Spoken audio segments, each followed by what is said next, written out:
The CBS Radio Mystery Theater presents...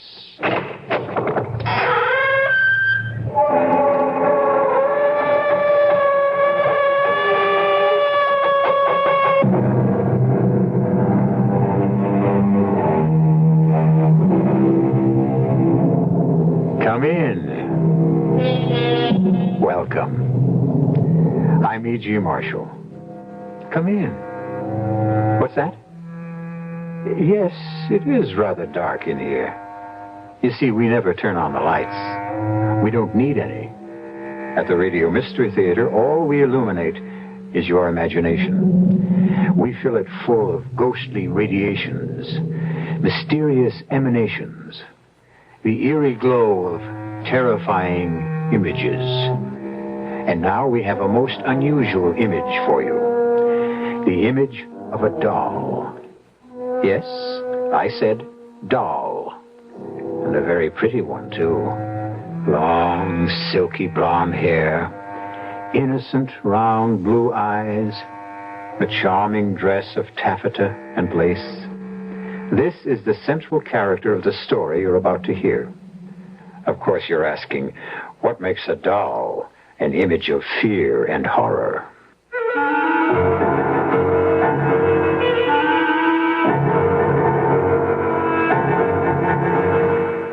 Our mystery drama, The Doll, was written especially for the Mystery Theater by Henry Slessor and stars Joanne Linville and Ross Martin.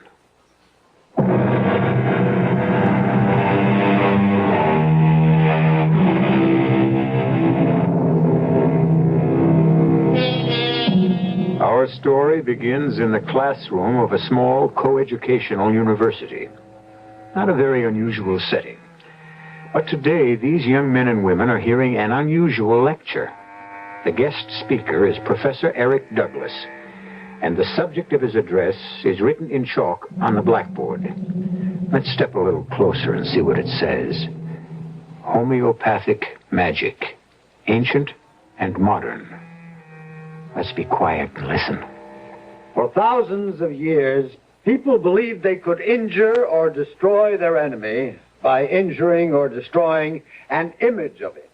And so they made likenesses in cloth, in wood, in clay. The ancient Egyptians used wax. The wizards would take a drop of a man's blood, clippings from his hair, or parings of his nails, and knead them into a wax figure. You mean like a voodoo doll, Professor? Voodoo belongs to the modern era, but the idea is exactly the same. Once the doll was made in this fashion, the victim was at the mercy of the sorcerer. So, you see, the doll is really man's oldest toy and perhaps his deadliest. You mean that stuff really works? Well, that is the strangest part of all. Sometimes it works very well. You've got to be kidding, Professor. Young lady, I wonder if you'd like to help me with a little experiment. Me, Professor? Yes. Will you come up front, please? Now, just for the fun of it, shall we make a doll? Huh? All right. Now let's see. What shall we use? Now this little towel will do fine. I'll just tie a knot to make the head. There we are. And now let's dress it up a little. Can you help me? How? Well, with some part of you, a hair from your head, perhaps. Now, how about something you own? That ring, maybe. May I borrow that? Well... yeah, thank you. Now, we'll put that around the neck. Voila. We have an instant voodoo doll. Fascinating, isn't it? To know that the doll is meant to be a representation of you? Now, look at it. I'm looking. Yeah, well, keep looking. Now, don't take your eyes off of it. You can almost see your face in the cloth, can't you? It's almost as if the doll is you. Whatever happens to the doll happens to you. You, the doll. You, the doll, sharing one body between you. One life, one destiny. I still think it's silly. All right. And let's see what happens when I take this letter knife. What are you going to do? Nothing. I'm merely going to plunge this knife into a meaningless piece of cloth. No, don't!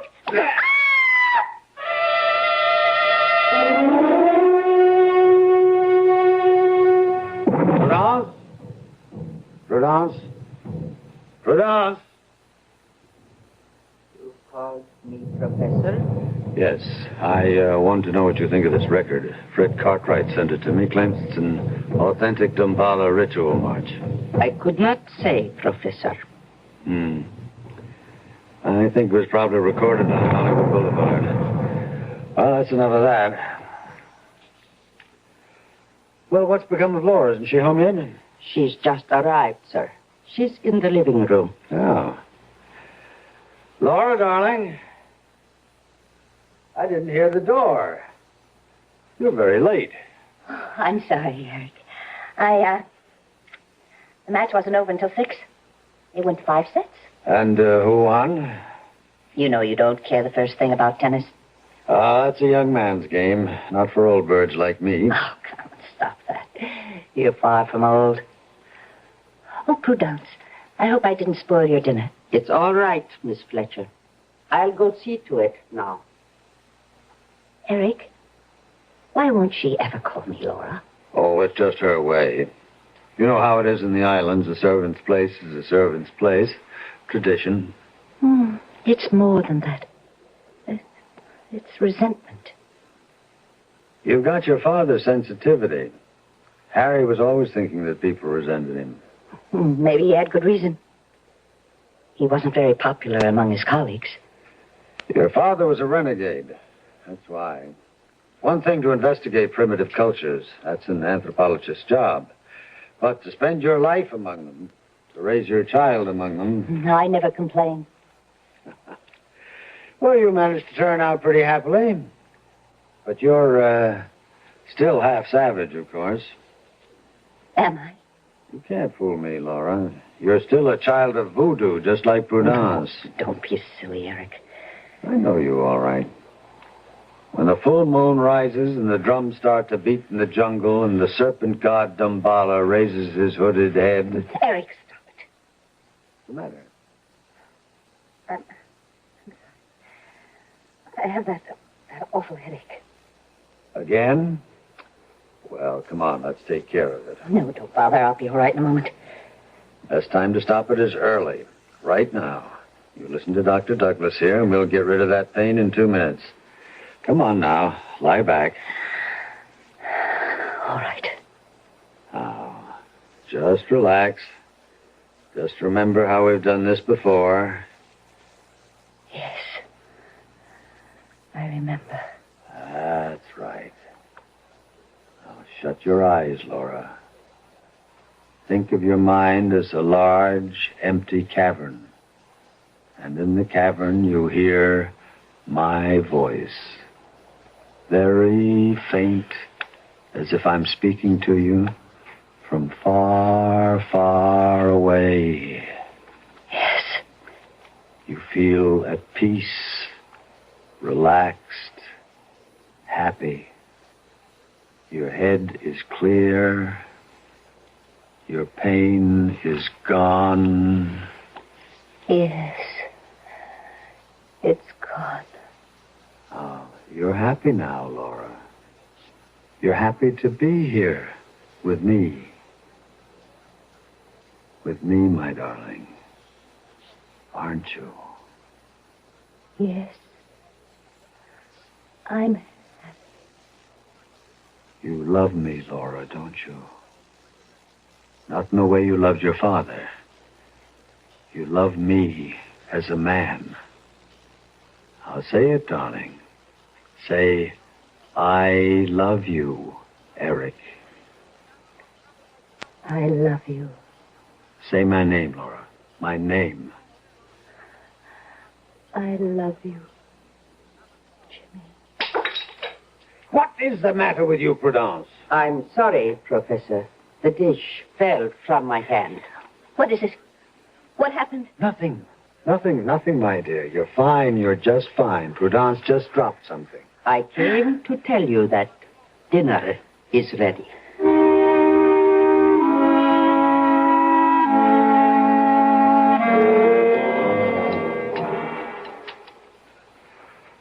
Well, so you had a good tennis game, did you?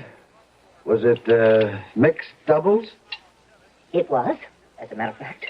Oh. Who was your partner? Not someone named Jimmy by any chance? Why, yes. How did you know? Oh, well, no mystery. You spoke his name while you were hypnotized. Who is Jimmy?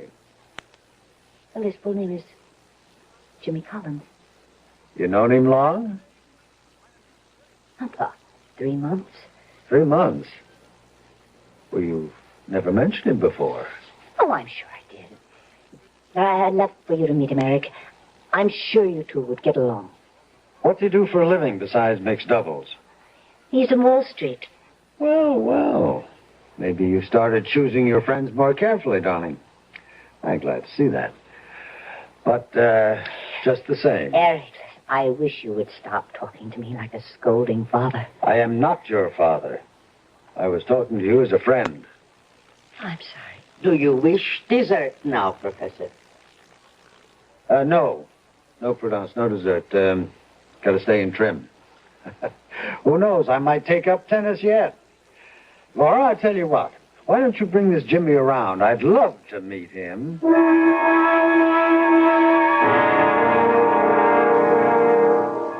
No, I'm afraid I don't know much about Haiti, Professor Burnside. I've never been to the island. Oh, but of course Laura has told you of her life there. Oh, yes, she's told me all about it. In fact, you spent some time there yourself, didn't you? Yes, a few years. That's where I met Laura and her father, as a matter of fact. You can see that Eric brought back half the island. Well, I have my souvenirs, like this thing, for instance. What is that? Looks a little tacky to me. Well, they call it an Ouanga packet. It's a charm the voodoo men use for every purpose. Some good and some bad. We should throw out that awful thing, Eric. Well, it was a gift made for me by an old Mamaloy in Port-au-Prince. It's a protective charm, guaranteed to ward off the devil. And, of course, Laura can tell you more about it. Laura's much more of an expert on voodoo than I am. You mean just because she was raised on the island? Well, it's an interesting primitive study. Otherwise, sheer nonsense, of course. Oh, you shouldn't have said that.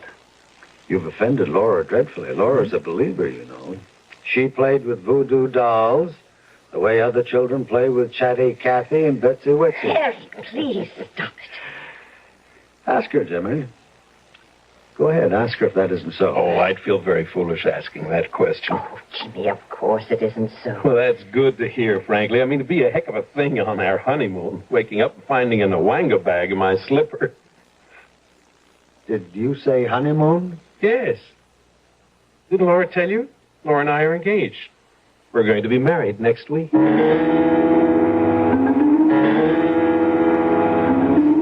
Professor, What do you want? it's late, Professor. After midnight. Leave me alone, Prudence. Go to bed. There is no chain strong enough to hold her. What'd you say? The girl is not of your blood. Why do you struggle to keep her? Prudence, I can't lose her. You hear me? If I lose Laura, I die. No, Professor. Oh, you've got to help me. If you want me to live, you've got to help me. There is nothing anyone can do. There is something that you can do. What is that? I've been thinking about it all night. Prudence, you can make a doll.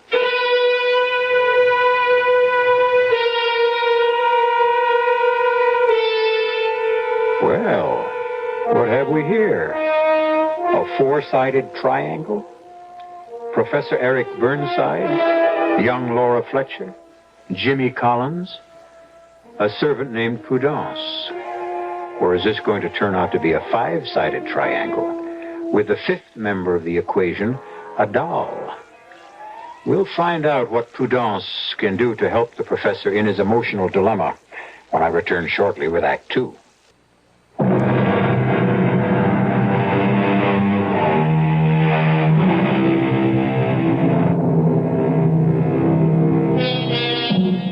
A week has passed since Laura Fletcher made her earth-shaking announcement to Professor Eric Douglas.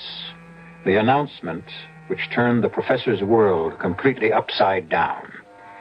But for a man who has looked into the future and found it bleak and empty, Eric seems like a happy man at the moment as he listens to the sound of the Damballa ceremony and waits for Laura Fletcher to enter the room.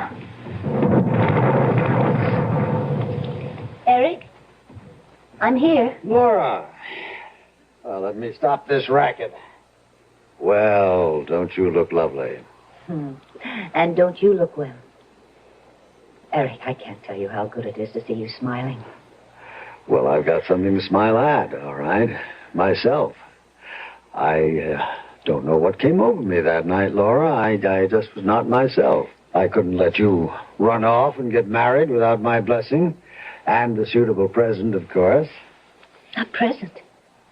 Eric, you shouldn't have. You've always admired this ivory charm, and I want you to have it. You and Jimmy. Oh, Eric, it's beautiful. It must be priceless. Well, it's not as priceless as our friendship. I wouldn't want anything to happen to that. Oh, thank you so much. Jimmy will be as thrilled with it as I am. I think we should talk before you go away, darling. I think we should talk about your father. What about him? I have to ask you this, Laura. Whether or not you've ever told your fiancé the full story. I've told him quite a lot. Including the way it ended for him? Don't talk about it now, Eric. Please. No, I still blame myself. I knew that Harry wasn't right in the head. I could see the signs. And I shouldn't have let it go as far as I did. Please, Eric. You know that I cannot bear to remember that time. I know. You were only 14, but you witnessed it all. His mad delusions. Don't. Oh, my head. Laura, what is it? It's that. The pain again? Yes. Oh, poor darling. Here, come on. Lean back. It happens every time I remember my father. Shh. Now. Don't talk. Just lean back. Relax. Close your eyes. Yes. Thank you, Eric. Thank you. Now breathe deeply, darling. Deeply. Now you remember how we do this together. How we make the pain disappear. How you clear your mind of everything but the sound of my voice. Yes. You can't hear anything but me now, Laura. Just my voice echoing in your mind. You're asleep now. You're so deeply asleep that you won't waken until I tell you. You won't know anything but what you hear me say. Do you understand? Yes. I understand. That's it, my darling. Deep, deep, deep. Prudence? Prudence, Yes, Professor. I'm here. bring it to me. No, Professor, this is wrong. Bring me the box, Prudence. Very well. Here. Yes. Yes, Prudence, a beautiful doll. That's a beautiful likeness. Laura? Laura? Open your eyes. Yes. What do you see, Laura? I see.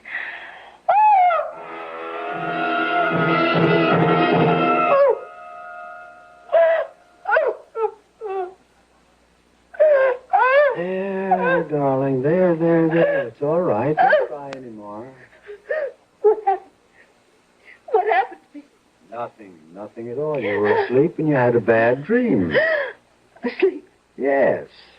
You had one of your headaches, do you remember? And I put you under hypnosis, and then I decided to let you sleep it off. You seemed so tired. I feel so strange. I know. The truth is, well, I'm not sure that you're well. What do you mean? When do you and Jimmy plan to get married? This weekend? I can't help wondering if that's wise. What do you mean? I wonder if you're well enough. You seem so run down, and the headaches are obviously worse. Took a long time to make you lose the pain. Eric, Jimmy and I are getting married this Saturday. We're driving to Crompton late, and we're getting married by the Justice of the Peace. Nothing is going to change that. Nothing.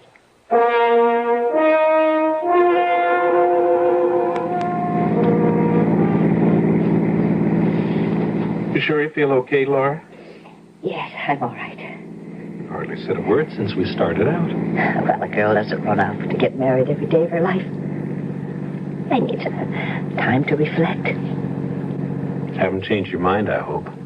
No, I haven't changed my mind. Well, then what's that cold sweat all about? It's not another one of your headaches, is it? No, it's just nerves. It's bridal jitters. You know, maybe if you didn't drive so fast. I can't help it. I'm in a hurry.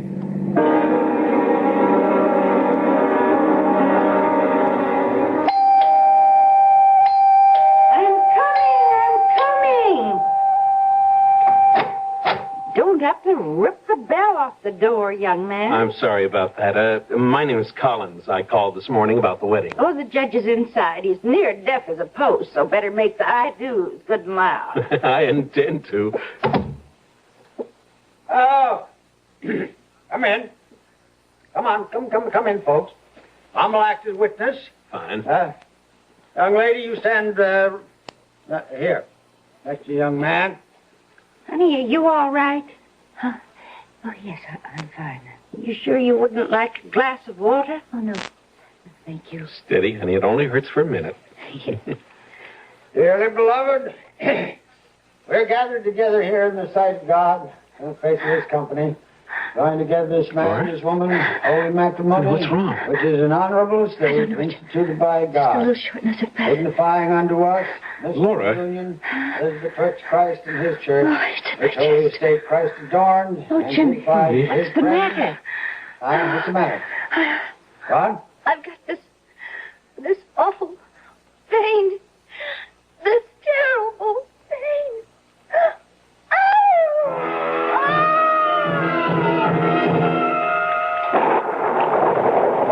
It's raining. Oh, Jimmy. I'm so Oh, sorry. honey, now, come on. Don't be sorry. Just take it easy, that's all. That's what the doctor said. I do feel better now. Much better. Oh, who would have thought the day'd turn out like this? Stuck in a cheap motel across the street from the Justice of the Peace. We're not even married yet.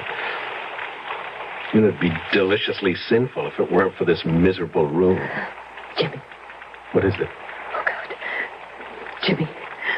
Help me. What's the matter, honey? Is the pain again? No. No, it's something else. Jimmy, I have to get up. Oh, come on, I stay have to in get bed, up. darling. You heard the I doctor. have to move. Laura! Jimmy! Oh, Jimmy! Lord, you hit the wall! I can't stop myself. Oh, Laura, stop! Hold me, Jimmy! Hold me! I can't stop Come on, darling. myself. Don't fight me! Don't fight me! Stop! Bring yourself around this way. Oh, I can't help it. I can't. I have to move. Look out for the table! What's happening to me? I have to get control of myself. I don't Laura. belong to myself anymore. Laura!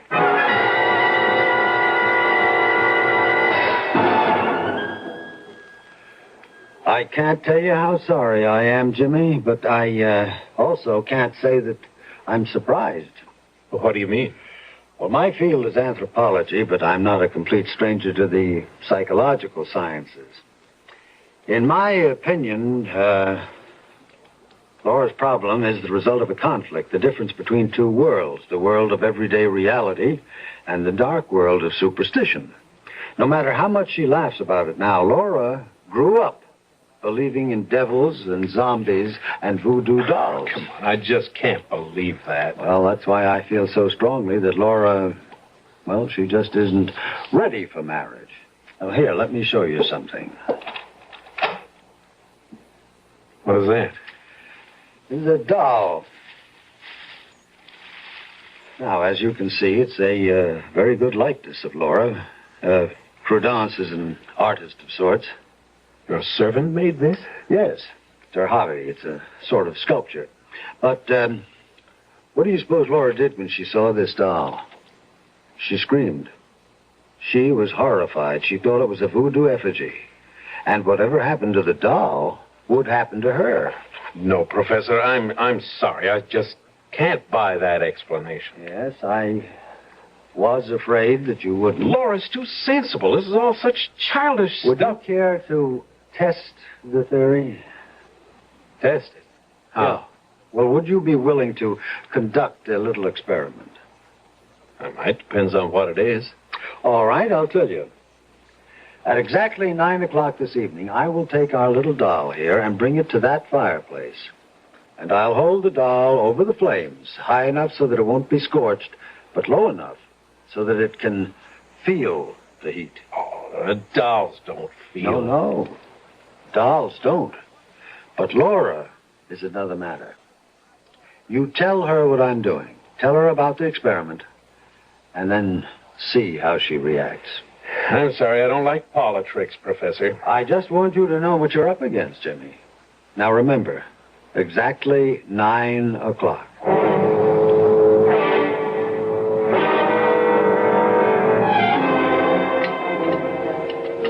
I don't understand you sometimes, Jimmy. I mean, I know you saw Eric. You told me you were going to. All right, I saw him. And? He just told me a lot of nonsense, that's all. About me? And my father? About you and voodoo dolls. What did he say exactly? Laura, why did he have that doll made? What doll? You know, the one that looks like you.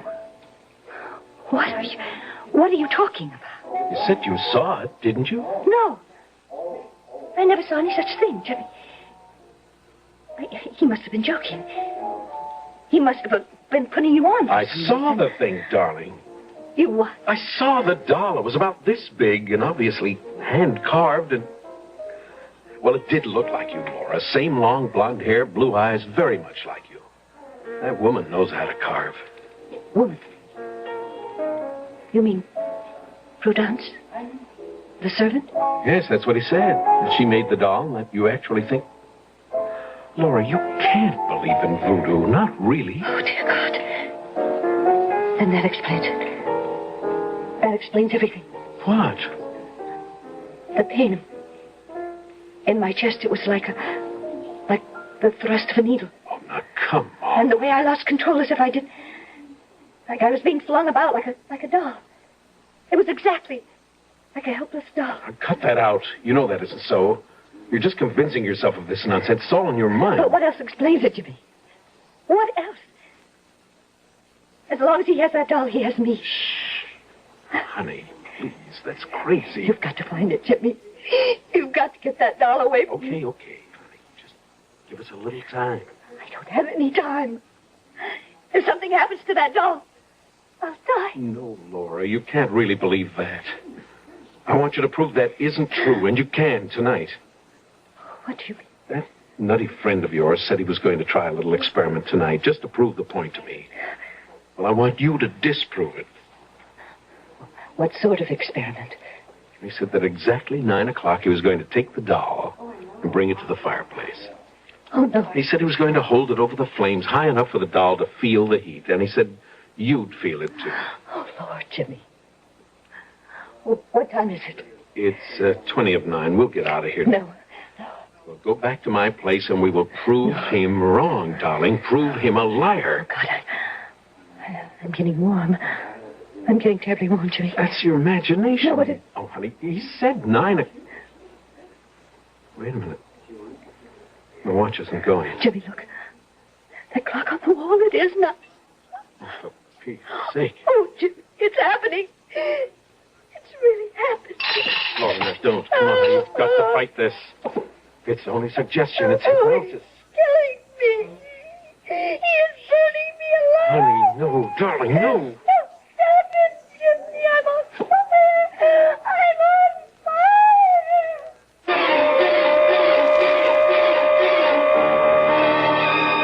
Yes, the mind is a powerful weapon. And when it's turned against ourselves, it's the most dangerous weapon on earth. Can Laura Fletcher find a way to stop her own mind from tormenting her and possibly ending her life? At least she isn't alone in the struggle. We'll find out what Laura and Jimmy can do about the deadly doll that menaces her when I return shortly with Act 3.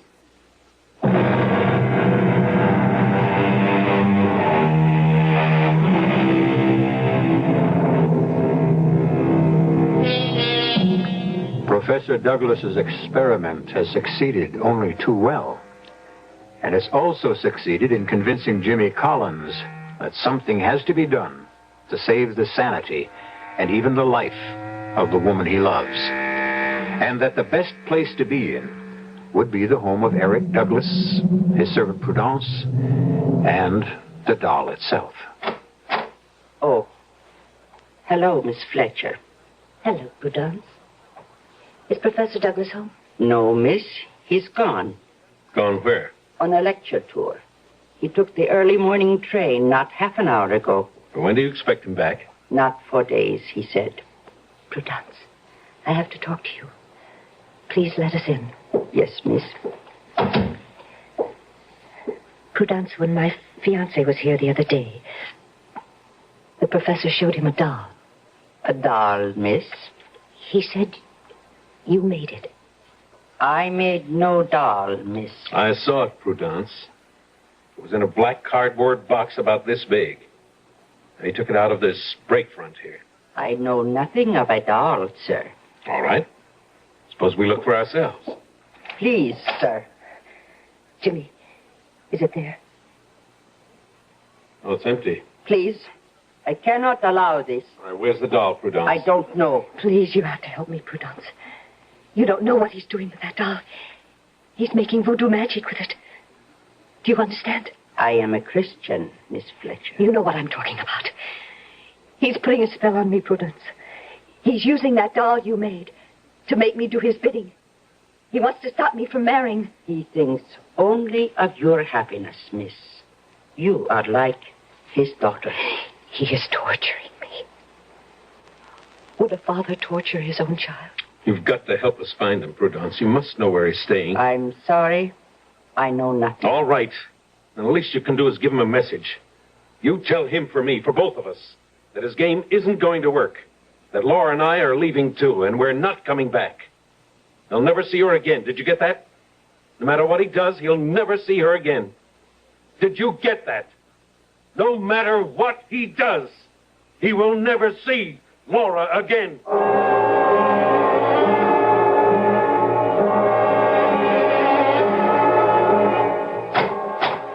Prudence? Prudence? Where are you? Dear Professor, did you have a good tour? Yes. No. I don't remember. It was endless. Seems like far more than 3 days. They were here, Professor. Who? Miss Fletcher and her young man. They came to see you and to find the doll. You didn't let them? No. It is still hidden. Good. The girl says you are torturing her. Only for her own good, Prudence. I swear that. This man Collins is wrong for her, and I had to prevent the marriage. Why, Professor? Because her father asked me to watch over her, to protect her. That's why I asked you to make the doll, so that I could trick her into believing that I had some control over her. Nothing else would have worked. It was not a trick. Of course it was, Prudence. No, Professor. The doll was made because Dambala commands. With her image, her hair, a drop of her blood. Now the girl and the doll have become sharers of the same soul. Prudence, you're slipping back into the jungle. Doll has no powers. Laura reacted only to suggestion. The doll is her. She is the doll. Only the sorcerer can break the spell. I'm tired, Prudence. I can't cope with mumbo-jumbo tonight. Professor, lift the spell from the doll. Oh, for heaven's sake, there is no such thing, Prudence. Call the girl. Tell her I will ask Dambala Uida to unchain her spirit from the doll. No, I will not do anything of the kind. Why? Because you don't want her to marry? That's right. Because you want her for yourself?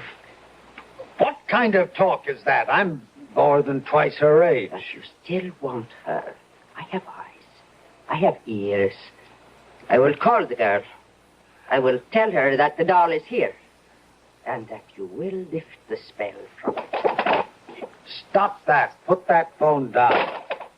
Now, you stay out of this, you hear me? I made the doll for you. Now I will unmake its evil. I told you to put that phone down. Sean.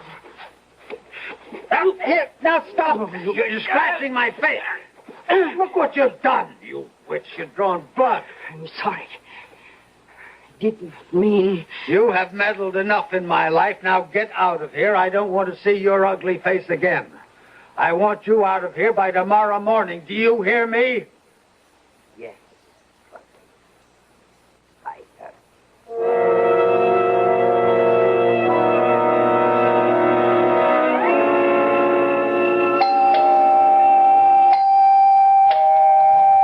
A moment. Laura.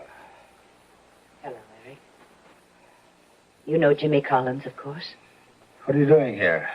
Sorry to be such early arrivals, Professor. We wanted to make sure you didn't go off to another lecture this morning. I have nothing to say to you, Mr. Collins. Don't plan to stay long, Professor.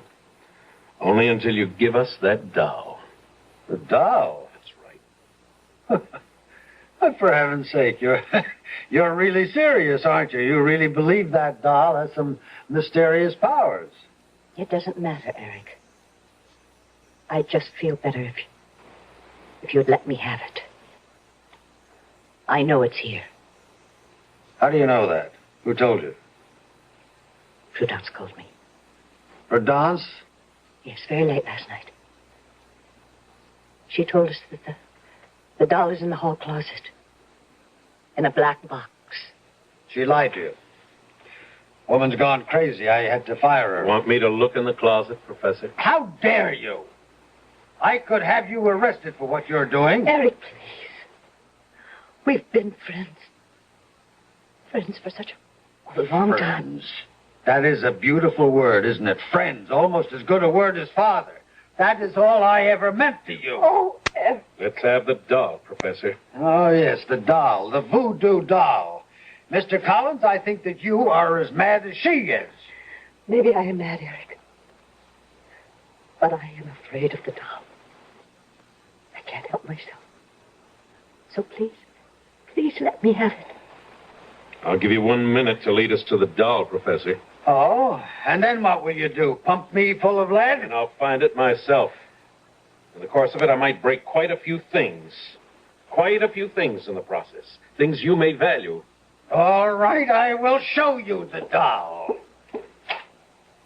There. Is that what you're after? It does look like me. I think I remember seeing it once before, but it's as if it was in a dream. I'll take that, Professor. Stop right there. What? Now, suppose I didn't give you the doll. Suppose I smashed its head instead. Eric. All I have to do is smash the head against this wall. One sharp blow, and the head is broken. The skull caved in. The pretty blue eyes shut forever. Ah, shall I, Laura? Eric, why are you doing this to me? You smashed my life, didn't you? You didn't care what happened to me. Oh, Eric, but I do care. You walked out with him. You left me for him. Well, here's what he... Then... you, Laura. Eric, what's the matter? Jimmy, what's the matter with him? My chest. Jimmy! It's a heart attack. I think he's dead. Oh, my God. Are you sure? Look at his face. Oh, no. There's no sign of a pulse. He's gone, Laura. Oh, no. Lord, just like that. Must have been the excitement. No, it was not. Prudence. The spell is lifted, miss. When the sorcerer dies, the spell dies with him. What's that in her hand? Prudence, what are you doing with that knife? It was the only way, miss. Wait a minute. She's got something else. Some kind of doll. Prudence, you didn't. His skin and his blood from my fingernails. His curse from my lips and heart. Oh, Jimmy. How horrible. She killed him. Oh, no, Laura, no. It was a coronary. Only a coronary. I think. Well, personally, I don't think I'll ever trust a doll again. Not Raggedy Ann, or Betsy Wetsy, or even that paper doll they used to sing about. Of course, there's no question in my mind that Professor Douglas died of natural causes as opposed to supernatural. There's a great deal to be said for the power of suggestion, which, of course, is why you're about to hear the following suggestion.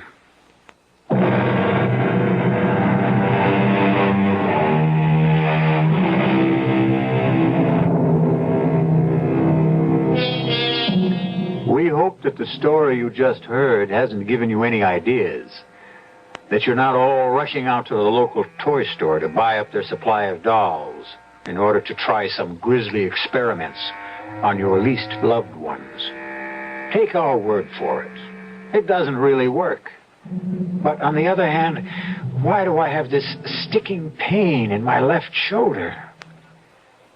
Our cast included Joanne Linville, Ross Martin, Virginia Gregg, and Carl Swenson. The entire production was under the direction of Hyman Brown. This is E.G. Marshall inviting you to return to our Mystery Theater for another adventure in the macabre. Until next time, pleasant dreams.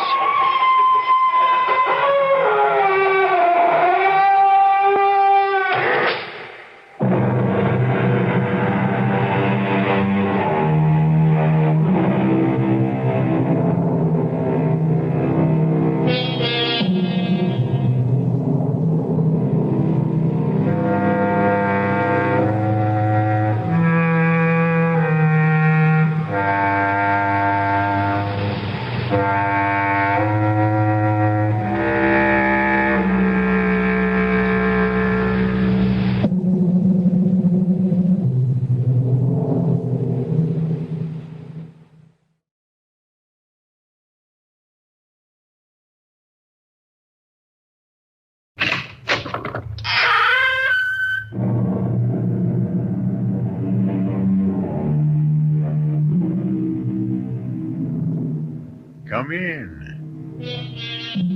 Welcome. I'm E.G. Marshall. An ancient Chinese anecdote tells of a poor man who meets a philosopher. The poor man begs for charity. The philosopher says, "Look at that pebble." He points to a tiny stone. The stone turns to gold. The poor man says, "May I have something bigger?" The philosopher points to a rock, and it too turns to gold. The poor man again asks for something bigger.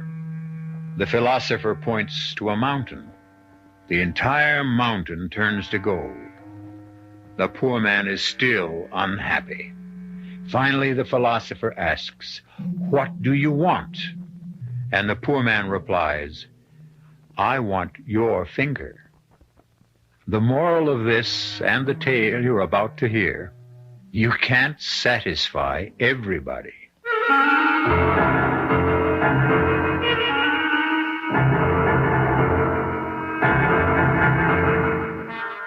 Our mystery drama, I Thought You Were Dead, was written especially for the Mystery Theater by Sam Dan and stars Arlene Francis.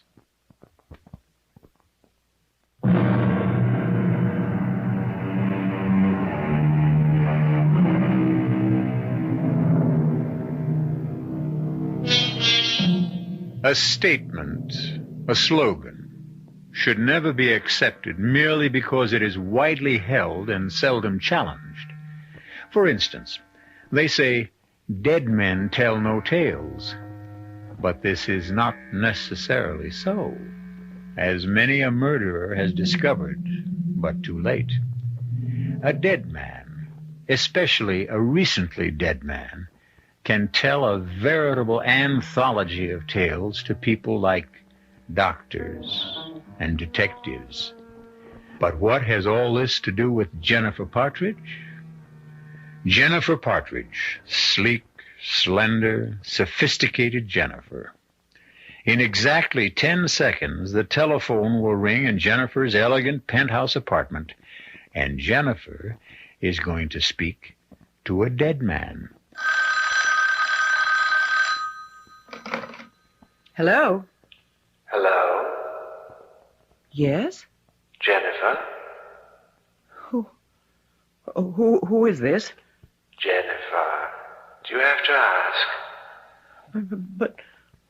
But it isn't. It can't be. It is, Jennifer. It is. No! No. What's the matter with me? Oh, it couldn't have been. It's crazy. How could it be Scott? I won't answer it. I won't. Yes, I will. Now listen here. What kind of obscene practical joke do you think that Jennifer? you're... Oh, Paul. Now, what was that all about? Oh, some idiot. Look, is everything all right? Everything's fine. You sure? Yes, I'm positive. Well, I called because I find I have to cancel your appointment for tomorrow afternoon. I'll have to leave town for a few days. When can we schedule another appointment for you? When? Well, I know how busy you are. How about tonight? Tonight? Right now. Let me see. Well, perhaps I Please, can... Paul. Suppose I come to your place. Yes, Paul. I'll see you soon. Goodbye. Thank you, Paul. Oh.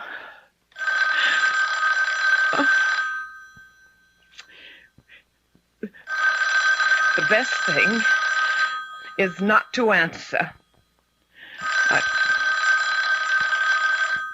Oh, Martin. Martin was supposed to call at 7:30. Yes, it must be Martin. Hello, Martin. Hello? So, it's Martin.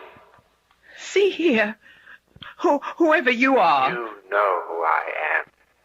Martin's a moron. Yes, he's rich, but he's a moron. Do you mean you actually murdered me for Martin? You did, you know. I didn't murder you. Oh, that voice. The tremor in that golden voice. I can almost see the teardrops beginning to well in the corners. Who are you? What do you want? I'm Scott. I'm your husband. And your place is with me. But you're dead. Exactly. Exactly.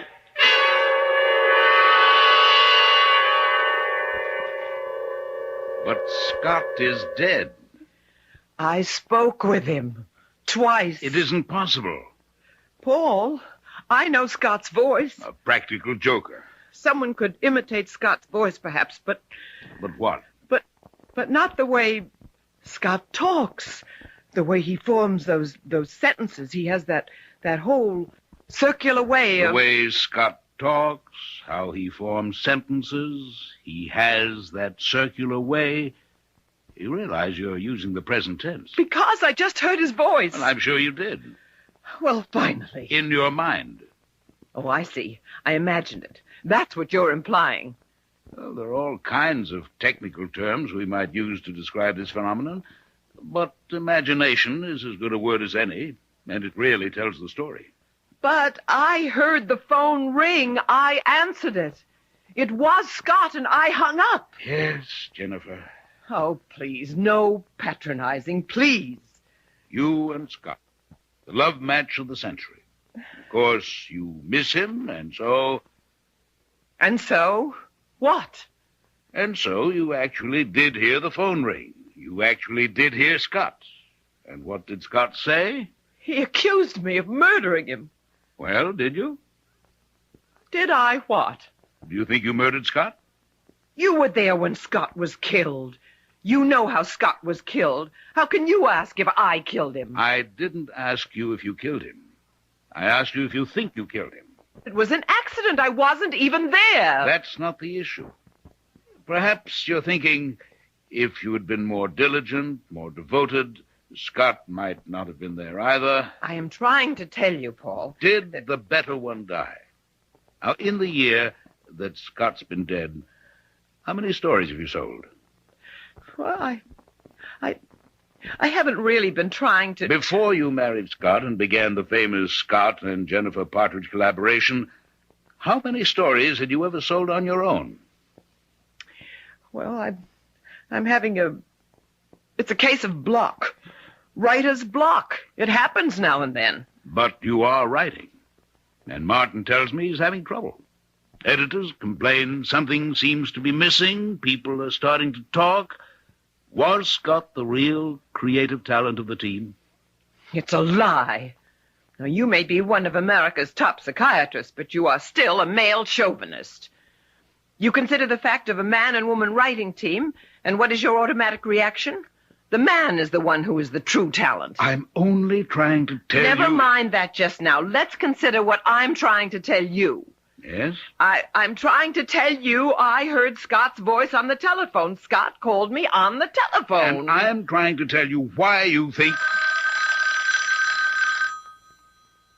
Well, who could that be? Well, go ahead, answer it. Hello? Hello. Doing anything, Jennifer? I thought we'd chat. Just a minute. Paul, it's Scott. Pick up the extension. You'll see it's Scott.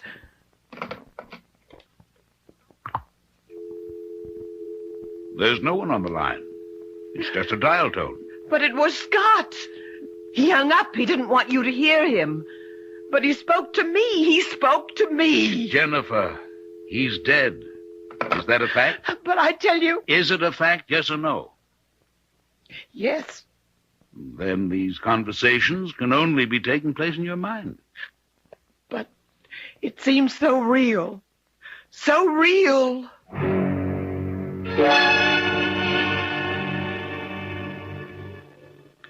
He looked deep into her eyes, into those smoldering, passionate eyes, and he knew. Now he knew. He knew how it could be possible for a man to sacrifice his honor, his career, his country. Have that, Miss Hewlett? Yes, Mrs. Partridge. To please read it back. He looked deep into her eyes, into those smoldering, passionate... Wait. The whole passage, it sounds familiar. It sounds as if... Well, yes, Mrs. Partridge, now that you mention it... Why should it sound familiar? You and Mr. Partridge had written that same paragraph 5 years ago in Dead Man's Marriage. Oh, yes. Yes, that's right. I simply have to get away from eyes. That was Scott's trick. May I come in? Absolutely not. I'm working. How's it coming? Splendidly. Level with me? Atrociously. I think you're trying too hard. What does that mean? Just relax.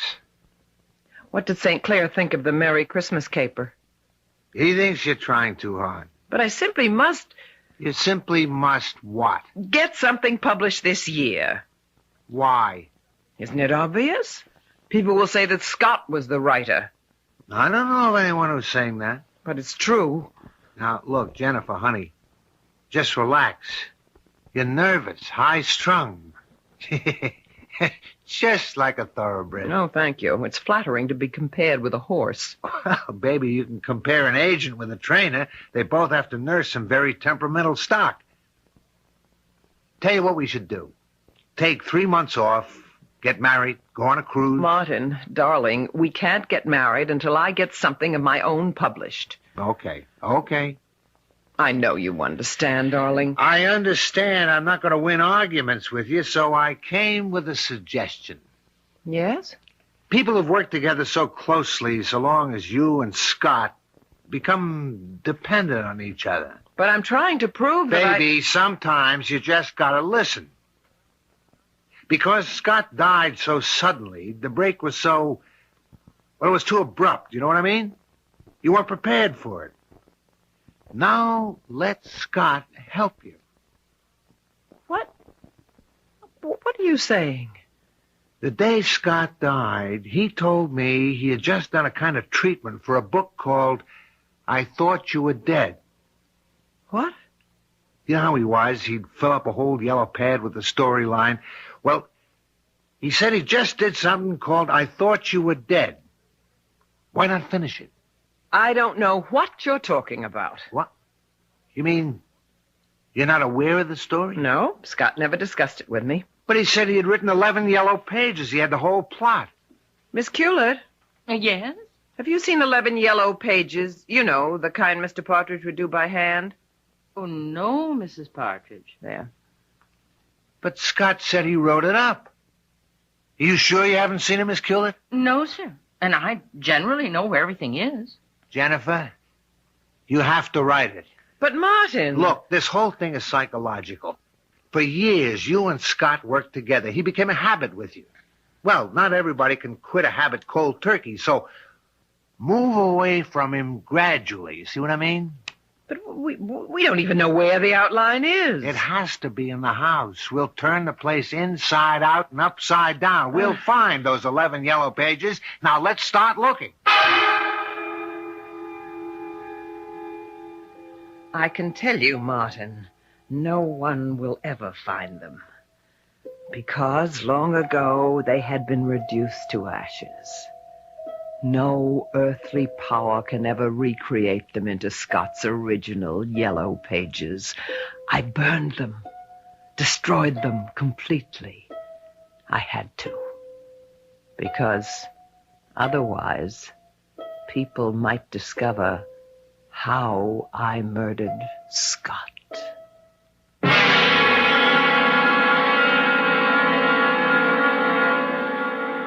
The Partridges, Scott and Jennifer. Year after year, best-selling novels and award-winning stories would stream from their typewriter. Why should she murder the source of all her wealth? Why? Simple. Didn't you ever hear the story of the goose that laid the golden eggs? We'll have some interesting little nuggets for you when I return shortly with Act 2.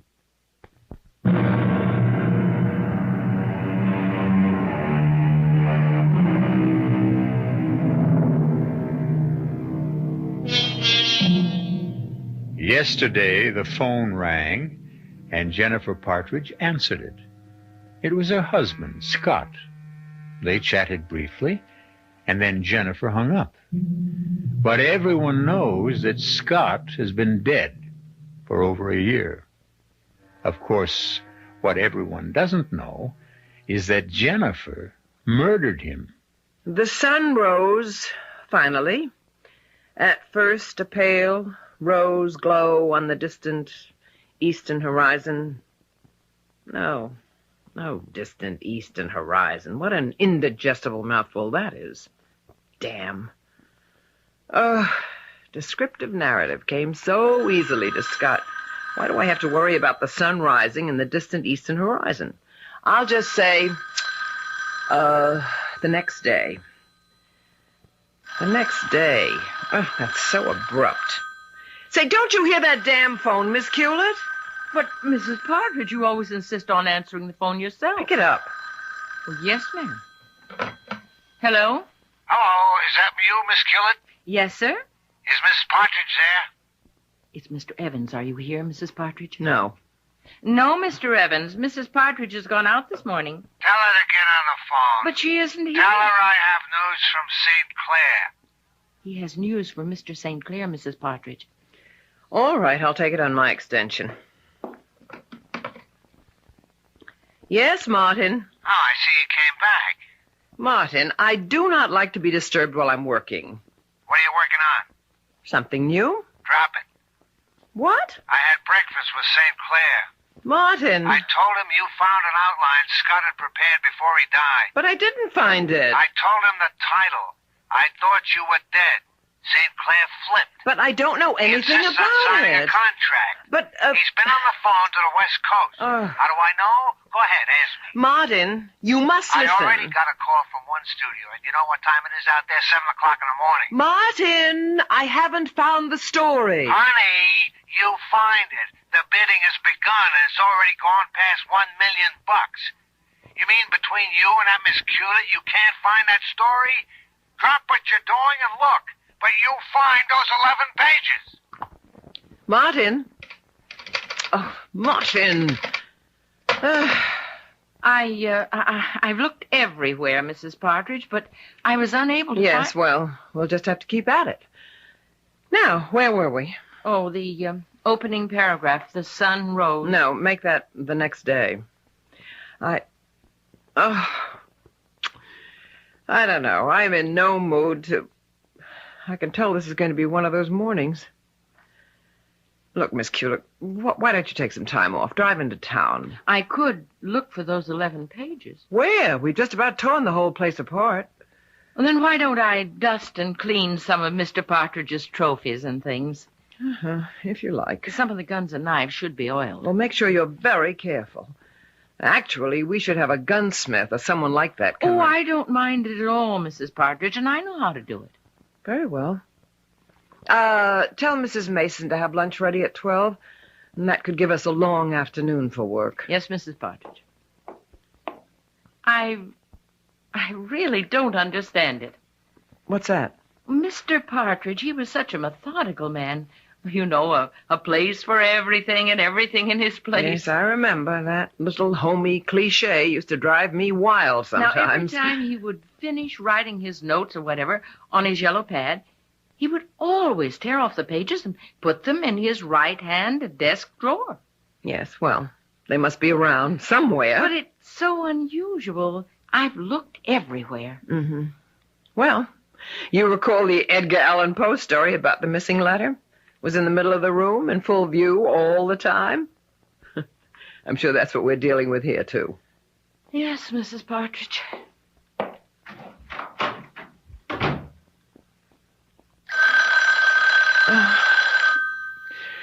Oh, all right. All right. I'm not afraid. Hello? Hello, darling.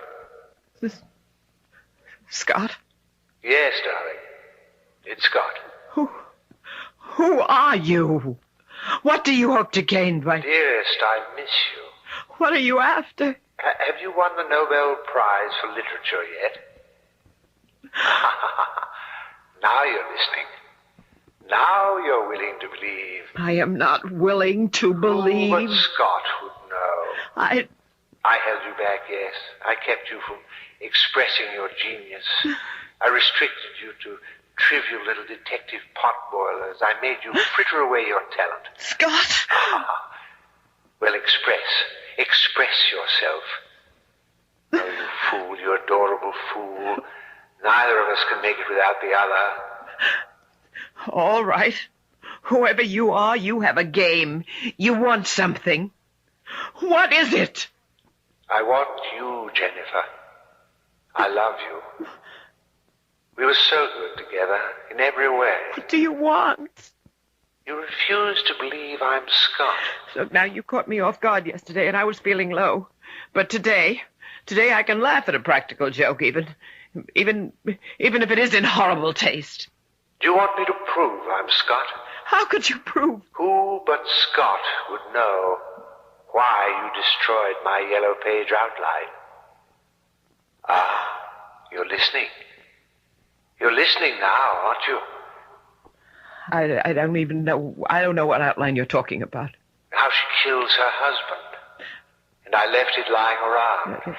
I didn't think you'd use it to kill me. But I didn't. Well, it doesn't matter now, darling. It doesn't matter. I've already forgiven you.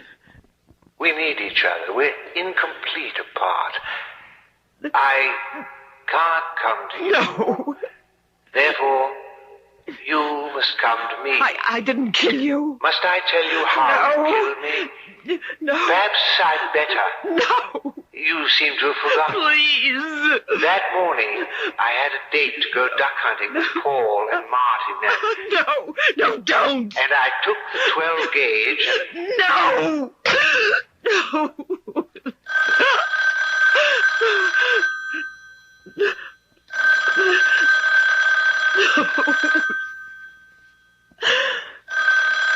No. You know you have to answer, darling. You know. Don't ever hang up on me again. I'll keep calling back. Now I must tell you how I died. No, I'm just losing my mind. But that morning, before I left home, you inserted a little transparent plastic ring down the barrel in front of the chamber. And so when I pulled the trigger, naturally, the gun exploded in my face. No!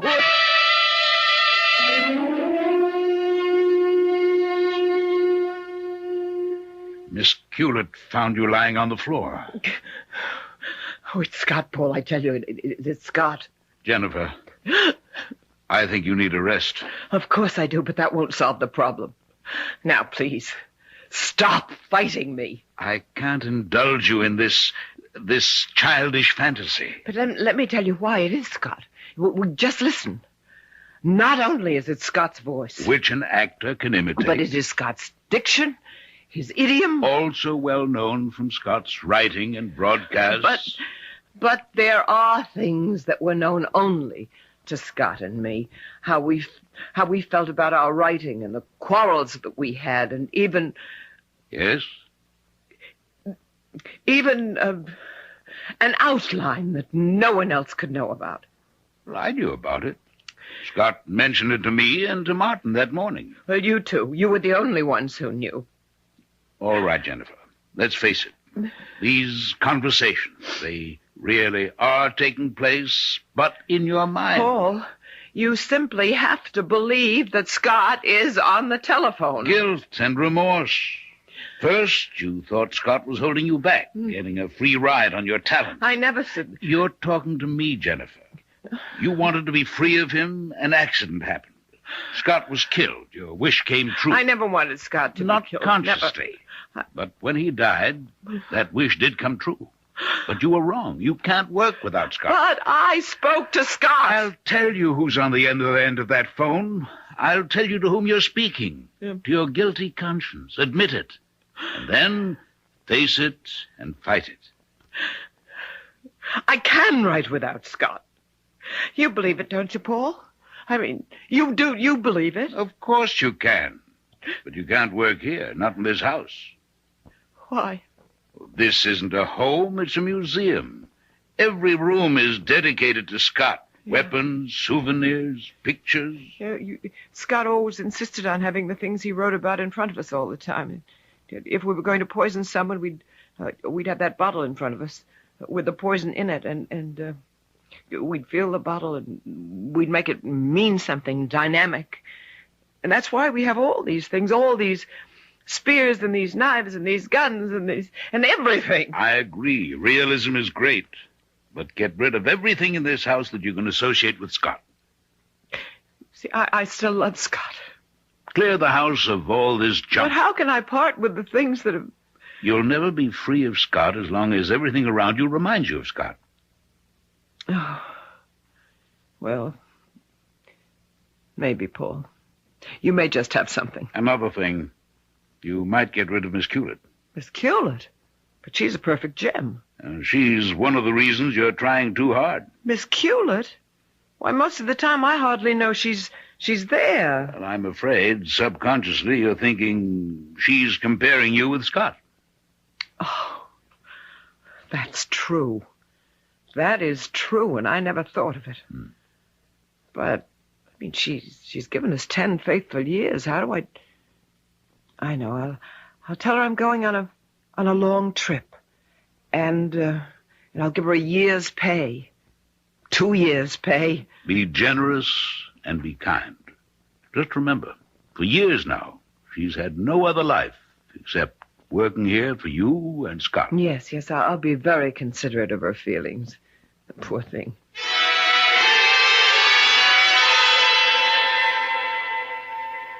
And so it might very well be a year before I come back, Miss Culet. I understand, Mrs. Partridge. And if you should like to, go to work again soon, why, Mr. Evans knows of a great many interesting openings. Oh, that would be very kind of him.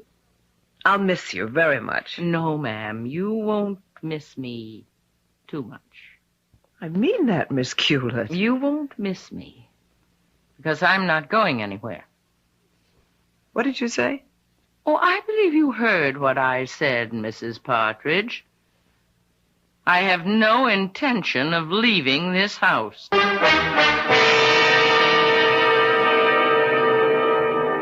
Now, what's this?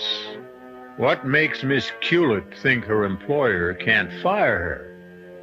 To say I have no intention of leaving this house. Meek Miss Culet?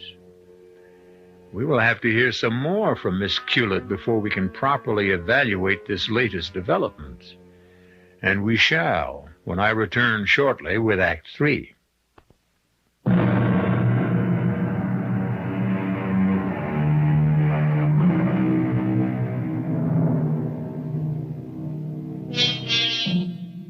For 10 years, mild, modest, and self-effacing Miss Culet has been secretary to the Partridges, Scott and Jennifer. Now Jennifer's doctor has ordered Jennifer to revamp her entire life. Get rid of everything that could remind her of Scott. Everything and everyone. But the most astounding thing has just happened. Mousy Miss Culet refuses to be fired. I am not sure I heard what you said, Miss Culet. I said I have no intention of leaving this house. That outline Mr. Partridge wrote, those 11 pages of handwritten notes. Well?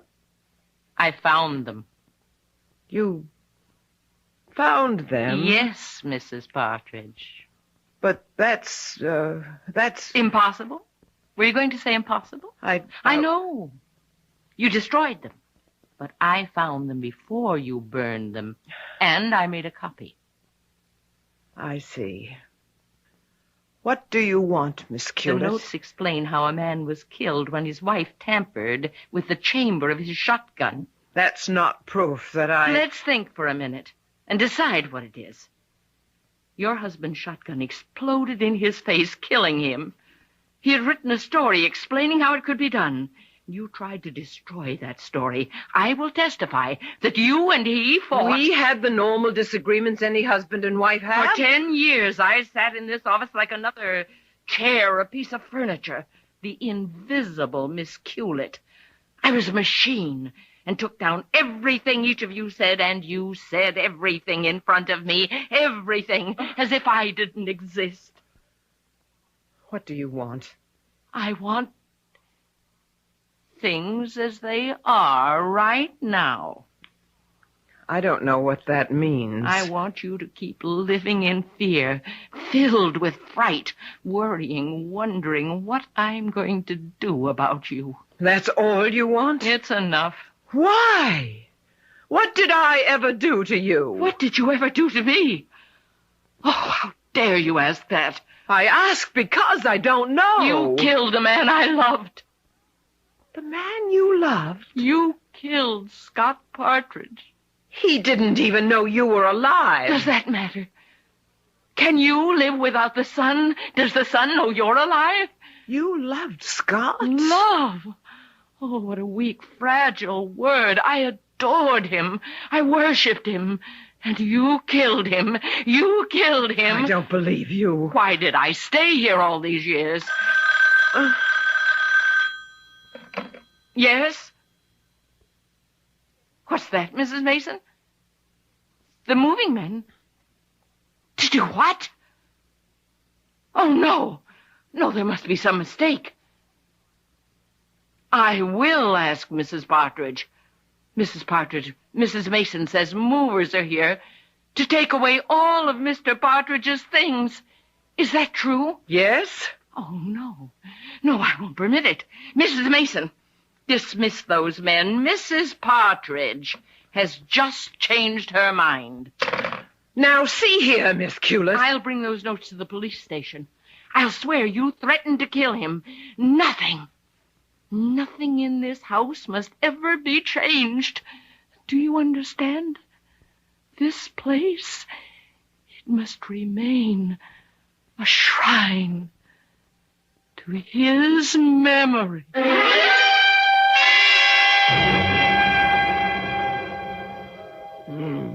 No. No, I don't care. I know I'm better.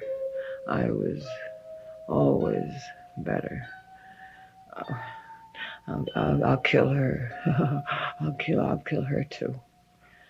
No, don't ring. No, I won't answer. No, I won't. I won't answer. Jennifer. Hello. No, Jennifer. No, you're not. No, you're not. Jennifer, wake up. You're not. Jennifer, wake up. No. Oh, Paul. You were having a nightmare. No, I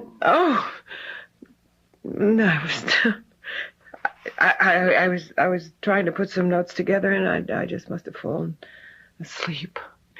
But what are you doing here? Well, I happened to be in the neighborhood. I thought I'd stop in and check on you. Now, Jennifer, what's the meaning of all this? All what? Well, I thought we'd agreed to transform this house from a museum, from a memorial to Scott, into a home for you. Well, and Miss Culett. She's downstairs cleaning a revolver. Why is she still here? Because. Yes, because? Because that's how I want it. Something's not right. The way Miss Culett smiled at me when I came in here today. Yes, Miss Culett. As if she knows something. But that's not what I find strange. Miss Culett. Miss Culett. Hidden facets in Miss Culett. It's not so much that I noticed the smile. It's not the fact. It's the fact that I noticed Miss Culett. That's it. I noticed Miss Culett. Jennifer, why didn't you fire her? Because I choose to keep her. There's something about that woman. I'll deal with Miss Culett. What does that mean? Let me go back to work. Jennifer, the wastebasket is overflowing. I'm going to keep trying. Well, try to analyze your problem. What's blocking you? Do what Scott would do. Don't you dare mention his name. Learn from Scott. When faced with a problem, how would Scott approach it? Scott would say 3 magic words. And what were they? Who, why, how. Who, why, how. Every good story must have a strong who, a logical why, a believable how. That's the telephone. Shall I answer? No. Because if you answer, there'll be no one on the other end. Let me Hello? Hello, darling. Scott. Jennifer, it can't be Scott. How's the writing coming, darling? Who, why, how? Jennifer, you know the how. It's Scott's voice on the phone. Now discover the who and the why. The who and the why. What was that, darling? The who and the why. You remember who, why, and how, don't you, Scott? Dearest, I don't remember. Dearest, you are a phony. And the little game is over. And it nearly destroyed my mind. But no more.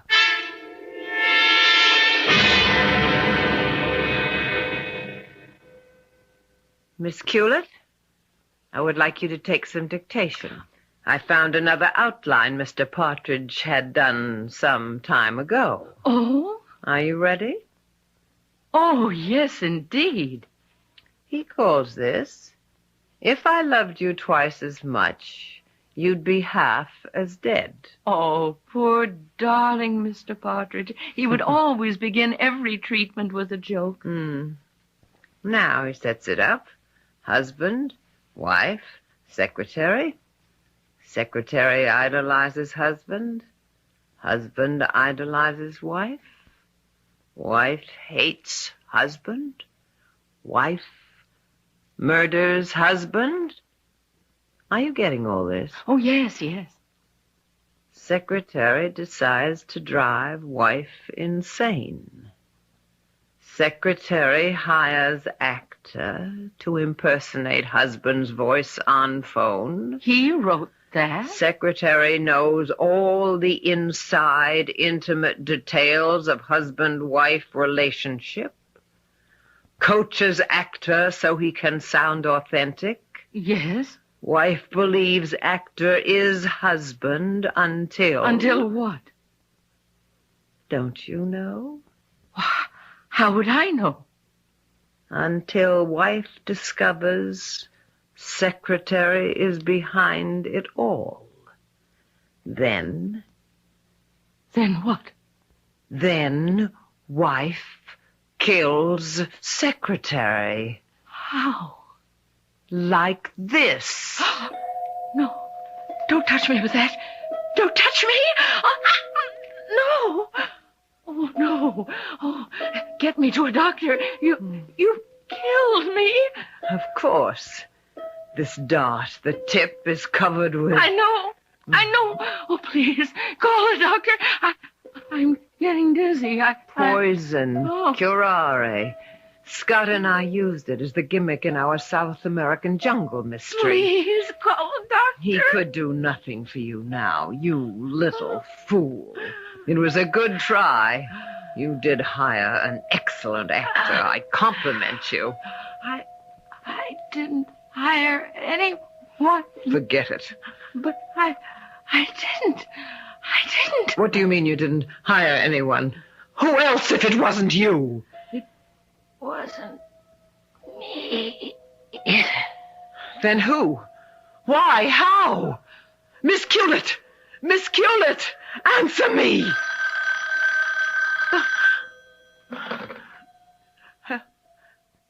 Hello? Darling. No. Why did you kill her, poor thing? Oh, please. Who are you? Who else could I be? Scott? Scott! Darling, you killed so quickly for such trivial reasons. Poor girl, she'd have done you no harm. Me? Couldn't you be generous enough to share part of the fame with me? Scott, if I could only do it over again. You'd do everything the same way. It's how you're made. Scott, what's going to happen to me? You can't make it on your own, sweetheart. You need me. Scott, I need you so badly. Darling, you know the pills we used in Murder of the Month? No. Just one pill. You'll go quickly, easily, no pain. You'll just fall quietly, pleasantly asleep. I'm afraid. I'll be with you. Now put the phone down. You'll still hear my voice. Yes. The bottle is on the shelf. That's right. Open it. Fine. Take one pill, one smooth little red-coated pill. Now place it in your mouth. Mm-hmm. That's a fine peppermint taste. So refreshing. Now, sit in the easy chair.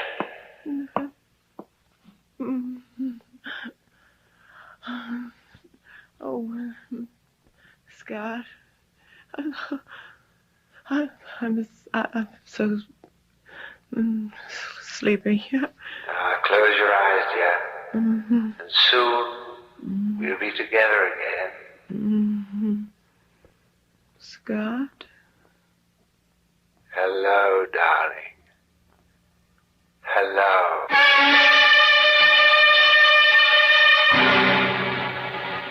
And hopefully they are together again. Not just the two of them, but the three of them. After all, they need Miss Culet, too. And they're probably writing mysteries upstairs for the heavenly version of Mystery Theater. So when you go to your just reward, you won't have to miss your favorite program.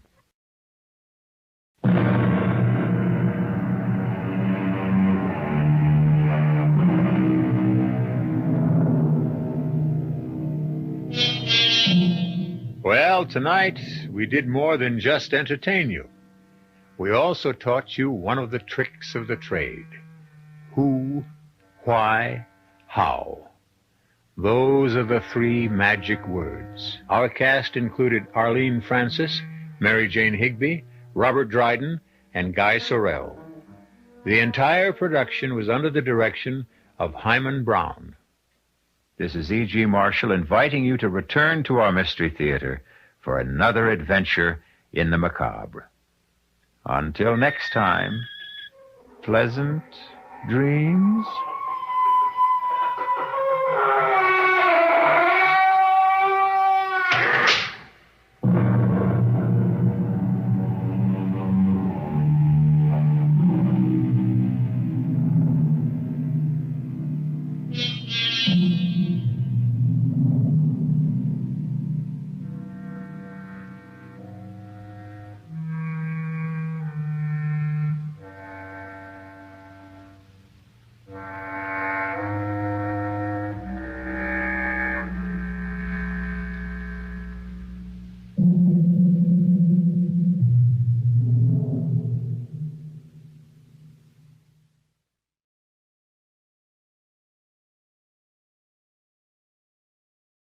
The CBS Radio Mystery Theater presents...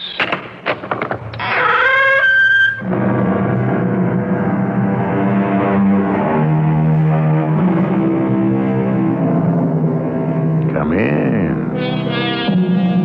Welcome. I'm E.G. Marshall, here to guide you through the realm of the macabre. Things macabre, according to Webster, tend to produce horror in the beholder. Of mystery, the same source says, whatever attracts curiosity and speculation, but resists or defies explanation. Stay with us and hear those two definitions borne out.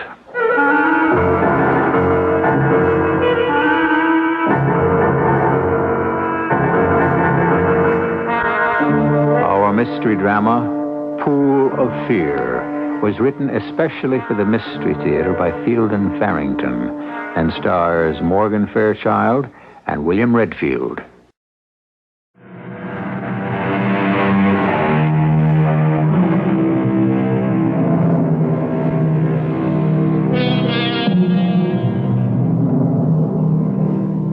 Murder is one of the most prevalent, one of the most heinous, and certainly the most final of all criminal acts. Killing in a moment of blinding passion is dreadful enough, but far worse is the murder done with cold calculation, carefully planned and maliciously carried out when it succeeds. Murder in the first degree. Well, baby, I hope you like this nice, dark back road for the same reason I like it. Don't get ambitious, Matt. You can pull over anywhere along here. A pleasure. I need the freedom to talk without being overheard. Well, we could have talked back in the restaurant if that was all you wanted. What I have to say is better not said in a crowded restaurant. Okay. If talking's all you want, so talk. First, Matt, I want to tell you that I know all about your past. My past? 1 suspended sentence, 1 2-year term, both for armed robbery. Oh. How'd you find out? That's not important. So how come you're willing to go out with me, a fancy rich girl like you and an ex-con? Oh, let's say I was attracted to you because of your record, not in spite of it. Have you ever killed anybody, Matt? You don't have to worry about telling me. I won't repeat it. No, I never did. Why are you so interested, Beth? How would you like to make $10,000? You know the answer to that. I'm just about flat broke. I'm going out to Bromley to visit my father and stepmother over the weekend. I'll pay you $10,000 to come out with me and pretend to be my fiancé. Well, that's pretty pleasant duty. What's the catch? Well, there is one little thing. Sometime during the weekend, I want you to kill my stepmother. Oh, Millie, I meant to ask you. Are you planning to be at home tomorrow afternoon? I can be, surely. What's happening tomorrow afternoon? Well, I arranged to have Kent Bennett bring his boy over around 2 and clean out the pool. You know how Beth loves to swim, and I thought I'd like to have the pool in tip-top shape. No trouble. I'll be here. You're very pleased Beth's coming for the weekend, aren't you, Lee? Yes, I am. It's only the second time she's been out since she took the apartment in New York. I expect she'd come more often, except for me. Now, don't start out with that attitude, Millie. Please. I want you and Beth to be friends. I'm afraid that's a tall order. Not if you try. Well, I'll do my best. But I'm afraid it's a lost cause. Now, if you start out thinking that way, of course it isn't going to work. I think she resents me because I'm trying to take her mother's place. I suppose that enters into it. But she'll get used to the idea in time. Darling, she's had almost 3 years now. Were she and her mother so very close? Very close, yes. Beth just about idolized Natalie. Were they at all likely? In some ways. Natalie had that same drive Beth has. She was more tolerant than Beth, though. Of other people, I mean. They didn't look at all alike. You know, I've never even seen a picture of Natalie. I got rid of them all shortly after she died. I didn't like the way Beth mooned over her mother's pictures. It was getting morbid. Well, I'll do my best to make Beth like me, or at least tolerate me. I have a feeling it's going to be better this time. You know, she called and asked if she could come out, all on her own. She's never done that before. I just have a feeling it's going to work out well. I hope so. Just promise me you'll do your part. That's all I ask. Of course I will. But I don't know. Sometimes that girl almost frightens me, Lee.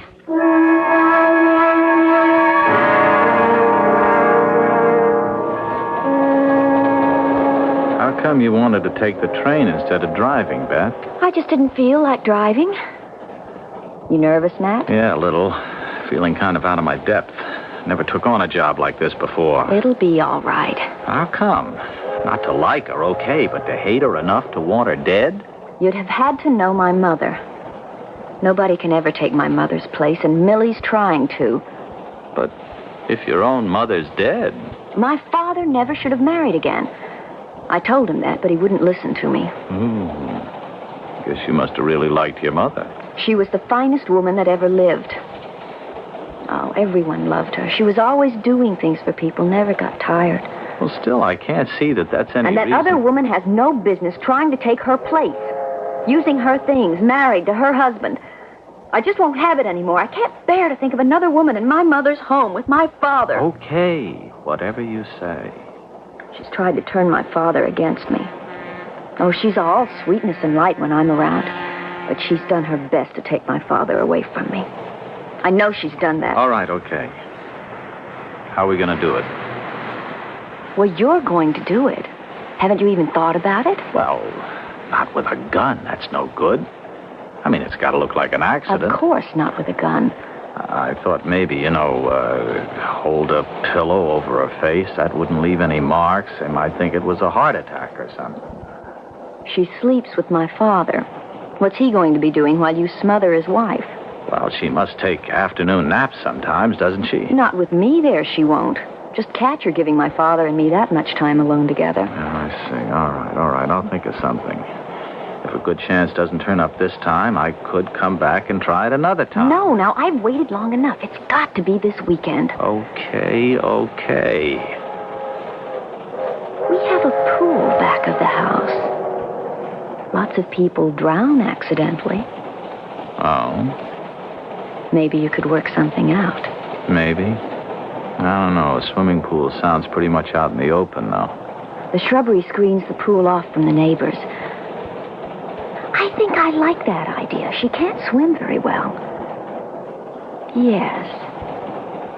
I wouldn't be surprised if my stepmother had a fatal swimming accident this weekend.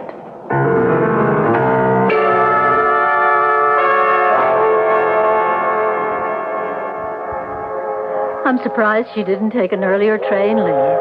She's missed practically a whole Saturday. Beth never was an early riser. I suggested an early start when I talked to her last night, but the idea didn't seem to appeal to her. Well, you'll have this evening and all day tomorrow with her at least. I do hope it's nice tomorrow. I feel very optimistic about this visit, Millie. Wonder why she came by train instead of driving. She's got such a nice car. She said she didn't feel like driving. I don't know why. I hope she didn't miss the train. I'm nervous. Isn't that silly? No need to be. There. Isn't that Beth getting off? That looks like her. Who's that with her? She's got someone with her. Doesn't look like anybody I know. Are you sure he's with Beth? Yeah, he helped her off the train. She might have brought a friend. Wouldn't be unlike her just to forget to mention it. Ah, they're together, all right. Over here, Beth. Thanks for meeting us. I forgot to ask you to. How are you, Daddy? Oh, let me present my fiancé, Matt Brewster. How do you do? Did I forget to tell you I was bringing him with me? Your fiancé? Well, we thought we'd surprise you. Matt, this is my father, and this is my stepmother. How do you do? Hello, Beth. Well, I'm very pleased to meet you both. Beth has told me so much about you. I almost feel as if I know both of you already. I'm glad to meet you, son. Little surprised, I confess. Should I have told you in advance about Matt and me, Daddy? I thought it would be more fun to surprise you. Beth, you're looking very well. Thank you. Well, come along, everybody. The car's in the parking lot just over here. It's very nice to see you again, Beth. Oh, yes. It's going to be a very special weekend.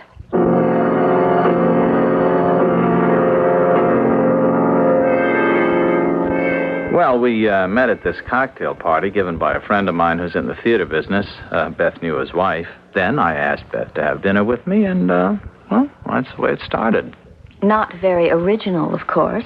How long ago was that? About, well, how long has it been, Beth? Oh, around 3 weeks, give or take a few days. You didn't waste any time, did you? Well, why should we? Daddy, I'm going to show Matt around outside. The pool and all the rest. You've got a beautiful place here, Mr. Stillwell. I am really impressed. Glad you like it. Dinner will be around 7:30, so if you want to drink first, better not stay out too long. Okay, I'll watch the time. I wish she'd stop being so damn nice to me. Now, don't start thinking that way. Okay, I'll do it. Don't worry. Be easier, though, if I felt the same way about her you do, or if I didn't know her at all. This way, I'm not very comfortable about it. Matt, we made an agreement. I said not to worry. I'll do it. All I'm saying is I don't think I'm going to enjoy it much. Ah, there's the pool. Well, your folks have got themselves some kind of a place here. I used to love it when my mother was alive. Yeah. I could learn to snuggle up to a place like this pretty good. Well, don't get used to it. Have you thought any more about how you're going to do it? Well, let's have a look around. Yeah, it does look pretty isolated back here at that. The house stands on 1.5 acres, and it's all screened, especially around the pool here. Now, there's no way a neighbor can see what's going on. It was built that way on purpose. I used to sunbathe out here without even a bikini. Oh, that must have been pretty spectacular. Just keep your mind on the job. No way I'm likely to forget that.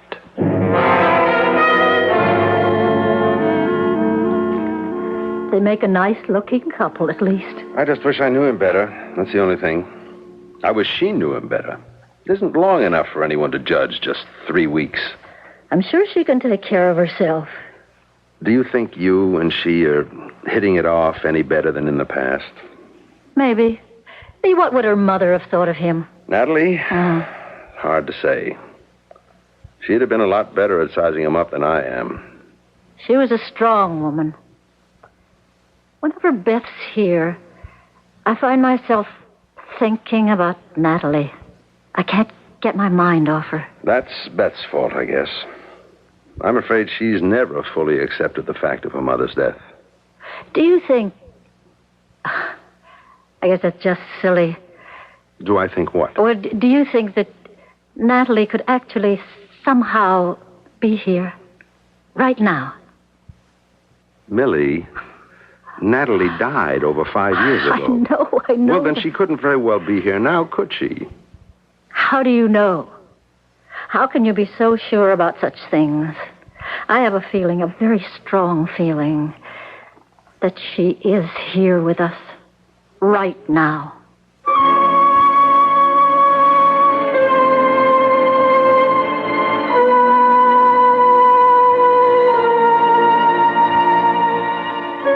Is it possible that, given great strength of character in life, a person might find a way to exert at least his or her influence after death?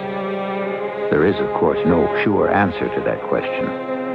It is one of those mysteries which attract speculation but defy explanation. We can, however, continue our speculation when I return shortly with Act Two.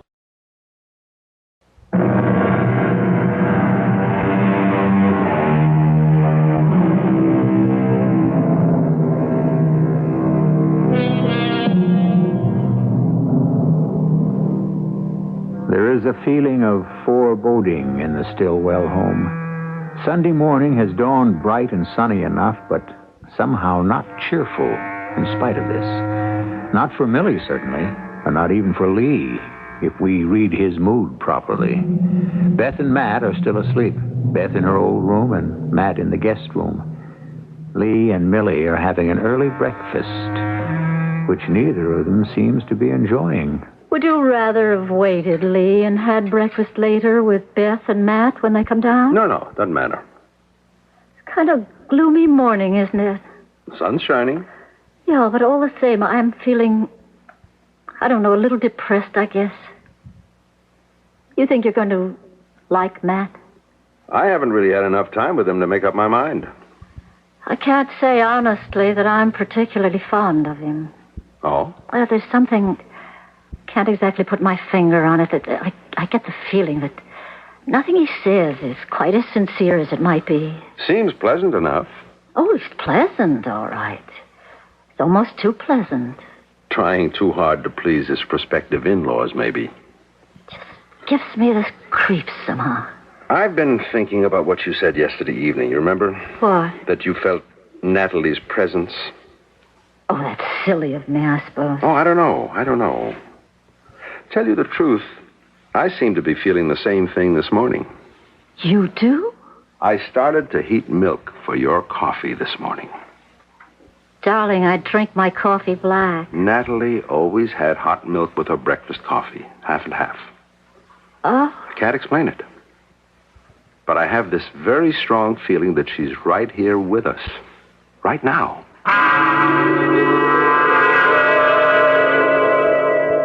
Would you like your breakfast now, Matt?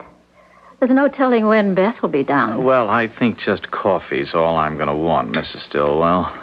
Maybe you can eat something later with Beth when she's ready? Yeah, maybe. Aren't you feeling well this morning? Not very. I didn't sleep much, to tell you the truth. Nervous bridegroom. Oh, don't make him a bridegroom quite yet. We haven't even set the date. Good morning, Beth.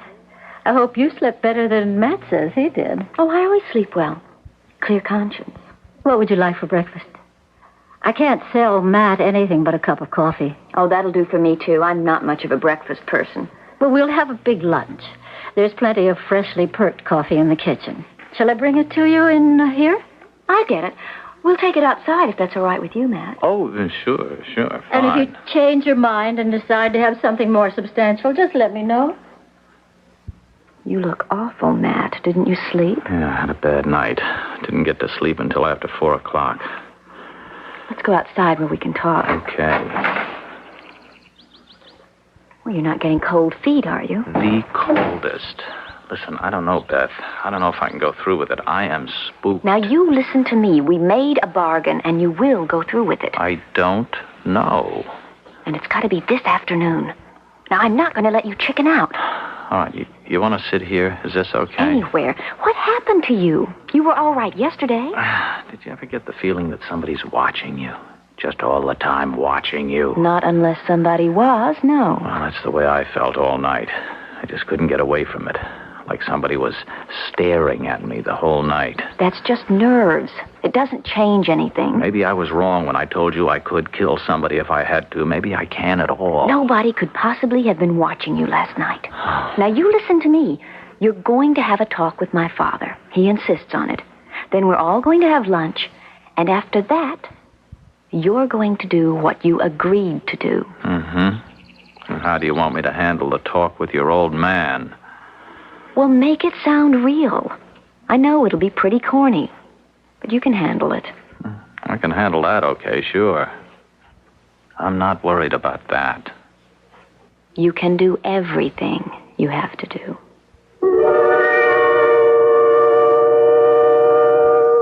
Well, young man, if Beth can spare you for a few minutes, maybe we can have that little talk. Yes, sir. Oh, I can spare him. Matt, you look as if you're being dragged into a torture chamber. Just into the study. Come along. Don't take too long, and maybe Matt and Beth can get a swim in the pool before lunch. It's a good sunny day today. I'll try to keep the torture down to a bare minimum.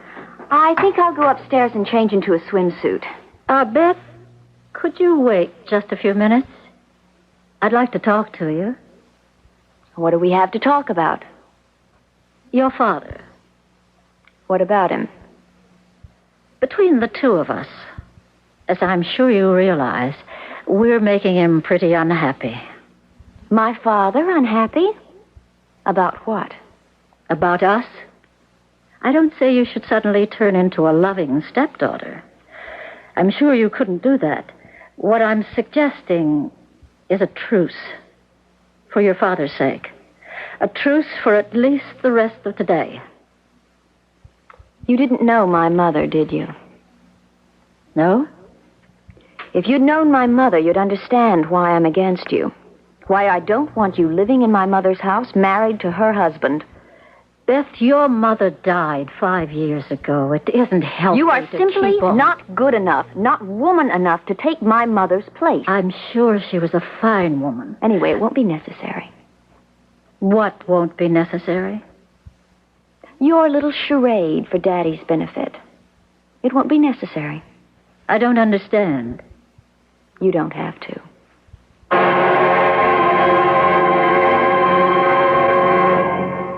Relax, Matt. I'm not really an ogre. No, sir, no. I know you're not. I'm just kind of jumpy today.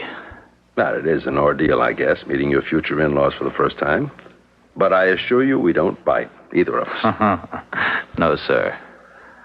Well, now, What do you do for a living, Matt? I don't even know that. Well, right now I'm the assistant manager of a theater, a movie house. Right now? I expect to do better. Uh-huh.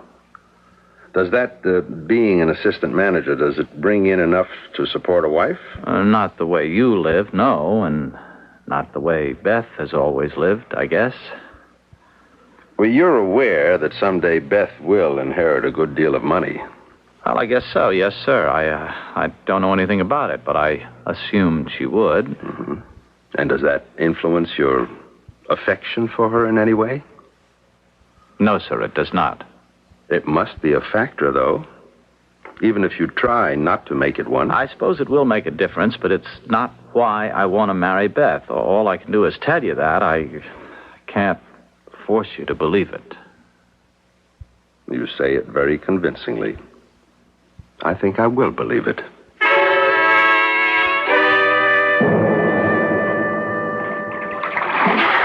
Hey, you swim like a pro. Well, I got my lifesaver certification when I was 18. I worked at it, too. At Jones Beach one season. Was that before or after your armed robbery career? Before. A lifesaver doesn't get much work during the winter in this part of the country. I was broke. Did you ever save anyone while you were working at Jones Beach? Yeah, a couple of guys. Well, then. You see, you've paid in advance for what you're going to do this afternoon. Oh, you are so damn cold about it. Anyway, I'm not a bit sure I'm going to do it. Now, Matt, we've been through that once. I haven't decided. Listen, do you feel like somebody's watching you? Right now? Of course not. Well, I do.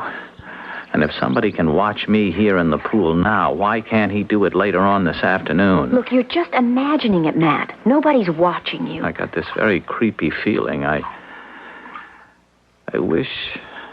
What? You wish what? Oh, I just wish it didn't have to be this way. It does, Matt. We made a deal. You know, when I was in there with your father earlier, it's a funny thing. I got kind of carried away. Carried away? Sort of forgot about the whole thing being a hoax, you know? I would have told him anything. I was the president of a bank or a rich kid or anything, but instead I kept telling him the truth. Maybe I exaggerated some about my prospects, but that's just what a guy would do if it was for real. Your prospects aren't bad. You're about to inherit $10,000. And what I'm about to do, if I do it, is earn $10,000 the hard way. Well, I'm not going to let you chicken out, Matt. You know, I couldn't help wishing it was true when I was in the study there with your father. That we were going to be married? For real? Yeah. Stupid of me. Yes, Matt. Very stupid. Did you have your talk with Beth? A very short talk. How'd it go? Poorly. Oh, I'm sorry to hear that. I'm just not good enough to take her mother's place. That's the whole trouble. And it isn't just me. It would be the same with anybody you'd married. Well, maybe it's a good thing she's getting married. Take her mind off this preoccupation with her mother. It just might be the best thing that's happened to Beth in a long time. How did your talk with Matt go? Oh, I asked him all the old-fashioned questions, and he gave me all the old-fashioned answers. You know, there's still something about him I just don't know, Lee. There's some kind of off-center. Does that make any sense? Not very much. No, I suppose not. Natalie doesn't like him. Natalie doesn't like him?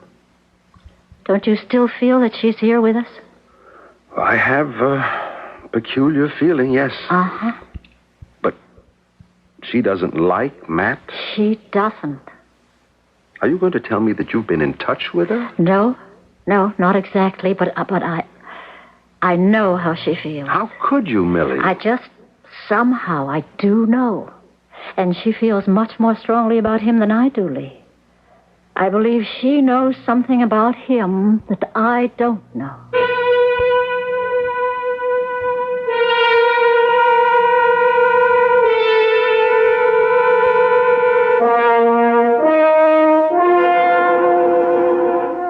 Perhaps in times of extreme stress, a rapport is possible between the living and the dead.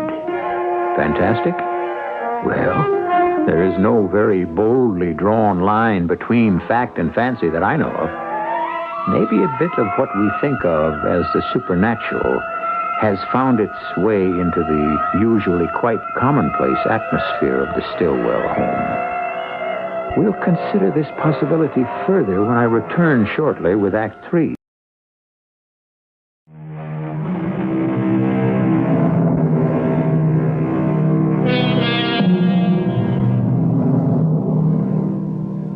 Although water is not man's natural element, he has for centuries taken more pleasure in swimming than perhaps any other sport. Is it the element of danger involved that so spices the pastime? There's always the threat of drowning, but it keeps few people out of deep water. Millie Stillwell, however, would be specially well advised to stay out of the Stillwell pool this afternoon, for the threat to her has become very real. Okay, now here's the way we'll do it. After lunch, I'll tell my father I want to talk to him about I don't know, I think of something. The financial arrangements after we're married. You know, something like that. I told him I wasn't marrying you for your money. Well, he's always given me an allowance. Anyway, the study is the best place for him while you're dealing with my stepmother. The pool can't be seen from there. The windows all face the other direction. Beth, it's no use making a lot of plans because I'm not going to be able to go... You'll suggest a dip in the pool to Millie. You don't like to swim alone. Look, she wouldn't go in the pool with me. Of course she will. She's trying to be a good hostess. And if you don't like to swim alone, she'll go in with you. Now, once you've got her in the pool, you simply hold her under until she drowns. She won't be able to scream or do a thing to stop you. Man, it's perfect. Wait a minute. I got this feeling right now that somebody's watching me. Oh, shut up, will you? It's nothing but nerves. Now, when you're sure Millie's dead, you drag her out of the pool and shout to Daddy and me. We come running out and find you giving her mouth-to-mouth resuscitation. Oh, it's too late, of course. But there you'll be, doing everything you possibly can to save her life. It's foolproof, Matt. I'm not going to do it, Beth. Oh, yes, you are. Look, I'd like to keep my promise to you. Lord knows I could use $10,000, but there's no use in thinking about it anymore. I can't do it. What if we up the price a little, Matt? No good. I couldn't kill her at any price. You told me that when you were talking to Daddy earlier, you wished it could all be real. That we actually were planning to get married. And you called me stupid. Well, what if I said now that it could be real? That I'd marry you if you went through with our plan. You really would? Yes. Yes, and eventually it would be worth a lot more than $10,000 to you, Matt. What I told your father was true. I wouldn't be marrying you just for your money. Well, for whatever reason. Will you do it, Matt? You wouldn't be marrying me because you love me, of course.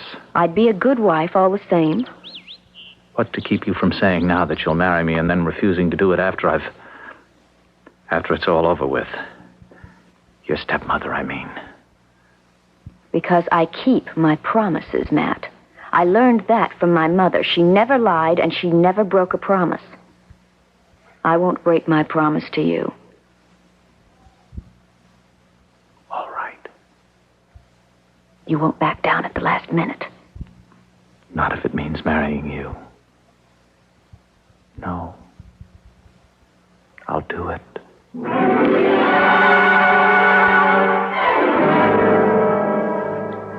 I can't get over this feeling that something dreadful's going to happen, Lee. It's that kind of day, I guess. I'm feeling pretty spooked myself. And you were looking forward to such a nice weekend with Beth. It hasn't turned out quite that well, has it? You still have the feeling that Natalie's with us. It's fantastic. A while ago, I looked out toward the pool, and I could have sworn that Natalie was sitting in one of the chairs. Oh, no. Just for a second. The chair was in the shade of the old oak, And of course, it was just a trick of the shadows, along with my mind. But for a couple of seconds, I could have sworn that Natalie was sitting there. Isn't it about time for lunch? Yes, it is. I think I'll serve it out by the pool. That way Beth and Matt won't have to change.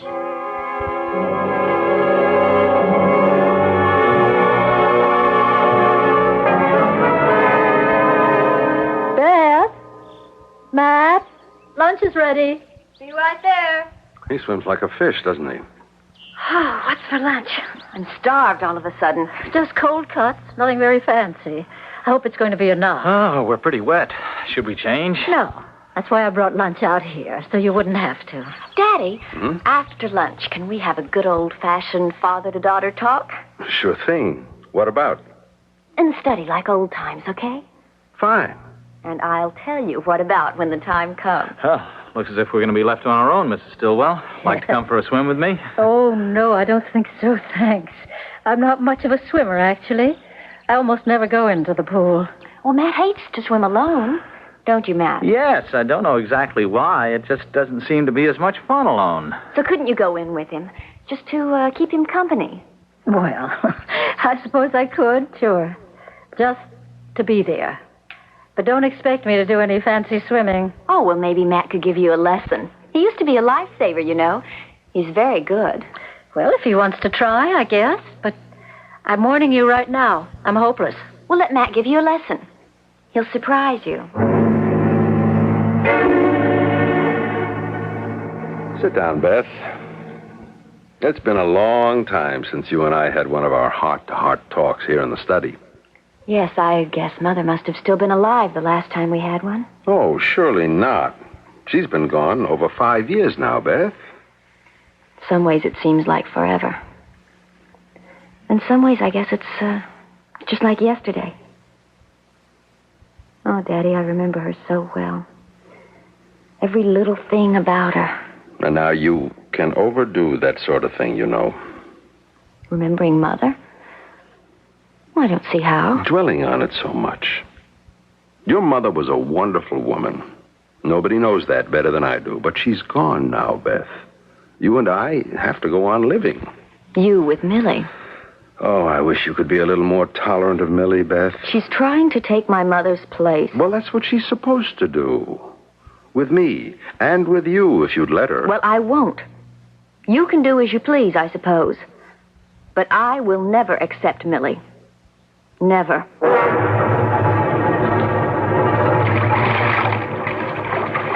Sorry I took so long changing, Matt. I couldn't find a bathing cap. Oh, that's all right. Took a dozen laps of the pool. I'm not in as good shape as I should be. A dozen laps? I call that pretty good. Well, come on in.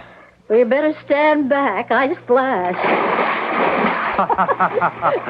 You splash, all right. I told you not to expect anything fancy. Okay. Let me see you swim across the pool once. Well, once is about all I can handle. Okay? Here goes. All right. You see? You're lifting your arms too high. Try to sort of just snake them up. Easy. Oh, I'm terrible.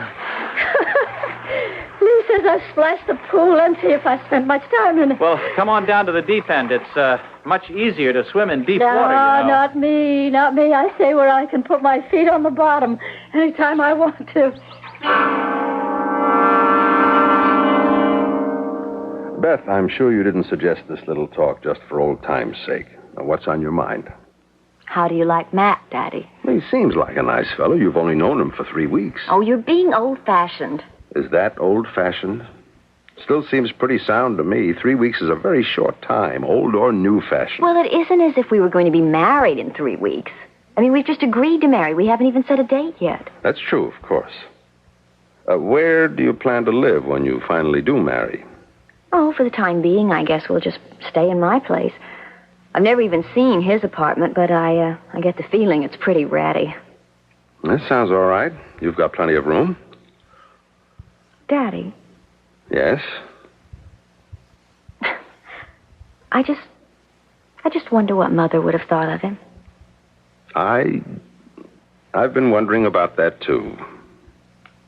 Although, actually, if If Mother were still alive, I wouldn't be marrying him in the first place.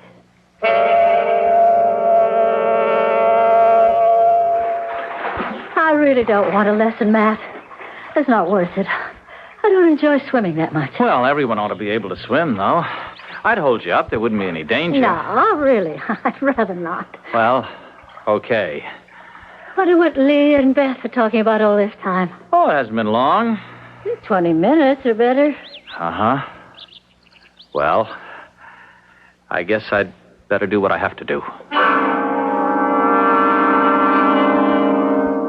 Would Matt object to my continuing your allowance? I don't see any reason why you should have to do without things just because you didn't marry a rich man. We haven't talked about it, but I don't think he'd object. He was pretty firm about the fact that he wasn't marrying you for money. He isn't, but that doesn't mean that he... That sounded like Millie. She wasn't supposed to... Let's get out there. Millie! Millie! Lee! Help me! I can't get him out of the water. Help me, Lee! What happened? Matt was just sort of playing around, and he was trying to duck me or something, and all of a sudden he just collapsed. Here, let me get hold of it. You better call an ambulance, Beth. Yes, I don't understand it all. I've got him, Millie. Are you all right? I'm okay. Here, help me stretch him out here. All right. I don't like the way he looks. Oh, goodness, that awful expression on his face. He looks terrified. Can't you do something for Well, him? I'll try, but I'm afraid he's dead.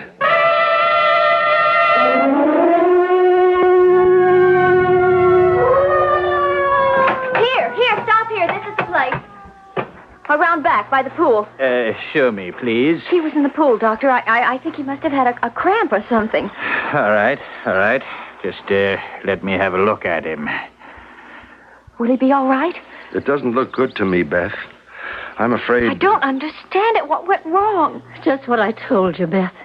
He was just playing, the way people do in the water. I think he was going to duck me.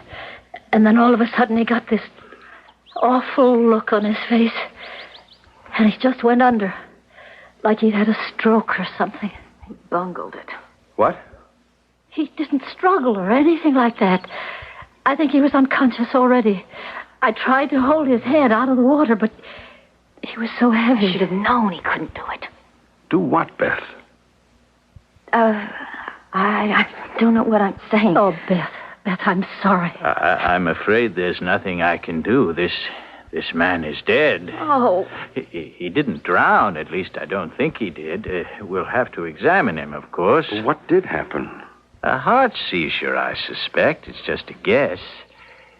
If it weren't so completely unscientific, I think I'd say he died of fear. Where's Beth, Lee? She's up in her room, resting, I guess. Shouldn't someone be with her? She said she wanted to be alone. She doesn't seem to be taking it too badly. I don't really understand the way she's taking it.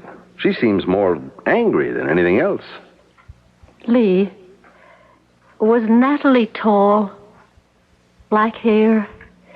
Very beautiful, but with a small scar just at the corner of her left eye? Why, yes. How could you know that? I saw her. You saw her? I couldn't tell the doctor. How can you tell a doctor a thing like that? You saw Natalie? Matt was trying to duck me, as I told you, and he looked over my shoulder, and he got this terrified look on his face. And I turned to see what had frightened him so. She was standing there. Natalie? Yes, Lee. It was Natalie who frightened Matt to death.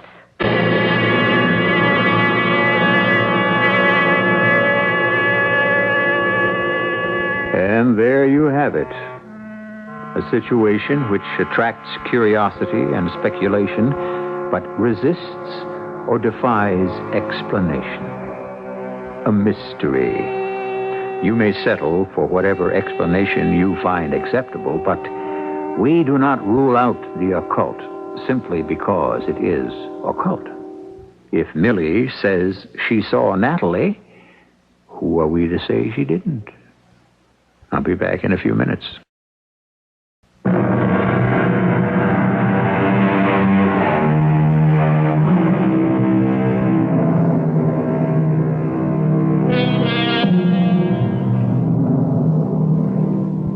poetic justice does sometimes happen. And although Beth seems to have gone unpunished for the crime of plotting murder, has she really? She'll have to live the rest of her life with the knowledge of her guilt. And conscience can be the hardest of all judges. I feel sure Beth will never conspire against her stepmother again. And while she and Millie will never be friends, they will never again be such total enemies. Our cast included Morgan Fairchild, William Redfield, Ann Shepard, and Nat Polen. The entire production was under the direction of Hyman Brown. This is E.G. Marshall inviting you to return to our Mystery Theater for another adventure in the macabre. Until next time, pleasant dreams.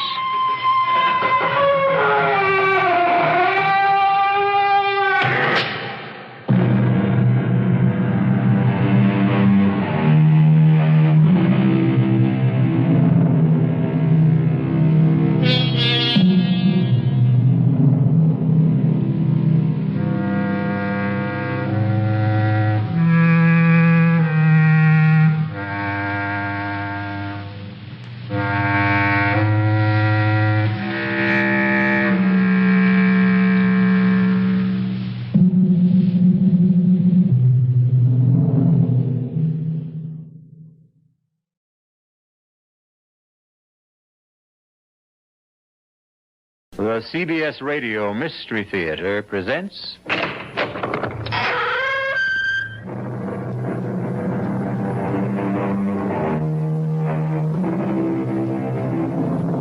Come in. Welcome. I'm E.G. Marshall. Welcome to the sound of suspense, to the fear you can hear. This time around, we're involved in the supernatural. Any dictionary will give you several definitions. Supernatural, above and beyond the natural order of events, of or related to ghosts. Behavior caused by the intervention or by the action of a god on earthly affairs. Choose your own definition for this tale we're about to relate.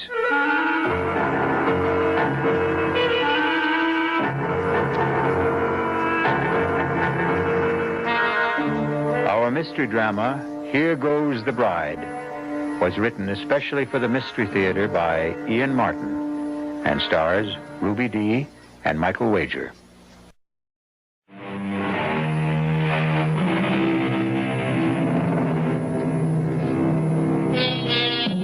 The supernatural doesn't always have to presuppose something totally beyond this earth. There are those among us who hover somewhere between earth and sky. The stars who light up our theater marquees or movie screens. All the human beings who have become, by extension, a little larger than life. This is the shocking tale about two of those. Richard. Yes, Jenny? It's such a lovely day. Can't we put the top down? Well, I don't want to take a chance on being recognized. Nobody will recognize me. Just do as I say, please. Oh, sorry to make you do the driving, darling, but that's why I had Juan leave my sister Letha's car in Monterey. The damn snoop should know by now not to pay any attention to it. Does your sister look like me, Richard? Enough from a distance. Same colored hair. But not really. He's attractive enough, I suppose. No, actually, she is very plain, and you... Yes. You're the most beautiful woman I've ever known. And I thought you only married me for my money. Look, don't say that. But, darling, I was only joking. Did you really mean what you said about me? Every word. But she was so beautiful. How could you... April was April. She isn't in my world or anyone else's anymore. She's dead. I'm sorry, darling. I shouldn't have brought her up. Oh, we're here already. So, I'm about to see Richard Morgan's Folly at last. Don't let the wall spoil it for you. Ooh, but it's like a fortress, Bob. Wire, broken glass. And the gate looks as though you borrowed it from the Bastille. Does it all have to be so high? The price of privacy. What little we could ever get. The fans considered April and myself public property. But we could forget that once we're inside. From there, looking out, you can't even see the walls. Open the gate. I don't think I could even budget it if I knew how. Not manually. You see the little box on the visor? It's an electric gizmo. Just press the button on it. It's a magic castle. Enter, Your Majesty, and long live the Queen.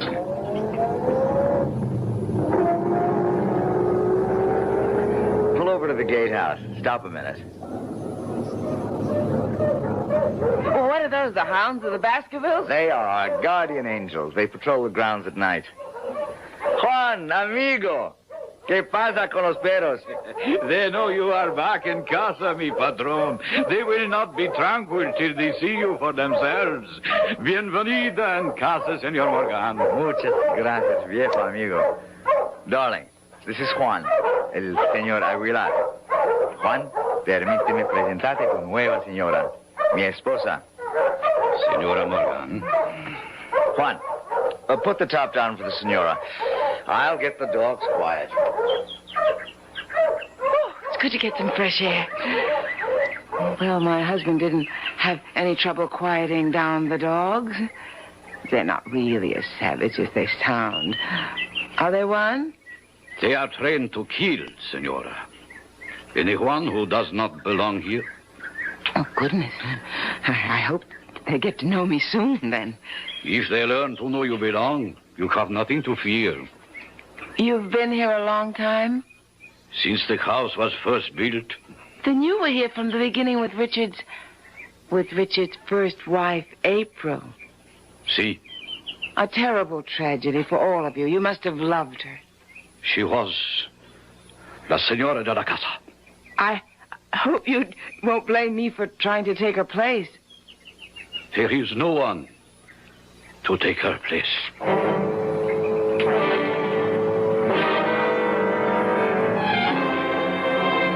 Conchita? Si, señorita. Here in the hall. Yes, señorita Morgan. You didn't take her portrait down. La señora? April? That is her place. I don't think my brother is going to agree with you. He is bringing home a new bride, you know. I know. Didn't he suggest it might be a sensible idea to clear away all the portraits and memories of April from around the house? The portrait here in the hall is painted on plaster. It cannot be removed, any more than her memory can be removed. So it stays. This is her place. No one can take it. A fresco. Funny, I never realized that. Because it's framed, I suppose. It was El Patron's idea for the wedding present.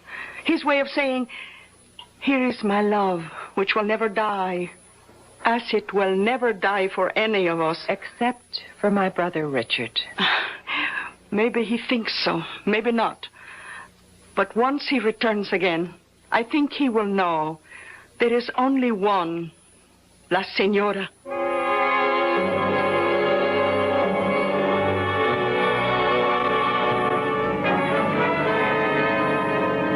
Now you're really going to see what Bon Repos is all about. I'm going to drive slow so you can drink it in. Look. Oh, it's breathtaking. That's Bon Repos. Not only the house, but the cliffs. And that wild leap off into the Pacific and all the way to the horizon. Oh, I love it. I hope you'll be able to. But I do already. Except... Except what?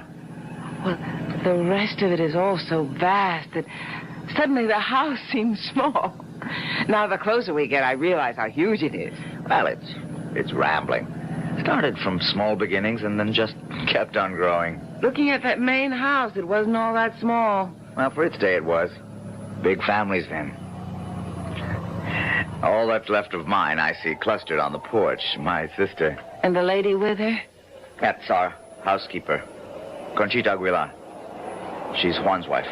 I have no one, but at least you have a sister. It makes me feel a lot less like an orphan. And the house is so lovely. I hope I've come home. I told you when we came back to America that would be your decision. Jenny, for many reasons, it's not going to be an easy one. But just give it a chance. I'll welcome it, Richard. If only it will welcome me.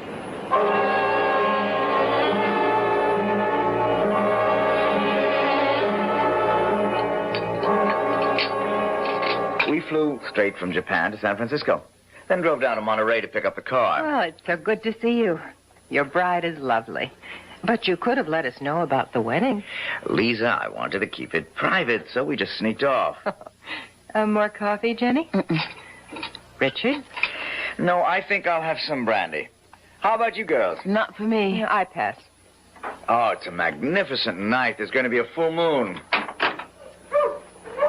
Damn dogs are all stirred up again. Jenny? Yes, Richard? Want to walk down with me and start making friends with them? Well, I'm a little tired tonight. I bet I'd make a better dog pal by daylight. Well, why don't you go ahead while I go up and get ready for bed? Well, you're the one they're calling for anyway. I've missed them. And it's nice to have been missed. Would you mind? I won't be over a half hour. I'll be waiting for you when you get back. I'll close the French windows. Don't forget to lock them, Lisa. No, leave them open. The breeze is wonderful. I'll see they get closed, Richie. I've been taking care of that for the last year. Take care of my bride, too, Lisa. Good night to you, Lisa. I'll see you later, Jenny. Well, a very sexy goodbye. Your brother is a very sexy man. Well, hadn't you noticed? Well, why should I be the only woman in the Northern Hemisphere to have it escape me? Oh, Lisa. It's what makes my blood run cold sometimes. That and April. She can scarcely run you much competition anymore. Because she's dead. She is? Oh, not really. In so many ways, I'm terribly naive growing up in Japan, knowing so little of my native country. I was always aware that Richard Morgan was a star. After all, he was in Japan to make a movie. And I knew he'd been married for many years to April Sanders. It was only after I'd married Richard and come back to America that I began to realize I'd married into royalty. Not only that, but I'd rushed blindly into marrying the king without seeing that the Queen is not dead. Oh, Jenny, don't be silly. The Queen is very dead. Not in most people's memories. How did it happen, Lisa? How could that vibrant, overwhelmingly wonderful woman have met her death?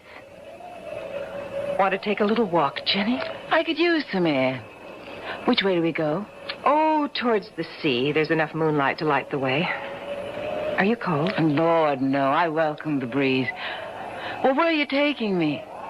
To the end of the world. What? Well, where April ended hers. You wanted to know how it happened, didn't you?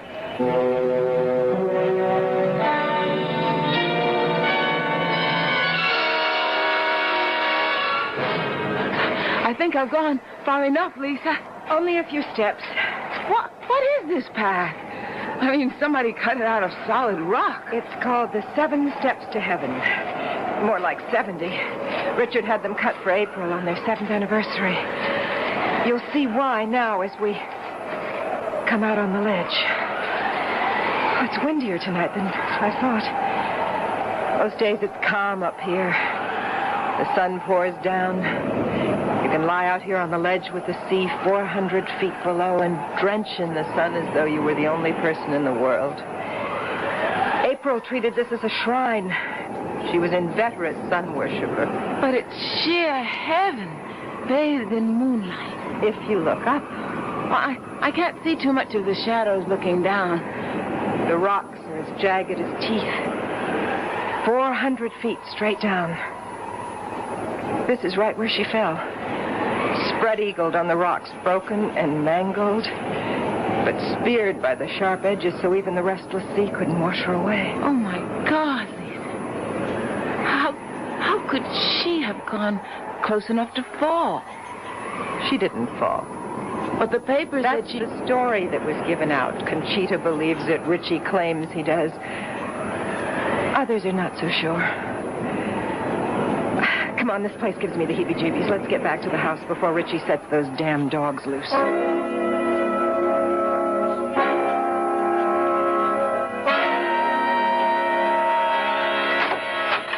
Oh, excuse me, I was just turning down the bed. Which I'm sure you're quite ready to roll into, Jenny. Good night, dear.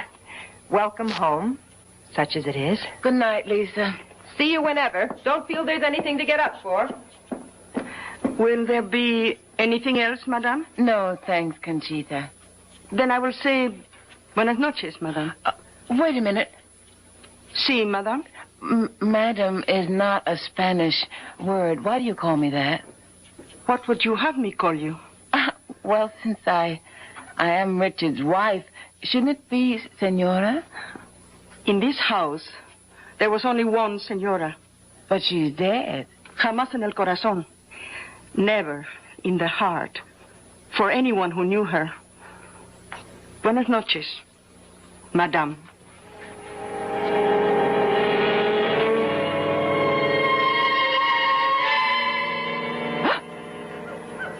Richard? Richard, are you awake? Huh?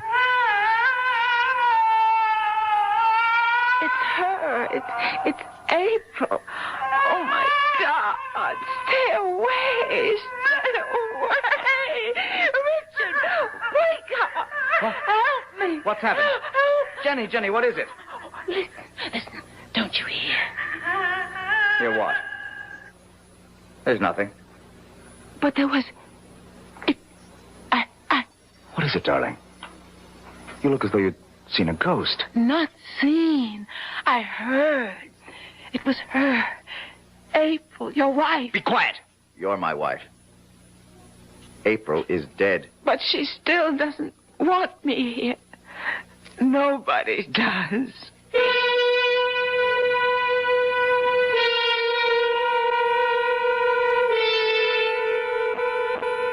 Not a very auspicious housewarming for poor Jenny at Bon Repos.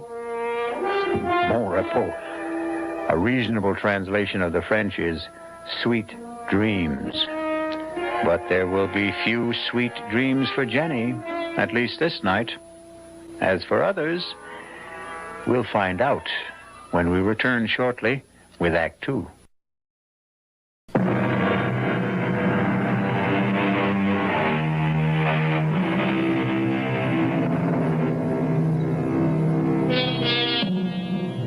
By the fresh light of a clear morning, with the wind stilled and the sunlight flooding all the dark corners, Bon Repos is a little more worthy of its name. But Richard Morgan is having a difficult time selling that to his still shaken bride. Let a little light in. You'll feel better, Jenny. No, Richard. I'm still not over last night. Who was it? Darling, it wasn't anybody. You still say you didn't hear it, that awful sobbing? It was nothing but the wind. Sometimes it sighs and moans all around the house, and you'd swear it was a human voice. But look. Not a whisper this morning. Even the ocean's like glass. Today you'll understand why I love this house so much. Richard, come here. Beside me on the bed. All right, darling. I know you love Bon Repos, but... But what? Richard, please, I don't want to live here. Why not? Darling, try to understand. I don't feel I belong here. I know Juan and Conchita seem to resent me. Have they said anything? No, not in so many words. It's just a feeling I get. I'm not wanted. That isn't true.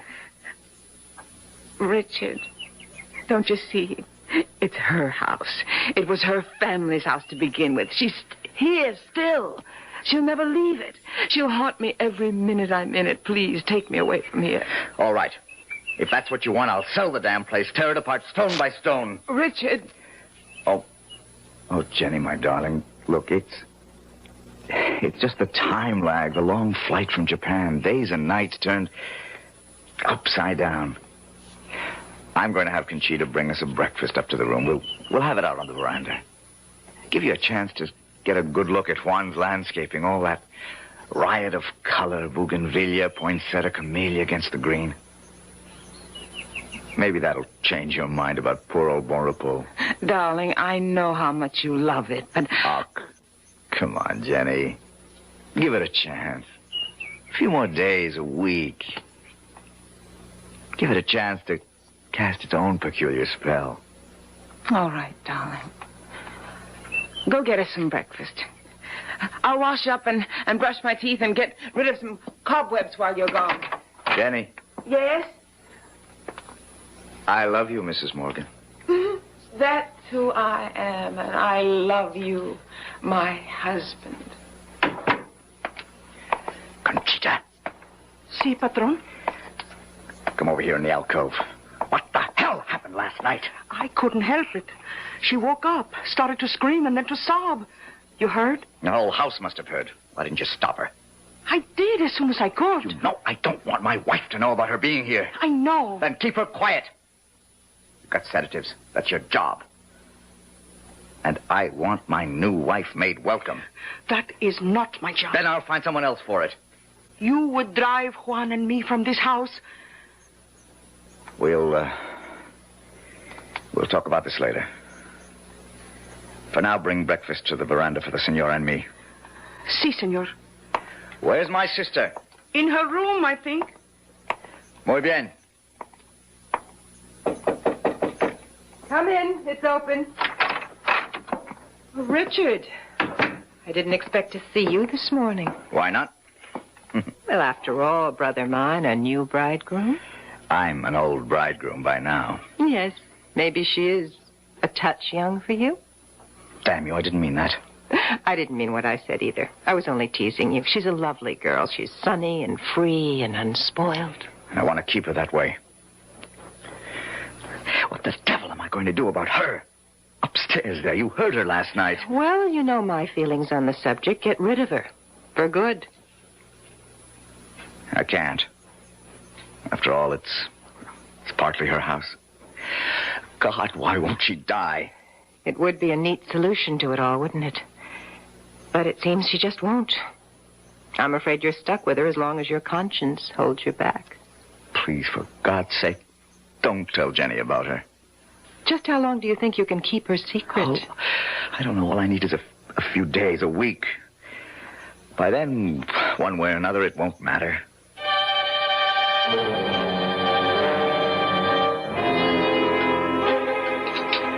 Are you going to start country hopping again, or are you going to stay home and make some nice, solid American movies? Well, that depends on my negotiations in the next week or 10 days. Jenny, you're not eating your steak. Want it on the fire a little more? No, thanks. I really ate too much of that wonderful salad. I don't think I could eat another thing. Conchita? Si, senor. I think you can clear the table. You want dessert, dear? I don't think so. Lisa, please forgive me, but I'm so full of sand, sea, air, and scouting the property that I'm really bushed. Would you excuse me? Of course, Jenny. Get a good sleep. I'll see you upstairs, darling. Shall I have Conchita bring us some coffee? Oh, no. I just want to sleep and make up for the last few days. You don't have to come up. Try and keep me away. Good night, Lisa. Night. See you tomorrow. I feel like such a party pooper. Lisa, forgive us. I'm bushed myself. Darling, you're positively weaving. But I feel a little high or low or something. Oh, here, how about my arm for support? I'd love it. No good? No, fine. I was just... She was so lovely, Richard. Huh? Oh. April, the fresco. That damn thing, I wish I'd never dreamed it up. I promise you it'll be removed or covered or something. Oh, no, darling, it's too lovely to destroy. Besides, no matter what you do or anyone tries to do, the memory of April Sanders in our time can never be wiped out or erased. It's something we both have to live with. She was like Jean Harlow, Marilyn Monroe, Elizabeth Taylor. She belonged to the public. But you had her painted to endure forever.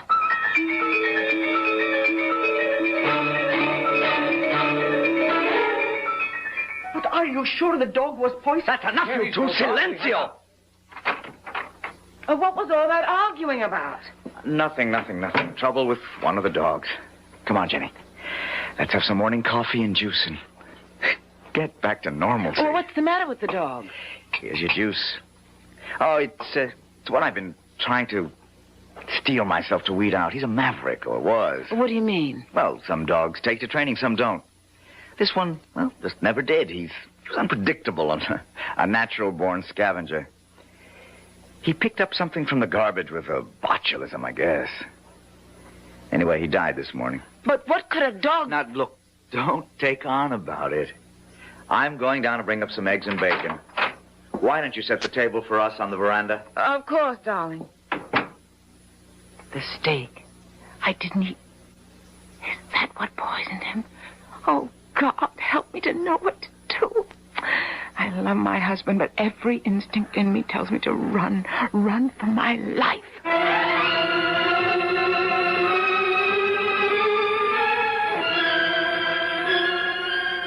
Yeah. Yep. Sure, JB. No, I don't like it, but if it's the only way, I'll be there. Yes, right away. No, I'll drive down. It's almost dark already, so I'm not taking much of a chance. What? Well, yes, thanks, yes. I'll stay with you overnight and come right back. You're going to Los Angeles? Just overnight, darling. Well, take me with you. Oh, Jenny, I can't. This is all strictly business. And I stay here alone? Well, not alone. Lisa's with you. Oh, thank God for that. You have nothing to worry about. Of course I haven't. Go, do what you have to do and come back to me safe. And you stay safe for me to come back to.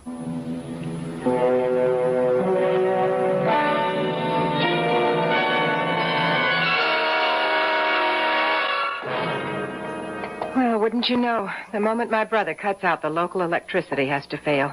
Here's your candle, Jenny. Want me to come in with you? No, I'm fine. Oh, there are plenty of others in the candelabra. They can burn all night. I won't need them. That good night drink we had has curdled my brain. No, me too. I don't know about you, but I'm sailing. Maybe there was something in Conchita's Horas con Pollo, but I'm positively lightheaded. Well, whatever it was, thank God for small favors. I'll sleep sound tonight. If I can just find the bed. Whew, I'm really high as a kite. And no reason for it.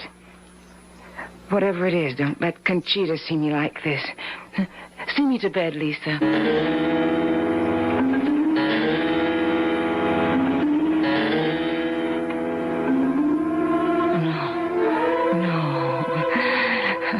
They don't want me here. Someone, something. But who? Conchita, Juan, Richard. No, please, not Richard. But April is still in his mind. April. No, I don't believe ghosts. I won't. No. Who's there? Who's there?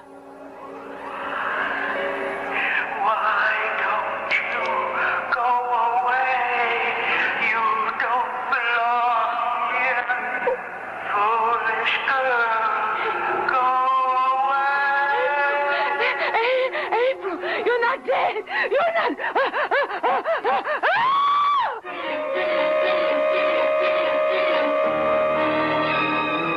Moving towards the bed was the dead woman, April Morgan. But what a travesty of that beautiful woman. A face gaunt and haggard, the eyes staring blankly from the desiccated skin. A hellish ghoul raised from the year-old grave. No wonder Jenny mercifully passed out. We'll return shortly with Act 3.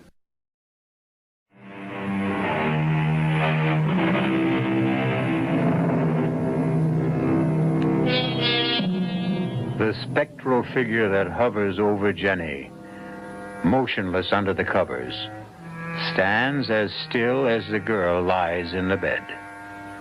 Is her presence as malign as Jenny deems it to be, or as benign as it seems to be? Hush, child. Hush. I mean you no harm. But you are... How you must hate me. Her. April. His wife. Oh, no. No, I'm not April. April is dead. She died, you know. I thought I did. Then who? I'm her mother. April was my daughter. You live here? Yes. Up there. Then you're the one I heard the other night, sobbing. Was I? Oh, perhaps I was. I'm very sad, you know. Because your daughter died. Because my daughter was killed. Killed? What did April have to die for? She had everything to live for. She'd never commit suicide. But it was an accident, wasn't it? Oh, April was as graceful as a fawn. She was a dancer, you know. She had an incredible sense of balance. She could never have lost it. Are you suggesting she was pushed? Oh, why do you think I'm locked up there in my room on the 3rd floor with Conchita as my jailer? The housekeeper. Oh, Conchita is a practical nurse. And I am a prisoner, half the time under sedation, living in limbo, the shut-in to end all shut-ins. But why? To keep me from crying it to the skies. To keep the truth buried like me and my daughter. Except that I am on the 3rd floor and April is 6 feet deep. Oh, he was jealous of her.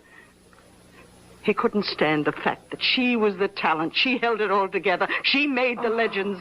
And when the truth was coming out that he meant nothing, that she was the star, he had to drag her out of the skies, destroy her, kill her. Who? Your new husband, Richard Morgan. That's why I came to warn you. Oh, get out while you can. Senora, are you all right? What is it he wants to take from you? Senora Morgan, open the door. I'm coming, Juan. What do you want? Are you rich? Yes. Are you coming, Senora? Then run like the wind. He will kill you. Just as he did April.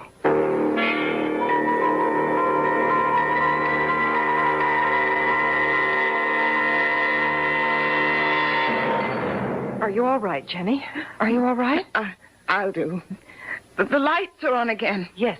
What happened to April's mother? Juan has taken her back to her room. She's mad, you know. She's quite mad. She accused Richard of killing April. It's her obsession. She should be institutionalized, but Richie, well, he could never hurt a fly. But I don't understand why. Now what? Headlights coming up the drive. Must be Richie. I better go down and let him in.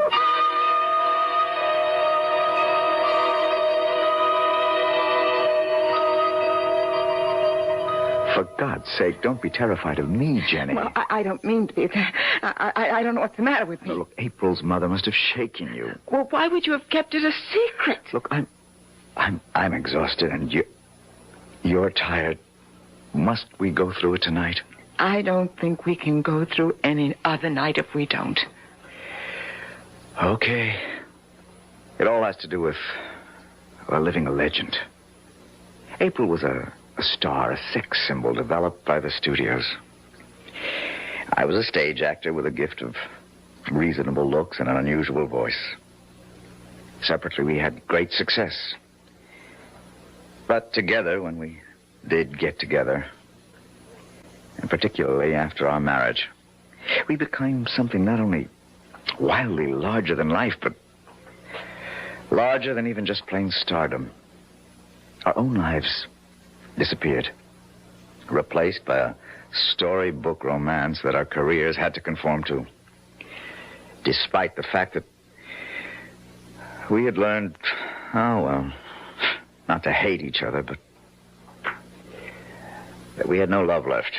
You didn't love April? Jenny, I couldn't stand her. She was selfish, avaricious, demanding, petty, an impossible woman. So you got rid of her? You don't believe that. No. Oh, no, Richard. But how did April really die?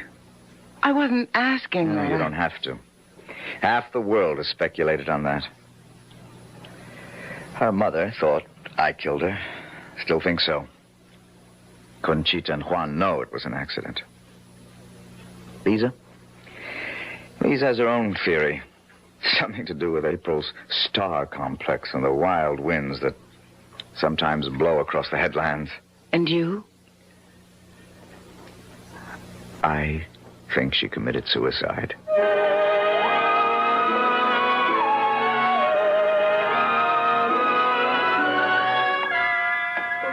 Buenos dias, Conchita.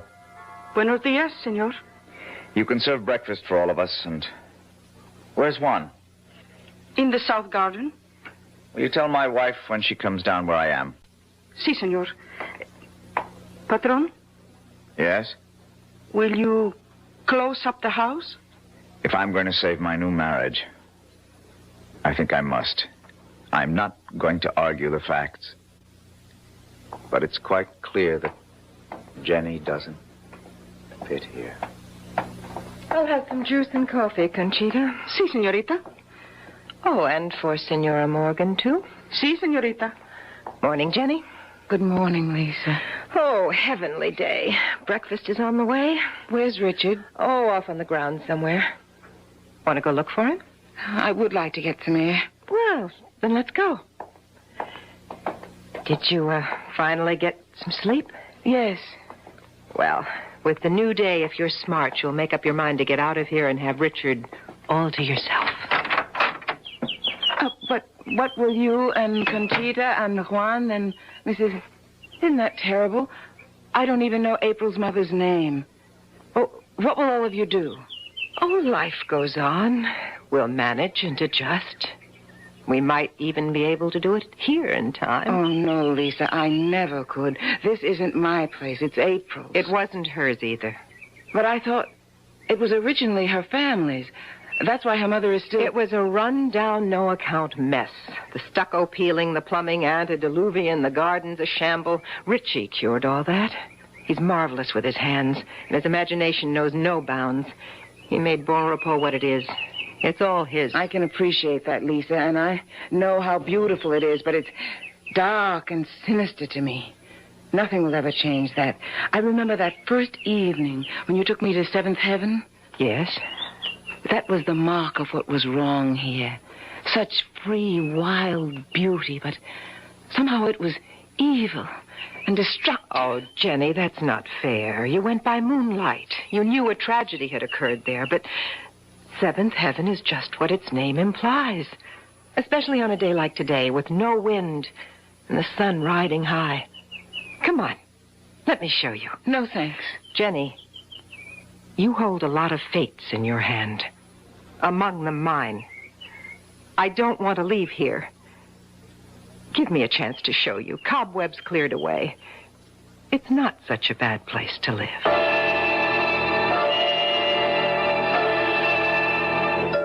Conchita? Si, senor. Where is the senorita? They went out in the garden towards the water. They? Your sister and your wife. Didn't they know breakfast was ready? I think, but the Senorita Morgan seemed to want to take the senora to the water. I should not say this, but I have a sensation you should go quickly after them.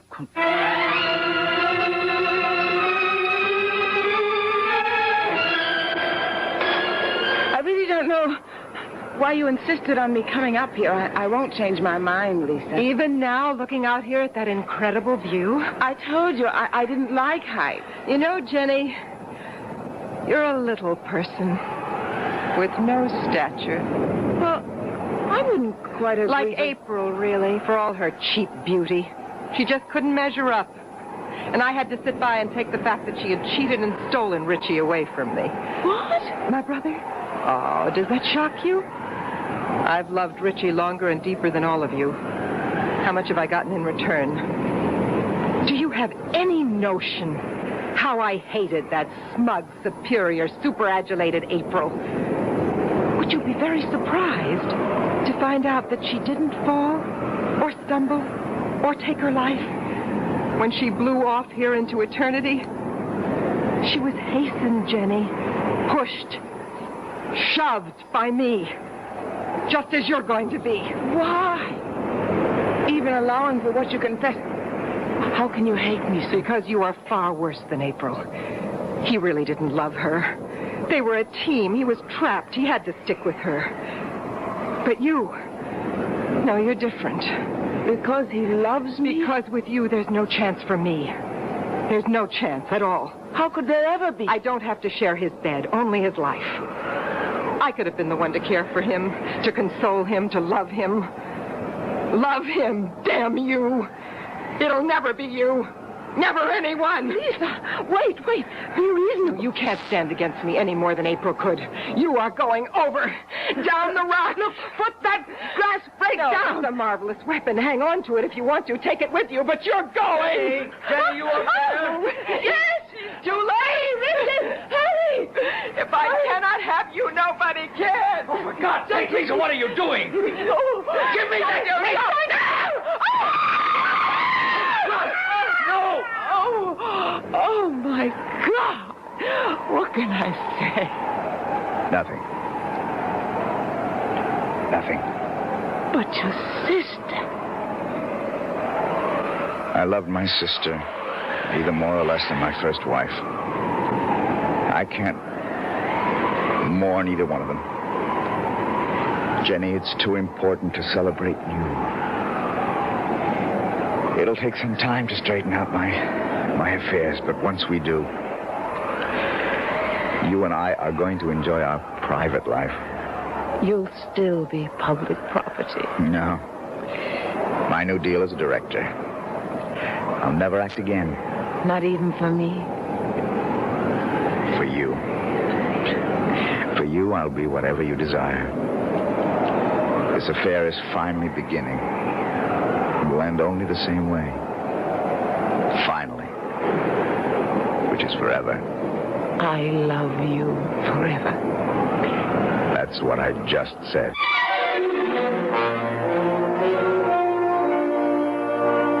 The walls still stand about Bonrepos, but the barbed wire and broken glass are gone from the parapets.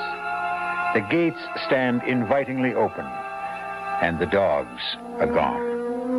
In the bright sunshine, the dark memories, too, are fading, and the clean winds from the sea have washed away the cobwebs. Once again, the old house lives up to its name. I'll be back shortly.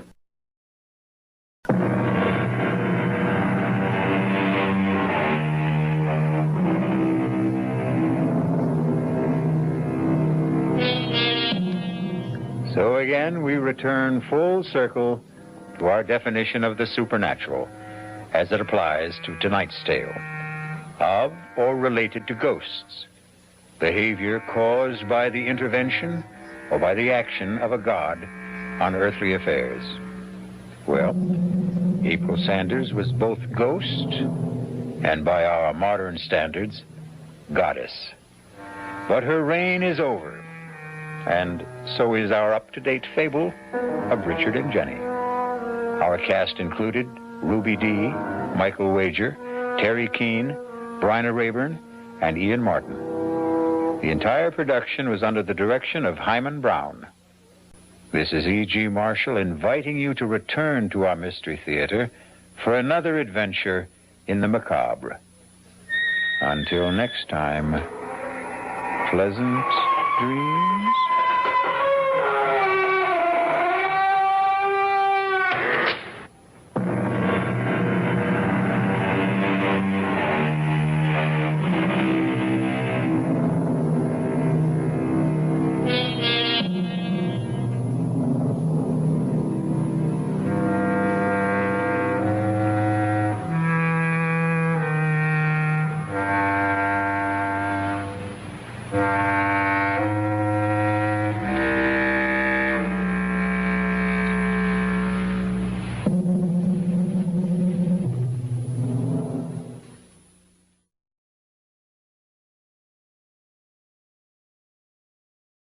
The CBS Radio Mystery Theater presents...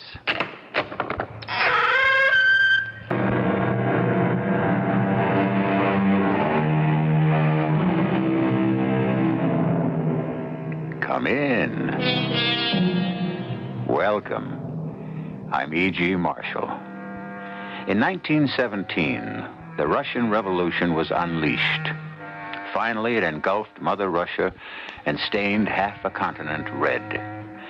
But whatever changes it wrought, it changed little in the Russian soul itself. The people under the star were very like the people today.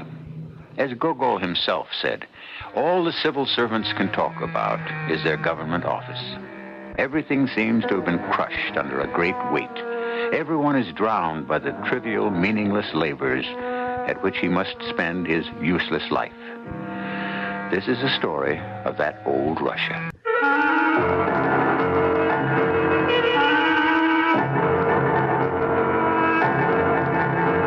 Our mystery drama, The Overcoat, was written especially for the Mystery Theater by Ian Martin and stars Hans Conried.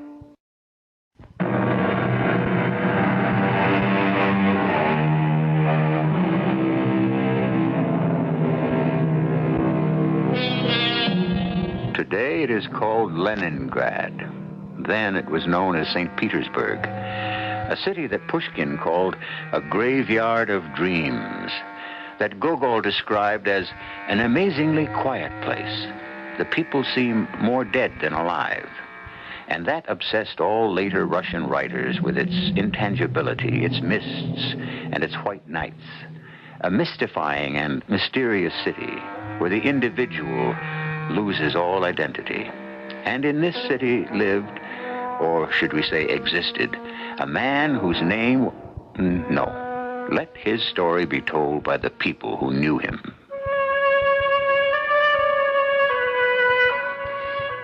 You never heard of Akaky Akakievich? Then you don't know Petersburg. But then, of course, even if you had heard of him, you didn't know him, as I did. He boarded with me, 20 years? Something like that. Hard to remember. He was shortish, one would say, rather pockmarked and with reddish hair. He had a small, bald patch in front and wrinkles on his cheeks, but he always paid promptly, even if all he had was the garret room. Good evening, Madame Bushka. Oh, good evening, Counselor. It is cold out? Oh, yes, I think. I didn't notice. Oh, your coat needs mending. Where? There's a tear under the arm, big enough to stick your head through. So there is. I must do something about that. I have some thread. I can patch it for you. Yeah, so much trouble. And I have, as you see, important work to do. I see by all your papers. You must watch your health. Look, I have some tea in the samovar. You could have a glass while you wait for me to fix that rent. Rent? Oh, that reminds me. Today I have it for you. Oh, so, well, come in a moment. I'll give you a receipt. Oh, I wouldn't want to take advantage of your hospitality. The receipt I could get in the morning. And your coat? Well, I could take it to Petrovich the tailor. Oh, robber. No, one small favor I couldn't do for you once. I have no way of returning it. Did I ask? Come in, then, and take off your coat. I look at him as I sew this old bunch of rags he calls a coat, and I wonder. He has taken the tea, but he is in an agony of embarrassment because I've taken him out of his world. You're not drinking your tea. Oh, yes. Well, it was just a little hot. Oh, and maybe not enough sugar. Oh, yes, enough. More than enough. I'm not used to sugar. As you will. Well, you always bring so much work home. But there's always so much to be done. Oh, what is it you do at the department? I copy. Oh? Copy what? Why, all kinds of documents. Such as? I wouldn't have the faintest notion. There isn't time to read them, you see. Oh, I see. You are from the Ukraine, Counselor? Yes. Bazmashkin. That's why I asked. Well, it means, well, a bashmaki is a shoe. I know. You are not from the Ukraine? No, from Georgia. Oh. Was your father a shoemaker? Oh, no. Why? Because of your name. Oh, no, that was because my grandfather went around in boots, and they had them sold just 3 times a year. But you don't have boots. Oh, no, I have shoes. But then everyone calls me Akaki Akievich. Yes, I know. You're thinking that is a strange name. I didn't say so. Well, some people even say far-fetched, but really I couldn't have been called anything else. You see, here is how it was, if you want to hear. Oh, I might as well. I haven't finished your coat yet. Very well. You see, I was born on March the 22nd at night, if my memory serves me right. That would be more up to your mother's memory, perhaps. You could be right. She was the wife of a civil servant, you see. That is, my father was in the civil service. I should think so. My mother was offered a choice of 3 names. Mokia, Sosia, or Chodosat, after the martyr. Oh, no, she thought to herself, such awful names they are going in for these days. We'd better call him after his father. He was an Akaki, so let his son be an Akaki as well. Akaki Akakievich. That's how it came about. Oh, an amazing story. And finished just at the moment your coat is. But you know what, Akaki Akakievich? For that's what I must make bold to call you now. It won't do.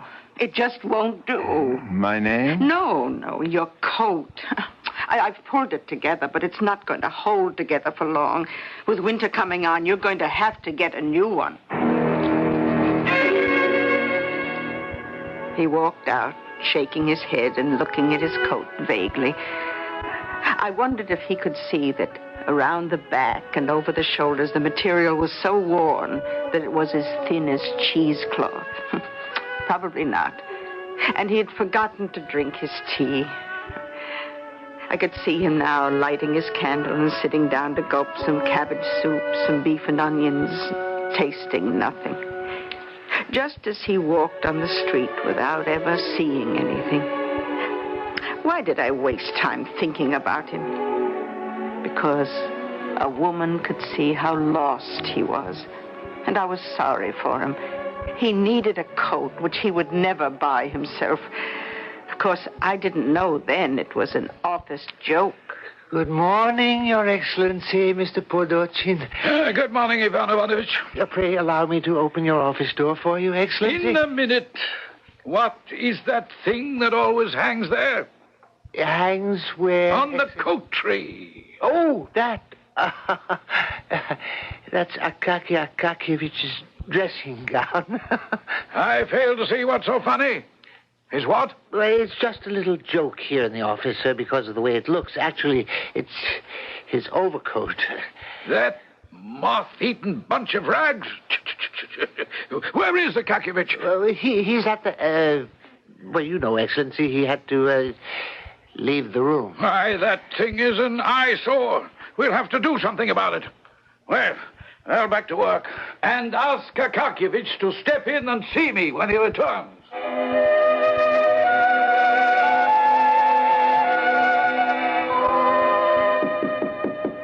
Come in. You sent for me, Your Excellency, Mr. Podochin, sir? Ah, yes. Well, close the door, man. Oh, yes, sir. And come over here and sit down. Oh, I couldn't. I wouldn't feel right. I just stand, Your Excellency. Well, suit yourself. It's about, how long have you worked here at the department, Akakievich? Oh, dear me, no. I don't think I quite know. Before you took over, Excellency. You've been here that long? Oh, yes. It's strange. I never quite noticed you. Oh, I was here with Director Suslov and Director Korvalyov. Good heavens, you must have been here at least 20 years. Oh, I suppose that would be it, Excellency. Give or take a year, one or the other. And your title is? I'm a titular counselor, Excellency. Clerk. That's another way of saying it. Your salary? 400 rubles. A year? To be precise, per annum. Good heavens. What do you do? I copy, sir. Copy? Copy. Is that all? Yes, Excellency. Well, perhaps we can find you something a little more interesting and challenging. Oh, please don't, Excellency. You are not interested in advancement? Oh, it isn't that. It's just that... Come on, man. Spit it out. I'm not happy that way. Just copying makes you happy? Oh, yes, Excellency. I love my work. It's my whole life. I take things home, extra things from the office to copy. And if there isn't enough work, then often I just copy for my own pleasure. Especially if it's something addressed to someone newly appointed or important personage. I never heard anything like this in my life. And where do you find these precious documents to important personages? Oh, dear, anywhere at all. The newspaper, an old book, it doesn't matter. Would that be all, Excellency? Huh? Oh, yes, that's all. It's certainly about all I can take for one day. Thank you, Excellency. Oh, by the way, about your dressing gown. My dressing? Well, I mean that garment hanging out there that pretends to be a coat. Something will simply have to be done about it. I mean, it's falling apart. One can see through it. I can't have it hanging there. Gives the place a bad tone. Doesn't speak well for the department. Yes, Excellency. I was thinking of taking it to the tailor for repairing. Repairing? If he sticks a needle into it, it'll dissolve into dust. What you want is a new one. Yes, that's it. Treat yourself to a present. Akakievich, you get yourself a new coat. What did the old crab want, Akaki? He wants me to get a new coat. Is that all? Fine. I think it's a good idea. But I can't afford it. Oh, nonsense. Anyone can afford a new coat. Anyway, you haven't any choice. What do you mean? You don't want to get the sack, do you? Find yourself without a job? Oh, he wouldn't do that. Not His Excellency. Not the prince of a man like His Excellency. I'll have Petrovich the tailor. He'll fix it like new. You better face the truth, Akakievich. Better get a new coat, or you're out. No. I've been here so long. It's my life. Oh, he wouldn't. He knows I work hard. He's a kind man. Kind? You could sit here till your whole behind was one big bunion, and all you'd get in reward for your labors would be a badge in your buttonhole. I tell you, you'd better get that coat. I don't have the money. Better get it. Get it from your 70-year-old landlady for a wedding gift. She's rich. What wedding gift? Why, isn't she going to marry you? We were all sure she was sweet on you. Why do you torment me so? Leave me alone. I'm your brother. You won't be long if you don't get that overcoat. Get it.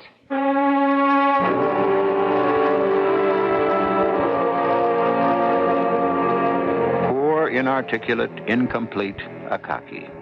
A natural butt for jokes. A mouse of a man, too small and harmless to twit and taunt. And yet, by that very token, a ready prey to feed the precarious security of other small men. The coat was a joke. Or was it? I shall return shortly with Act Two.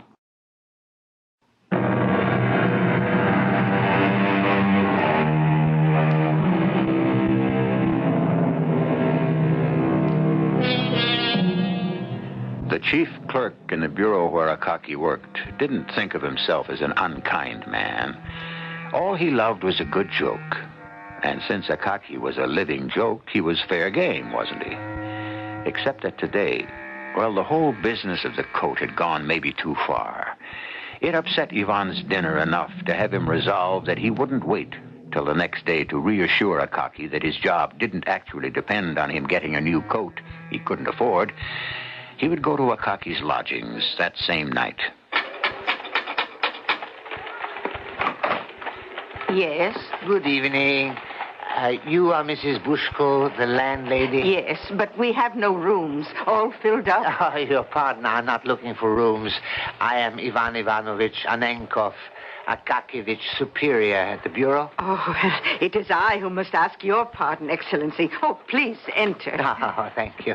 But not Excellency, just Counselor. Oh, well, as you prefer, of course. You wish to see Mr. Bazmachkin? Who? Akaki Akakievich. Oh, yes. Well, I never knew his surname. Could you direct me to his quarters? Oh, he is not in. Devil, you say. I thought he seldom went abroad. That is God's truth, but tonight was special, you see. Aha. Then you know where he's gone. Of course, to Petrovich the tailor. Oh, dear. Would you know why? Well, I'm not one to gossip, but yes, I think he has gone about his overcoat. To Petrovich? If you need a new garment, why not?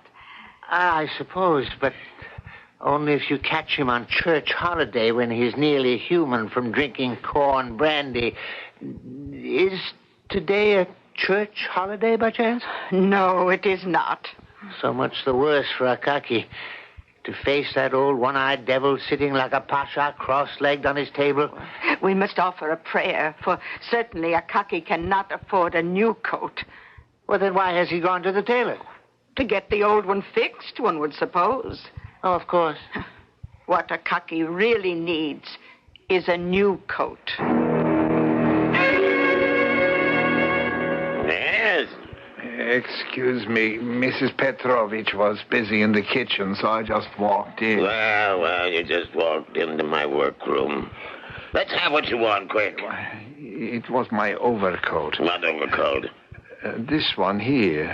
That's an overcoat? Well, dusty, perhaps, but quite. Let me see it. I was hoping most of it is still... it seems to me it could be just a small job. No. No? It can't be mended. If I can't, nobody can. It's a mess. Yeah, but I thought perhaps some patches. I have patches, plenty of them, but I can't sew them together. The coat is rotten. Touch a needle to it and it falls apart into pieces already. But the pieces, couldn't you just patch them up again? No. Too far gone. Only one answer for you. What? You must have a new one. Well, if I had a new one, how would I mean... How much would it cost?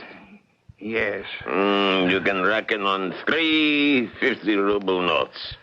Or more. 150 rubles for an overcoat? Yes, and then it wouldn't be too much to write home about. It should have a fur collar, martin, and a silk-lined hood. Well, then we are talking about 200 or more. But if my old one could just be repaired...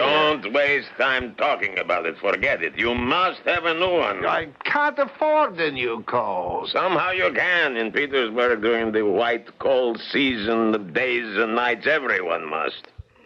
Or else they die. Don't you have any savings? Just my pig bank. Your what? It's a habit, you see. For every ruble I spend, I have this little bank with a slit in the back, and into it I put a half kopeck. I've been doing it most of my life. It must be a very heavy bank and big. No. Every 6 months I pull the cork and change the kopecks to silver to put away in my sock. It adds up over the years. To how much? Oh, to nothing like the price you ask. Well, how much? Oh, yeah, about 40 rubles. Couldn't you make me one for 40 rubles? Are you out of your mind? Am I to starve, too? I told you the price. Yeah, but all those rubles, supposing... Supposing what? Supposing, Mr. Petrovich, I was to give you the 40 rubles I've saved so that we could buy the cloth, and then I was to pay you the rest as soon as I had the money. What are you saying? How could I do such a thing? And at the rate you save, how could I wait for the rest of my money? Oh, but I would change my habit to save, you see. Oh. I could cut down on my spending. No tea in the evening, do without a candle. I could do my copying in my landlady's room. I'm sure she'd let me. I could walk over the cobblestones on tiptoe to save my shoes. Watch how much laundry. After I came home, I could take off everything and just wear my dressing robe. Why? Why, if I don't wear my underclothing, it will last longer. I don't even have to eat every night. I could pay you off at the rest of the year, maybe even 6 months, depending on my bonus. Are you mad? What am I to do in the meanwhile? Starve? No, that would be fair. I tell you what, if you can make the coat for me for, say, 80 rubles, I will give you the 40 and my bonus. And if that isn't enough, my next salary payments, I will starve if I have to. Only I must have my overcoat. Yeah, think about it. But let me tell you one thing. Yes? I won't consider it when you come back unless you bring me, without my wife seeing you, a glass of corn brandy. You sent for me, Excellency? What? Oh, yes. Ivanovich, come in. Yes, Excellency. And shut the door. Of course. The holidays are not so far away. We must prepare the bonus list. Now sit down. Such a pleasure, Excellency. To sit down? No, sir. I was thinking of the list. Oh, that, yes. Well, it has not been the best of years. There will be some disappointments, no doubt. Not anyone to let go, Excellency? Oh, don't be silly, Ivanovich. No one in a government job is ever let go. Unless, of course, the government changes, which doesn't seem likely. Still, some years are, forgetting that for the moment. By the way, what on earth has come over that wretched little Akakievich the last few days? I've passed his desk on recent mornings, and, well, I'm quite sure he never did it before, but he's humming. Well, yes, that's because, you see, he's happy. Happy? What's he got to be happy about? Why, his overcoat. That dish rag. It's one of the things I wanted to talk to you about. That dressing gown, that miserable floor mop. It depresses me. I can't stand to look at it hanging there. You won't have to. He is having it altered by a tailor. Ah, yes. Well, that's a relief. I can't have those rags hanging here during the holidays. He'd better fix it by then, or winter will be over. Yes, sir. That's not too much to hope, is it? No, Excellency. If he can afford to pay for it. Petrovich, the tailor, that one-eyed bandit, gives no credit. And without the bonus, Your Excellency will pardon me, but I know Akaki is counting on that. The bonus, yes. Well, we shall see. But it'll be no more than last year, mind you. No more. And besides, one must wait for the holidays for that. If I know Petrovich, Excellency, we'll also have to wait for the coat for that.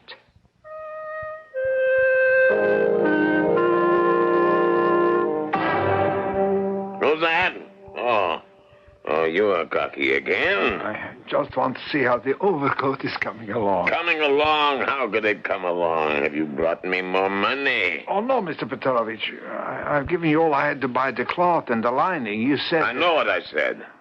And I have the cloth here, and it is cut, and the lining the best calico. That is paid for. But where is the money to pay for the stitching and the sewing and the quilting? Well, if you could just get it ready so when my bonus comes along... No credit. Supposing the bonus doesn't come to you. Oh, it will. It has to. But if you must... Here, I will pay you all I have on account. If you'll only...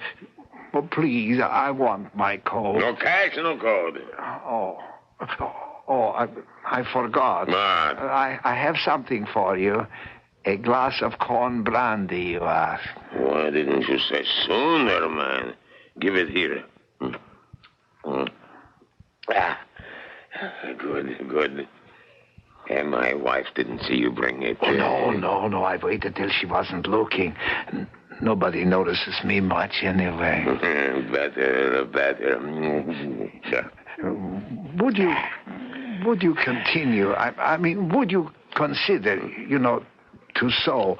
I know it is much to ask, if only... Come and get it out. I haven't all day. Would you continue to sew if I brought you some corn brandy each time I came? Say, 3 times a week, supposedly for a fitting, until I could pay you the whole price. A cocky it is. It's the first sensible thing I ever heard you say. Perhaps I am foolish, but a man can be a dolt and still be honest. Once in my life I could trust someone, no? The brandy is warm in my belly. Why not? What is one coat? He will have to pay to get it. He has the money. All men are liars. And after all, what a fuss about one coat. You would think his life depended on it.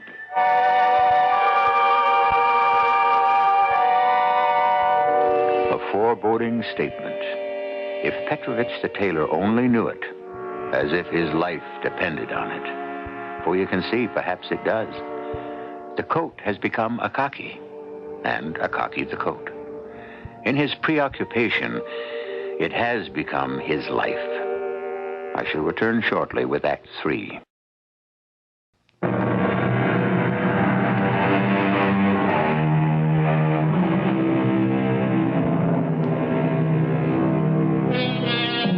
For months now, Akaki has subsisted almost literally on peasant bread and water.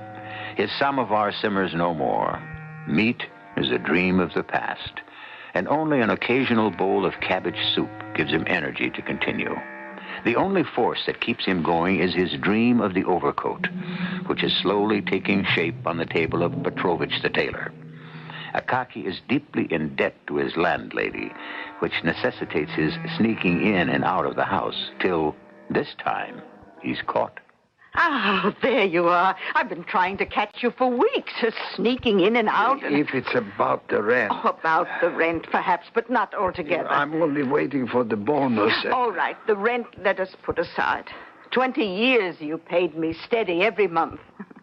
Is a person to have no concern for another person? Sometimes we must take things on trust. Madame Bushko, please believe me, somehow I will catch up. Oh, so you will catch up, maybe. I wouldn't drop dead. What worries me more, you could. Excuse me? Now, don't try to fool your landlady. You don't eat anymore. Oh, that's by choice, for my health, for my health. Some business concern. And as to the rent, you need have no worries. Oh, the rent I worry about. A woman widowed all alone, why not? But it is not that. It's you, Akaki. Come, I will make you a good meal and we'll talk. Oh, no, not tonight, Madame Bushko. I'm due at Petrovich the tailor. The overcoat. I have the money, Petrovich. The money. And the brandy. The what? Oh, yes, here. Then we can really celebrate. And I will bring you the coat first thing in the morning. Okay. Only the collar is left to finish. Could it be Martin? Let us not reach too far, Akaki. At these prices.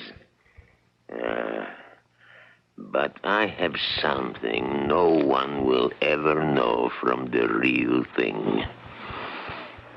See? Cat fur.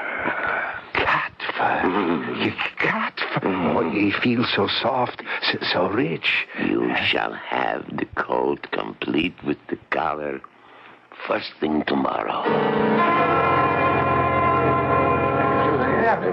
Well, what is going on here? What is all the excitement? Back to work. Yes, Excellency. We're sorry if we disturbed you. It's Akaki Akakevich. Oh, what about him? For once in a year, we're all rich. And Akaki has used his bonus to throw away the old dressing gown and have himself made a new overcoat. You, Akakevich. Let me see.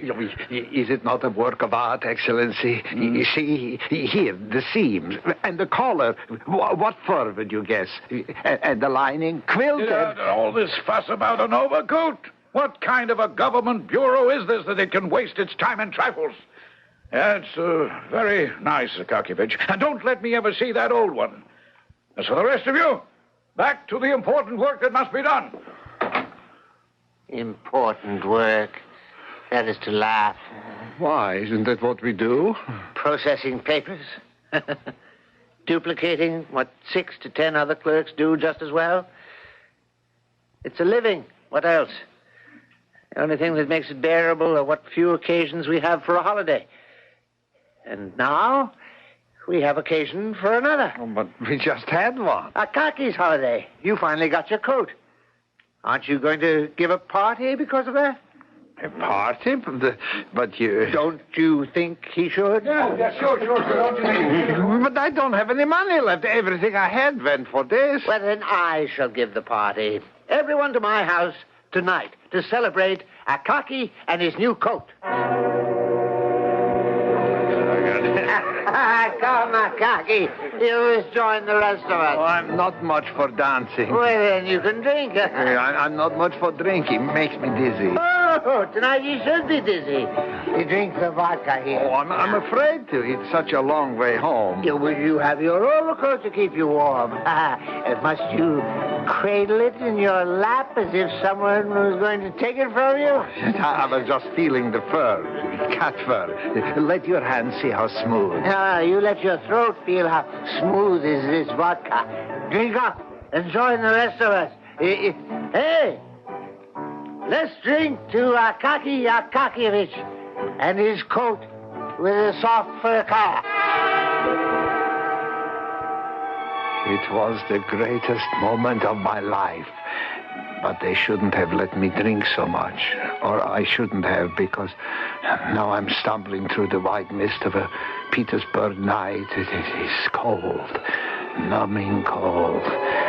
But inside my overcoat, I'm warm for the first time in my life. Through the drifting snow, I can see someone now. And also for the first time in my life, I am at peace with my fellow man.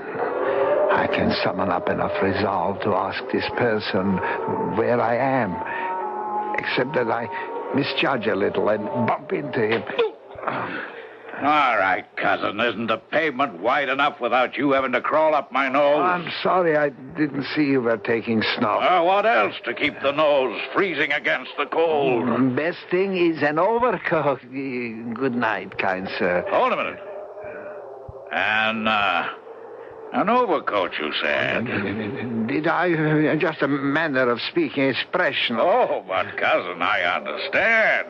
That's a handsome overcoat you're wearing. You like it? More and more since we're alone. You'd be surprised how much, for it is about to become what I see as my overcoat. Now, give it to me.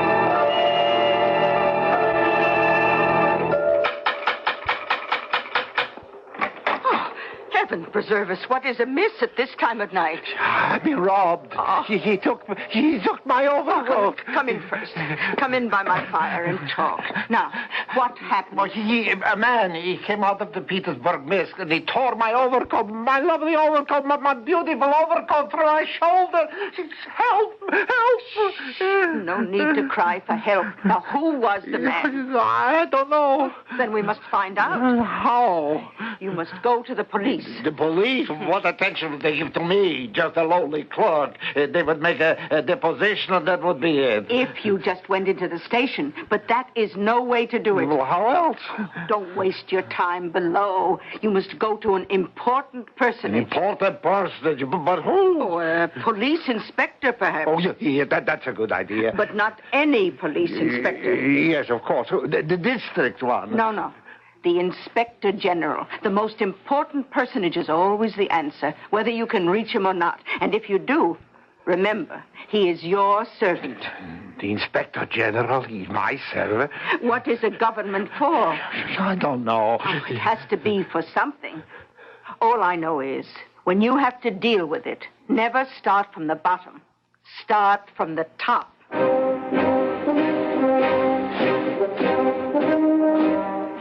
This trivial affair should never have come to an important personage like me.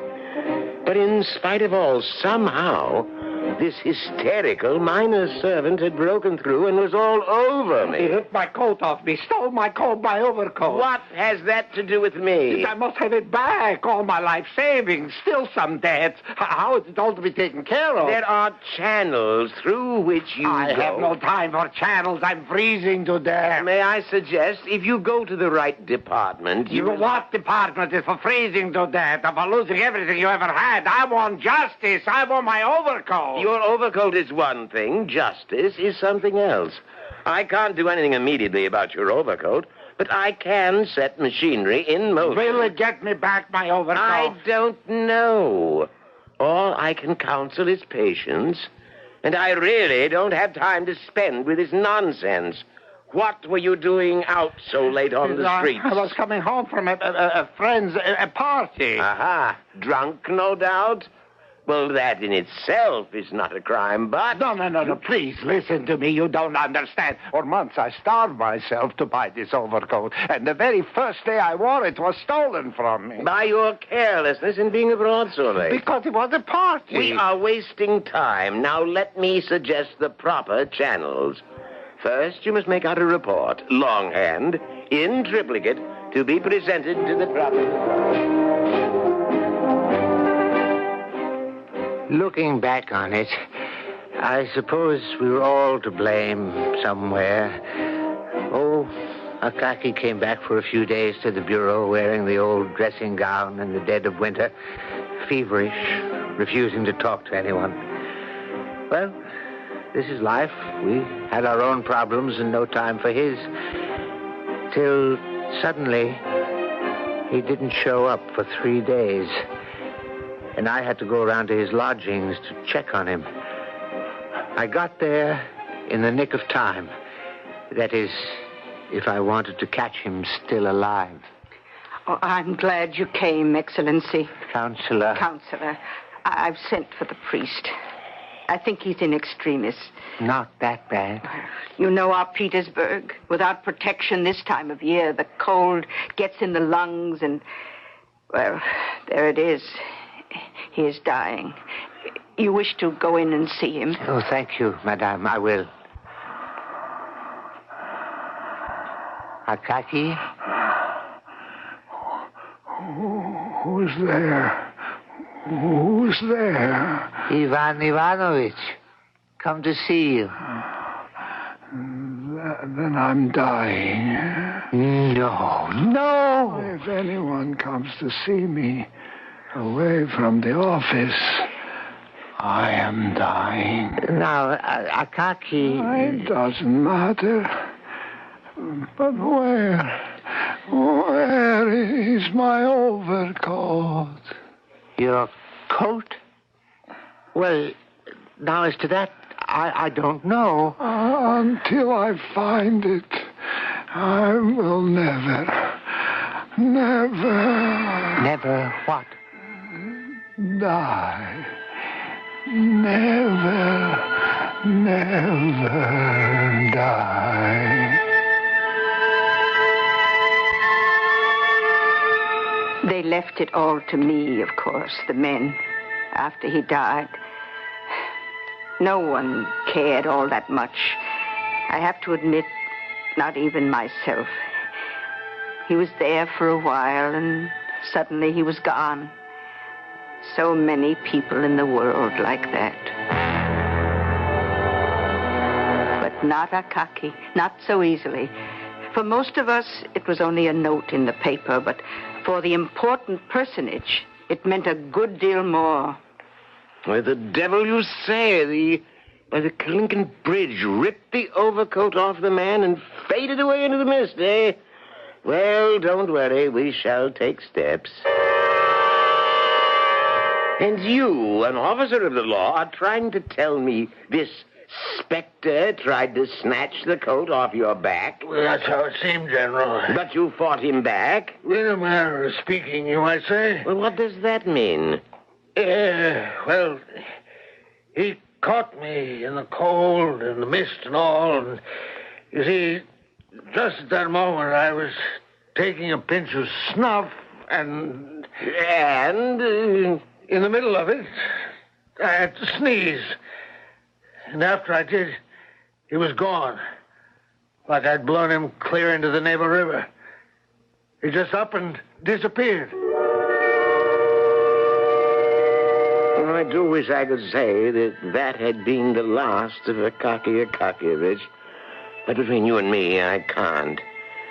I have a sweet little bundle the other side of town, Karolina Ivanovna, who holds my hand and makes me feel young again. But I will never go near Karolina again. Just last night, crossing the Obukhov Bridge, he came at me out of the mist, and before I knew it... My overcoat! My overcoat! Since you would not find it, I found it for myself.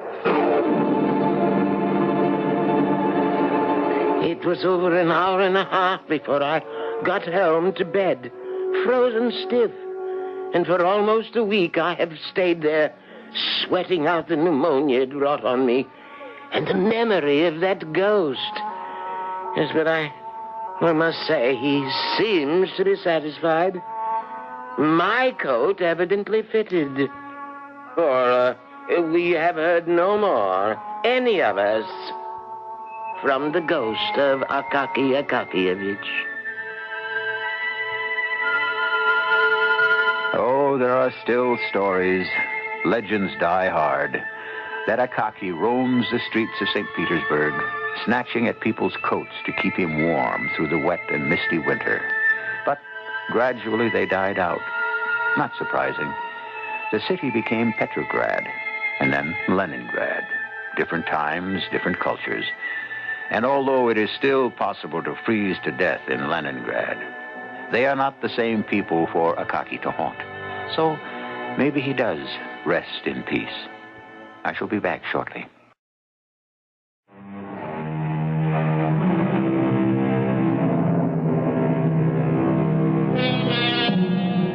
It is an interesting footnote that the overcoat within our time was taken up by the Soviets as the fountainhead of social sympathetic writing. I prefer to think of it as a little more universal than that. Whatever status symbols we achieve through things are transitory. Whatever we gain in life, or for that matter in death, lasts only in proportion to whatever we have to give, emotionally, intellectually, spiritually. Our cast included Hans Conried, Bryna Rayburn, Ian Martin, Bob Dryden, and Leon Janney. The entire production was under the direction of Hyman Brown. This is E.G. Marshall inviting you to return to our Mystery Theater for another adventure in the macabre. Until next time, pleasant dreams.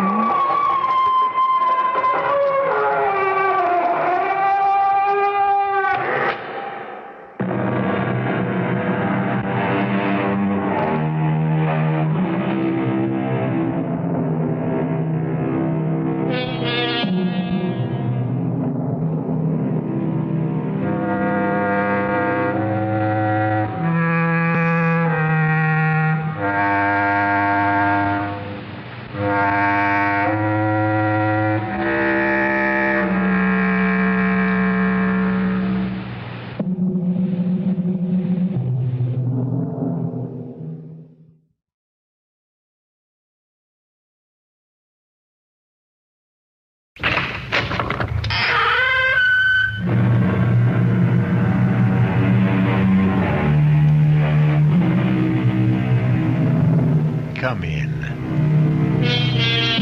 Welcome. I'm E.G. Marshall. Welcome to the world of your own terrifying imagination. There are people who suddenly find themselves tortured and taunted by a fragile wisp of a memory. It's a memory of something they may have said, or something they think they did. Exactly what it was has been long forgotten. But now it must be paid for. And the price? Life itself.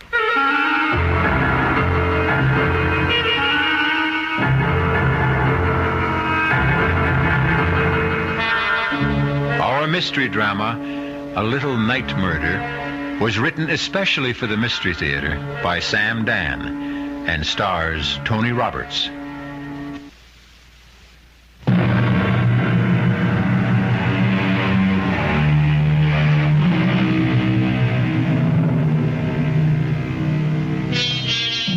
Downtown at night, the city is a deserted place.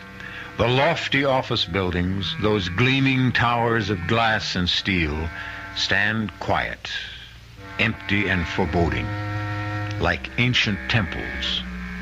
And like the ancient temples, they also have their priestesses. These are the ladies who enter at night with mops and brooms and vacuum cleaners to clear away the debris of the day's worship and purify the offices for tomorrow's rituals. We are concerned now with one of these, a sturdy, middle-aged woman named Mary Margaret Cannon. Steady, hard-working, no nonsense. But on this Friday evening, something seems amiss. Mary Margaret is pale. She's nervous. And every now and then she stops working and just listens. Someone there? Oh.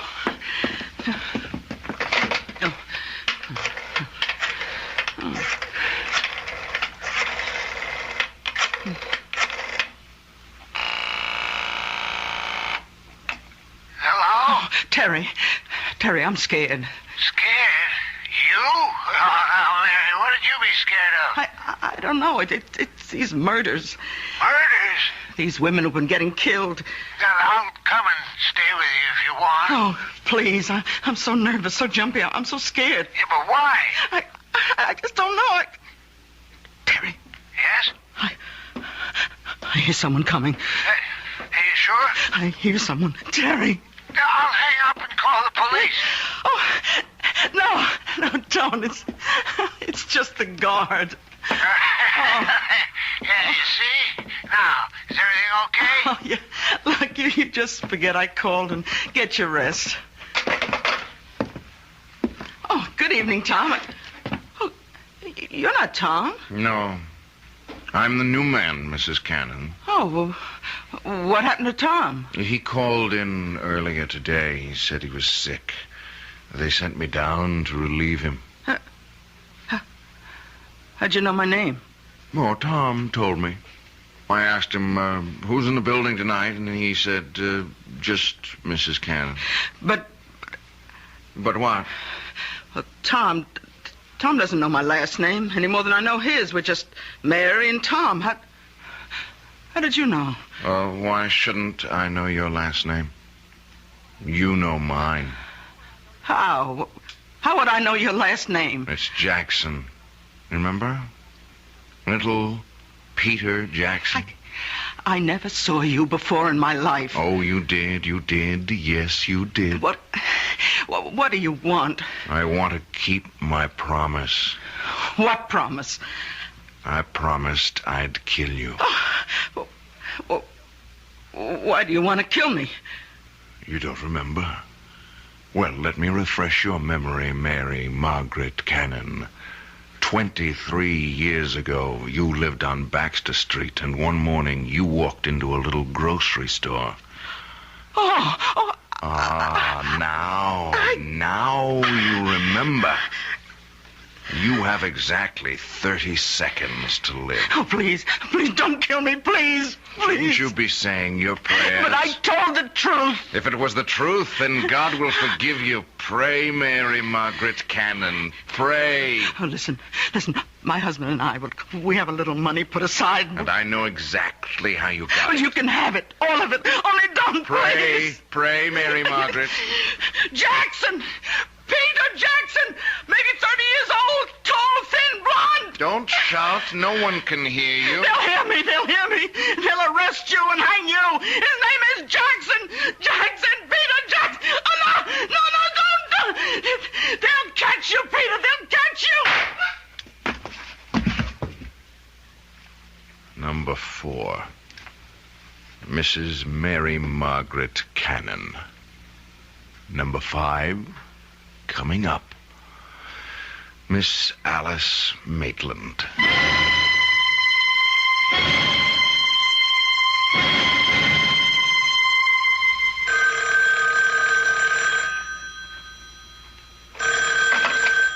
Captain Blake.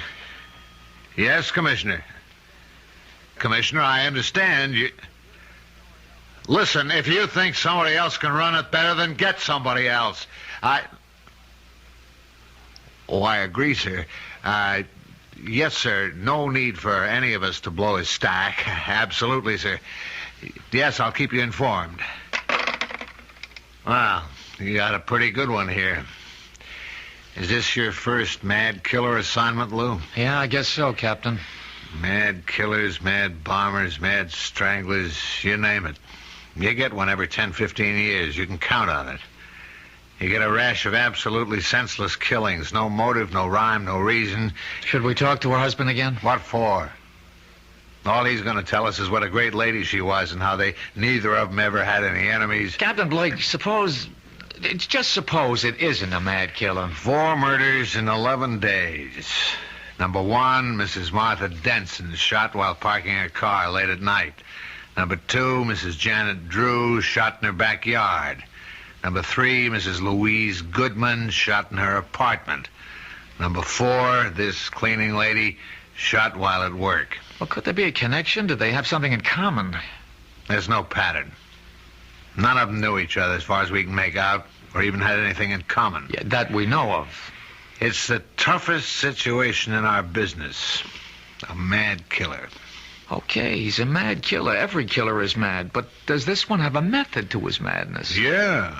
He uses a .38 caliber revolver and shoots women. The last one, Mrs. Cannon, that's the problem. What kind of problem? Well, he's a mad killer, you say, so he wanders around, and if he gets a chance, he'll kill. He sees a woman alone in a parking lot, Mrs. Denson. He shoots her. He sees Mrs. Drew in her backyard. He shoots her. He sees Mrs. Goodman alone in her apartment. He shoots her. Okay, how do you account for Mrs. Cannon? You're dealing with a madman, Lou. You can't account for anything he does. All right, 3 women are targets of opportunity. They happened along, or he happened along, and that was it.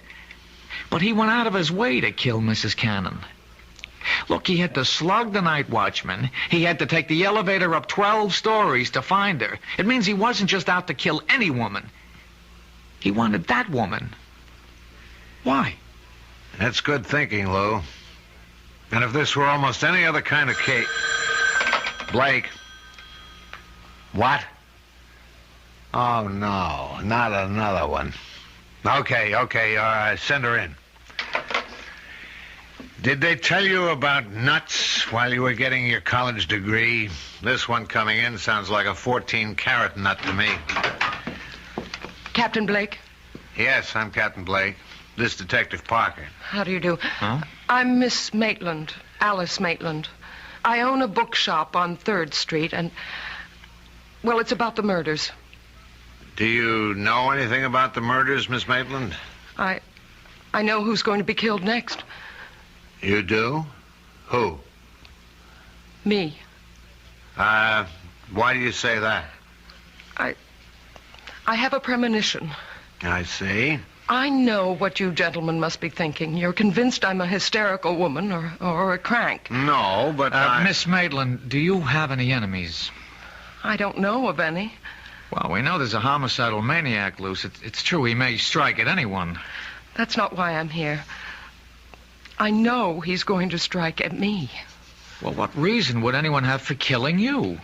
What reason was there for killing those other women? You say your shop is on 3rd Street. I'll see that the officer on the beat keeps an eye on the place. Yes. I just thought I should tell you. That's all anyone can do, I suppose. Goodbye. Goodbye, Miss Maitland. Now, Lou, you have just conversed with an authentic member of the Nut Club. I don't know about that, Captain. She's a charter member. She belongs to the I'm the Next Victim chapter.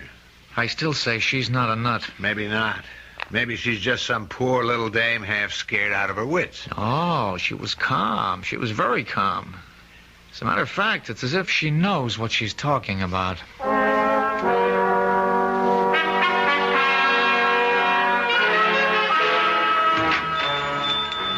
May I help you? Oh. Hello. Remember me? Yes. You're one of the detectives I spoke with. Yeah, Lou Parker. Tell me why you came to police headquarters with a story that, well, rationally it doesn't make sense. You said as much yourself. You felt that you had made yourself seem somewhat ridiculous. But now, well, forget all that. I'm willing to assume that your story is true, that you really are next on the list. Then you do believe me? I'm willing to accept what you say, but you have to help me. Does anyone have a motive for wanting to kill you? No. You never did or said anything that may have hurt someone? I can't remember. A disappointed boyfriend? I never really disappointed anyone that way. And yet you insist someone wants to kill you. I know it sounds ridiculous. There's a reason for feeling the way you do. If only we could uncover that reason. Excuse me, that's my phone. Hello? Hello? Hello? Hello? Miss Maitland? Yes. What is it? You seem rather pale. Oh? What happened? When I picked up the phone, there was just a click on the other end. As if someone had just hung up. Well, why should that seem to upset you? Well, because it's happened before. It has? Yes. Frequently? I mean, often enough so that it really isn't just an accident? 3, 4, perhaps 5 times a day. When did it start? Oh, I'd say about 2 weeks ago. I remember it happened 3 times the night the first of those women was murdered. Well, why didn't you tell us this before? I didn't think it was anything important. May I use your phone? It's back there in the office. Okay, I'll only be a moment. May I help you? Yes. Is your name Alice Maitland? Yes. Can I do anything for you? Well, you see, I came here because I have to keep a certain promise I made.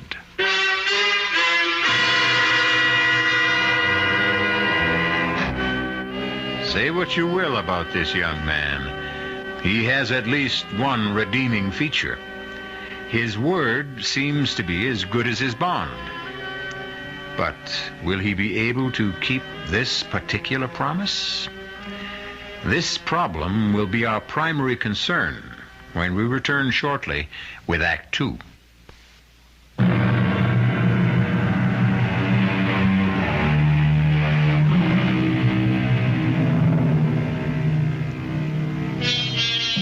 At one time, a young man named Peter Jackson has made the same promise to several women.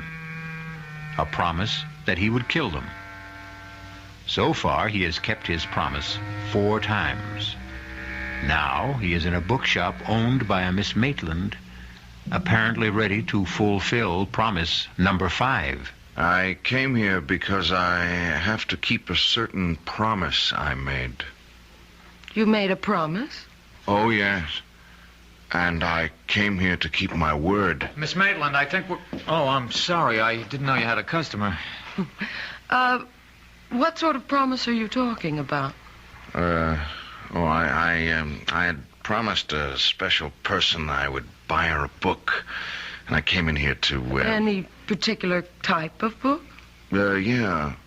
Yes, a good murder mystery. Oh, well, we have the latest Jonathan Merriweather novel. No, I don't dig him. Nothing happens. You got anything by Mike Stilson? Now, there's a guy who really writes murders. I mean, he kills somebody every other page. Oh, we're sold out on the latest. It's called Blood on the Streets. Yeah, that's the one in which this guy kills all those dames. Look, if you're interested in that kind of stuff, all you have to do is read the newspapers. Do I tell you what to read, buddy? Sorry. I could order the book and have it day after tomorrow. Oh, no, that'll be too late. Well, try us again. Sure.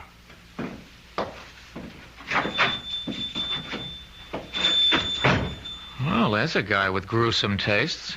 Well, takes all kinds. Hey, you know, he's a great Mike Stilson fan, and he thinks nobody knows it. Who? My boss, Captain Blake. You're kidding. Hey, this is the very first time I've ever seen you smile. Oh, I smile a lot. It's just recently. I told Captain Blake about the calls. And? Well, you never know. He just grunted and said, I'll stay with it. What time do you close? Just about now. I'll take you home. I live in this building, 2 flights up. Well, how about some dinner? Oh, you don't have to. You asked for police protection. Is that the reason? Line of duty? Well, yes and no. I'd like to. Except that, well, it's the end of the month and I'm swamped with paperwork. Well, this neighborhood seems safe enough. It's busy. And that diner across the street stays open all night. Look, keep this card handy at all times. It's got a special phone number. Now use it. Anytime you're disturbed by anything at all, no matter how slight or trivial, don't feel embarrassed. Just get on the phone.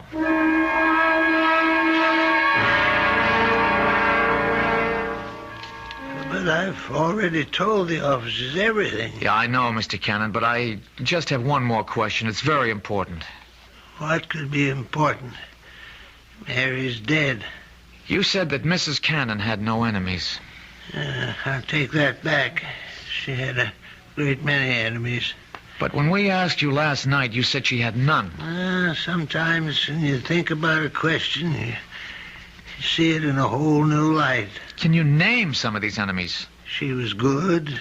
She was honest. I'm sure she was, but just tell me this. During the past 10 days or so, would the phone ring and then go dead as soon as you picked it up?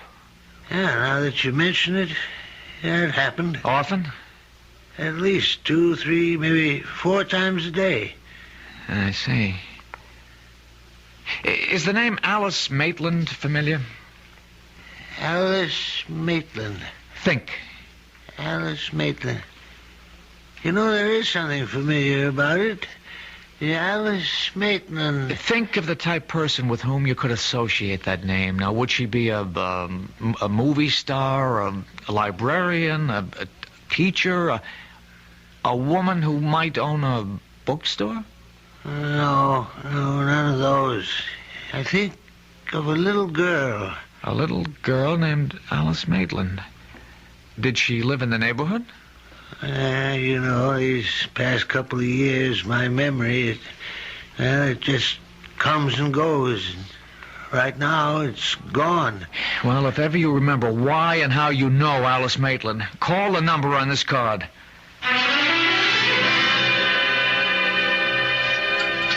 I'll have another cup of coffee, please. Are you waiting for somebody, mister? Well, not exactly. Why do you ask? Oh, I don't know. You've been sitting around for hours drinking this stuff. Is the coffee in this joint that good? Look, don't be frightened. Oh, who's frightened? Well, you are, so, just look at this. Oh, you're a cop. Uh-huh. Yeah, I was beginning to think that you could be that mad killer. Well, it could be just about anybody. I hope I didn't scare you too badly. Well, the truth is, I wasn't that much scared for myself. No? Well, you've just been staring at that building across the street. I got the idea you were watching for something. Are you? Well, maybe.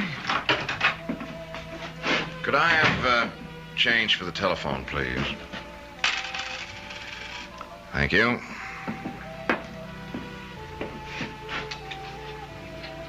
Now, where have I seen him before? What did you say? Nothing. Just talking to myself. You do that a lot, don't you? Do what? Talk to yourself. Well, that was a short call. She wasn't home. Ah, it's too bad. Did you find the book? What book? The one by Mike Stilson. Oh. No. Well, keep looking. You know the best way to stop talking to yourself? No. Get married. The light went on in her room. What's that?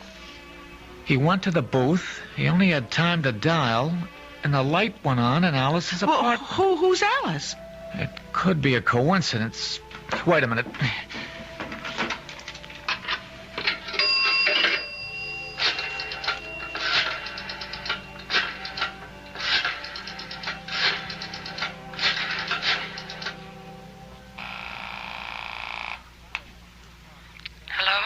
Alice, it's Lou Parker. Did I wake you? No. I'm up. Did your phone ring just a minute ago? Did it ring? Well, I don't know. What do you mean you don't know? Well, I'd fallen asleep, and, well, I must have been having a bad dream. I think I heard the phone, but it could have been in the dream. Anyhow, I did wake up suddenly, and I turned on the light, but I didn't hear the phone ringing anymore. Could it have been the ringing of the phone that woke you? I don't know. Did I hear it ring, or did I dream it was ringing? Why do you ask? Well, I'm just checking. Anyhow, I'm glad you're okay. I'll see you tomorrow. Good night. Oh, that was a short phone call, too. Yeah. How is she? Who? Your girl. Now, how do you know I called my girl? I told you I read character. Do you also read the future? Like an open book. Well, I sure hope so.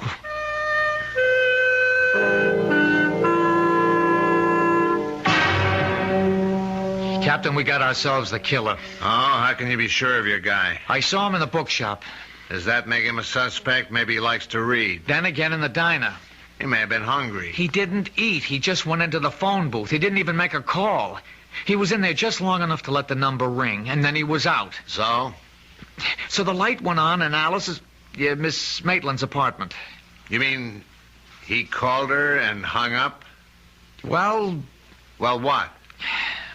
She isn't sure.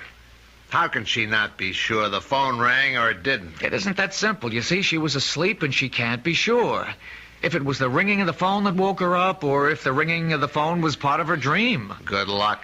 Look, Captain Blake, there's something about this guy. He's young, about 30-ish, thin, blonde, a very hard line to his mouth. Lou, I think you better report in for general duty. This case is getting to you. Look, Captain, please. It's no reflection. It's even to your credit. It shows you care about people. Captain, let me have one more day. All right, Lou. 24 hours.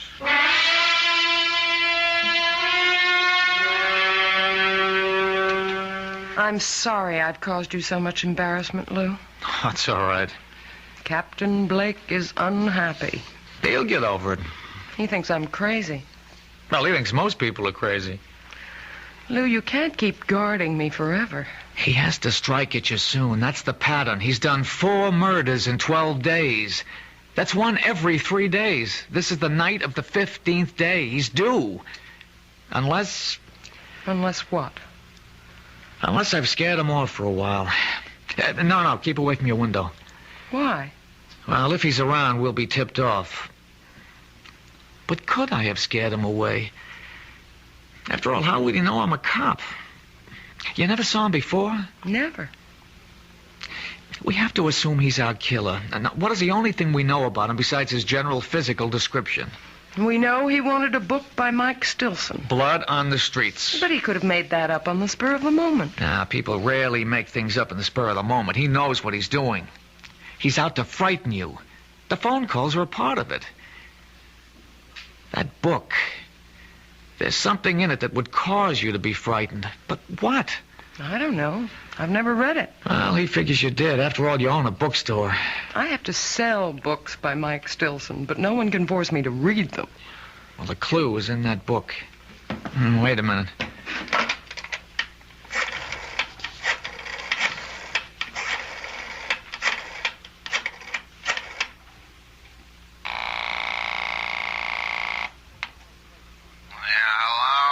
Captain Blake, it's Lou Parker. Do you know it's 2 a.m? Yes, sir, but I'm calling in the line of duty. You live dangerously, Lou. What is it? Captain, you've read all the books by Mike Stilson.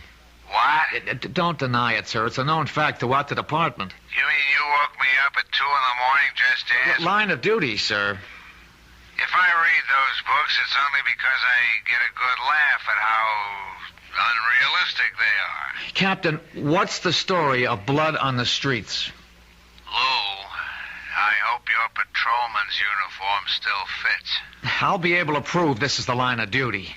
Get Alice, pick up in your extension. Well, in a nutshell, a bunch of spoiled, rotten rich kids are kind of high. They're joyriding in this sports car, and they run down and kill this harmless old gent. The harmless old gent has a son. The son comes back from Vietnam. He swears he'll have revenge, so he shoots the joyriders one by one. That's it? That's it. And it better be line of duty. Well, Alice? No. I was never involved in anything like that. Does it remind you of something that might be similar? No. But it has to. Think. I hope you don't mind if I answer your phone. Hello? Detective? Yes. He's here. You know, Blondie. He's sitting at the counter. He's having a ham sandwich and a glass of milk. Thanks. Look, he can't see me, but I can see him. Oh, he's headed for the phone booth. Oh, good work. We better hang up. What is it, Lou? Well, right now, right here and now, we're going to find out. If that telephone should ring...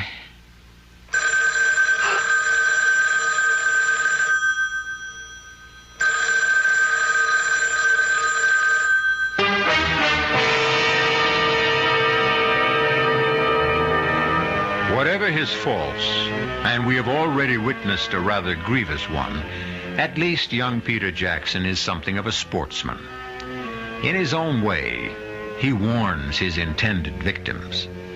He even tries to give them clues. This time, has he given one too many? We'll be back shortly with Act 3.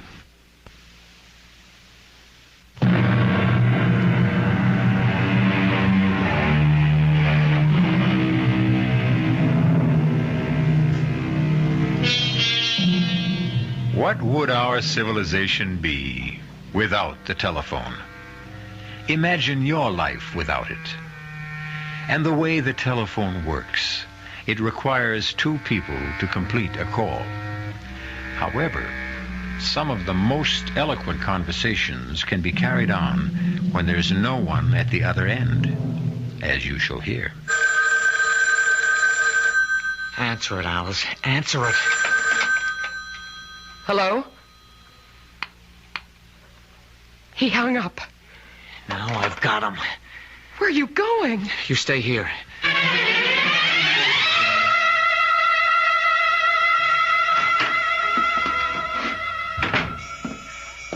Hi, Detective. Where is he? Blondie? Well, I told you he went into the phone booth.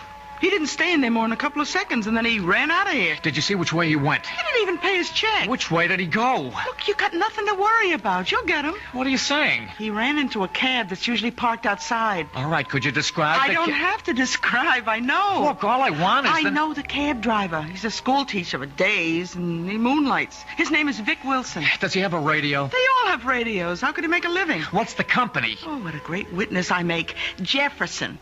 You even got the number on a card in the phone booth. Blondie's in for it, huh?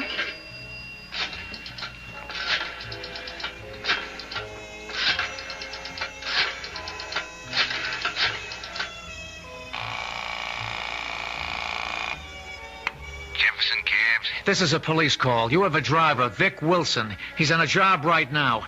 The minute he checks in, have him report back to the diner at 3rd Street, to Detective Parker.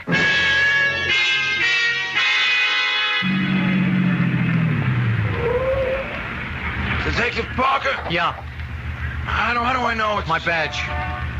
Get in. Can't be too careful of that maniac running around loose. Where'd you take your last fare? 790 Crest. Oh, what is it? It's an apartment building. How big? 6 family, I'd say. Attached? No, it's all by itself. There's an empty lot on either side. They're renovating the neighborhood. It's about time. He lives there, huh? Yeah, I've been taking him there for the last couple of days. He comes out of the diner, he gets into the camp, that's where he goes. That's good enough. Is he a bad boy? Well, you wouldn't give him a star for good conduct, teacher. Throw on those searchlights, Haggerty, and hand me that bullhorn. We know who you are, and we know you're in there. We'll give you exactly 60 seconds to come out. Walk out the front door with your hands in the air. Keep behind the car, Lou. A nut like this one might want to take some people with him. You've had your minute. Come out, or we'll come in. All right, let's get in there fast. Open up, police. All right, stand to the side of the door, Lou. Cover me.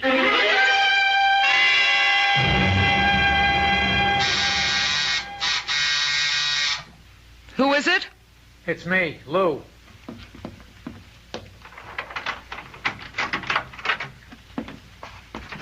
Lou. Lou, what happened?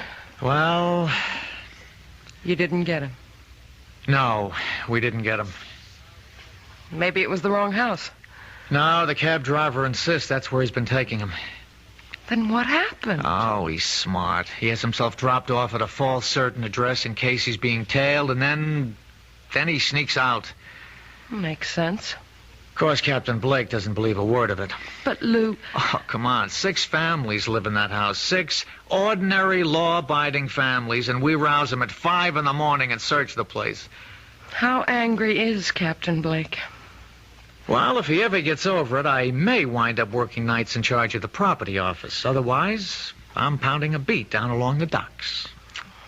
It's my fault. No. How do I really know I'm in danger?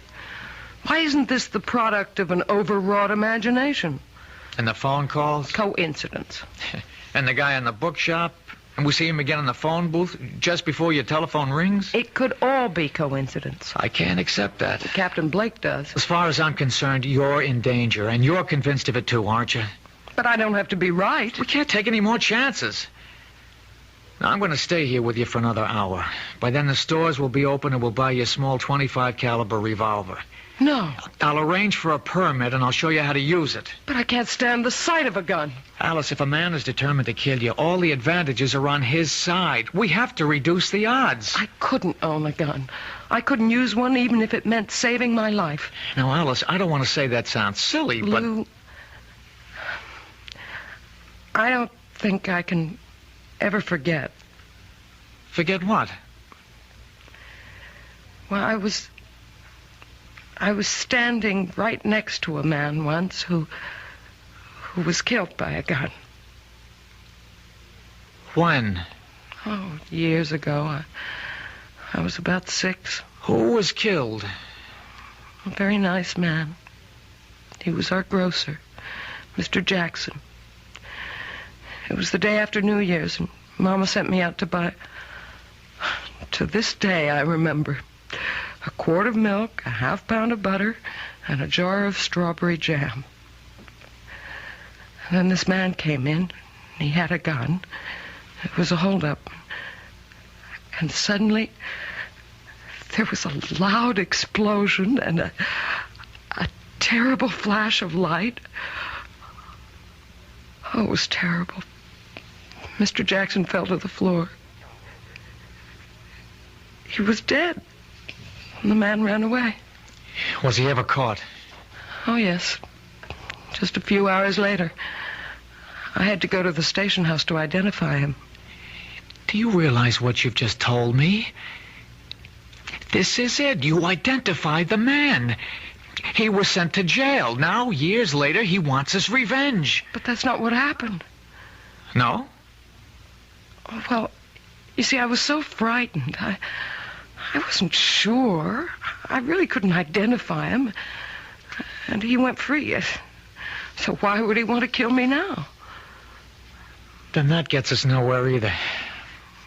The others couldn't identify him either. The others? Yes. There were other people, but no one was sure of him. Now, if you had identified him and sent him to prison, it'd make sense to suppose he'd want revenge, but you didn't. Now, whoever and wherever he is today, he's happy. But the fact that you failed to identify him could have made someone else unhappy. What do you mean? Oh, the book, Blood on the Streets. It's about a man who killed people who did his father an injury. Did this grocer have a son? I think so. I think a little boy used to play in the store. Oh, but it's so long ago. Who could that be? I'll take it. Hello? Mr. Parker, it's Terry Cannon. Remember me? Yes, Mr. Cannon. They said I could reach you at this number. Anyhow, it came to me. What came to you? Well, I was trying to puzzle out why the name Alice Maitland was so familiar. Well, sir, about 23 years ago, Mary Margaret was in a grocery store, and a man was killed in a holdup. I took her down to the station house to identify the gunman. And could she? Well, no, sir, she really couldn't be sure. Anyhow, another one of the witnesses was a little girl. Her name was Alice Maitland.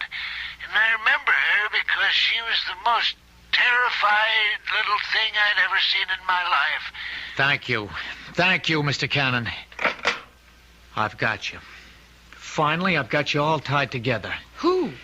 You and those women who were killed all come together in a little grocery store some 23 years ago. Finally, now we know who we're looking for.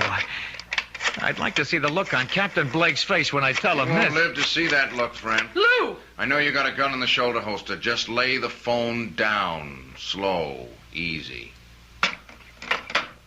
Now, raise the hands. Slow. Easy. That's fine. Just keep them there.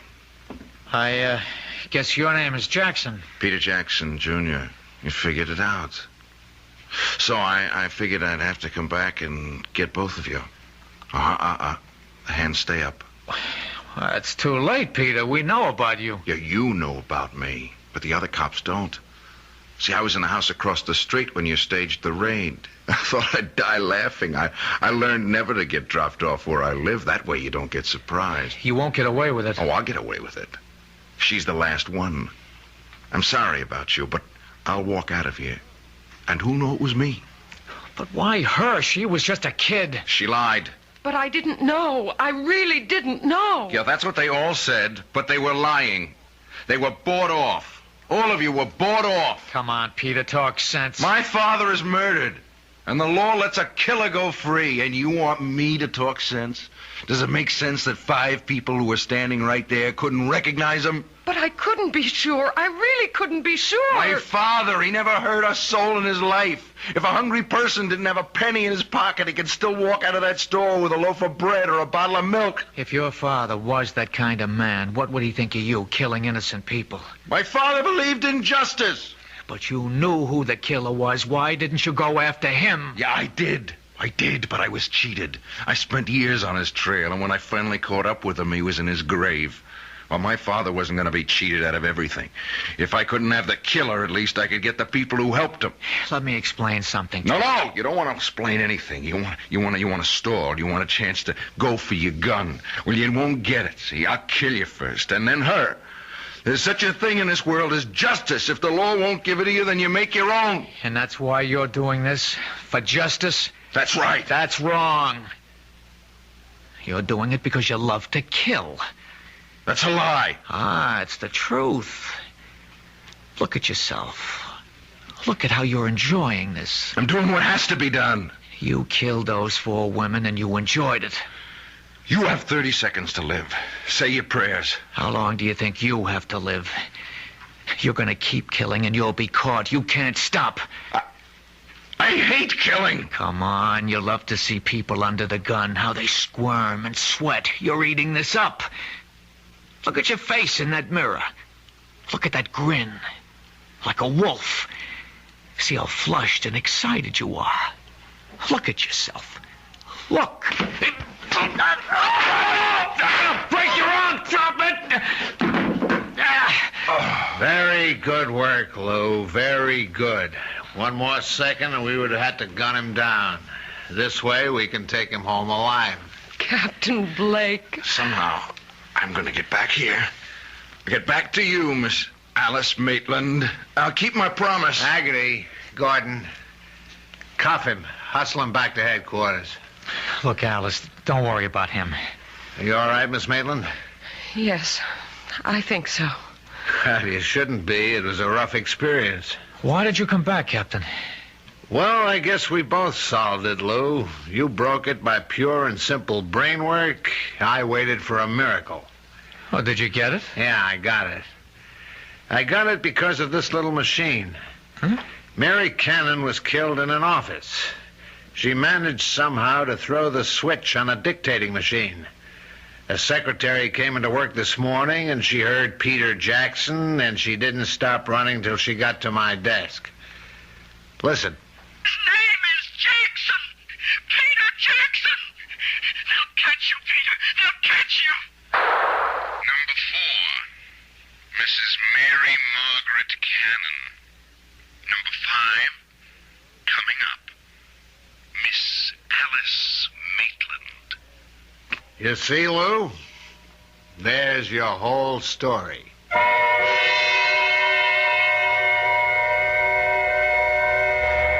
Of course, that isn't our whole story. For instance, you might want to know what happened to Peter Jackson. He's in a hospital for the criminally insane. For his sterling leadership in cracking the case, Captain Blake will probably become the next chief of police. Detective Parker will probably become Detective Sergeant Parker. And Miss Alice Maitland will probably become Mrs. Lou Parker. So you see, sometimes we can give you a happy ending. I'll be back shortly.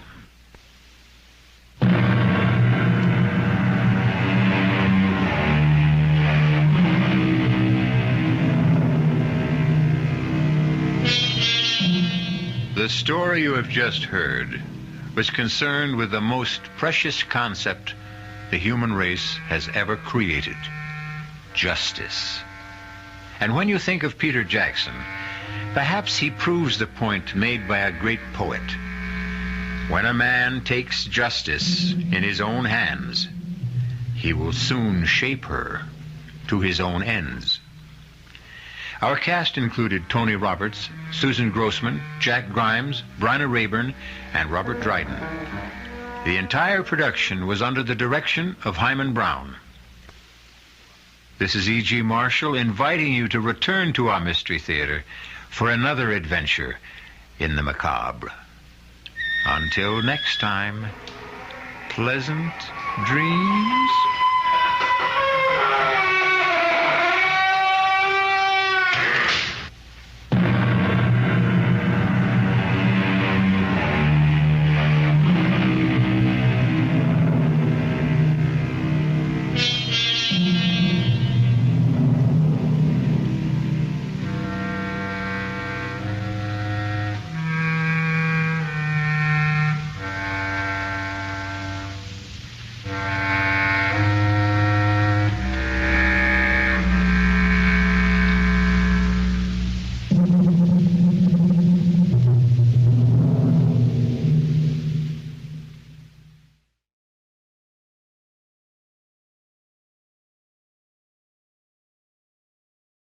The CBS Radio Mystery Theater presents...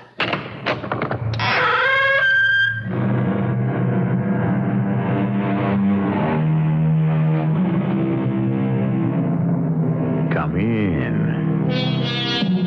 Welcome. I'm E.G. Marshall. My grandmother was a great one for precepts and proverbs. One of many I remember is, "He that doth what he will, doth not what he ought." That was Grandma's warning against willfulness. The amazing lengths to which perversity can lead you is the extraordinary mystery by Mr. A. Conan Doyle, about to begin.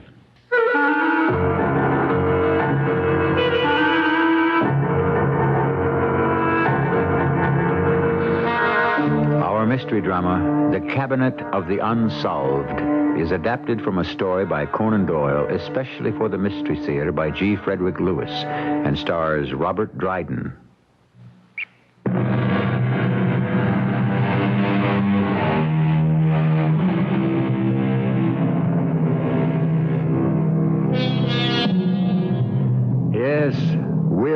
is the cause of woe.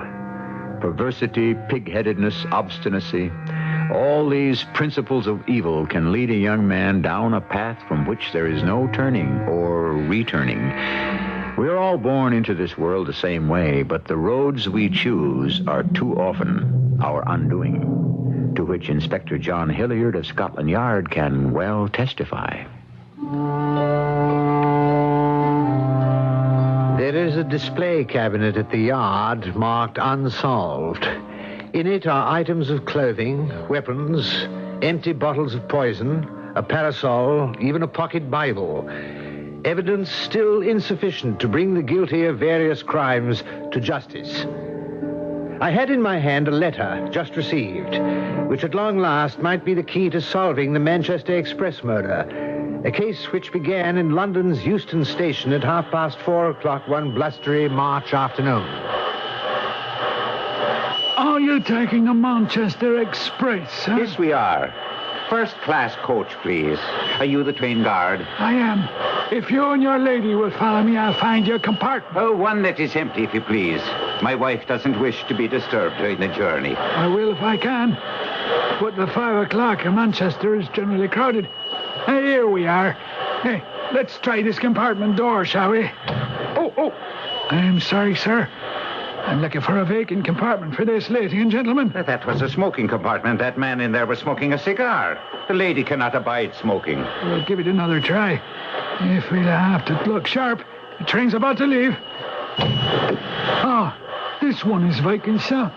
May I hand you up your Gladstone bag? No, never mind. Well, in you go, madam.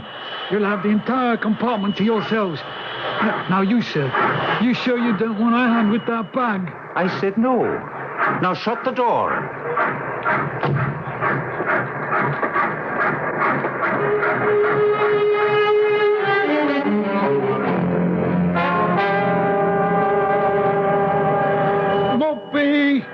Mopey! The station is Mopey. Good evening, Jim. The train's 5 minutes late. We'll make it up before she pulls into Manchester. I say there, do you know that one of your compartment doors is open? Right behind you there. One in first class. Huh? Did someone just get off? Not at all. This door was open when you rose rolling in.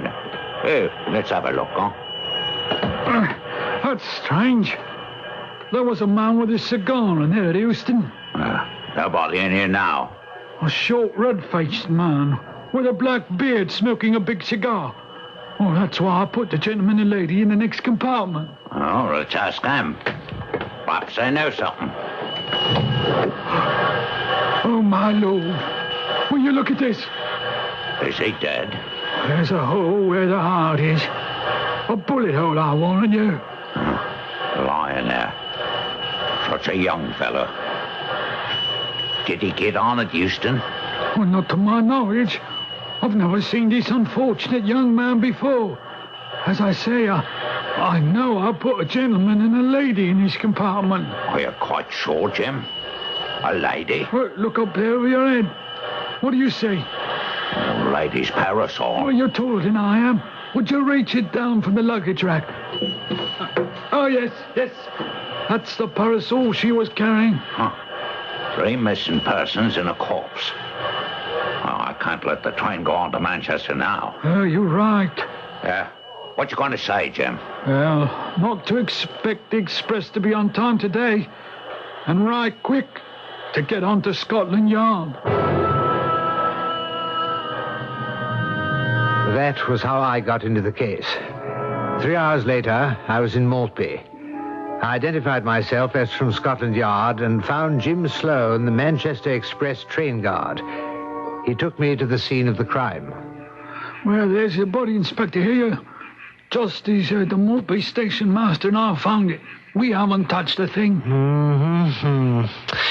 I'd say the bullet penetrated the heart at close range. Death must have been instantaneous.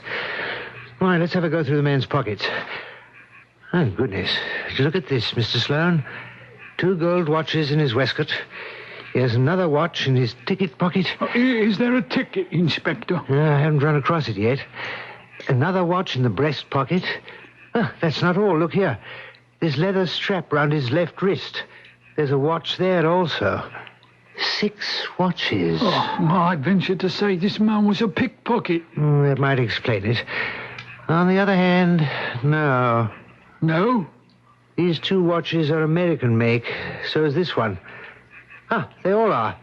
Rochester Watch Company. Mason Watches, Elmira, New York.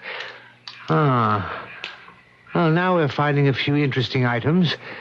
A small circular mirror, a silver box with matches, 1 brown leather cigar case.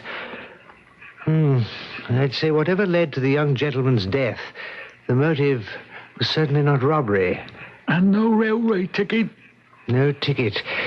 And as far as I can see, back of his shirt, inside his jacket, no marking or labels whatsoever. The 2 you put in here, what luggage did they carry on at Euston Station? In London? Well, let's see. The gentleman carried a large Gladstone, and he was quite definite about not letting me handle it. And the lady, all she had was that parasol there. Yes, on the seat. Is that where you found it? No. No, I'm sorry. We did move it. The station master took it down from the luggage rack at my request. I'm sorry about that. Will you be needing me any further, Inspector? Oh, yes. But I'll have the yard notify the Northern Railway people that I want you to remain here in Maltby. There'll be an inquest, and we shall need your evidence. Is Inspector Elliot here? Yes, Coroner Willoughby. We're ready to give evidence at this inquest. Thank you, Inspector. Will you lead off?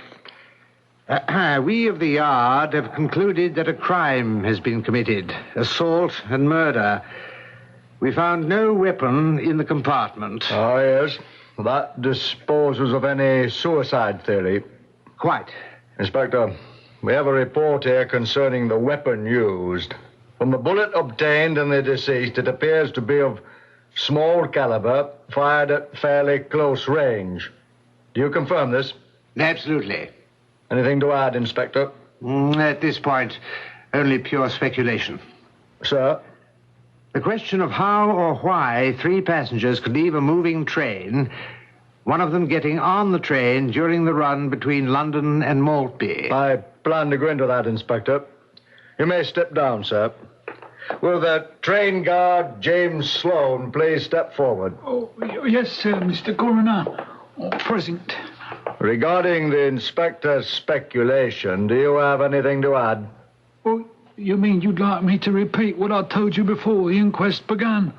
If you would be so kind. Well, the Manchester Express does make one very brief stop before Maltby. And where is that? At Monmouth. To put on some mail. And, Mr. Sloane, did you see anyone get on or off the train at Monmouth? I didn't, but I was fairly occupied loading the mail. Oh, the express make no other stops before you reach Maltby? No, sir. There's one spot where we slow up between Pettisford and Chelteney. We're making repairs there on the tracks. At that point, we lower our speed to 8-9 miles an hour. Well, would you say, Mr. Sloane, that at that place it might be possible for a man or even for a particularly active woman to have left the train without serious injury? I would say it was possible, yes, sir, Mr. Coroner. Of course, perhaps not unobserved, sir. Well, who could have seen them? Well, Pettisford is an hour out of London. We left Euston at 5. That will make it 6-ish. It's possible a railroad gang of plate layers might still have been working there. Mr. Corner, may I add something here? Oh, certainly. You are the station master in Maltby, isn't it so? Yes, sir. I spoke to the foreman of the railroad gang, but they saw nothing.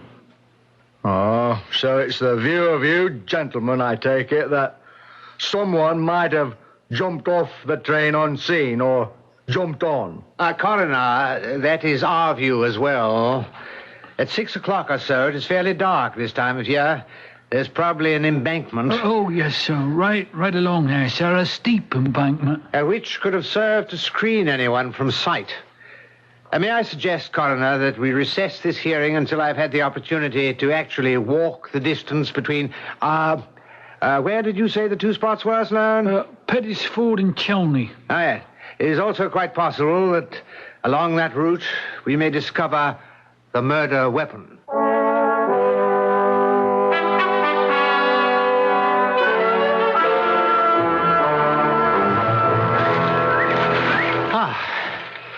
How far have we come, Sloan? Well, I'd say from down here, Inspector, checking the markers on the tracks up there, we walk a bit over 3 miles. Another mile or so, we'll be at Pettisford. We've been walking quite the reverse of the direction the express took, right? Going due south. Oh, yes, Inspector. Where we started walking at Chelney is where the Manchester Express again picks up its normal speed. Now, in about 100 yards or so is where the train slows up for the track gang. Ah, well, we haven't run across them. Oh, well, no, it's Sunday, sir. Nobody works on Sunday. So it is. You keeping your eyes open, Sloan? Indeed I am, sir. If there's a gun lying somewhere along here, it won't escape me. Wait a minute. What's this? Well, it's a pocket Bible, sir. Well. What's it say inside? Printed by the Bible Society, London. To my beloved Mary on our wedding day. But the date is obscured, smudged. Under that, for Michael from Mary, August 10th, 1865. And then a third inscription, for Edwin from his loving father. No date. All first names. Oh, it's too bad. Oh, why is that, sir? This Bible might belong to anybody. No way of identifying to whom it belongs. Oh, well, let's keep on walking. Inspector, look there. Those marks on that big flat rock. Sloan, I think you found something. Is it... I wouldn't take an oath on it, but those stains are not very old. Someone was badly hurt here. I'd say those marks are blood. Nothing can be more frustrating to students of sleuthing than mysterious disappearances. Couple that with a corpse that rode a train without a ticket, and you've got reason for a lot of head-scratching by Inspector John Hilliard. Does he come up with splinters or solutions? Wait and see when we return with Act 2.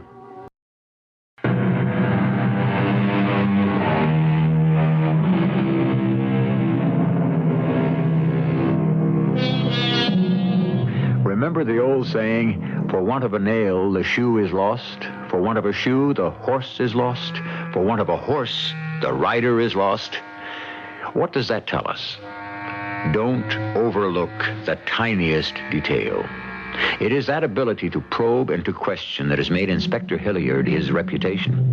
And sometimes you add up 2 and 2, and 4 is not the answer. Inspector Hilliard, are you prepared for the resumption of our inquest into murder discovered in a first-class compartment of the Manchester Express? I am and I am not. Aren't we being a little cryptic, Inspector? Coroner Willoughby, we found no identification or manufacturer's labels on the garments worn by the deceased. No papers, some money, a strange, small, circular mirror, and 6 American pocket watches. Well, have you any theory how the deceased came to be inside the train compartment and yet apparently not visible when the train guard let in the gentleman and the lady? Yes, I have. He could have been concealed under the seat, which leads me to the second part of the theory. After the train left Euston Station in London, choosing to remain where he was, possibly the deceased overheard some secrets, which were of such a guilty nature that the man and woman dragged the victim from his hiding place and killed him. You put the death then down to an accident of meeting? Not the means. That was quite deliberate. But it is hardly likely the three could have met in that compartment by design, since Mr. Slow and the train guard was the one who opened the door of the compartment for them. The compartment he had intended them to occupy was taken by a gentleman smoking. A gentleman who, at this point, is also missing. Quite. Inspector Hilliard, I understand you've found a pocket Bible and traces of what may be blood on a stone during your examination of the train embankment. Yes, we have. But so far as I can see at present, there's no connection with your coroner's inquiry here. The small Bible could have been dropped there by anyone, and even if the stains are identified as human, where would that lead us? I agree. Insufficient evidence to be meaningful to the purposes of this inquest. Anything else? I'm afraid not at this time. In view of that, Inspector, we would have no reason to alter or amend the coroner's verdict of murder by a person or persons unknown. Which brings us up to date. There, right before me, was the yard's display cabinet representing crimes unsolved, filled with what the Maltby coroner had said was insufficient evidence to be meaningful. The parasol, the pocket Bible, the small mirror, the watches, the bullet taken from the deceased, but no gun, no fingerprints, no culprit. In short, no case. That is, until this morning, when I received this letter in my hand. Dear gentlemen of Scotland Yard, the last time I was in London, I was particularly fascinated by your display cabinet in the main hallway marked Cases Unsolved. I would imagine the case of the Manchester Express murder. And whatever evidence you have collected is now in that cabinet. Perhaps after you've read this letter, you can mark that case solved. My people came from England, immigrating to the States in the 1850s, and settled in the town of Rochester, New York, where my father ran a dry goods store. We were only two sons, my younger brother, Timothy, and I. And one unfortunate day, out of the blue, my mother was stricken and died. My father, who loved her very much, went to pieces and suffered a stroke. Good morning, Father. How did you sleep? What time is it? Oh, my goodness, I've overslept. The store. The doctor said the best thing for you to do is rest and take care of your heart. My heart. She took it with her when she died. My beloved wife. Edwin, on the window seat is her little testament. The one she used to take to church. Bring it here. I see it. I want you to have it, Edwin. Dearest Mary would want you to have it. When we were first married, I gave it to her. Never be without it. Do you promise? I promise. Not that you need prayers as much as your brother. That Timothy, that boy. You think you can take care of him? Of course I can, Father. Now, don't you worry about Timothy. And you remember, he's 10 years younger than I am. And even though he's a senior in high school, I can still take him across my knee if he gets out of line. That's good. He's a wild boy.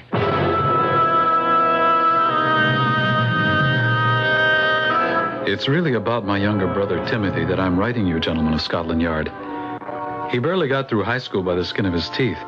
And then suddenly, he left home and went to New York City. My father was never again able to get out of bed. He'd ask about Timothy, and I'd make up stories about what a good job he had in the big city and so on. And then, one night... Timothy! Oh, come on in. Well, hello, Brother Edwin. I want you to meet my friend, Mac McGuire. Well, come in, both of you. Well, thank you. You see, Mac? I told you we'd be welcome. Well, how have you been, Edwin? Aren't you going to ask after Father? Of course I will. How is he, by the way? Well, he's had 2 more heart shocks. I keep him in bed. Oh, I know how it is. My father had a coronary and passed on when I was quite young. Ours is still alive, but barely. No, he asks after you every day, Timothy. Of course, he has no idea what you're up to in New York City. And do you? Well, I have a pretty good idea. You sound like I was doing something criminal. Mac and I play cards. That's all we do. We give card-playing lessons. You'd be surprised how much people will pay to learn that they have a lot to learn. Oh, Timothy. I want you to know, Edwin. May I call you Edwin? By all means. I try to take good care of Timothy here. Believe me, he's almost like a brother to me. Tell Edwin some of my accomplishments, Mac. Brother Edwin, you see before you one of the finest young actors in America. Myself. Really? Well, you've been acting on the stage in New York?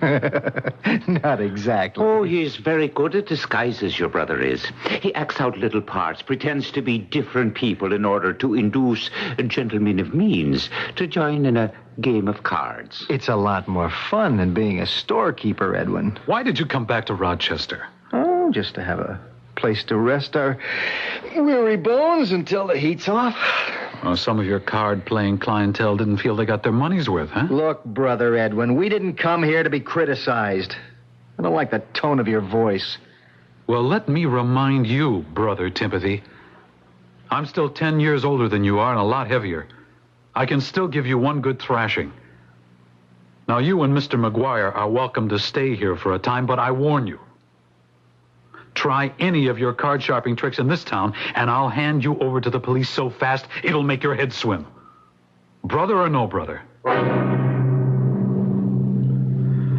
Father wanted to see Timothy, so we went up to his bedroom.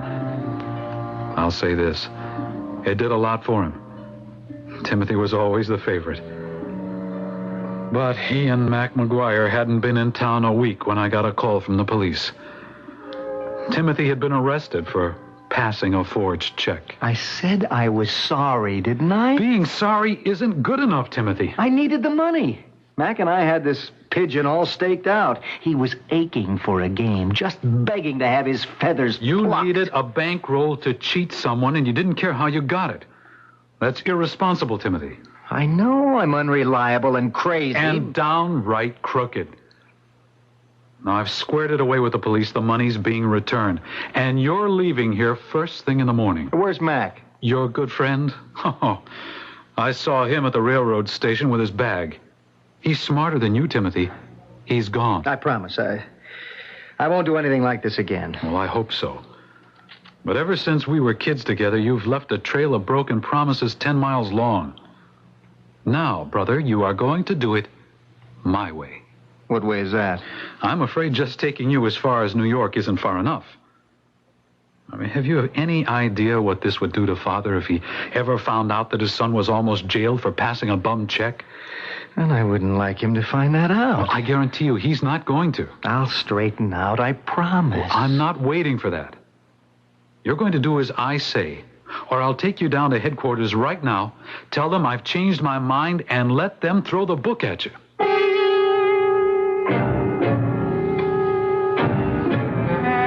The next morning, I got a nurse from the hospital to come in and take care of Father. Told my assistant I'd be gone for a few days and to keep the store running, and I brought Timothy down to New York. I had a friend there, an exporter of American watches who needed a representative in England. Now, the idea of going to London appealed to Timothy. He had no trouble in talking himself into the job and agreed to go to London with a full case of samples at 15% commission on all sales. I remained with Timothy in New York until the boat sailed. Well, there goes the all-ashore signal. Edwin, thanks a lot for everything. I promise you I'm turning over a brand new leaf and become an honest man. Well, I hope so. And I know Father will be pleased as anything when I tell him you've got yourself a good job. Now, you take good care of him, will you, Edwin? And I'll do my part. I promise you I'll never again hold a deck of cards in my hands. Now, don't make any promises you can't keep. I can. Wait, over there, by the lifeboats, isn't that... It's McGuire. Who? Mr. McGuire? Mr. McGuire, will you come over here? Why, of all people, Timothy, what are you doing on this ship? Well, I'm going to London. Now, isn't that a coincidence? So am I. Timothy, you lied. You had no intention of going straight, did you? Are you going to London also, Edwin? Now that you mention it, Mr. McGuire, that may not be such a bad idea. Yes, I'll go and find the purser to see if I can share a cabin with my dear brother. Edwin, are you going to nursemaid me across the Atlantic all the way to London? It's a toss-up between that, Timothy, or my informing the police that you're on board. It takes a bit of doing to expose one's brother in the hope you can cure him, save him from himself. A brother is a friend given by nature, to quote the old saying. Let us hope Timothy will believe Edwin is his friend. Or is Timothy's willfulness and crooked bent uncurable? I dread to find out, but find out we shall when I return with Act 3.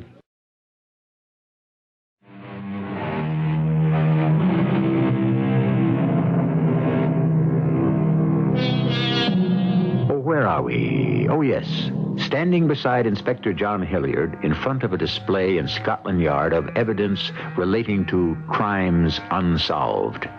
In his hand is a letter, perhaps the key to a mystery that has plagued the yard for years.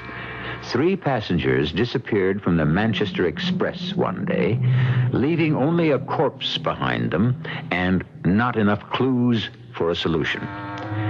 The word evidence derives from the Latin meaning to see more. Perhaps this letter the inspector is reading will enable him to see more.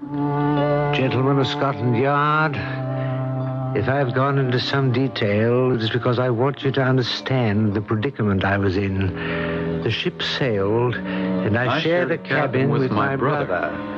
But as the days went on, I realized my hands were tied. Timothy had decided on the easy way, the wrong way to riches, and, well, he thought me a sanctimonious fool. Are you going to follow me all over the world, St. Edwin?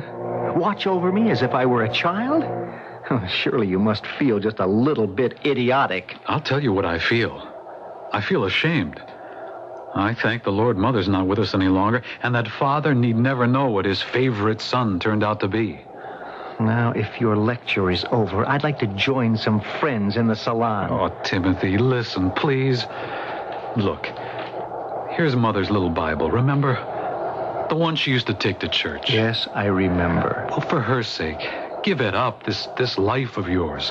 You still can. Put your hand on Mother's Bible and this time promise. Mac is waiting for me. I'd like to go now. You have a good job in London. You're a good salesman. I'm not cut out to be a salesman. Father was, you are, but not me. Then why did you take this job? Why not? The old fool paid my passage. I always wanted to travel the Atlantic on a steamship.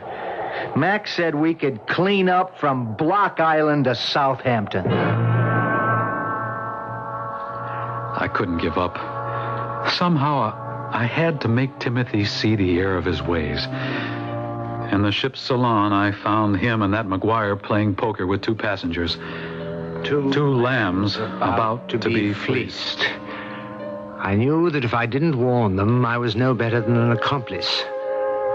Gentlemen of Scotland Yard, as I walked over to the table, I kept saying to myself, this is the right thing to do. I'm not being a Judas betraying my brother. I'm saving him while there is still time.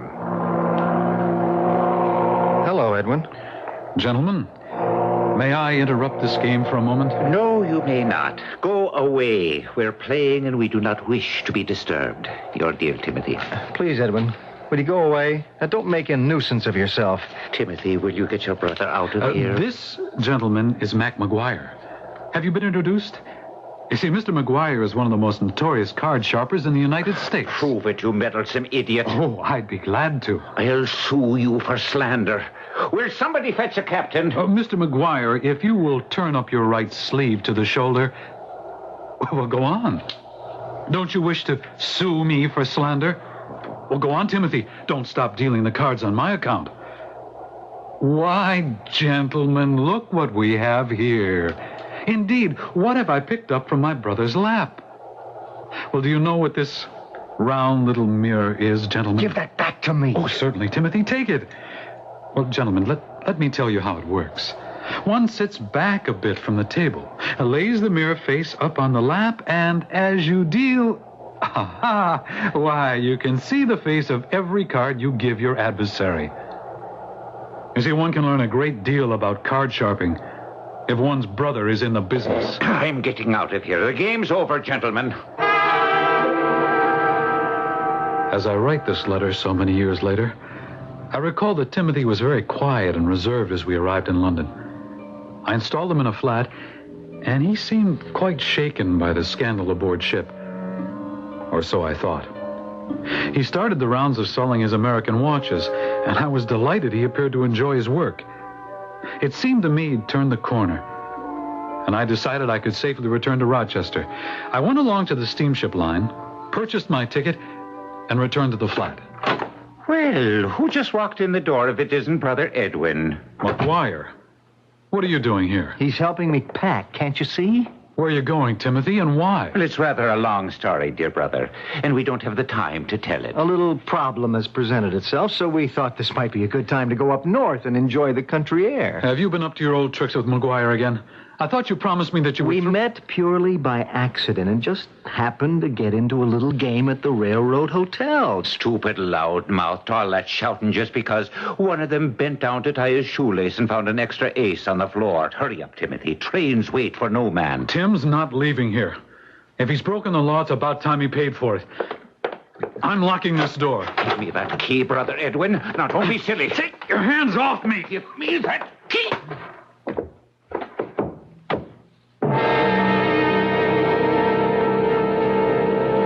When I came to, McGuire and Timothy were gone. I thought I'd heard Timothy say something about the Manchester Express. I pulled myself together and hailed a cab to Euston Station. The express had not yet left. I promised myself I'd go all the way to Manchester, find my brother, and do everything in my power to get him back on the straight and narrow. I found a compartment at the smoking inn, got inside, lit up a cigar, and waited for the train to leave. Oh, I'm sorry, sir. I was looking for an unoccupied compartment for this gentleman and lady. There's a man smoking in there. No, that won't do. The lady cannot abide smoking. Find us another one. It was McGuire, disguised. And standing behind him in a long cape was Timothy, made up to look like a woman. A wig and a black veil down his face. His disguise, complete with lady's parasol, didn't fool me for a moment. When we stopped at Monmouth to take on mail, I quickly changed compartments. There were no corridors between compartments like on American trains.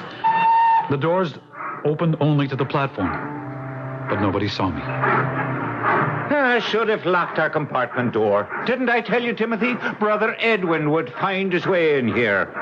Well, how's your jaw? Timothy, for heaven's sake, listen to me. I've been listening to you all my life. Preach, preach, preach. That's all I've ever heard. Oh, look at you. Wearing those ridiculous curls, a veil, pretending to be a woman. I had to wear all this. How do you think I could get by the cops?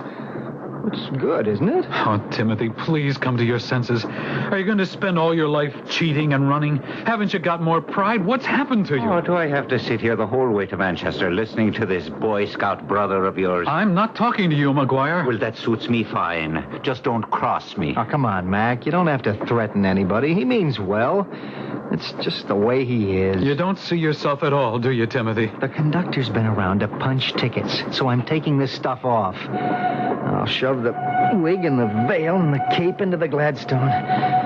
Where'll I put the parasol? Timothy, you can't go on like this for the rest of your life, stealing people's money and having to skip town. I like this kind of life. There's excitement to it. Oh, you're so stupid you don't even see that you're being used. Why don't you go run a Sunday school, Brother Edwin? Don't listen to him, Timothy. I'm not. I can't breathe this stuffy air with you two. What are you doing? Opening this window. Getting some fresh air. Give me that bag. What are you doing? There it goes. Out the window. What did you throw the bag out for? It's got all my costumes in it, everything. If nothing but disguises stands between you and jail, when we get to Manchester, to jail you'll go. Listen, you, he's my partner. You're not going to bully him. If prison's the only way to keep you out of Timothy's life, I'll make sure he gets there. You see this, Brother Edwin? Mac, don't do that. Put that gun away. I'd like you to leave this compartment right now. He can't get out now. The train's moving too fast. Just jump out the window after the bag. You know something, McGuire? You're crazy! I made a jump for McGuire's gun, and it went off, hitting Timothy right in the heart. He fell to the floor. We stood there, horrified. I knelt down and listened. He was dead. At that moment, the train started to slow down. Why? I don't know. McGuire saw his chance to escape, opened the compartment door and jumped. I jumped right after him. He wasn't going to get away from me. The two of us rolled down the embankment, and then I blacked out. When I came to, McGuire was mopping my head where it was cut with a handkerchief.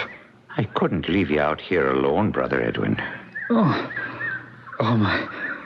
my head. Just stop bleeding now. Oh, I don't understand you. Or aren't you a dozen miles away? Well, now, I couldn't run off with you lying here at the bottom of this embankment. You shot Timothy. You had a hand in it. The gun wouldn't have gone off if you hadn't jumped me. Oh, good Lord, forgive me, so I did. My head's clearing now. Well, you crashed right into that rock. Oh, why are you still here, McGuire? You should have run away while I was unconscious. Oh, I couldn't do that. I'm a gambler, not a murderer. You could have bled to death. Oh, and that would have made everything so simple for you. Ah, you don't know me at all. The blood of the both of you on my hands in one day. I know you cared for Timothy, but so did I. Maybe by your standards, it was a funny way of showing it. But we didn't mean any harm. We only played men who had money to throw away. I think of Timothy right now. Lying there in that compartment on that train. Alone. Dead, and that I should have... that I should be the cause of it. It was my gun. We were both the cause of it. I ask myself... shall I give myself up? I'm ready to. This way, I don't think I'll ever get over his death. How else could I pay for it? Oh, but if we do, everyone will know. It'll all come out about him. The news will certainly get back to America. Father will hear of it. It could finish him. And if we each go our own way and not ever tell anyone, we'll be punished every day we see the sunshine. Yes, and that may be the greater punishment. There you have it, gentlemen of Scotland Yard. I've come to the end of this letter. From being an avenger of crime, I had become a conspirator against justice. McGuire got out of the country. Went to Cairo, I think. And I returned to Rochester. And unless your methods have changed in the past 5 years, inspectors, whatever you found on my brother's body, maybe even the Gladstone bag of clothes if some tramp didn't make off with it, everything you found is probably at this very moment in your display cabinet of crimes unsolved. My father passed away 6 months ago in peace, never knowing what both his sons had done. I have one favor to ask of you. If you have in your possession a pocket Bible, it was my mother's. May I have it back? It's of no use or evidence to anyone but me. Here is my address.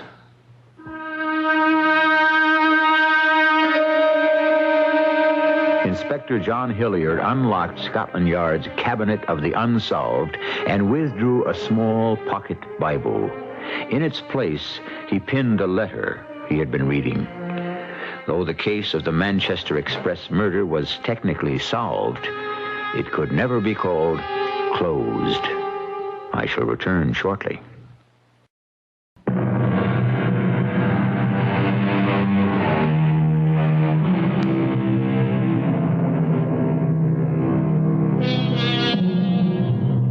And Cain rose up against his brother Abel and killed him. Then the Lord said to Cain, "Where is your brother?" And he answered, "I do not know. Am I my brother's keeper?" That is a question for all of us to answer in many ways. Are we our brother's keeper? I think we all are. Our cast included Robert Dryden, Bob Caliban, Lloyd Battista, and Ray Owens. The entire production was under the direction of Hyman Brown. This is E.G. Marshall inviting you to return to our Mystery Theater for another adventure in the macabre. Until next time, pleasant dreams.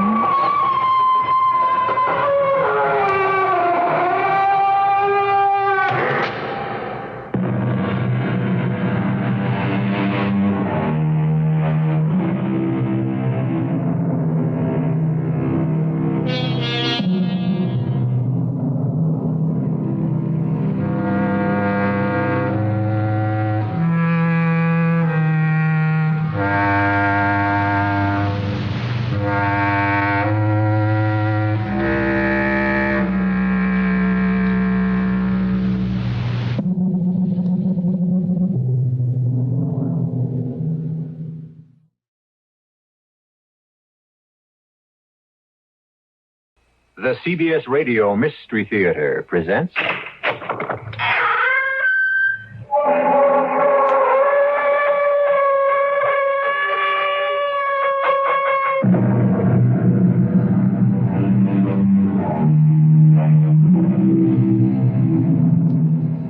Come in. Welcome. I'm E.G. Marshall. We call a concept fantasy when it fails to fall within the pattern experience has led us to expect. Fantasy, then, is unnatural, supernatural, if you like, because the road it takes is heretofore untraveled. Considered in that light, this adventure of Ralph and Wilma Albertson's is fantasy. Ralph and Wilma have had their fill of the city's turmoil. Some years ahead of the customary retirement age, Ralph is leaving his post at the university as professor of American history to write a book on the development of the New England states. He and his wife are about to depart on a meandering tour of New England in search of a home in which he may work congenially. Ralph, will you come and sit on this suitcase so I can get it closed? Well, if you didn't feel you had to take a lifetime supply of everything... A little harder. Phew. Well, if you'd make up your mind where you want to go, I'd know what to pack. Don't you have any idea where you want to end up? Well, we'll travel the back roads, move, and when and where whimsy directs. That's all very well, but where are we going to get to? Some backwater town where they still think the world is flat if I have my way. What you're looking for is a ghost town. Well, if the ghosts are quiet and mind their own business, why not?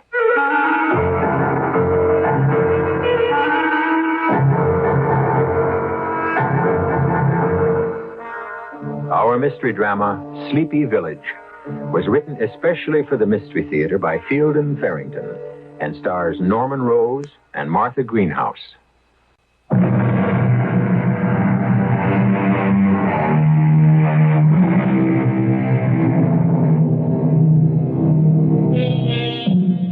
There are few places in the world better designed to encourage wanderlust than the northeastern section of the United States, especially in early autumn.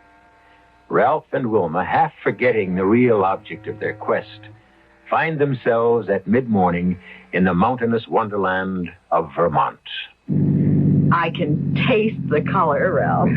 Can you imagine this country before the white man got his gadget-building hands on it? Well, there haven't been any gadget-building hands messing around with this section much. If they hadn't put a little blacktop on this road, I'd still call it a wagon track. Cow path before that, more than likely. Do you expect to find a town on this road? I don't know, but if I do... Hey, we just passed the sign. Stop the car. If there's a town around here, we don't want to miss it. Well, I'll back up. Now, what's it say? It's half hidden behind that bush. Sleepy Village. Population 364. I'd call that small enough, at least. Well, if there's anything at all in a name, you found what you're looking for. Can't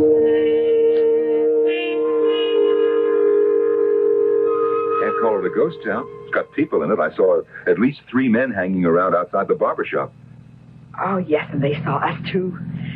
I think it's just about the most beautiful little town I've ever seen. Well, now, I'll remind you that you said that. Wow, that must be the town hall. You know, I don't see a real estate office. Are you serious? It's a perfect little gem of a town, Ralph. Let's park and ask somebody. The town's only about 4 blocks long. I'll wait here. You go ask one of those men in front of the barber shop. Okay. Oh, you know, you look like an awful city slicker. I am a city slicker. Excuse me. I wonder if you might tell me where to find a real estate dealer? Fella sells houses and all? That's right. Man you'd want to see, I expect, would be Ellis Perkins. He's the mayor. Oh, where would I find him? This, right over yonder in the village hall. It might be there. Might not. Well, I'll have a look. Thank you very much. We have to see the mayor. The mayor? He must sell real estate on the side.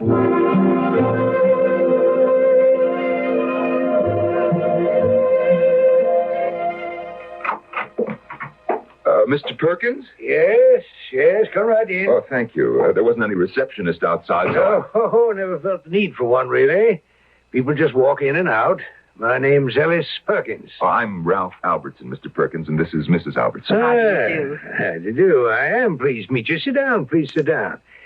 You wouldn't believe how rare a stranger is. Yeah, well, I'll get right to the point, Mr. Perkins. We've been looking for a place like this, a quiet little place, you know, to settle down in, permanently. Have you now?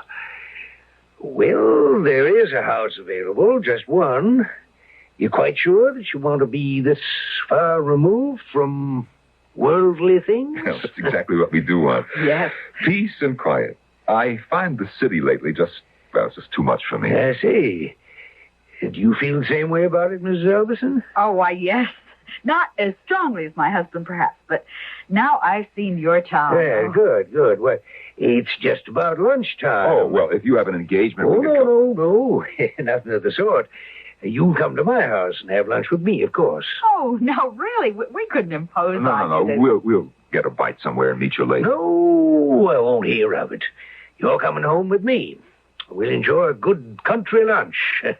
As we call it, dinner, you know. Oh. And then we'll proceed to a discussion of whether or not our Sleepy Village is the place you're looking for.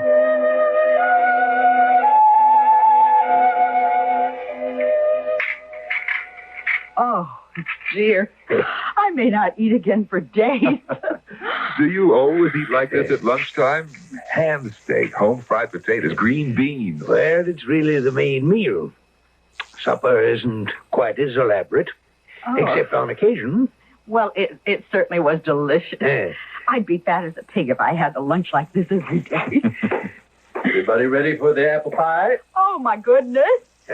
Too much? Oh, yes. No, Lucas. I guess you better save the pie for supper. Want me to bring the coffee in here, Mr. Perkins, or in the sitting room? In the sitting room, I think, Lucas. Where should we go in? More comfortable talking in there than around a table. Now, if Lucas does everything else as well as he cooks, he's really a gem, Mr. Perkins. Does he live in? Oh, yes, has for 10 years or more now. Take that chair, won't you, Mrs. Alberson? Thank you. Yes, used to be my dear wife's favorite. Want me to pour, Mr. Perkins, or just leave the tray? I put it on the coffee table here. I'll pour. You go have your dinner now, Lucas. Want anything, just holler. Yes. Lucas is the only family I have since my wife passed over. He gets restless sometimes, talks about leaving me, but I don't think he ever will. I don't know what I'd do if he did. Cream and sugar, both of you? Real cream? No, thanks. We both take it black. What a pity. Well, now, let's get down to the business of finding out whether or not you and Sleepy Village would suit each other. Well, the town suits me fine. We'll have to look at the house, of course. Oh, yes, of course. What is your profession, Mr. Albertson? I was a college professor, American history. Oh. But I decided to leave that and, work on a book I've had in mind. Good, very good. The village could use a good historian. Interesting history this place has. You'd be fascinated. Yes, I can imagine. Lucas makes good coffee, too. Well, now, I don't mean to pry, but are you people who have a great many friends? That is, to whom old friends are terribly important? Oh, well, we have an average number of friends, I suppose, although I can't see what... Well, living in an isolated place like this might be... Well, if we miss them, we'll ask them to come and see us. Yes. But you are looking for a place where you can get away from people, and I assume that includes friends as well as strangers. Mr. Perkins, I don't understand what difference all this makes to you. Oh, I'm sorry. I hope I haven't offended you. It's a very small village, Mr. Albertson, and, the relationships are very close. Intimate, you might say. We find we have to make sure we're getting the sort of people who will blend. Oh, I see. A sort of gentleman's agreement. Is that what you mean? Oh, no. Nothing like that at all, no. Nothing whatever. It's just, how can I make you understand? It's just that comings and goings upset our people terribly. We can't have people moving in and then just packing up and moving out again. It's, that's quite impossible. I think perhaps the best plan would be not to move in the first place. Oh, dear. I've done this very badly. I've given you the wrong impression altogether. Ralph, don't you think... Well, it's such a sweet little place, and maybe the reason we like it so much is that Mr. Perkins does make sure he has the right people before going on with it. Not just anybody would fit in here. You have to admit that. Would it help, Mr. Albertson, if I said I'd be very happy indeed to have you and Mrs. Albertson come and live in our community? There. You see, Ralph? Well, all right. At least we'll look at the house. Splendid. Well, I'll go and make the arrangements right now. Before you have a chance to change your minds. I'd just like to make a phone call, if you'll excuse me. Please help yourself to more coffee. Wilma, didn't you think that was a bit much? Well, except he's right. A little village like this is quite a different proposition from a big city. It wouldn't be a good thing for either the villages or us if we moved in and then all hated each other. I suppose not, but it's very strange all the same. Oh, Lucas, I was just telling Mr. Perkins the coffee's up to your standard. Very good. May I speak to you in confidence? What? Oh, well, yes, of course. Have you decided to stay? Well, nothing's been settled yet. Mr. Perkins is making arrangements now for us to see the house. Oh, but that don't mean, does it, that you're dead set on staying? Oh, no, of course not. The house may not be suitable at all. Although I'll be surprised if it isn't. Well, if it does work out so that you can't stay, I'd like to ask you... Wait just a minute. Can't stay? Well, I mean to say, if it works out so as you don't, I'd be most beholden to you if you'd let me come with you when you go. Oh, well, of course, if you want to ride, we'd be perfectly willing to take you along. But Mr. Perkins was just saying... Oh, he don't want me to go. I know that.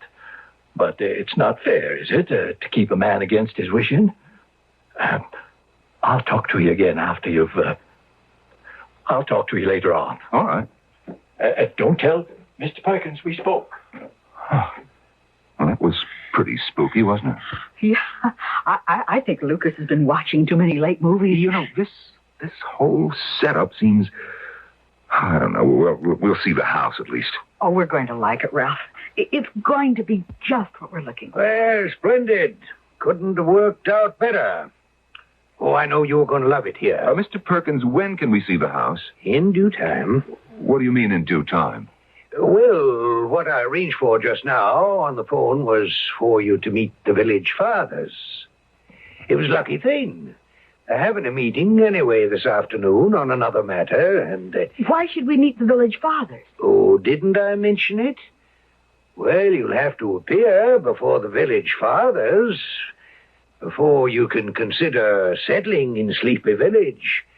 You'll have to be approved.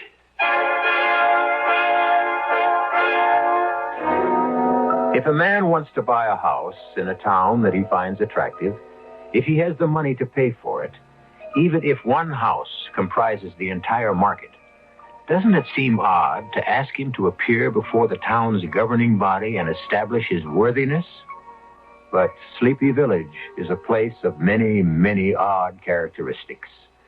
We'll encounter more of them when I return shortly with Act 2.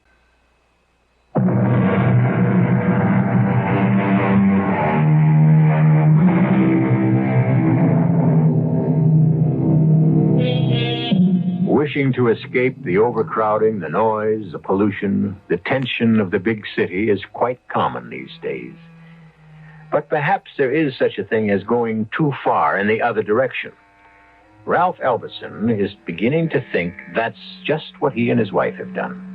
They found a place aptly named Sleepy Village, but the mayor, Ellis Perkins, has told them that they must appear before the village fathers and be found acceptable before they may consider settling down. Of all the nonsense I have ever been subjected to, this has got to be the most ridiculous. Unusual, perhaps, Mr. Albertson, but not ridiculous.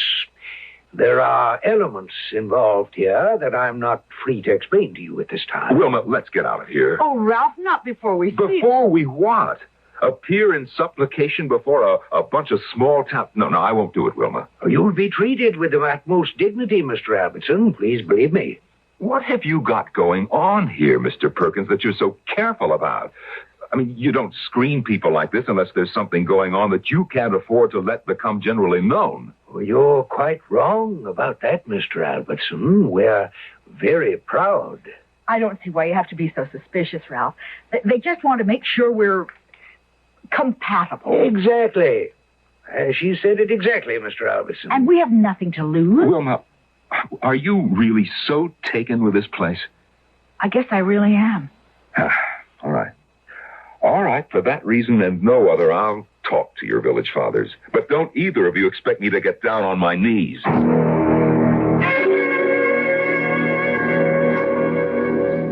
Meeting starts promptly at 3:30. Oh, Ralph, surely you don't think... I think we're damn fools for having any part of this, if you really want to know what I think. Mr. Perkins. Yes, Lucas?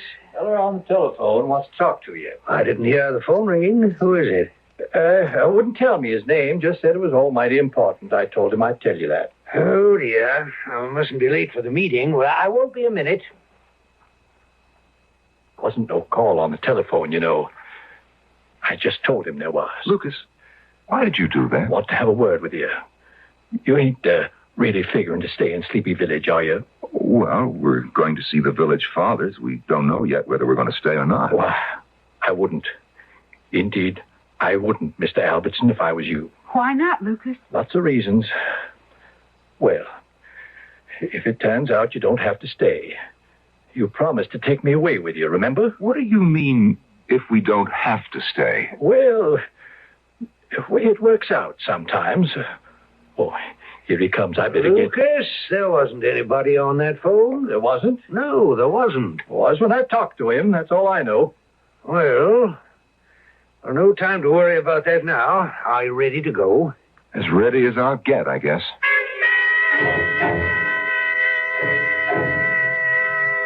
Now, Mr. Albertson is an historian of considerable repute. Now, as you all know, the village records have been gathering dust in the archives for too long. Sleepy Village has a proud past. I have no doubt whatever that Mr. Albertson could be prevailed upon to go through those records and put them in order and set them down in readable form for all to enjoy. I feel no hesitation whatever in recommending them wholeheartedly as future citizens of Sleepy Village. I never heard of such a thing. I just never in my whole life heard of such a crazy thing. Well, it did seem...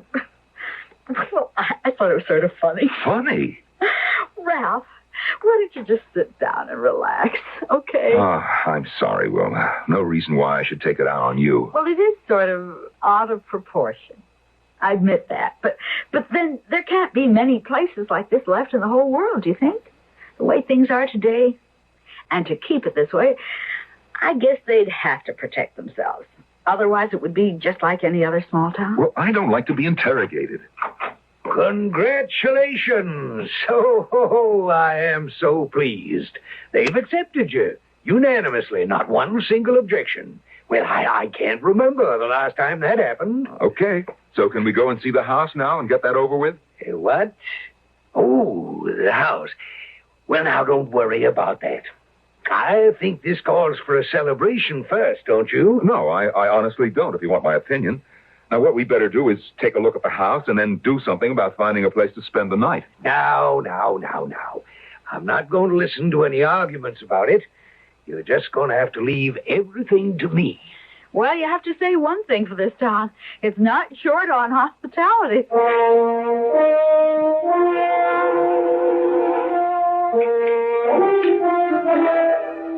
Mr. Albertson, I know that today has been an upsetting experience for you, appearing before the village fathers and all, but that's all in the past now, don't you see? You're one of us now, or same as.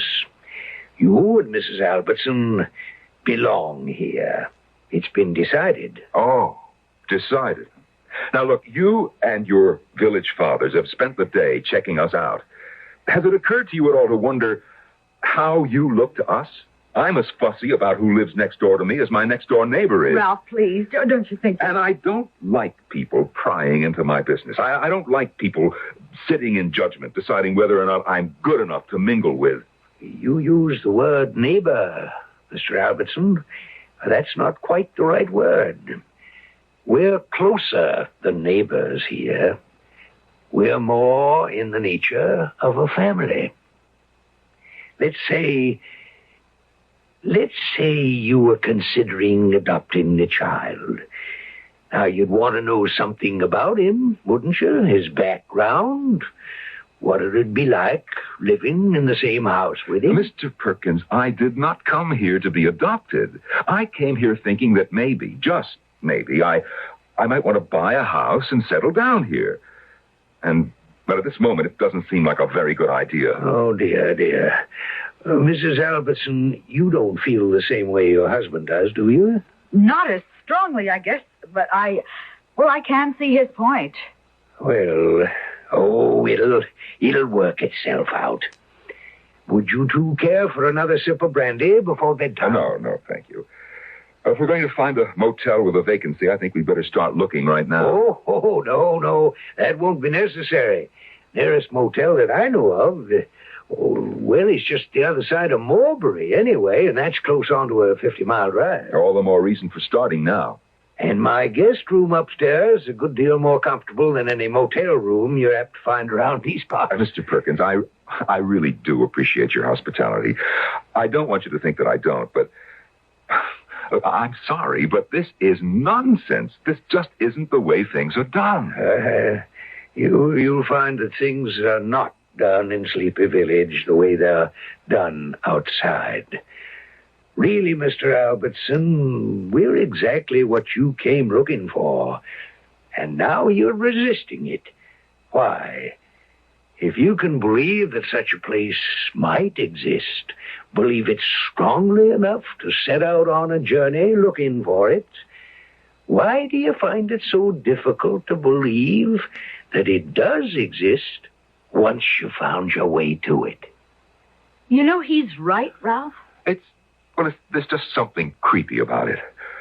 All right, we'll spend the night here. Mr. Perkins, I'm sorry if I've seemed rude, but no, it's very kind of you, I'm sure. Yes, thank you. We'll stay.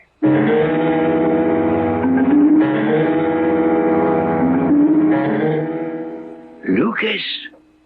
Oh, Lucas? Yes, Mr. Perkins. I was just about to go on upstairs to bed. Come in here for a minute, please, will you? Want to talk to you. Oh, sit down, will you? You don't have to act like a servant. Well, as long as I am one, reckon I might as well act like one. Lucas, you're not planning to do anything foolish, are you? I don't know what you mean, Mr. Perkins. You remember the Collinses? The night they spent here before they moved into the old Bradley place? Oh. And I wouldn't want a repetition of that. The Albertsons have seen the village fathers and been accepted. It's all settled. You'd be very unwise to interfere. Well, no, I wouldn't do that, Mr. Perkins. That there with the Collinses, that was a long time ago. Before I'd got rightly settled in, you might say. You don't have to worry. Good. Because it wouldn't work anyway. I give you my word. It wouldn't work at all.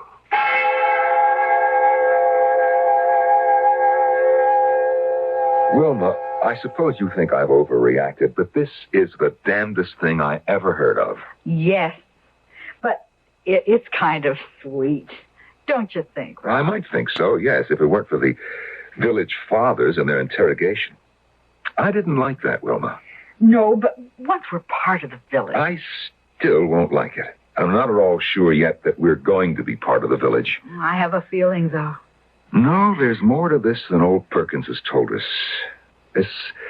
I don't know, there's some kind of a catch. I get a wrong feeling. What was that? How settling. Or somebody knocking at the door. Somebody knocking? I'll see who it is. Oh, yes, Lucas. I have to talk to you. Well, we're all ready for bed. Can't I wait until morning? Oh, I got to get it settled tonight, Mr. Albertson.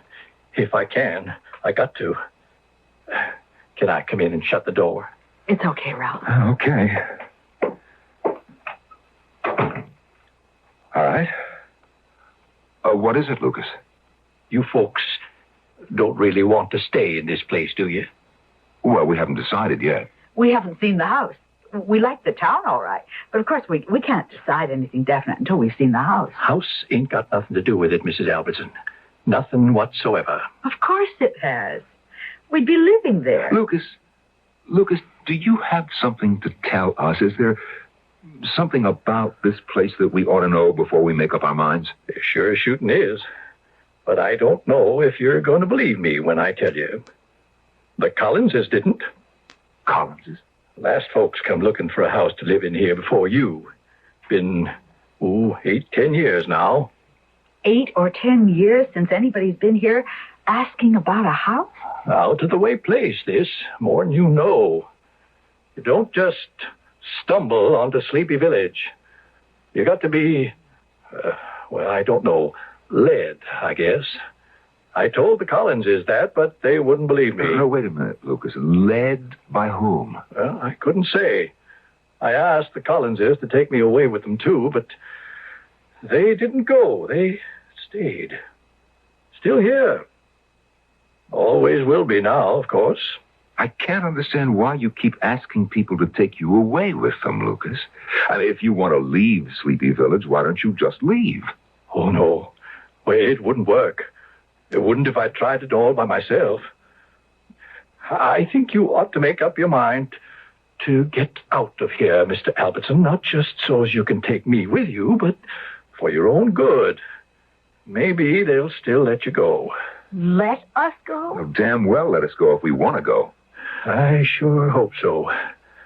We could still leave tonight better chance to get away after dark than in the daytime. Now, look, you're going to have to explain that, Lucas. If you want us to take you away with us in case we go, well, you're going to have to tell us what is going on here. Well, they're all dead, you know. Not me. I don't think. But all the rest of them's dead as dead can be. Been dead for years. A village full of dead people? People who walk the streets, speak with a down east accent, overeat at dinner time, quarrel, behave, in other words, as we expect living people to behave? Well, to clear that one up, it would be necessary to define death, which would involve defining life. Would you care to try? Perhaps the definitions will be forthcoming when I return shortly with Act 3.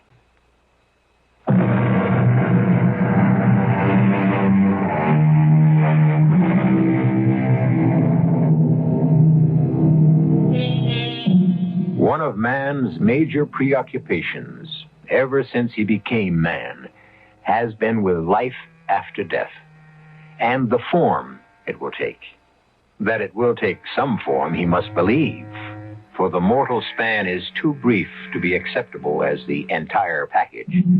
He delves and seeks and pries, and sometimes, at strange moments snatched from the commonplace, he seems to get a glimpse. Oh, but you can't possibly go. It's never happened before. Then this will be the first time, Mr. Perkins, because we are going. Well, no, I'll tell you what we'll do. We'll go and have a look at your house and then come back here and discuss it over a good, hearty breakfast. How does that strike you? Well, frankly, it leaves me cold. We'll get our breakfast along the road somewhere. Oh, dear. Mrs. Albertson. I have to agree with my husband. It seems a shame, but I don't see how we could possibly be happy here. Not that I believe what Lucas says for a minute, but... What does Lucas say? Oh, that's not important. We're grateful for your hospitality, Mr. Perkins, and we both agree that you have a beautiful little village here, but, well, it's just not for us. Now, we're all packed. We'll be out of here in a few minutes.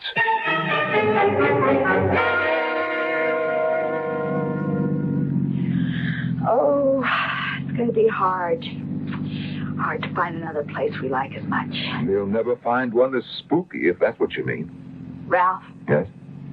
Do you believe what Lucas says? That everybody in town is dead? What's that up ahead? I can't tell. It looks like a tree across the road or a telephone pole, maybe. There's a man there. See? Off to the right. Oh, good. The two of us ought to be able to clear that thing off the road without too much trouble. Ralph, he's got a gun. What the hell? Can't get through this way, mister. Sure we can. The two of us can move that log. Ain't nobody moving the log or driving through. Better just turn back. Only thing you can do. Let's turn around, Ralph. The way he's holding that gun... Hey, what is this, a roadblock? Are you trying to force us to turn back? Got this shotgun here, Mr. Albertson. Sure hope I don't have to use it.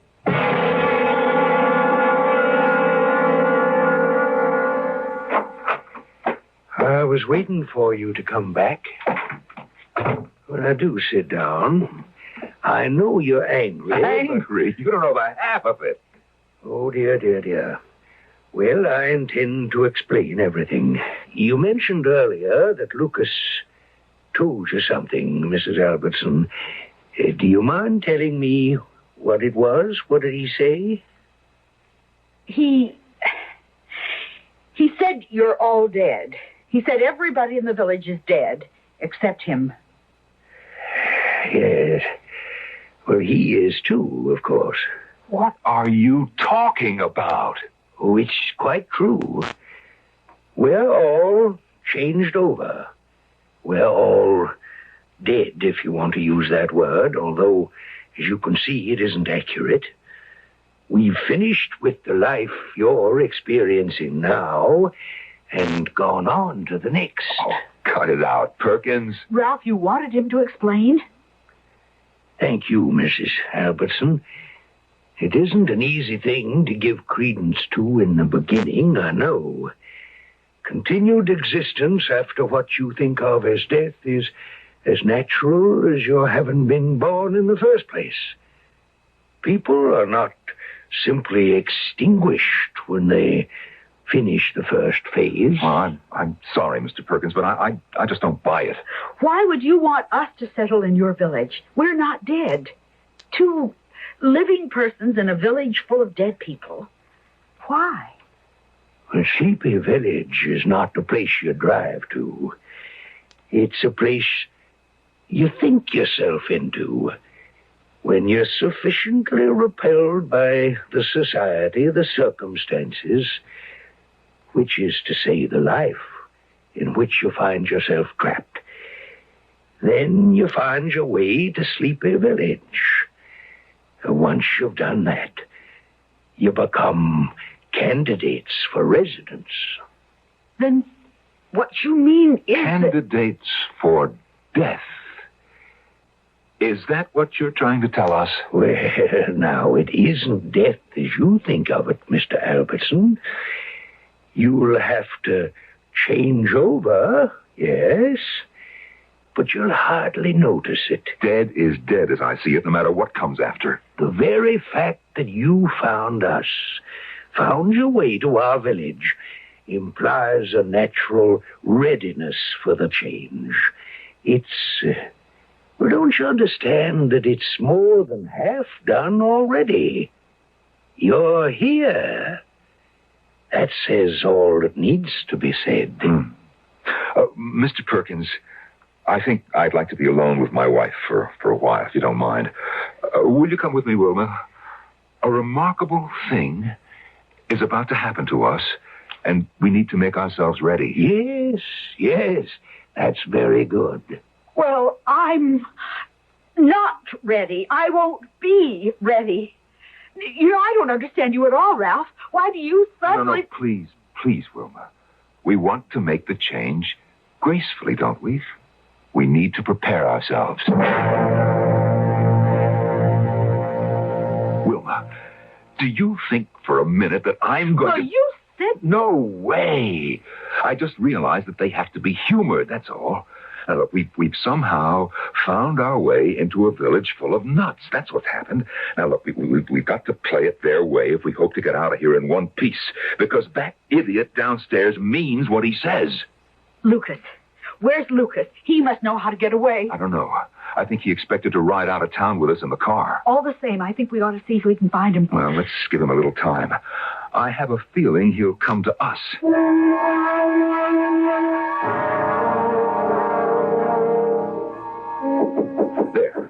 There, that'll be Lucas. Lucas, come in. Where is Perkins? Went out a while back.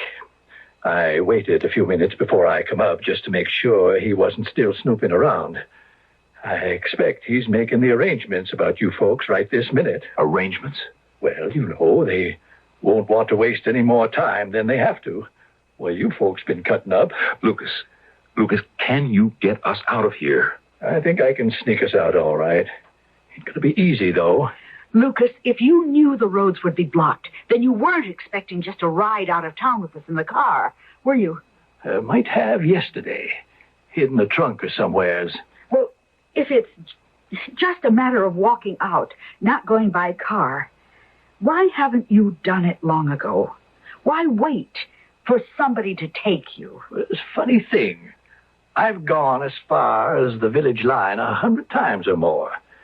But I just don't seem to be able to push my way across it somehow, standing there all by myself. I can't say why. Well, what makes you think it would be any easier if we were with you? I always figured if I had somebody there with me, holding my hand, as you might say, I could make her. Never do it without, I know that. All right. Can we leave now? Have to leave your car behind and your suitcases and them things. Well, we'll come back for them. I intend to come back here with the police and clean this place out. Yep. Well, I wouldn't count on it if I were you.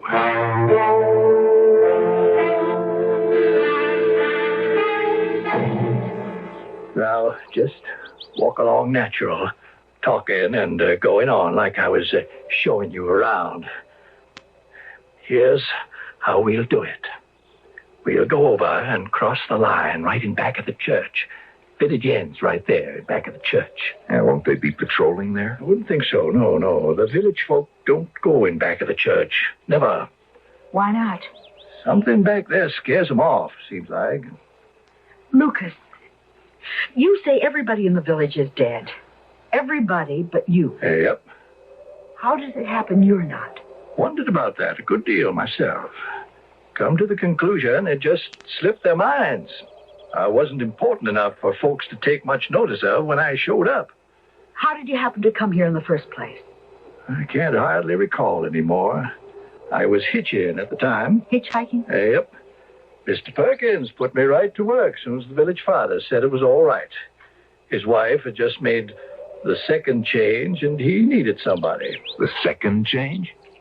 Oh, they die. Well, they don't live forever here in the village.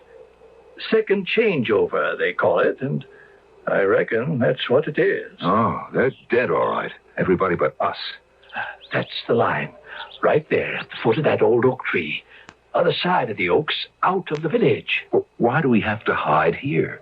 Can't we just walk across the line and be out of the village? Not and be sure somebody won't take a pot at us. We can't. Ain't nobody ever got out of this village, to my knowledge, once they've been accepted by the village fathers. I ain't sure I can make it. What? What do you mean?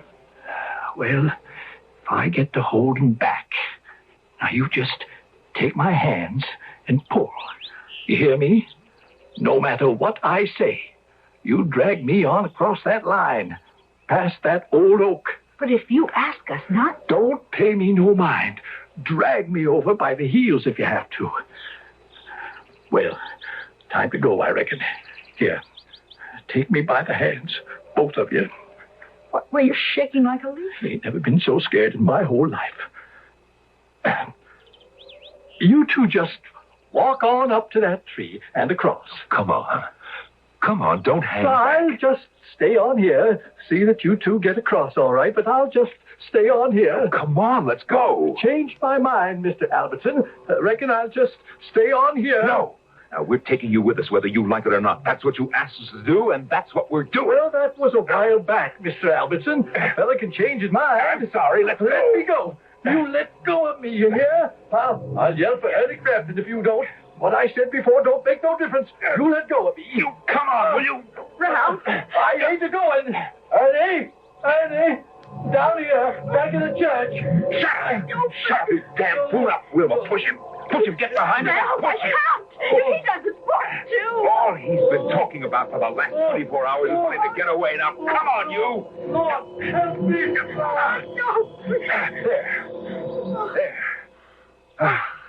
There. We're out of their miserable village. We're across the line, Lucas.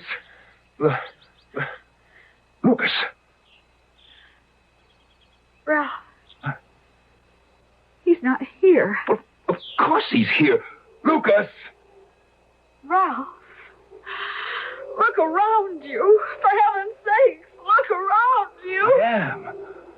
Where the devil did the idiot get to? I don't mean that. Look what this is we're standing in. Just a minute ago, it was a vacant field, and now... Look! It's just a... Oh. It's a graveyard. I didn't notice it before. Oh. It wasn't here before. Ralph. Read that. On the headstone. Go ahead, read it. Ellis. It's almost worn away. Ellis. Perkins. 1834 to 1904. But... And this one, over here. Lucas Madison. 1897 to 1963.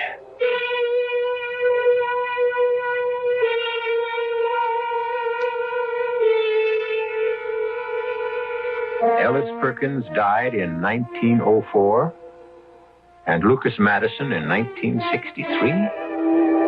Well, That's what it said on the headstones.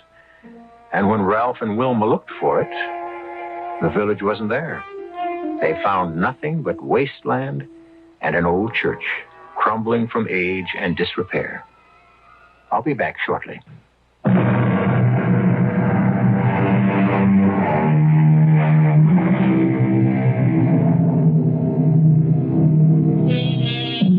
Wilma and Ralph Albertson found a fine old colonial house eventually in a lovely little town in Connecticut. And Wilma says dreamily sometimes as they sit down to lunch, I wonder what Ellis Perkins is having for dinner today, and who's fixing it for him. Well, sleepy villages may come and go, but Mystery Theater will be back with another account of the improbable, but not the impossible. Our cast included Norman Rose, Martha Greenhouse, Kurt Benson, and Ken Harvey. The entire production was under the direction of Hyman Brown. This is E.G. Marshall inviting you to return to our Mystery Theater for another adventure in the macabre. Until next time, pleasant dreams.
Welcome. I'm E.G. Marshall. The universe goes on and on, as round and round she goes. And where she starts and where she ends is something no one knows. Beginnings and endings. Our neat and precise human minds will insist on clearly stated limits, boundaries, definitions. But unfortunately, there are no satisfactory ways to limit, bound, or define the truly important things in life.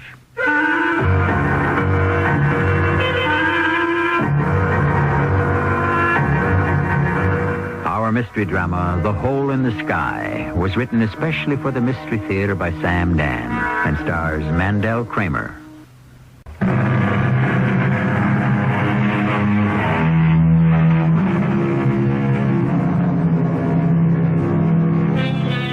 The boundless universe, the fathomless universe, the endless, infinite universe. Thus the poets, philosophers, and science describe the great void that surrounds us. And scattered throughout this illimitable space are pinpoints of light called stars, and specks of dust called planets. And they, too, are without number. At first, man crossed the trackless deserts. Then he charted the shoreless seas. But nothing in all of humanity's experience or wisdom or imagination can fully prepare us for the implications of space. This is the story of Roger Thorpe. I think back to the night it started. At Curly's place.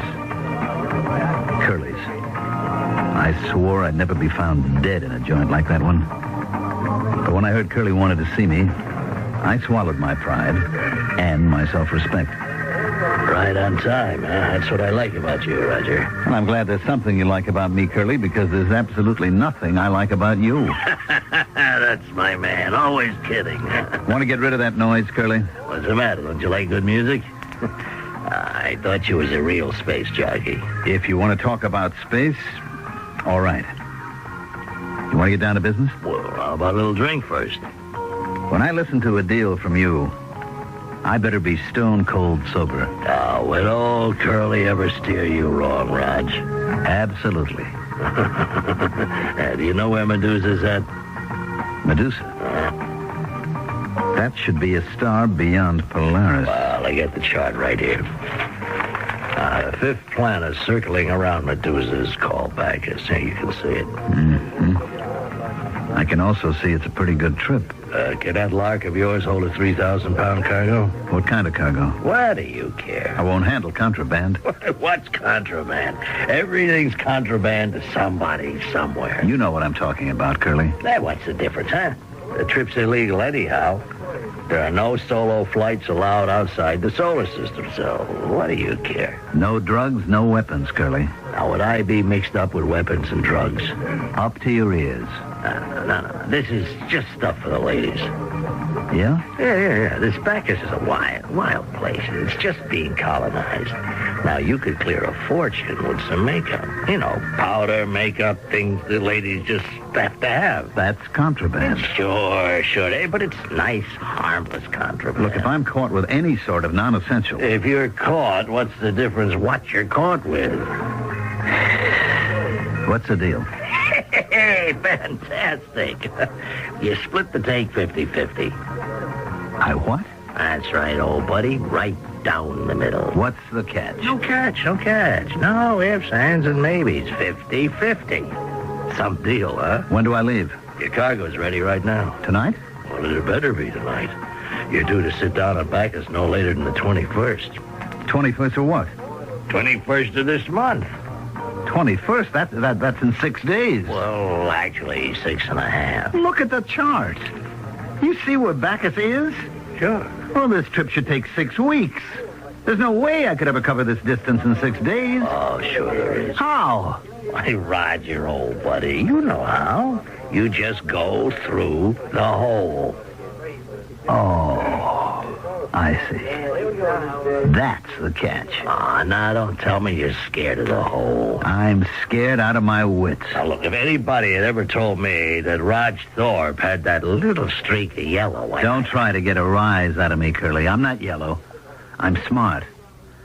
I'll see you around.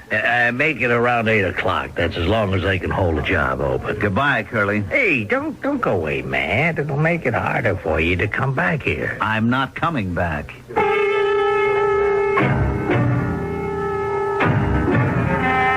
And I meant it. I was through with all that stuff. But what else was there for me to do? What else did I know how to do? I could join the Space Navy and wear a uniform and be assigned to contraband control, which meant I'd have to prowl through space hunting down guys like me or guys like I used to be. Magda was waiting for me when I got home. Curly called. Yeah? He said your ship is loaded and ready. Mm-hmm. That's what he told you. Well, he's in for the surprise of his life because I'm not going. What did you say? I said I'm not going. Honey, that's just great. Is it? Well, it means you got something better. Oh, is that what you think? You do have something better, don't you? I don't have anything at all. Well, then I don't understand. How could you turn Curly down? Because I'm fed up with it. Oh, that's something else. Curly implied that maybe you're getting scared. Sure, I'm scared. How do you think I've lived this long? Being scared is what keeps you being careful. Okay. It's just I understood there was a fortune in this trip. But I'd have to go through the hole. And I'm never going to do that again. Roger, you've come through it before. Do you have any idea what it is? That hole in the sky? I don't know. Some people say it's all in the spaceman's imagination. Let somebody tell me that. You don't know what it's like. Okay, Rog, okay. It's a hole. A big black hole in the sky. I believe you, Rog. And there is nothing in there. Nothing. Honey, don't you think you need a drink? Nothing. Do you understand? It's a kind of corridor. A crazy kind of corridor. Whatever you say. It's like the back door to everywhere. Wherever you want to go, it's right there. It sounds like fun. Like everything opens up on it. Everything is right there. Once you're there, you're everywhere. I believe you. Stars that are billions and billions of light years away from each other, like Polaris and Orion, like Taurus and Ursa Major. It's as if you can just move from one to the other, like crossing the street. That's why it's only 6 days from here, because 6 days is how long it takes to get to the hole in the sky. And once you get to the hole, You're anywhere you want to be. Do you understand? I keep telling you, it's not all that complicated. But I'm not going there again. Oh, honey, just try a little goblet of this and you'll go anywhere. It's a wild place. Hey, maybe I'd like to go there. A place where the whole universe is twisted and turned on itself. Sometimes it's quiet. Silent as a grave. And then it explodes. Explode? Everything goes haywire. Crazy. There's no longer any sense of time or space or place. And you can just disappear. How can you just disappear? I don't know. Disappear into what? You're just gone. Honey, take just a little sip of this. It's good for what ails you. Look. Right here on Earth, okay? There used to be a big ocean between Buenos Aires and Cape Town. Thousands of miles of ocean. Sure. And right in the middle, someplace, there used to be a spot called the Bermuda Triangle. Oh, that's so. And the ships that they had, the ones that were supported by the water, Hey, Raj, what is this all about? the ships that sailed over that spot disappeared. Ships that flew above this place disappeared. So? So this kind of thing has happened before. Maybe that was a hole in the ocean. Sure, Raj. If you say so. Look, get that tone out of your voice. I can't go through that hole in the sky again. I can't. I made a dozen trips. And nothing happened. How long can I be lucky? No, if I go this time, I'll be lost. I'll disappear. Now, come on, honey, take a drink. You'll feel better. You always do. I've been thinking about it. I'm going to sell the Lark. And do what? I can sell the Lark to the Navy and raise a stake. And go where? Where? To a planet like Bacchus. Or maybe right here in our own solar system. A wild place like Venus. And do what? Well, we can homestead. What are you talking We about? could buy a ranch or a mine. And you could raise enough from the sale of the Lark? Well, a good piece of it. For the rest, I gave you plenty of jewels, money, credits. I know you did. All I'm asking is for you to give me some of it so I can get started. That's not all you're asking, Raj. You're also asking me to go with you and break my back in a mine or on a ranch. It's only tough for the first couple of years. I don't want to go. And as far as the money's concerned, it's mine. You gave it to me. I thought you and I were beyond words like yours and mine. Just said ours. Yeah. What'll I do the day you get tired of me? I'll never get tired of you, Magda. I'm sorry, Roger. I can't say to you, my darling, everything I own in the world is yours. Take it. Magda, I'm not asking for anything which You know that basically, I'm out for myself. Did you think you could change me? All right, Magda. 6 days there and 6 days back. Well, honey, that's less than 2 weeks. I'll be waiting for you when you come home. What did I expect from her anyhow? She could only give me what she had to give. Why did I think I was entitled to more? And who was I kidding? I'd become a farmer, a rancher, a miner? I was nothing but a space rat. And I might as well learn to live with it. And die with it. I didn't even bother to tell Curly what he already knew. I went directly to the spaceport. The space cop was waiting at my ship, Joe Dresden. We were old pals by now. He'd been paid off. It was no secret. But we had to go through the ritual. Hey, Roger. Hi, Joe. You're inspected and cleared. Okay. Let's do page 2. Destination? Venus. And cargo? None. Purpose of journey? To visit friends. Oh, come on, Roger. You got to do better than that. Why? What's the matter? Give me a break. The sheet does get checked. How does that look? To visit friends? Well, what do you want me to say? You could say medical emergency. Say medical emergency. You got to prove you're sick, though. You got to name the doctor and so forth and so on. Joe, write down anything you please. Well, don't bite my head off. You and I know what you're doing. You and I know where you're going, okay? All right, look, I'm going to visit my poor old mother. Great. But you better have one, and she better be on Venus. Joe, just let me get out of here, will you? Raj, don't go. What do you mean, don't go? I mean, pack it in. Walk away from it. Are you telling me I can't go? No, I'm not telling you not to go. I'm just asking you not to. Why? Because you won't be coming back. How do you know? I know all the signs. You're not coming back, Raj. I know you are not coming back. At this point, he probably knows something we don't. But what? From the little we know about it, we can appreciate that any journey through space can be hazardous and uncertain. But obviously, there's something especially dangerous and ominously unusual about this one. Well, Act 2 is but a few minutes away.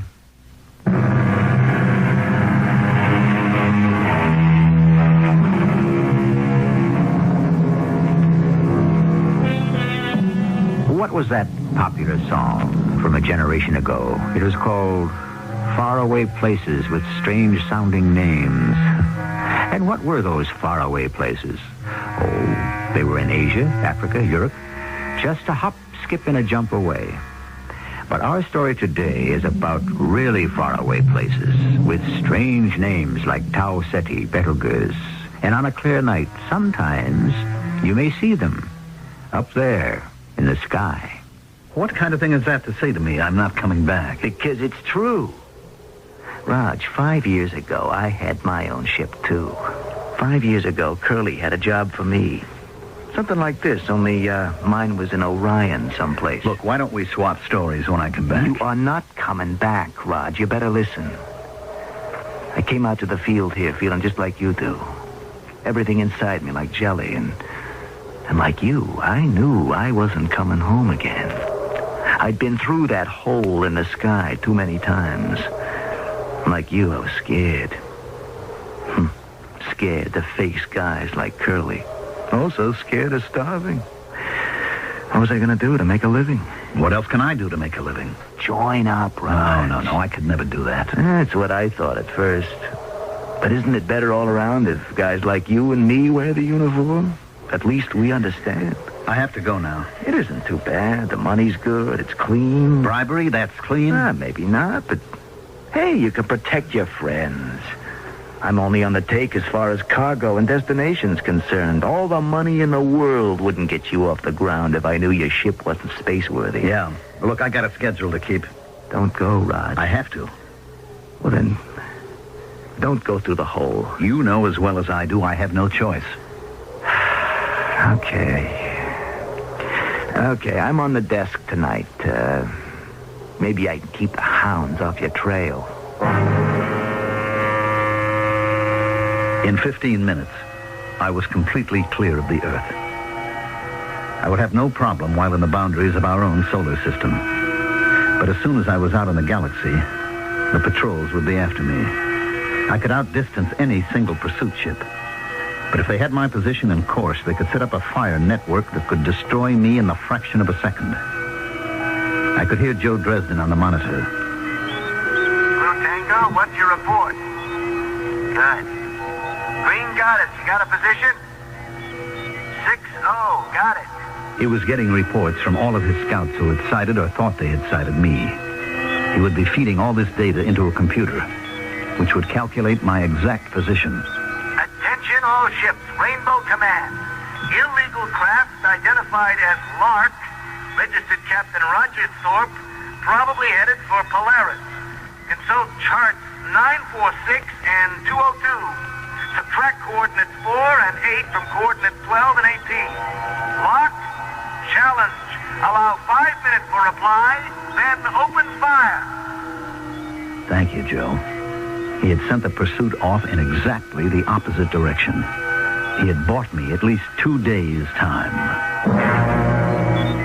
Attention, all ships, Rainbow Command. Fugitive reported headed for Ursa Major. Consult charts 380426. Fugitive reported headed for Tau Ceti. How skillfully he kept directing the pursuit away from me. I was coming to the end of the 5th day, and now I didn't have to worry. I was near the hole in the sky, and even though so many people were convinced that it was all fiction, That was back down there in the safety and security of Earth. Up here, even the most skeptical suddenly became believers. I could rest assured there was nobody within 1 trillion miles of me now. Roger? Roger? You can answer me, Rog. You won't give away your position. I'm on a sealed frequency. Joe? You're at the edge of the hole, Rog. I know. Turn back. I can't. I'll clear a path for you. I have to keep going. I'll bring you home safe and sound. I'm going in now, Joe. I'm here. And I was there. I was in the hole in the sky. It was so quiet. So peaceful. So tranquil. I'd better feed my computer. My speed, my course, my declination. I could expect to find myself orbiting Medusa. Then I could set my bearing for the planet Bacchus. I could still hear Joe's voice. Roger, it isn't too late. Now get out of there. It's quiet, Joe. It's quiet. That doesn't mean anything. You know as well as I do it can all change in a fraction of a second. Thanks for everything, Joe. I'm all right now. Come home, Roger. Come home before it's too late. Roger, come home before it's too late. Joe! Joe, where are you? Where are you? Suddenly, everything started to spin. Everything went out of control. Not just my computer and my instruments, but everything inside of me. It was as if I was just coming apart under some terrible pressure. An unbelievable stress and strain that began to pull me in every direction. It was as if it were the end of the world. Or maybe it was the beginning. Maybe it was the chaos that was in the very beginning. Then, there was nothing.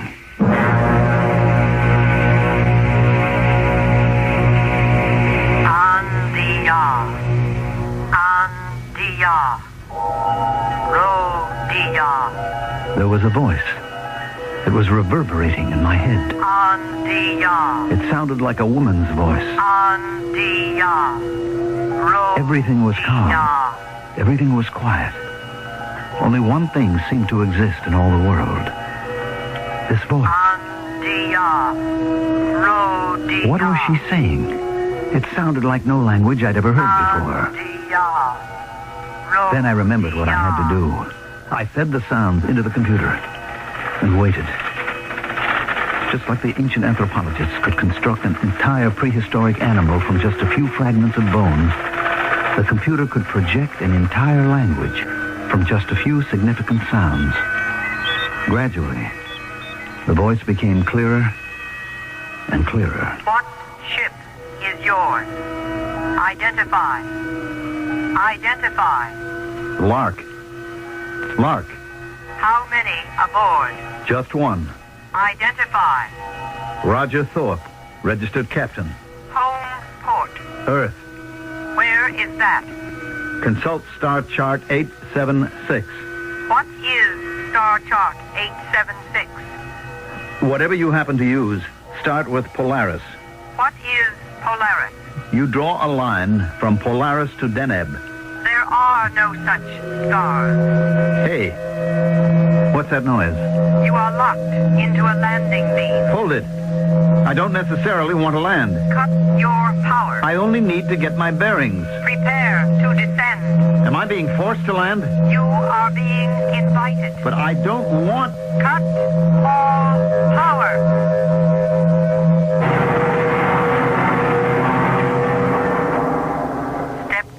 Of the ship. But where am... Follow instructions. Under protest. Follow the red line. Where am I going? Stop at the door. Wait. For what? It will slide open. Step inside. What's in there? Step inside. There's nothing in here. Step inside. Oh, all right. All right. What do I do now? Wait. What do you people want? Who are you? Where am I? I was in a room of some kind. A plain, bare space. There was a chair. Just a single chair, and that was the only furniture. I sat down. I waited. Who were these people? What did they want? Then the wall slid away. And facing me was a woman. She was sitting behind a desk of some kind. She was young, about 30-ish. She wore a black robe. Her red hair was short. She might have been good-looking if she didn't have such a serious look on her face. She touched a switch, and suddenly on the entire wall behind, there appeared an enormous sky chart. Point out your home star. My home star? Well, it doesn't show up too well, you see. It's a red dwarf. I can give you its position. Yes? Just let me orient myself. I'll have to find Polaris. And then Tau Ceti. I've never heard of any. Wait a minute. Wait a minute. This isn't possible. I don't recognize any of these patterns. I warn you to tell the truth. But this is all very strange. Orion should be right there. Orion? I don't see a single thing I know in this entire sky. This is the universe. Well, maybe it's a part of it that's off somewhere. This is the complete universe. Wait a minute. The universe is infinite. Why did you do that? Blasphemy. Everyone knows the universe is closed and limited. Okay, have it your way. Why are there no papers on your ship? Because I didn't need any. What is your cargo? I'm sure you looked it over by now. Cosmetics. What are cosmetics? Didn't your translating computer tell you? Yes, but I don't understand. Well, it's just stuff that women put on their face. For what purpose? I guess it makes them look better. Better? What's the difference? Please, answer the question. Is it important? It may be the most important thing in the universe. These cosmetics, they change people's faces? You could say that. Disguises them? Well, strictly speaking, it might. I see. Yes, I see. Well, I hope you see something, because I don't. Interrogator. Yes, Censor. We have examined the ship. Have you examined the prisoner? Who says I'm a prisoner? You have not been spoken to. I have examined the prisoner. We see no use for the cargo. Destroy it. At once. Confiscate the ship. Immediately. Dispose of the prisoner. What does that mean, dispose? Save him for the games, or eliminate him quietly. Whatever suits you. What is he talking about? I shall save him for the game. Look, am I being sentenced to something? To death. Wait a minute. Don't I get a trial? You have been tried and found guilty. I have the right to defend myself. You have no rights at all. What sort of place is this? It could very easily fit certain places here on our own Earth, but this is a story that takes place far in the future, in a place so far away that the imagination can scarcely encompass the distance. But space, time, what do these things matter? People are people everywhere, aren't they? I shall be back shortly with Act 3.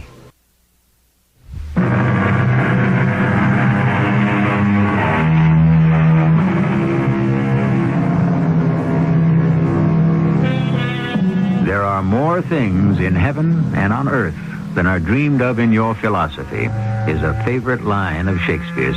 And of course, he had a rather limited idea of heaven. He didn't know that the heavens consisted of an infinity of space with an unlimited number of worlds. Can you imagine what he might have written had he been able to talk with a modern astronomer or an astronaut? From what I could gather, the man was called the censor. The girl who had been talking to me was called the interrogator. Anyhow, they both decided that it was all over for me. The man left. You will be executed at the games. What games are these supposed to be? The games to honor the establishment of the autocracy. Look, I don't have anything to do with all this. What was your purpose in coming here? I was on my way to Medusa. Medusa? Yes, it's a giant yellow star. There is no such star. How can you make a statement like that? Because I never heard of it. That doesn't mean that If it existed, I would have heard of it. Since I have never heard of it, that is proof that it never existed. Why do I have to be killed? Because you have come here to overthrow the autocrat. That isn't true. Are you a stranger? Yes? The only reason strangers come here is to overthrow the autocrat.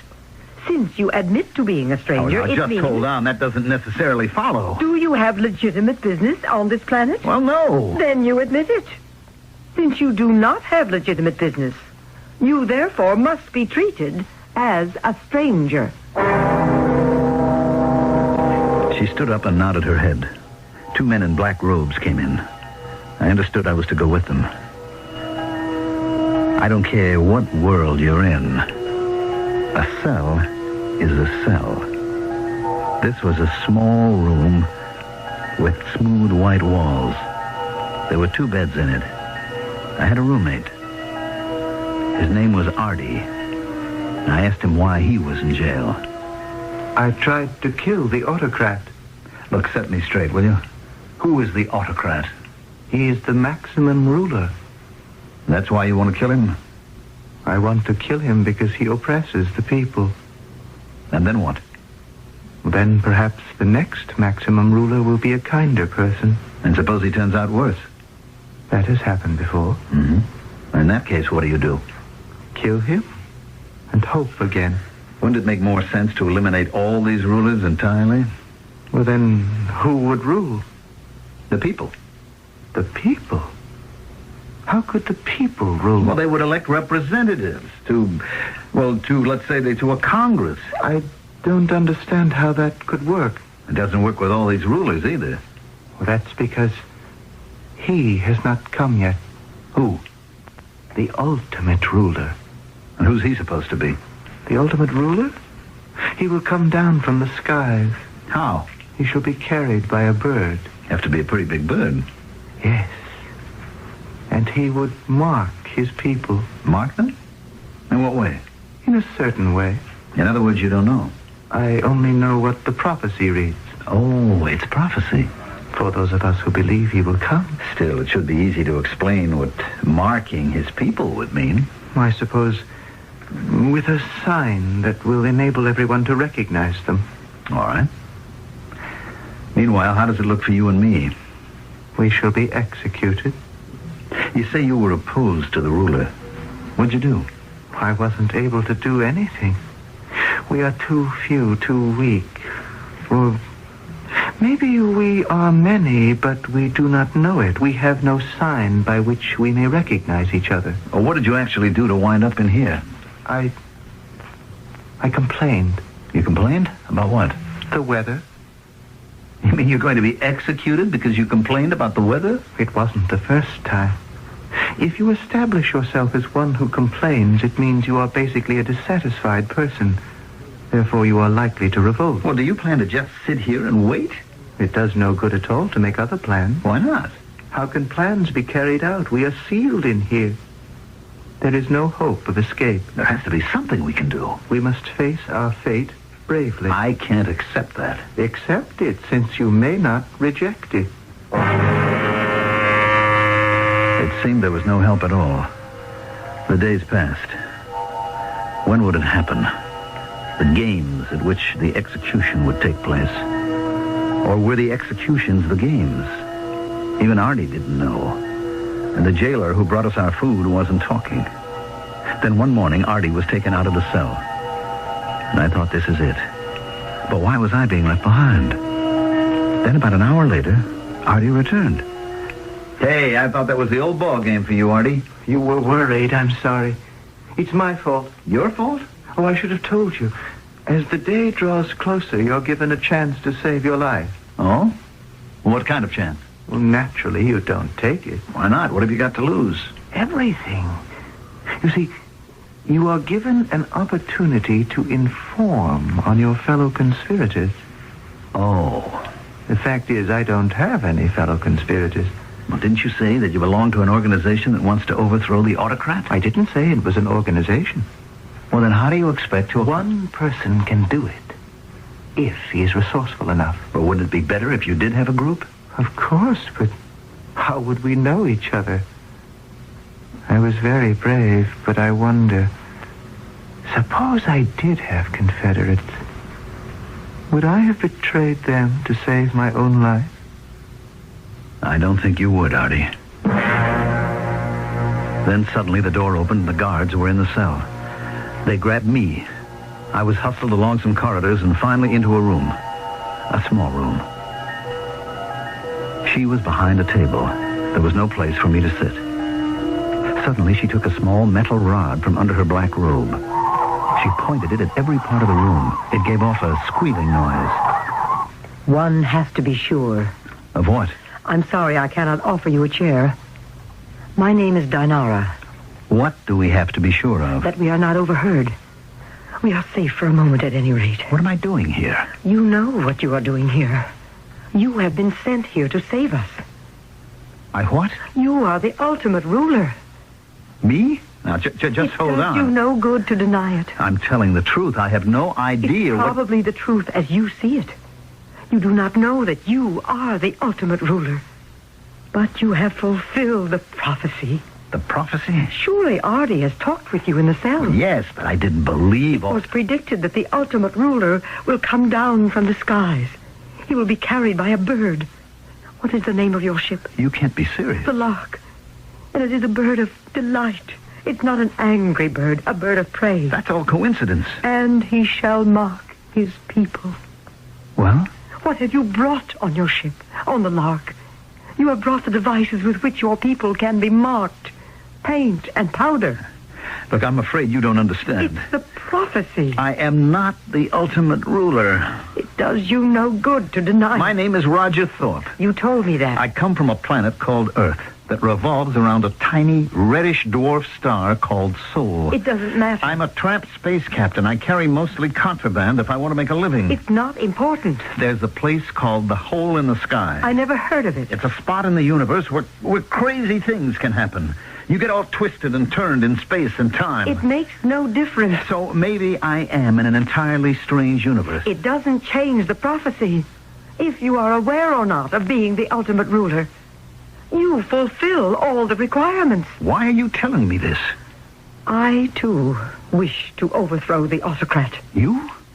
But aren't you a member of the regime? There are many of us who do our work secretly and hope for the day to arrive. The fact is, I'm going to be executed any day now.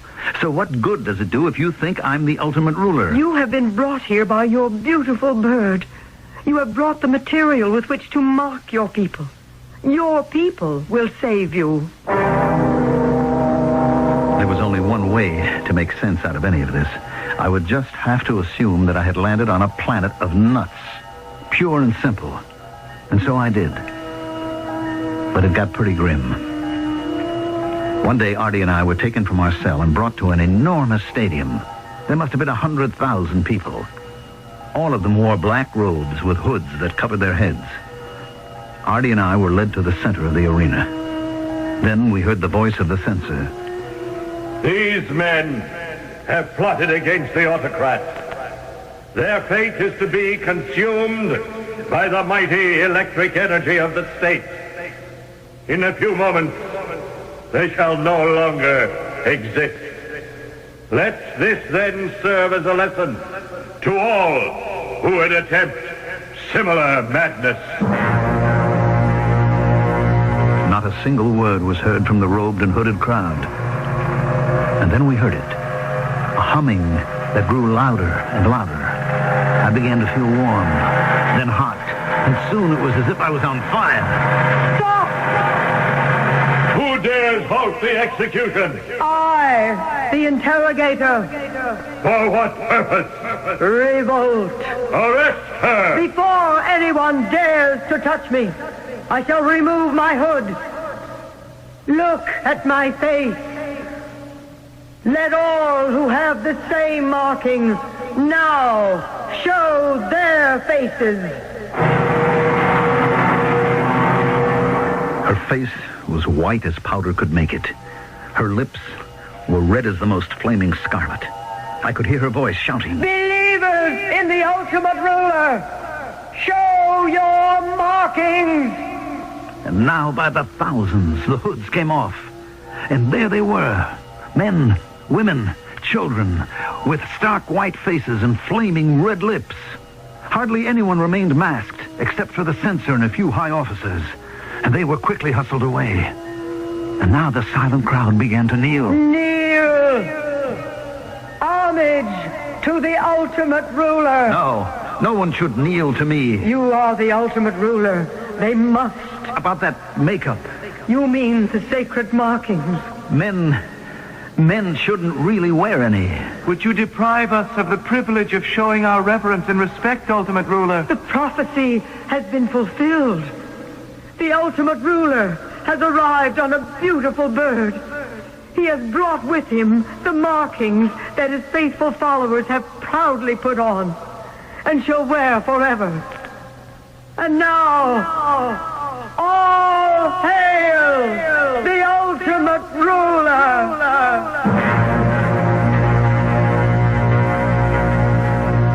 I don't understand completely. I'm the ultimate ruler. I'm treated with respect and reverence. I have whatever I want. There are times when I can't believe it. Am I lost in space? Or am I lost in my own imagination? Who knows? At times, this is real. And times when it seems like a dream. I only know one thing. I entered the hole in the sky. And I'm still in there.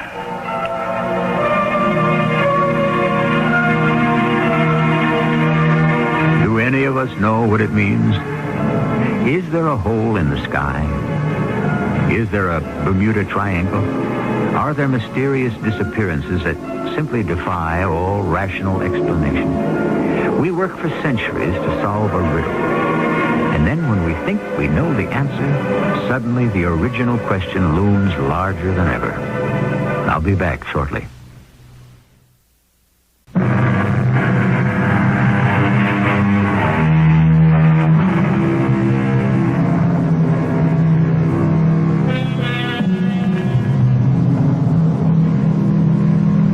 Maybe there is a hole in the sky. After all, Einstein spoke of a place where the past, the present, the future are all intermixed and intermingled. He says it occurs at the speed of light. But just think, in the universe that's surrounded by our own minds, the private universe that each of us presides over, the past, present, and future frequently mix and mingle. And that truly can be where you find the hole in the sky. Our cast included Mandel Kramer, Joan Shea, Earl Hammond, and Russell Horton. The entire production was under the direction of Hyman Brown.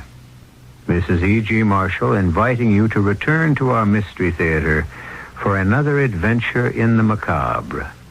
Until next time, pleasant dreams.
Come in. Welcome. I'm E.G. Marshall. And after all, what is a lie? 'Tis but the truth in masquerade, according to Lord Byron. Does it work both ways? Is the truth a lie in masquerade? Those great poets are not always easy to follow. Is it possible that there are neither absolute lies nor absolute truths? but varying degrees of each. As we shall discover, perhaps, during the next hour.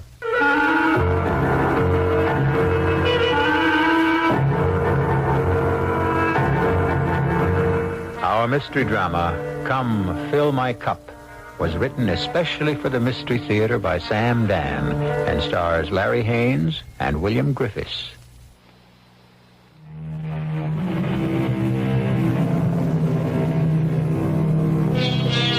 Out of the shadows of the night, the world rolls into light. It is daybreak everywhere, sings the poet, yes. Daybreak and breakfast and off to the daily round of toil for one's bread.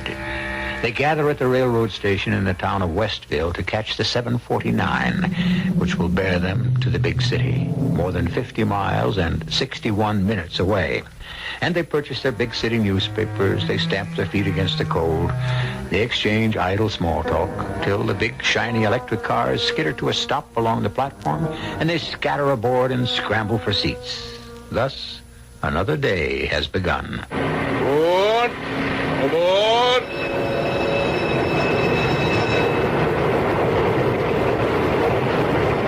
My name is Frank Durham. I've been with the road 45 years. I can remember steam, diesels, now these. 45 years. Rain, shine, snow, hail. What do them letter carriers say? Well, we go through the same thing. It's funny. When people find out I'm conductor of the 749, they kind of look at me and say, "Hey, isn't that the one?" Yeah, it's the one where the guy was murdered. Now, as a rule, people don't get murdered on trains. Why, I know all about the Orient Express, but a commuter train? So I guess you want to know all about it. Okay? Tickets? Now, tickets, please. Oh, say, what are you doing up here, Mr. Jorgensen? Morning, Frank. Yeah, I thought you'd be back in the club car with Jerry and them. Yeah, I decided to change my ways. No more cards. Is that a fact?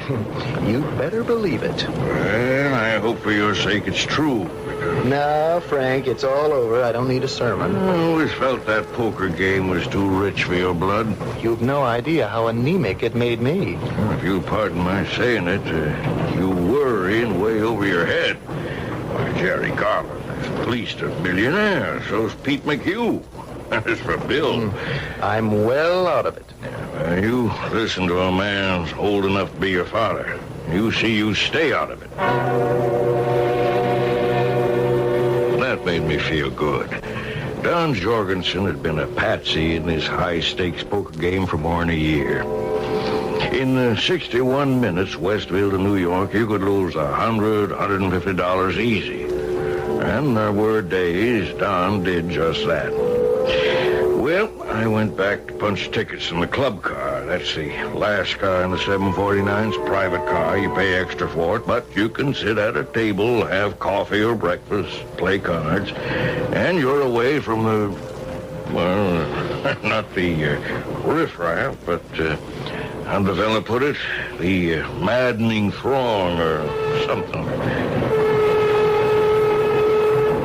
Tickets, gentlemen.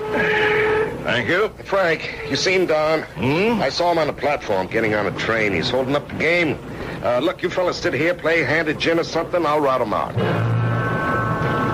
Jerry got up from the table and started walking forward.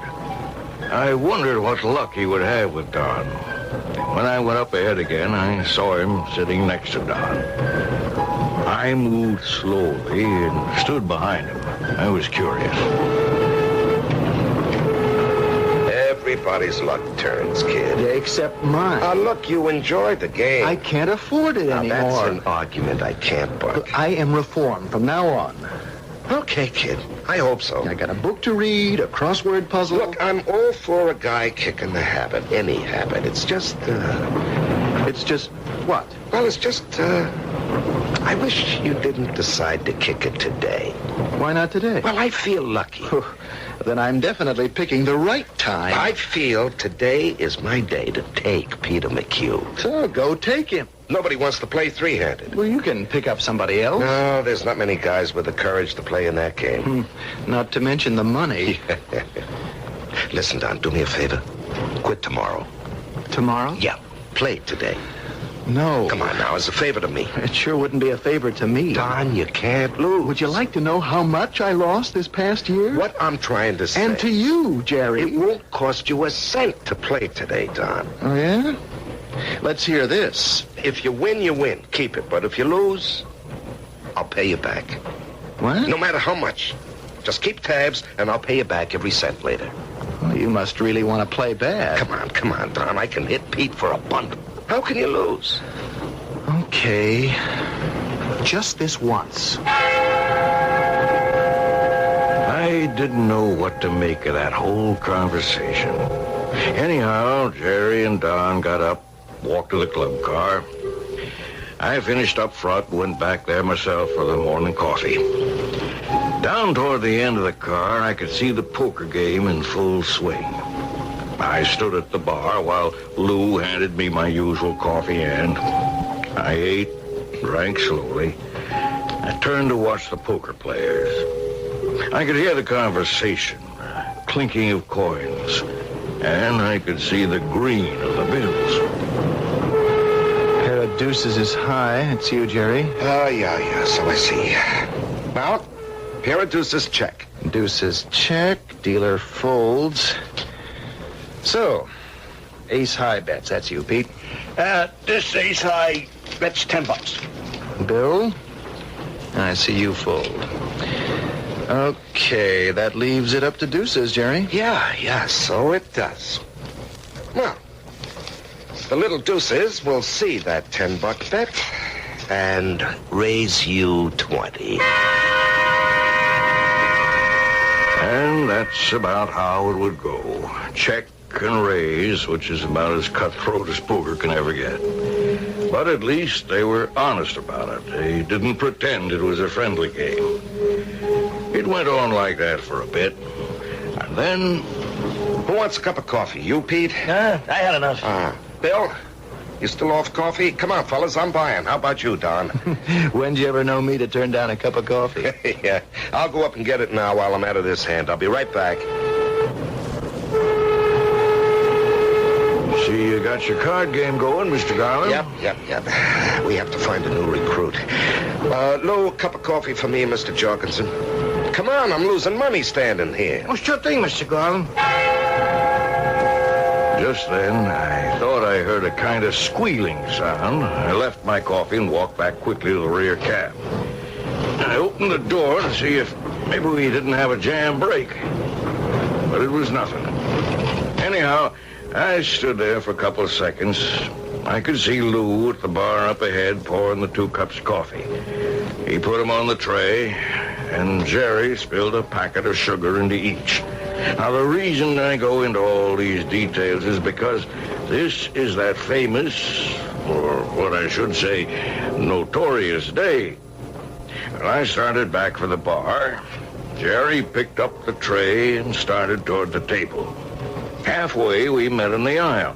I was about to step aside to let him pass when we hit that curve just before we crossed the New York state line. Train sways pretty bad, and I could see Jerry was about to lose his balance. Well, I wanted to help him, but as he fell back, he automatically thrust the tray forward, and I caught it and took it from his hands. He grabbed the back of his seat, and so did I. For a few seconds, we both nearly fell, but we both managed to keep our balance. Then Jerry took the tray back from me and went to his table, and I watched the game continue from the bar. Here's your coffee, Don. Oh, thanks. It's a 5-card draw, Jerry. We dealt you in. Ante up $5. Little jacks are better, huh? The famous name of the game. Well, let's take a sip of this coffee, and I'll examine my options. Hey, let's get a move on, huh? We'll be in the terminal in less than 15 minutes. Come on. There's enough time for entire fortunes to be made, Pete. Boy, that's pretty good coffee this morning, Jerry. Yeah. Lou gets lucky once in a while. Speaking of luck, gents, she's open for another $5. Bill, I see you fold. Call. I'm in, and now, cards. Hey, that is pretty good coffee. Hey, I want 3. 3 to Brother Pete. Yeah. Give me 2. 2 to Jerry. And the dealer draws 1. More kids have lost out on a college education because their fathers grew to an inside straight. Opener bets. That's you, Jerry. Jerry? Jerry, you gonna sit there and drink that coffee or what? All right, don't rush me. Don't rush our good friend. Let's see. Don, you drew 3, huh? No, Pete drew 3. You bought. No, I drew 1. 1. Bill asked for... Bill didn't ask for anything. Bill's out. Bill is out. It's hot in here. Somebody ought to ask Frank to turn down the heat. Hey, look, you gonna bet or not? What do you think I play this game for? I wish it wasn't so hot here. Hey, Jerry, you okay? Yeah, it's my bet, huh? Hey, Pete, Bill, I think there's something wrong with Jerry. I bet, Frank, come over here, quick. Oh, my chest. My chest. Frank, you got a phone on this train? Call ahead for an ambulance. I got this. Jerry! Jerry! I telephoned to have an ambulance meet us at the next station. There was also a doctor among the passengers in the third car, and he came back quickly. But it didn't matter. Nothing would matter anymore to Jerry Garland. He was dead. They took him off the train. When we got to the terminal, I had a lot of writing to do, a lot of forms to fill out and reports to make. I was busy in the locker room when I heard a man ask for me. You Frank Durham? Yeah, that's right. I'm Lieutenant Parsons, New York City Police. Yeah? You're the conductor of train number 4231. It's the 749 out of Westville, Connecticut. Sure. I want you to tell me everything you know about the murder. What murder's that? The murder that took place on your train this morning. Well, wait a minute. That wasn't a murder. A fella died. A man by the name of Gerald K. Garland. Yes, he died of a heart attack. Oh, yeah? Who told you it was a heart attack? Well, I mean, the way he keeled over, I kind of thought that... No. He was murdered. How could he have been murdered? He was poisoned. Well, how could he have been poisoned? That's just what I want to ask you. Okay, let's all ask ourselves, how could he have been poisoned? And to get the red tape out of the way, the facts are clear. Lieutenant Parsons made that statement because a medical examination showed definite traces of strychnine, a poison in the strychnine family. So, we have our murder on the 749. But how? Look, this is only the end of Act 1. You'll have to be patient until I return with Act 2.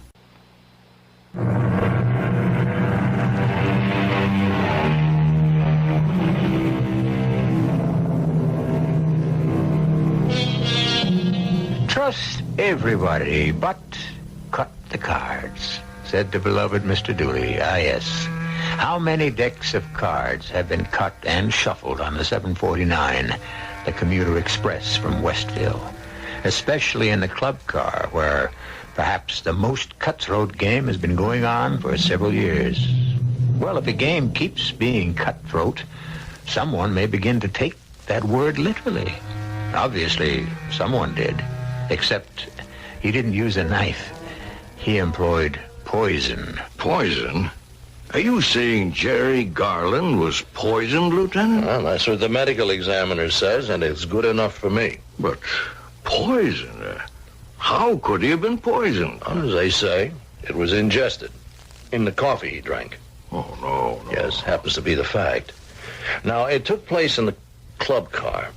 And what was Jerry Garland doing at the time of his death? He was playing cards. He was part of this regular game. He was playing and drinking his coffee. Then he just keeled over. The coffee? How did he get the coffee? He went up the bar for 2 coffees. 2 coffees? Yeah, one for himself, the other for Don Jorgensen. Well, he picked up the coffee. Who served the coffee? Lou Vitry, our barman. Now, Lou poured out the coffee into the cups. Yeah, that's right. And Jerry put them on a tray and went back to the table. Now, would you know if there was cream and sugar in the coffees? Yeah, now you mention it. I saw Jerry put in the cream and sugar himself while he was still at the bar. Into both coffees?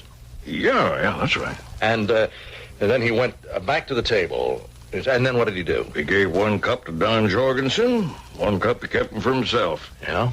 Well, couldn't have been more than a couple, 3 minutes, and that was it. And he drank this coffee? Oh, yeah.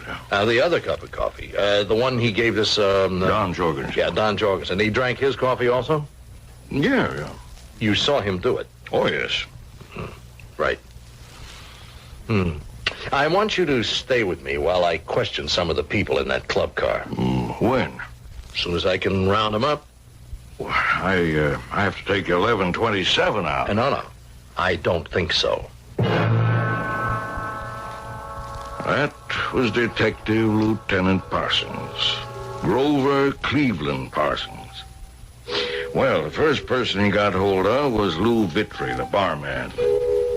All of a sudden, I got the shock of my life. But I'll feed it to you gently, the way it was fed to me. How long you been with the railroad? 5 years, Lieutenant. What'd you do before that? Look, Lieutenant, is it important? Just answer the question. I work for Mr. Garland. Jerry Garland? Yeah. As what? Well, I was his chauffeur. Well, why did you leave the job? Look, do I have to say this? Answer the question. Well, can the answer be confidential between me and the cops? Well, so far. Because if it's known, I can lose my job. Does Frank have to hear me answer? No, he won't say anything, I guarantee it. Well, why could you lose your job? Because, I got a record. For what? I did 3 years for burglary, but I was innocent. Tell it, Lou. Well, one night there was a burglary. Jewels that belonged to Jerry's wife, Theodora, were stolen. Well, they searched all the servants, naturally, and in my room, I found the bracelet. Oh, what was it doing there? Well, it must have been planted there by the thieves to turn the heat on me. And it did. I was put away. Well, how did you get the job on the railroad if you had this record? Jerry Garland got it for me. Why? Well, when I got out, I went to him to his office. Oh, what are you doing here, Lou? You escaped from jail? No, I'm out, Mr. Garland. Oh, what do you want? Well, I didn't steal those jewels. Now, look, Lou, it was all decided by a court of law. I ain't a crook, and you know it. Well, maybe not, but you might have been tempted. Oh, never. I've been your show for 13 years. You trusted your kids to me when I was little. I lived in your house. Now, you know I ain't a crook. Mr. Garland, you gotta help me. Well, Lou, if you need some money to get on your feet... So I need more money. I need a job. I can't get a job. I got a record. You understand? Yeah, I know it's tough, Lou. You don't know how tough it is. I'm turned down everywhere I go. Look, help me get a job. Give me a job. Now, can't very well take you back as my chauffeur. Why not? Well, how would it look? Well, can't you do anything for me? I'll take any job at all. He got me a job. This job. My name isn't Lou Vitry either. I had to change it. Vitry's my mother's maiden name. Well, how could the poison have gotten into Mr. Garland's cup? I don't know. Okay, Lou. That's all for now. Just keep handy in case you need it. You can go. Oh, thanks. Thanks, Lieutenant. Well, he doesn't have a motive. He doesn't have a motive. But that's not true, Lieutenant. he does have a motive. And now I know what that motive is. He was the chauffeur. I never knew that. So now it all makes sense, that conversation I overheard in the bar in the club car a couple of weeks ago. See, the train was crowded. Jerry had gotten up from the card table and come over to pick up a couple of rounds of drinks.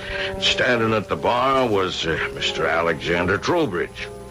Yeah, the very big guy on Wall Street. Very strict, very dignified. Anyhow, Jerry spotted him and said, Hello there, Alex. Good evening, Mr. Garland. Well, it ain't every day I have the privilege of riding home on a train with the Wolf of Wall Street.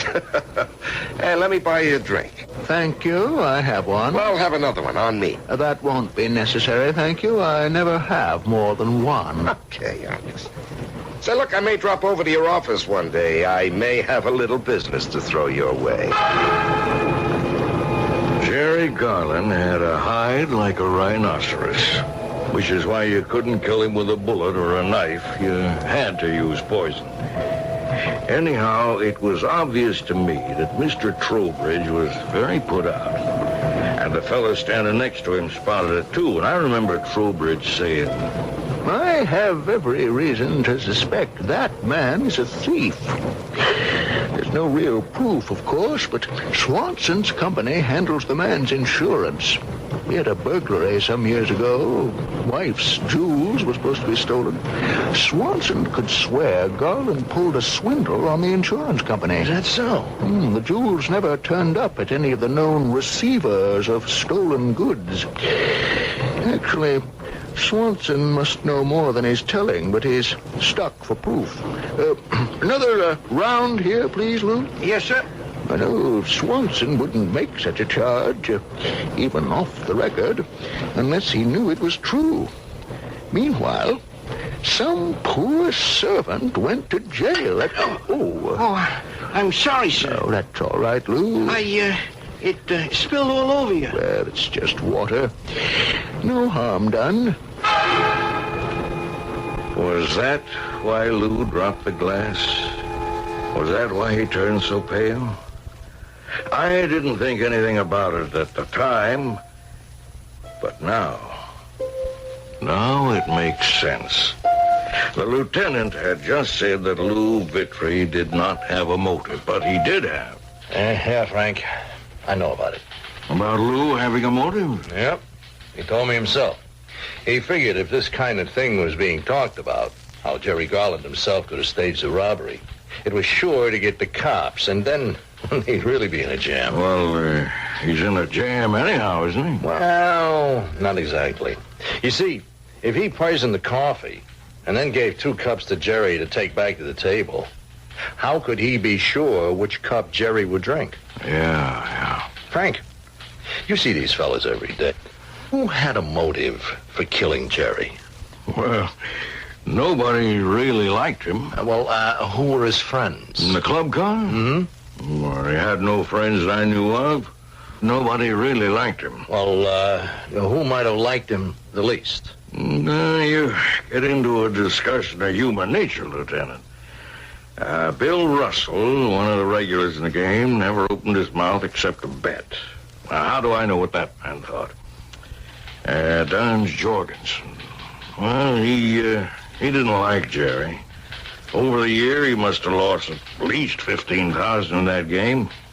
Jerry was practically the only big winner. $15,000 could be a motive for revenge. No, but take Pete McHugh. He fancies himself the best poker player in the world. Yet Jerry was always taking his money. A lot of money? No. The big loss was pride. Is that a motive? No, not really. This Don Jorgensen. Tell me more about him. Funny thing. This morning he decided to quit the game. But he went back for a kind of a farewell. Let's see what we can do with Don Jorgensen. You lost heavily. Well, I wouldn't say so, Lieutenant. Now, it is common knowledge aboard the 749 that you were an unusually big loser. Now, is that true? Well, actually, in a friendly game, you don't notice. Now, look, we've got a murder case, and you'd better tell me the truth. Now, we know you work for Simmons and Boswell on Wall Street, and we know what your salary is. We know just about how much you've been losing. Now, hold on, Lieutenant. Shall we check your bank to see what loans you negotiated and your insurance company to see if any policies were cashed in? Of course, if you borrowed from the loan sharks, you will really need our help. Okay. It's true. You want to know what I lost? $21,364.87. You see? I know it to the penny. How could it happen? Well, you take the train an average of 200 days a year. You lose an average of $100 a day. Oh, not every day. Sometimes you win. I even won $300 one morning, but that's just the cheese in the trap. Don't ask me why I kept doing it. It's a bad dream. It cost me my wife. She's going to divorce me. You suspected Jerry was cheating. Yes. Did you kill him? No. I think you did. Lieutenant, I swear to you, I'm innocent. And I think I know how you worked it. The only way you could have worked it.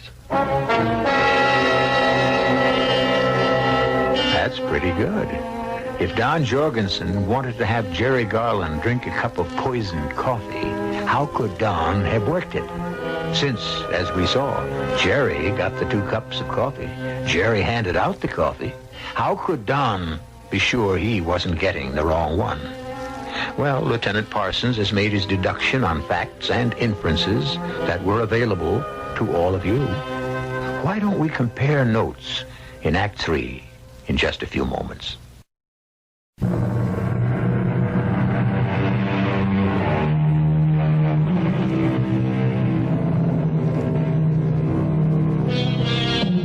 Mr. Sam Johnson, whom we quote quite often because he knew practically everything worth knowing, declared that a man could do anything if he did it in a genteel way, even cheat at cards. Well, Sam Johnson never rode in a commuter train. Jerry Garland cheated, and in the opinion of the police, that's why someone, namely Don Jorgensen, murdered him. But I didn't do it. You don't have to say anything. Am I being arrested, Lieutenant? Mr. Jorgensen, because of Jerry Garland, you lost your wife. All the money you had. No. I lost everything because of my own weakness. And so you decided to kill him. You're wrong. You worked out this scheme to poison him. What good would it do for me to kill him? Would it burn out the disease I have inside of me, this mania to gamble? I swore I would quit, but I can't. You figured you would poison his coffee. How? Frank, you saw. The whole club car saw. Jerry went to the bar. He got the coffee. If there was poison in one cup, I could have gotten it. No. You had a way to guard against that. How? How could I guard against that? With the help of Lou Vitry. Lou Vitry? Don Jorgensen, Lou Vitry. 2 men with powerful motives to kill Jerry Garland. But I tell you, First, wait to hear what I tell you. You knew Jerry liked to treat everybody to coffee, so he could brag about it. You knew he would go to the bar to get it. And you also knew the other 2 at the table, Pete and Bill, never drank coffee. So you knew it would only be 2 cups. I knew nothing of the sort. Jerry would go up to get the coffee. Lou would pour him the poison cup. Yeah, but how could Lou make sure I wouldn't drink it? Because Lou would know which cup was which. And if Jerry set the poison one down next to you, he would give you the high sign, and you would make an excuse or forget to drink it. It isn't true. Lieutenant, could I talk to you in private for a second? It couldn't have worked that way. No? No. Huh, makes sense. Now, I got 2 guys with a motive. Even if you could prove that Don knew about Lou's motive, you don't have a case. Why not? Because I saw Lou pour that coffee. It was from the same glass pot that he poured about 10 other cups, including mine. That was the only coffee. You, drank that same coffee? So did Don and 8 other people in the car. Well, then it was in the cream. Oh, we all use the same cream pitcher. The sugar. Now, the sugar was in separate packets. Yes, it was. They were piled in a dish, and I saw Jerry reach in, pick out 2, pour 1 in each cup. Everybody used those packets from that dish. There was no way either Lou or Don could control any single packet if it contained the poison. You're sure of that? Yeah, I'm sure. Well, how did that poison get into that coffee? Now, I've got 2 great motives, Lou and Don. But there's no way I can find for any of them to get the poison in his cup.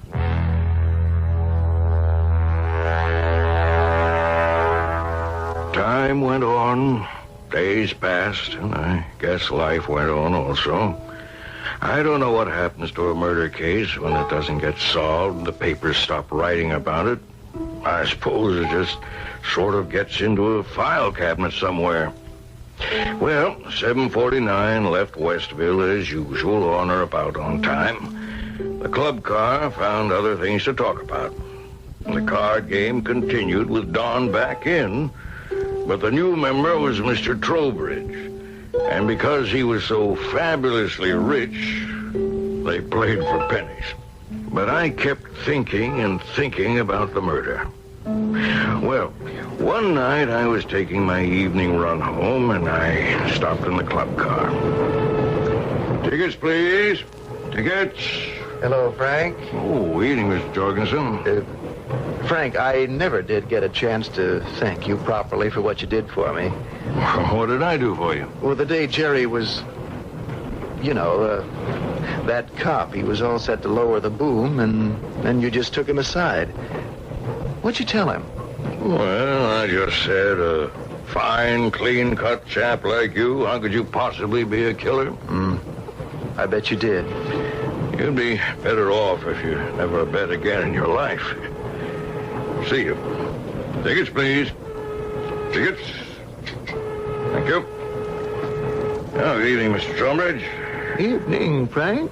No poker tonight? Well, if I may rephrase the title of a grand old song, those wedding bells are breaking up that old game of mine. Oh, who's getting married? At the bar there. Don.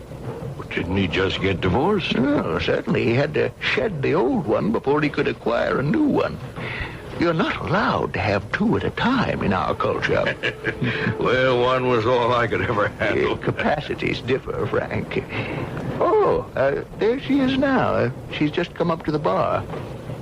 Do you wonder that he finds her company more exciting than our poker game? No, but don't wonder at all. There is a beautiful young lady. You mean, you don't know who she is, Frank? Oh, can't say that I do. She's Dora. Theodora Garland, Jerry's widow. She's Jerry's widow? You mean you never met her? No. Well, for that matter, Mr. Trowbridge, I never met your wife either. Yes, that's true. So she's Dora Garland. Huh. How could you figure to be this young and this pretty? And how could you ever figure what she saw in Jerry?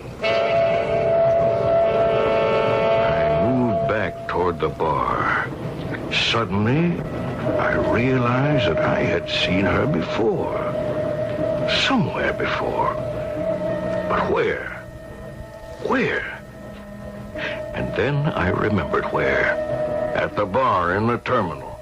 I owed Tom Franklin a run, and I was waiting to take the 10:08 out. I was having a beer. There was a man, and there was a woman sitting in the booth ahead of me.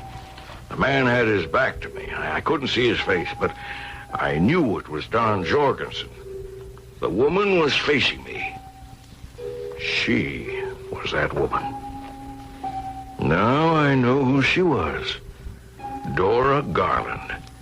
And she and Don Jorgensen were having, as they say, an affair. And from what I knew of Jerry, he was the type who would kill both of them if he found out. So to the long list of motives for murder, add one more. But a good, strong one.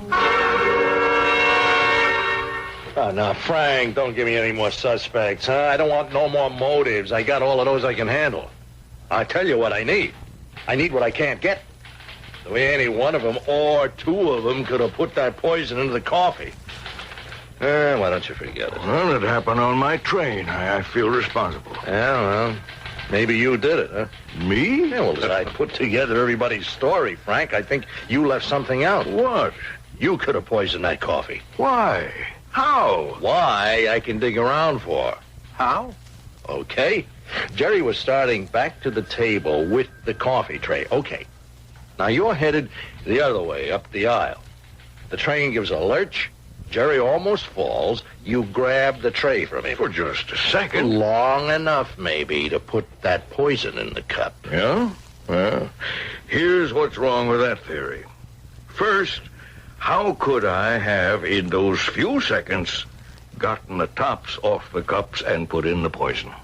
Tops? Well, Lou always puts those plastic tops on the cups so you won't spill any. Yeah. Second, even if I was a magician and could do it, how could I be sure which cup Jerry himself would drink? That was a good theory. Well, maybe the coffee wasn't poisoned in the club car. It had to be. That poison works within minutes. No, I am afraid we're stuck. It sure looked that way. A couple days passed, and I was on the 749 again, and somehow it didn't seem the same without Jerry. A likable guy he wasn't, but he sure livened things up. And there was another side to him. I remembered it was a couple of days before he died. He was the first one on the train. He was sitting at the table waiting for the others. And there was a look on his face that I'd never seen before. I guess it was a lost look. Good morning, Mr. Garland. Oh, morning, Frank. Oh, something wrong this morning, Mr. Garland? Wrong? Why do you say that? Well, I don't know. I guess you just look kind of, blue. Do I? Yeah, I'd say so. I'd like to murder a couple of people, but that couldn't be the reason. Well, we'll get the old game started. That puts a bloom in the cheeks. Now I remembered. That was the morning after I had seen his wife Dora in the bar at the terminal. So he had found out. And he was actually thinking of murder. I just needed one more little fact. Morning, Mr. Jorgensen. See you out in the club car this trip. No, Mr. Trowbridge is on vacation, and Pete is sick today, so I thought I'd sit up here and catch up on some paperwork. Too noisy back there. Don, when did Mr. Garland find out you were having an affair with his wife? Say, what do you... Just answer the question. Well, not just a... about a week before he died. How did you know that he knew? Did he tell you? No. Did he tell Dora? No. Then how'd you know? Frank, did you ever have an affair with another man's wife? No. You're not missing anything. But when the husband finds out, you can tell by certain little things in his manner. Is that why you and Dora decided to kill him? No. Oh, no, we were scared, yes, but for our own lives. Now, you knew Jerry. He was a violent man. So why did you fool around with his wife? You know why? To get back at him. He destroyed me. He stripped me of all my money. My wife walked out on me with the kids. I had to get back at him. And this was the only way I could. It was the one place I could prove I was a better man than he was. And then I saw it. I saw the whole thing. Why did we all wonder who wanted to kill Jerry? Why didn't we ask who it was that Jerry himself wanted to kill? Why did we believe that the poison was intended for Jerry? Why couldn't it be meant for Don Jorgensen? Now what, Frank? Lieutenant, you said I could have been responsible for Jerry's death. You were right. I was.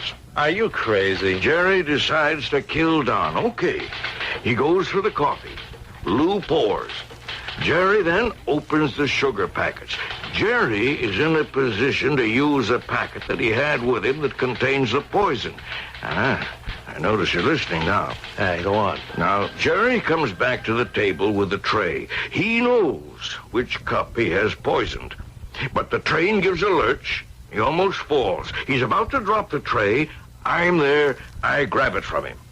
He saves himself from falling, and his eye is off me for a second or two. I have to stop myself from falling. I switch the tray from my right hand to my left. Unconsciously, I turn it around. He can't see that. It all happens so quickly. I give him the tray as if nothing happened. He gets to drink the poisoned coffee. And how do we prove it? I guess we don't. But I believe it. Do you? The lieutenant didn't commit himself. Do you believe it? It makes sense. Satisfies all the conditions. But we are dealing with the most unpredictable materials in nature, namely human beings. Maybe Pete McHugh, the jealous card player, did it somehow. Maybe it was Lou, and or Don, and or Dora. Could we swear on our souls it wasn't the conductor?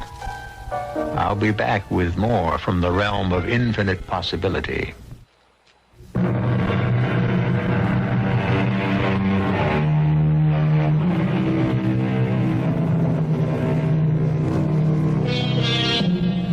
Our story was about cards. What did a great master of cards say on the subject? The bizarre world of cards, a world of power politics, where punishment and rewards were meted out immediately. A deck of cards is built like the purest of hierarchies, with every card a master to those below it, a lackey to those above it. And there were the masses, the long suits, which always asserted themselves in the end and triumphed over the aces and the kings. Thus spoke the great player, Eli Culbertson. And he was in the know. Our cast included William Griffiths, Larry Haynes, Russell Horton, and Earl Hammond. This is E.G. Marshall inviting you to return to our Mystery Theater for another adventure in the macabre. Until next time, pleasant dreams.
Come in. Welcome. I'm E.G. Marshall.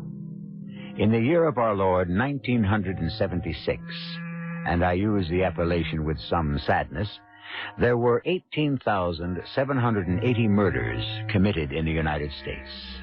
These are the latest figures from the FBI, and the only pleasant thing about them is the fact that the rate decreased 8.3% from the previous year.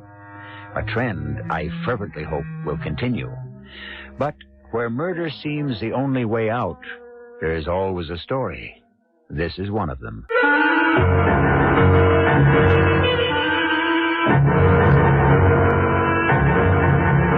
Our mystery drama, A Better Mousetrap, was written especially for the Mystery Theater by Ian Martin and stars John Beale.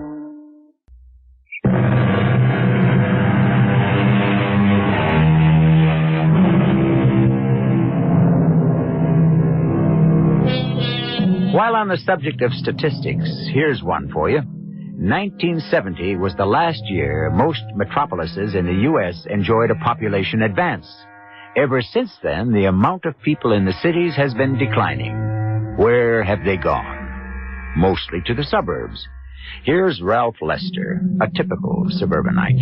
He moved out of New York before 1970. At the time, it seemed a great idea. A garden, a house, a family, good schools. How has it worked out for him?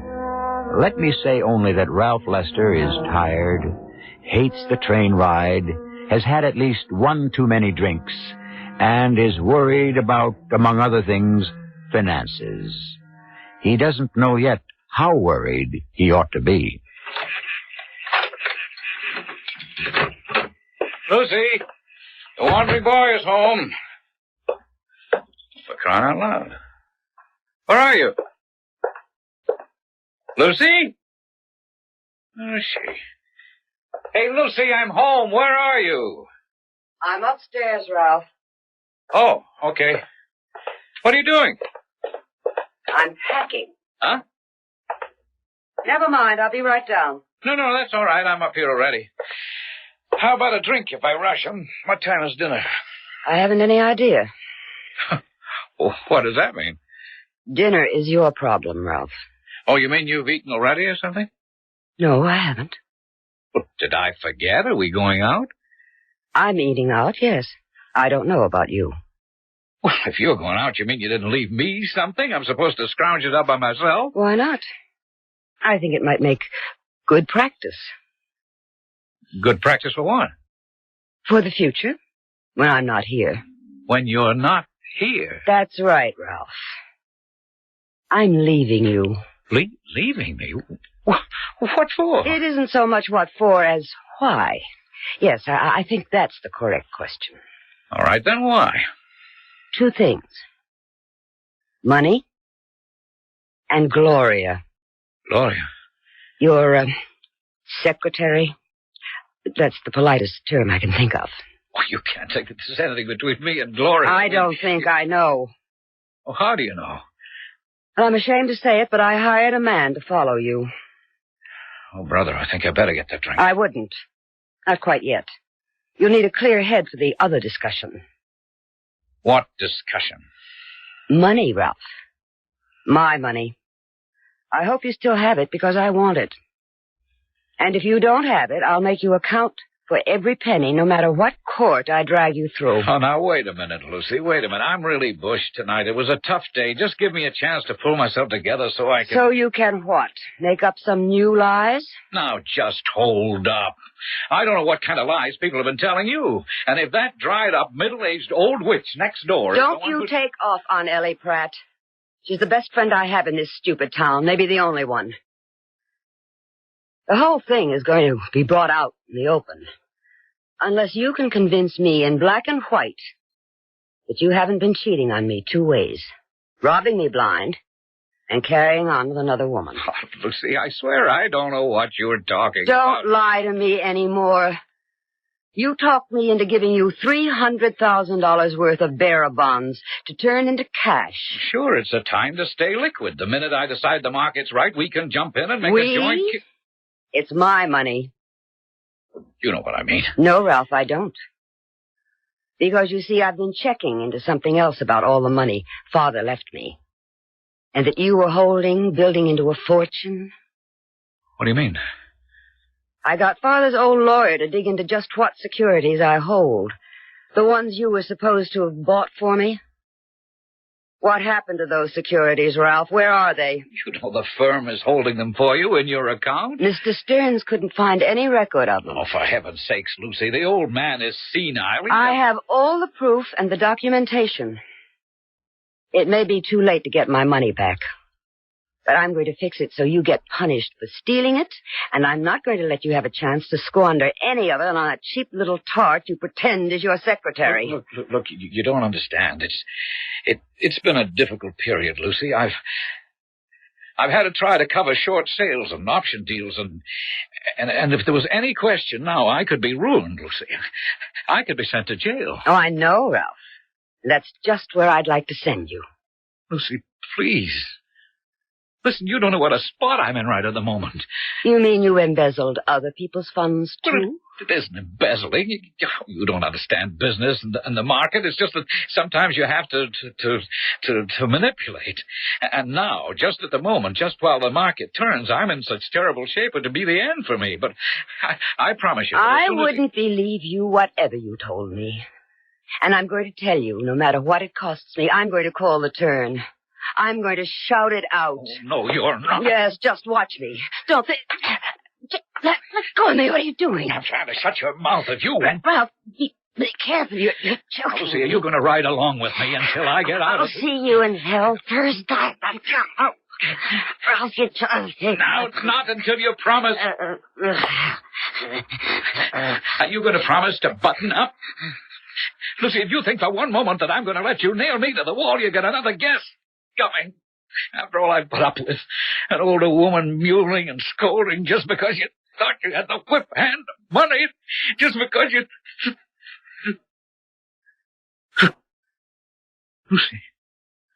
Lucy, I'm sorry. I didn't... Oh, good Lord. Lucy? Oh, no. No, she can't be. She's dead. Oh. What am I going to do now? Call Gloria. Yeah. I got to call Gloria.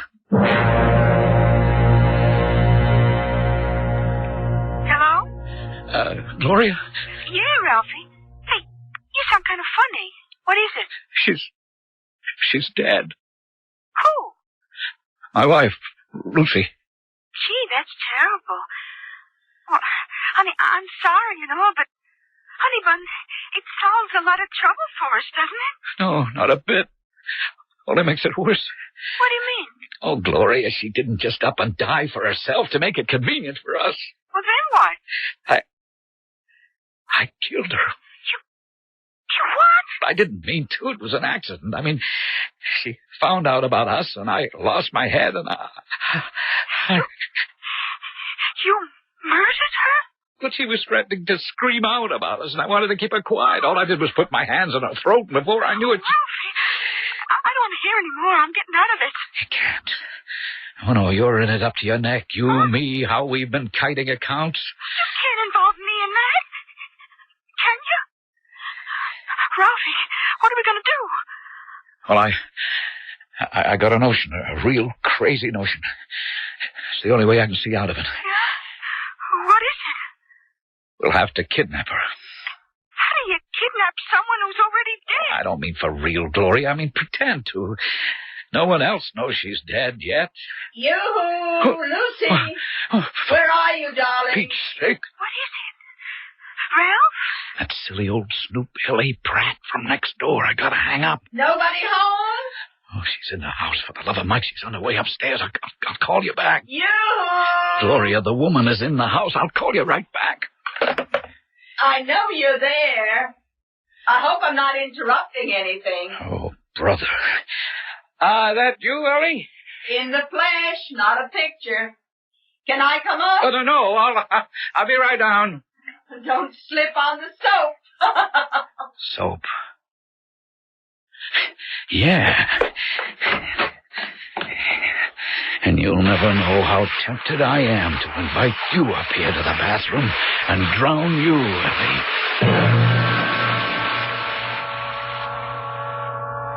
Sorry to keep you waiting, Ellie. Oh, that's all right. You know me. I just make myself at home. Where's Lucy? Lucy? Oh, no, she's getting ready for dinner. Oh, then I won't be a minute. I'll just run up and talk to her. I mean, she's in the shower. She's taking a shower, can't you hear? Oh, yes. Well, look, tell her I'll drop back in 10 or 15 minutes. Well, we won't be here. At dinner time? No, we're going out for dinner. Oh, that's funny. What's funny? Well, I talked to Lucy on the phone just before you came home. She told me she'd be here till 9 o'clock, and I'd better pick it up before then. Pick what up? The envelope. What envelope? From the Brownies. From the brownies. Yes, you see, it's the annual charity drive, and each den mother collects the pledges the little dears bring back to the den. Oh. Now, Lucy's is the last one this year. Oh, maybe if I just looked No, around... really, Ellie, we've got to get out to dinner. Oh, well, who are you dining with so early? No one. I mean, that is, we're just going out to celebrate for a change. Oh, I'm glad to hear that. You know, I haven't liked the way Lucy's been looking lately. And she didn't seem herself at all today. Do you know what's troubling her? Oh, that's a private matter. But I can promise you nothing's troubling Lucy now. Oh, good. I wish I did have the envelope, though. I peeked about, but it doesn't seem to be down here. Now, maybe if I just ran up and called to her Ellie, through the door... I promise you, I'll get the envelope and deliver it to you. Well, I really must run. It was just, Lucy does take a long shower, doesn't she? Huh? Oh, well, she was working in the garden all day. Really? I didn't see her out there. Well, most of the day. Now, Ellie, I have to change, too, and I... Oh, of course. You don't have to treat me as anything else but family. I'll let myself out. No, I'll do it. I want to lock the door anyway.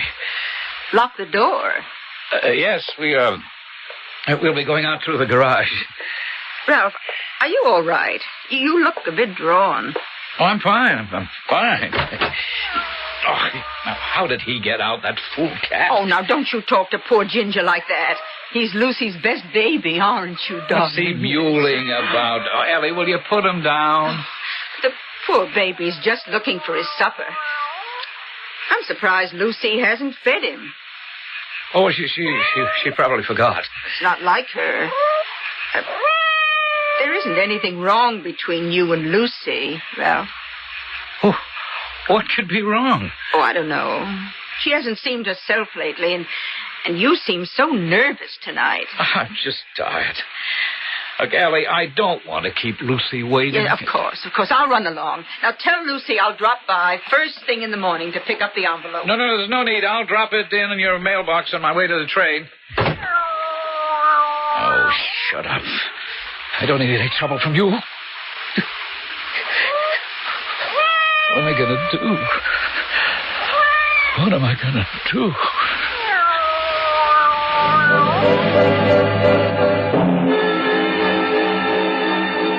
What indeed, Ralph Lester? Murder in itself is a shocking enough thing, but when you are practically caught in the act, it's enough to unnerve the strongest mind. Still, you've been quite clever keeping Ellie away. No one knows yet that Lucy is dead. You still have a chance. But, and that's the large question, how are you going to use it? I shall return shortly with Act Two.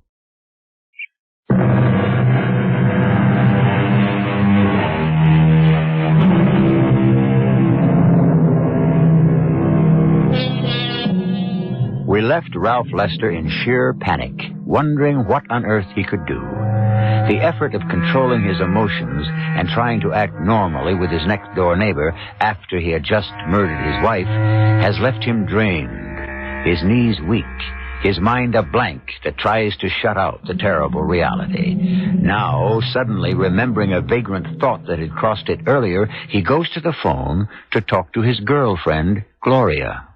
Gloria, it's our only chance. I don't know, Ralphie. I certainly didn't bargain on murder. It isn't going to be murder. I told you. It's going to be a kidnapping. Only the victim will never turn up. You think you can make the police believe that? With your help, yes, I think I can. I'll even seem to pay a ransom and make it look like the money's been picked up. And I have a way to get it back. Why don't you just take the money and run, Ralph? Spend my life hiding out and looking over my shoulder? No, no way. After the kidnappers don't return Lucy, I'm taking that money to cover all we've stolen out of our customers' accounts. We? Oh, yes, you're in this too, Gloria. You try to sit back and let me get hooked for murder, and I'll drag you in with me. You wouldn't do that to me. Don't tempt me. Look, Gloria, baby, don't you see? As soon as the heat's off, her will leaves everything to me. So you and I can live like royalty the rest of our lives. We'd still be that rich? Lucy was rolling in money. Honey, don't let me down. Oh, of course, I'm with you. Now, just tell me what I have to do. Okay, here it is. I want you to send a letter a very special way. But it's important that the postmark is New York. What do you mean, a special way? I want you to take a bunch of old newspapers, magazines, circulars, anything with print, and cut out the letters to spell out the message. And now, here's what it should say. Yeah, this is Fairburn Police. Detective Sergeant Castelli speaking. Yes, sir. Could I have the name and address, please? That's Ralph Lester. L-E-S-T. Yeah. Check. And, you just got home. You're quite sure your wife is missing? Just for the record, you got back at what time? 12:05. All right. Now, try not to worry, sir. Your wife may have been scared and run to the neighbors. Yes, sir. We'll be there right away. You, want me to use the siren, Lieutenant? No, Sergeant Castelli. No sense waking up the whole community this time of night. You think this is just a false alarm, huh? A break-in? Nope. The wife? Who knows? Could be some domestic squabble. Oh, the guy sounded cold-sober, Lieutenant. And I figure you must think there's more to it than that since you hiked along. Ralph Lester's an important citizen in this town, Ricky. He pays enough taxes he could expect VIP treatment. Yeah, rich neighborhood. Yep. He's a big stockbroker in New York. And his wife was the daughter of A.B. Trumbull. Cosmetic business. Millions. It could just be she was snatched. Kidnapped? Huh? I thought you figured she just walked out. I don't figure nothing till I get all the facts. Or as many of them as I can. Better take Long Point Road. We make better time. And, Mr. Lester, when you got back from the movie, you found that the house had been broken into. And your wife was missing, huh? Yeah, that's right, Lieutenant. What movie did you see? It was at the Fine Arts Theater. Mm-hmm. And you went alone, huh? Well, it was the last night the film was going to be showing. But you and Mrs. Lester had dinner together, huh? In a manner of speaking. Sir? Well, you see, we started to go out because I thought Lucy was looking tired. But on the way to the restaurant, she decided she didn't feel up to dining out. So I just got some roast beef and coleslaw and that sort of thing, and we came back home to eat. I was a little worried about Lucy. Yes, sir. And then you went out to the movie by yourself, huh? Well, she didn't want me to miss the film. She'd been to it earlier in the week, as a matter of fact, with a friend of hers. Oh. A friend? Mrs. Eleanor Pratt. She lives next door. Well, then perhaps she might have seen something. Oh, I doubt it. They broke in on the side of the house away from her. And besides, there's quite a bit of vegetation screening us from each other. Oh, we'll check that out later. Can you think of any reason why your wife might have been kidnapped? Well, not really, except that, of course, her father was a very prominent man. Well, he's been dead for many years, hasn't he? Yes, nearly 7 years now. But, of course, my wife was his sole heir. So you're more or less convinced that that's what happened? I beg pardon? I mean, there isn't any possibility that the break-in and your wife's disappearance are not connected. I don't follow you. You don't think Mrs. Lester could have just left by herself? Walked out? Oh, why? I mean, we've been married for nearly 20 years. We were happy. I'm sorry, sir. My job is to ask questions. And to find your wife as fast as I can. Now, look, if there's any danger to her life in any way, I don't want police interference. We'll work with you, Mr. Lester, as carefully as we can, if it's a kidnapping. What else can it be? We'll know that soon enough. One way or another. Now, you say, Mrs. Pratt, it is Mrs., correct? That's right. I'm a widow. My husband died almost 10 years ago. I'm sorry. So am I. Mrs. Lester didn't say anything to you by any chance about going away. No. Why should she? Well, I thought you were the best of friends. We are, but I didn't mean that. I meant, why would she want to go away? Oh, any number of reasons. Mr. and Mrs. Lester didn't have any marital problems, did they? Well, I never heard of it.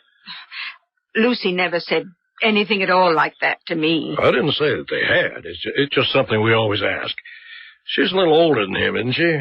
Yes, nearer my age. When was the last time you saw Mrs. Lester? Oh, the day before yesterday. Oh. I did run over just before dinner tonight to pick up something from her, but I didn't get it, and I couldn't see her. Why not? Well, you see, she was taking a shower, and Ralph and she were getting ready to go out. Ralph seemed to be a bit nervous and in kind of a hurry, so I didn't stay. Mm-hmm. What was it you were going to pick up? Oh, just some money for the Girl Scouts. But Ralph promised to drop it by tomorrow morning. You think Lucy was kidnapped? All the evidence points that way. But if she was, we'll all know soon enough. Or at least Mr. Lester will. Thank you, Mrs. Pratt. I don't think we'll have to bother you again.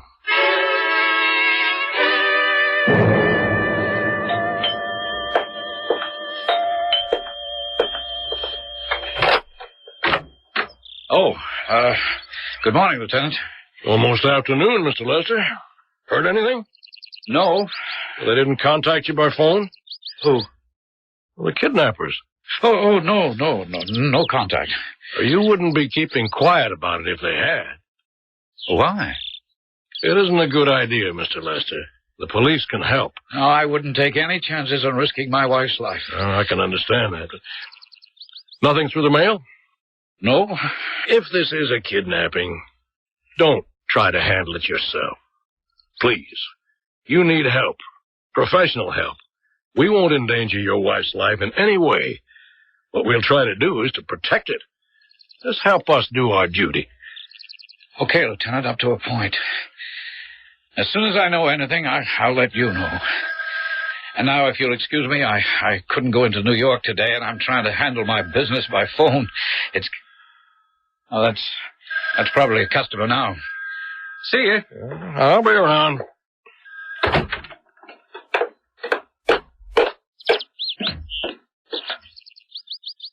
Okay, Sergeant Castelli. No news yet. Where to now, Lute? Let's take a short hop next door to Mrs. Pratt.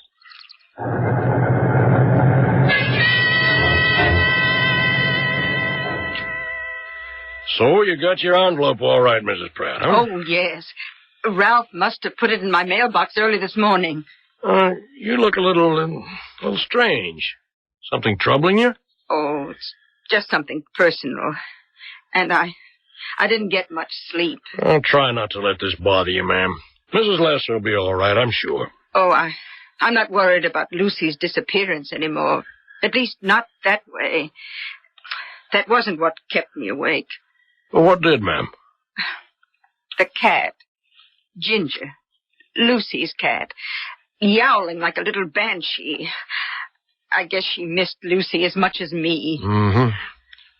What stopped you from worrying about Mrs. Lester? Oh, why, the note she'd put in the envelope. I wonder if I could see it, Mrs. Pratt. I don't know. It's rather personal. But it might have something to do with the case. I suppose it might. Well, may I see it then? Oh, I guess Lucy wouldn't mind my showing it to you. No, ma'am. Dearest Ellie, just a scribble to say goodbye for a while. I'm going away, and I can't face anyone with why just at the moment. I suppose you've noticed that I haven't exactly been myself lately. If I had to tell you why, I'd just break down and fall apart. I'll write you all about it once I'm settled. I have valued, and always will value, your friendship. Yours, Lucy. Just what would you figure this had to do with the case, ma'am? Why, it accounts for her disappearance. Does that sound like she was kidnapped? No, ma'am, it doesn't. But then, this was written before the break-in. Sounds like. So, it seems like it doesn't change things after all. Is Ralph Lester going to get away with his dangerous and desperate gamble? Has Lieutenant Barth picked up any of the tenuous clues that are falling his way? And if he has, can he possibly strengthen them enough to make them stand up in court to obtain a conviction? In short, can Ralph Lester get away with murder? I shall return shortly with Act 3.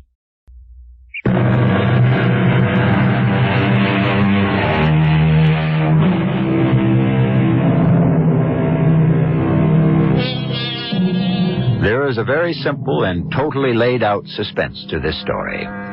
Can a man who has committed a murder cover his tracks by making it seem to be a kidnapping from which the victim never returned? In the first act, we witnessed the crime. In the second act, we watched the investigation. Now in the third, we are watching, or listening, if you will, to the big question. Can Ralph Lester get away with murder?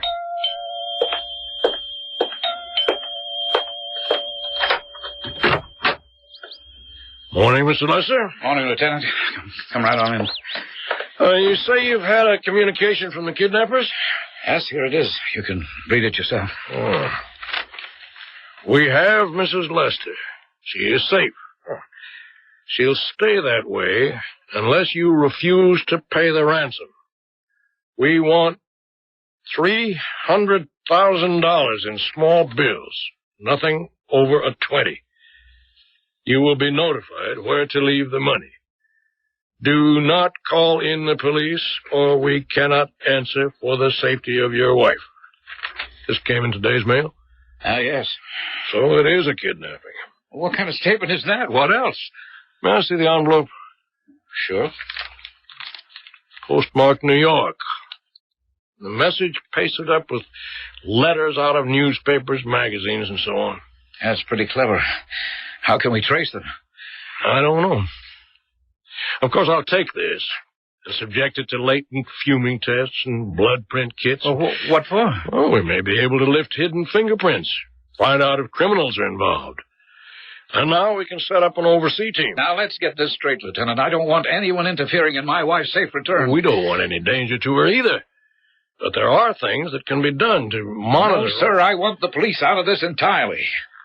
You'll pay the ransom? I'm already making arrangements for that. How can you be 100% sure that this message isn't a phony? What? I never thought of that. Well, then let us work with you. No, I'm afraid to. All I care about is Lucy's safe return. We'll maintain a low profile. Low enough not to interfere with that. The thing is, with kidnappers, you can't trust them. Lieutenant, tell me something. Do you have some idea that my wife wasn't kidnapped? Why? I don't know. Just your attitude. Let's put it, Mr. Lester, that I'm afraid you want to handle too much of this by yourself. And it's tricky business. Now, if someone's holding your wife, you're going to be contacted, probably by phone. You going to try to handle it from there on in? I mean, the drop-off and the exchange? Well, that's what this note told me to do. Well, supposing you pay the ransom and you don't get your wife back. If you don't work with us, who's to know what happened? Oh. Okay, I'll work with you. Check. Well, the normal thing is you'll get a phone call. We'll try to trace it. But I'd guess no chance. Whatever they tell you, we'll take it from there, okay? And what we wait for is a phone call.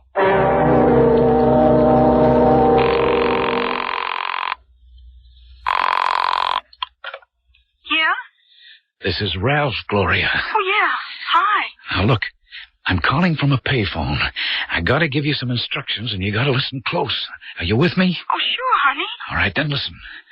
At exactly 8 p.m. this evening, I want you to go to a public phone booth and call me at my place here in Connecticut. have enough change to put the call through from your side. Now, look, you know that sexy whisper you have? You mean like when I say, are you my big, strong baby who's going to make his mama happy? Yeah, that's it. I want you to use just that tone. Call me at exactly 8. And here's what you say.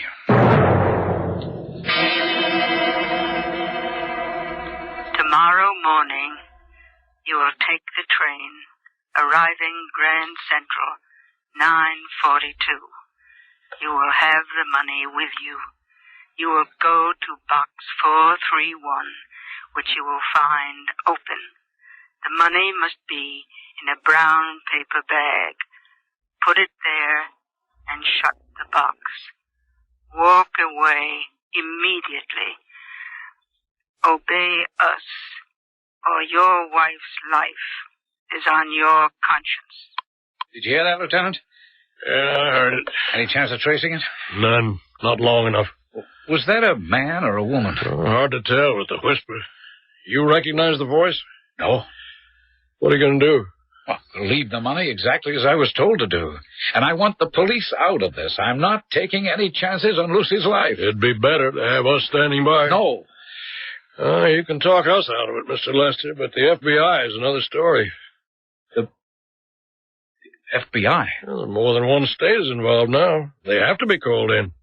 But if they interfere, it could be my wife's life. They're very discreet. They won't move openly until your wife is returned.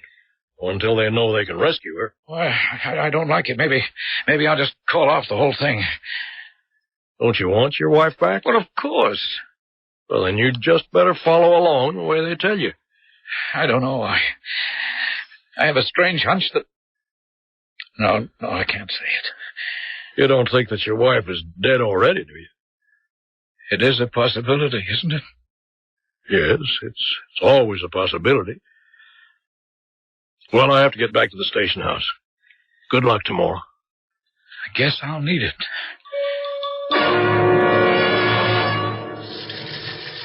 Hey, but what happened, Lieutenant? Come on back in my office out of this racket.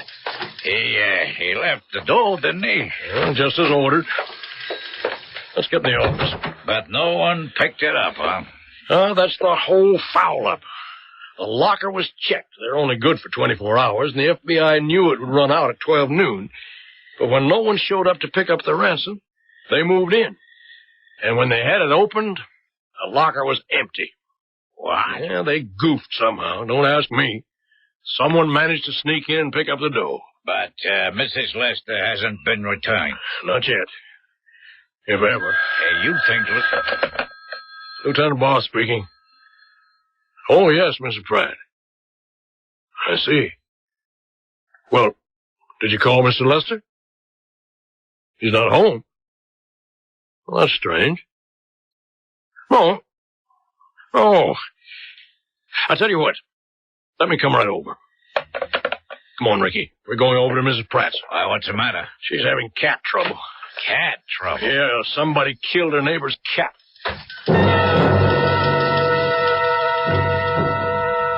And you say you heard the cat all last night till about 1 this morning? That's right, Lieutenant. Crying as if his heart would break. Crying? Oh, he was really howling up a storm. Poor little thing.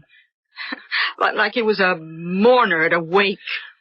Where was the cat making all this noise? Oh, you can see right out the window. It was bright moonlight last night, and there he was, sitting on the old well, just howling. You mean the one right out in back of Mr. Lester's place there? That's right. I remember years ago when we all depended on it for water, before the Farmdale hydraulic put the pipes in. And that's where the cat was yowling? Yes. I thought he'd never stop. But he did? Yes. Just as I thought I'd have to go out and do something about it. Poor little pussycat, mourning Lucy not being here. And then this afternoon, you found the cat's body? Yes. In the bushes between your property and Mr. Lester's? Yes. Strangled? Yes. No possibility another animal could have killed him? I don't see how. There wasn't a mark on him otherwise. Who do you think would kill a cat like that, Mrs. Pratt? I don't know. There'd have to be some motive other than the fact that the poor animal was making a noise. That's what occurred to me. I think we both guessed what it was, but proving it is something else again. Would you be willing to help me? Any way I can. Do you think you could sound like the late Mrs. Lester? Well, I suppose you must know that we found her body there. Do you think that you could sound like Mrs. Lester? But why is this necessary? If Ralph killed Lucy and you found her and you know it, why don't you just arrest him? Well, the kidnap plot was very clever. How could we ever prove that the supposed kidnappers didn't kill her? The only way we can be sure he gets punished is if he convicts himself out of his own mouth. I think if you help, we can make him do that. Then for Lucy's sake, count me in.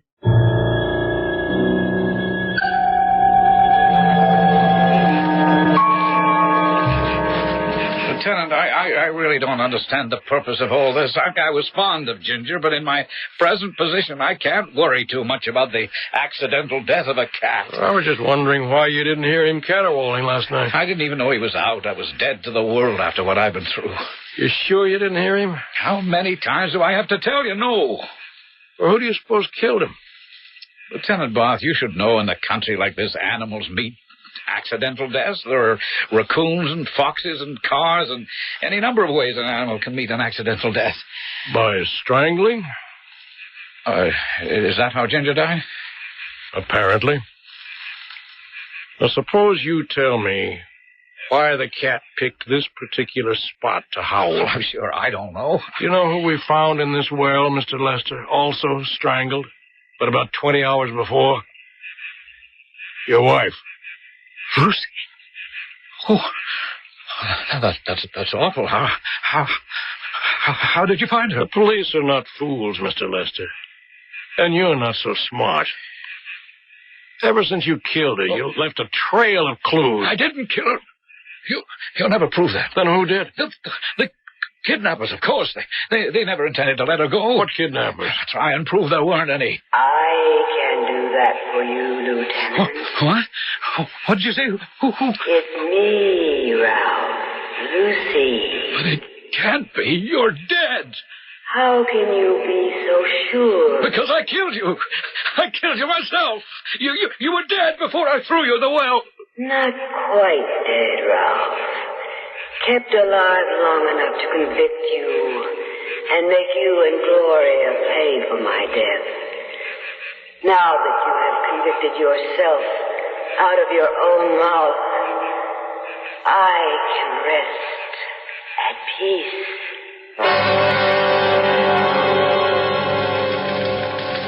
Yeah, but Lieutenant, I still don't see why it was all necessary. We knew the guy killed her. Well, too many loose ends, Ricky. This one I wanted to nail for sure. With all the witnesses we had last night, we got him dead to rights, huh? There's only one thing. What's that? The so-called ransom. Now, we know he had the dough. The FBI watched him put it in the locker. But who picked it up? Mr. Lester. It was simple. He also had the key to a box right next to the one his girlfriend had specified. His body was enough to cover the fact that he put the money in that box instead of the one the supposed kidnapper had named. He intended to go back and pick it up later. Only time ran out on him now. Thanks to an interested neighbor and a poor little cat who mourned his mistress too much, but not wisely. I'm kind of sorry for the cat. Yeah, so am I. Except that if it hadn't been for him and Mrs. Pratt, he might have got away with it. Yeah, it's a lucky thing the cat was let out of the bag.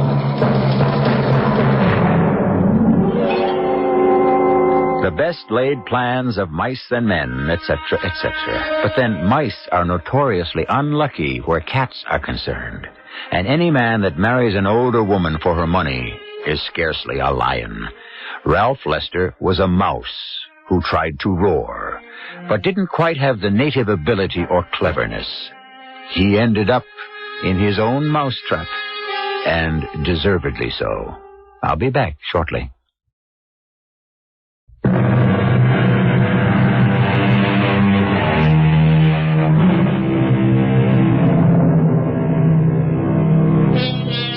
The crime of passion is a sad thing, because it cannot, by its very nature, be totally reprehensible.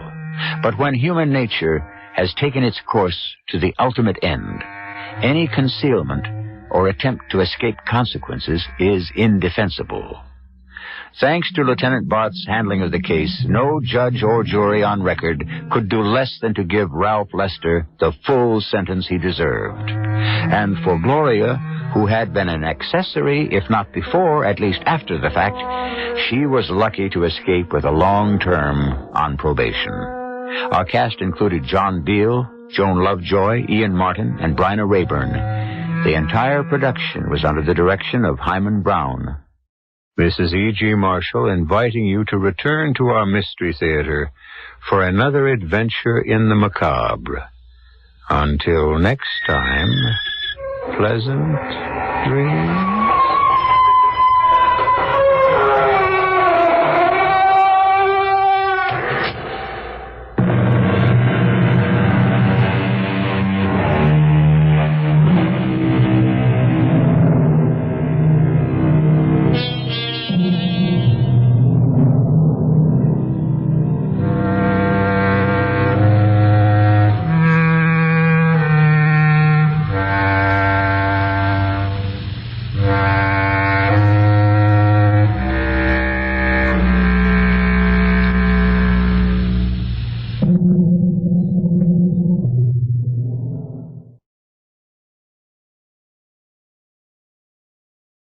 The CBS Radio Mystery Theater presents...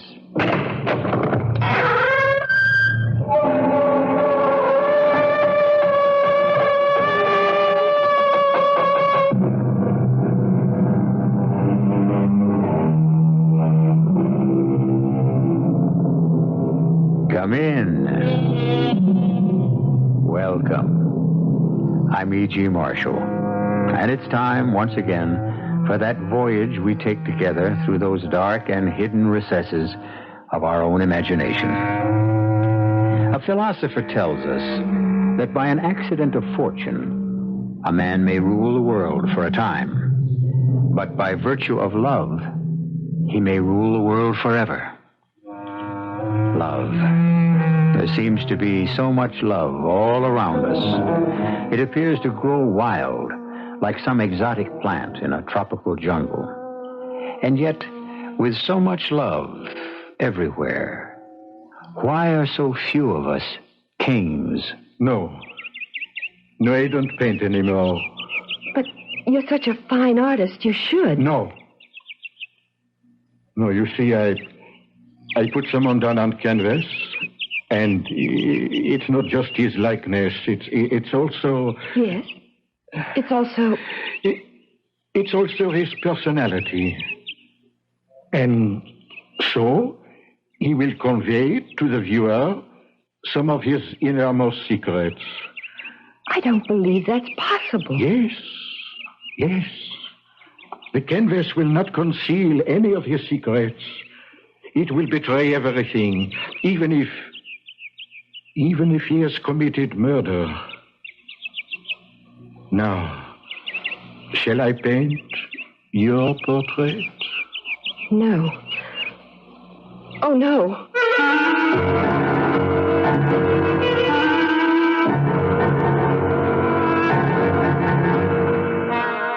Our mystery drama, Sister of Death, was written especially for the Mystery Theater by Sam Dan and stars K.T. Stevens.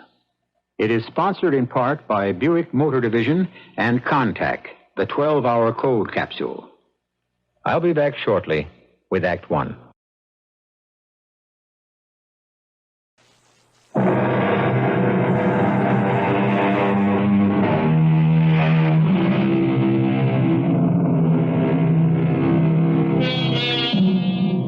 If a stranger were to stop you on the street and say, "Here, for you, is a $100 bill. Take it. It's yours. No strings attached. What would your instinctive reaction be? Would you reply, "How generous, 1,000 thanks"? Probably not. You would more likely say, "What's in it for you?" Or, "What are you selling?" Or, "Beat it before I call a cop." And with good reason. So many of us have become rather sharp-nosed and narrow-eyed. But here and there is still the occasional optimist, the rare believer in the goodness of man, the exceptional, kind-hearted, trusting soul who simply refuses to recognize evil. You're about to meet one of them. She's young and pretty. I got $70 bid, $70. Who'll give me 75? 75? Do I hear 75? Oh, ladies and gentlemen, this magnificent portrait in oils. It cannot be sold for $75. It can only be stolen. $72.50. $72.50. A young lady with the courage of an ancient Amazon warrior. Do you accept my bid? Do I accept your bid? $72.50, ladies and gentlemen. Shall you stand by and see the crime of the century perpetrated? Will no one say 75? 75. Oh, dear lady, you must not bid against yourself. Oh. Very well, my friends. Let it be on your own consciences. 72.50 once. 72.50 twice. Oh. Sold! Sold for $72.50. You mean it's mine? Yes, dear lady, it's yours. It's all yours.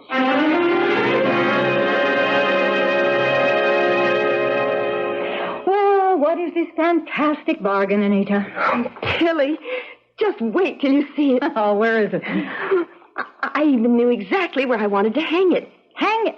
Oh, is it a picture, Anita? Oh, nobody can ever keep a secret from you. What kind of picture is it? Tilly, it's the buy of the century. Who painted it? Well, it wasn't anyone you might have heard of. It's Corral. Corral? Mm-hmm. He signs his name in big letters. Is his first name Sebastian? Sebastian? How did you know? Sebastian Corral. Oh, you heard of him. You actually heard of him. Anita, where's the painting? You'll never guess. Anita, let me look at the painting. Come upstairs. I put it in the bedroom. It just seemed to belong there. $72.50 for a Sebastian Corral. And you never even heard of him, which means he's not just some unknown. So that's where all that promise ended up. And voila. Behold, my magnificent painting. Well, say something. The minute I saw this painting, I knew I'd have to buy it. Do you know why? Because I felt I knew this girl. Oh, it's ridiculous. I never saw her before in my life, but I feel we're friends. She looks as if she's trying to tell me something. Anita, And the title. How do you account for the title? Young Lady with a Fan. That's what fascinates me. She's the last person in the world you'd expect to have a fan. She's actually wearing a tennis outfit. And she's holding this beautiful, delicately carved ivory fan. How do you like her? I'm not sure I know what to say. Tilly, you're so pale. What's wrong? Maybe I shouldn't tell you anything. You're so serious. What is it? The girl... The girl? The woman in that painting. It's Alma. Alma? Oh, that's right. You couldn't have known her. Who is Alma? Well, your husband's first wife. I remember when she posed for that portrait. Who did you say she was? Alma. I often wondered what had become of the painting. Did you say she was Herbert's first wife? Mm-hmm. And at the time, Herbert didn't like the idea of her posing for Sebastian Corrali. You knew that Herb had been married before. I'm sorry. It's all right. Well, I just naturally assumed that he would have... As a matter of fact, now that you mention it, he did tell me. Anita. It just slipped my mind for a moment, I guess. Darling, you don't have to protect everybody all the time against everything. I can understand why he wouldn't tell me. Can you? Herbert is an incurable romantic. We both feel as if our lives really began the day we met, and that nothing in the past is material or relevant or of any importance. But, dear, your lives didn't begin the day you met, and there was a past, and it did shape your existence. Tilly. Yes? Maybe I shouldn't ask, but... You want to know about Alma? Yes. Not nearly as pretty or as charming as you. Oh, I don't mean that. Where is she now? Oh. She's, dead. Dead? Yes. She was killed. Oh, how awful. She was murdered. She was murdered? In this room. No. She was all alone. Herb was out of town. It was a robbery. Evidently, she'd come home and surprised the thief, or he had surprised her. Did they ever catch? No. It remains unsolved. And you say the place was robbed? Oh, yes. Everything of value. Jewels, silver. Did the police ever find any of it? No. And it happened right here in this room? Right here. It's a little scary because the painting was hanging on the wall just where you have it hanging now exactly. It's quite a coincidence. I suppose you could say the painting saw it all. In a manner of speaking, you could say that. The painting is a witness. She actually saw herself being killed. Anita, really? Well, it's true, isn't it? You look into those eyes, and they look back into yours, and they seem to want to say something. If they ever do, let me know what. But right now, the important thing about that painting is... What am I going to do about it? Yes. What are you going to do about it? I shouldn't let Herb know.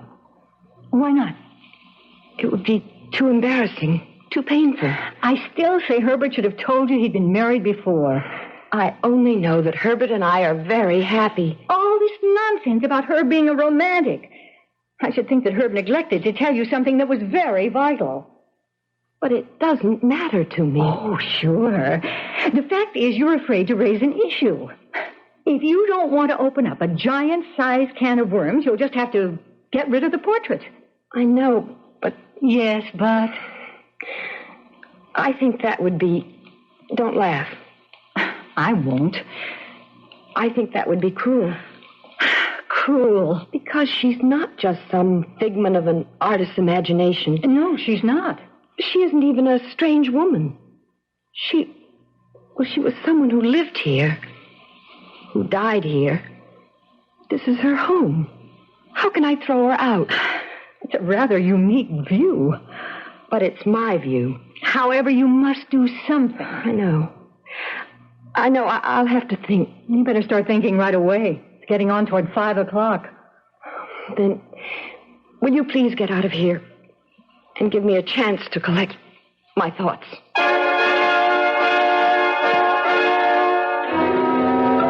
Yes, that's certainly what Anita needs. A chance to think and collect her thoughts. Why don't we all give her that opportunity? Why don't you listen to some extremely provocative thoughts on some other important subjects? And I'll bring Anita and her problem back here in just a few moments with Act Two.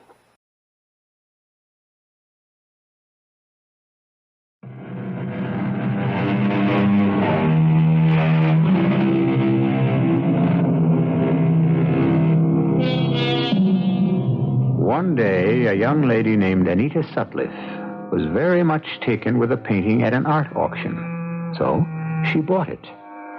Immediately after, she discovered by accident that the painting is a portrait of her husband's former wife, Alma. And it seems that Alma had been murdered during a robbery at the house. All this would be shocking enough, but you must also consider one additional fact. Anita didn't know that her husband, Herbert, had been married before. Penny for your thoughts, darling. My thoughts aren't very deep. I must have been daydreaming. Oh, about what? Nothing. Nothing really. The fish is excellent, darling. Thank you. Did you have a hard day? Oh, they're all hard. Poor Herb. Why do people lie all the time? A man says he wants a safe, conservative investment. It's a lie. What he really wants is a stock that will double itself in 6 months and pay a 20% dividend, tax-free. Oh, darling, I'm sure people must be more reasonable than that. When it comes to money, no one's reasonable. Some of the people who walk into my office... No, I must never bring these things home with me. But, Herb, there's no reason why you shouldn't share. Darling, this place to me is a citadel. It's where two unusually blessed people live in complete faith and love and harmony. Darling, you do love me, don't you? No matter how many times you ask, the answer will always be yes.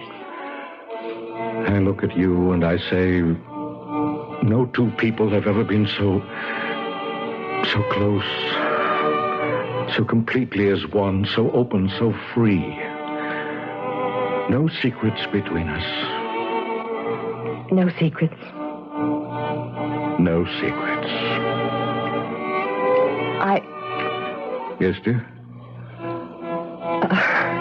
Would you care for some coffee? Oh, no, I've had enough. Oh, who do you suppose that is? Probably Tilly.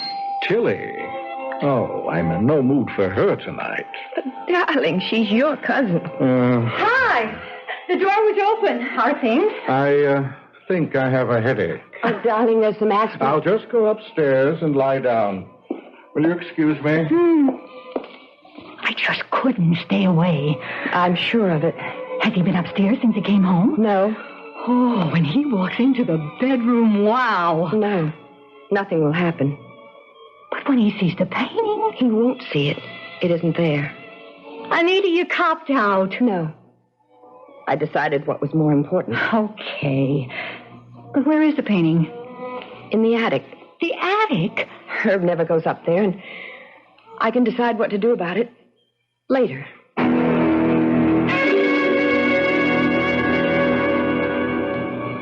But I couldn't decide what to do about it. And the reason was, I'd go up to the attic when Herb was away at the office. And I'd take the painting out from behind a partition where I'd hidden her. And I'd look at it. At this woman who had once been to Herb what I am to him now. His wife. And she would look at me, and at first I thought it was my imagination, but the expression in her eyes would change. I know it's impossible. What's once set down in paint is frozen forever, but her look would change. Sometimes it would be a look of terror. Sometimes it would be a look of concern, and then it would be questioning, as if she wanted to ask me something, or tell me something. Tell me something.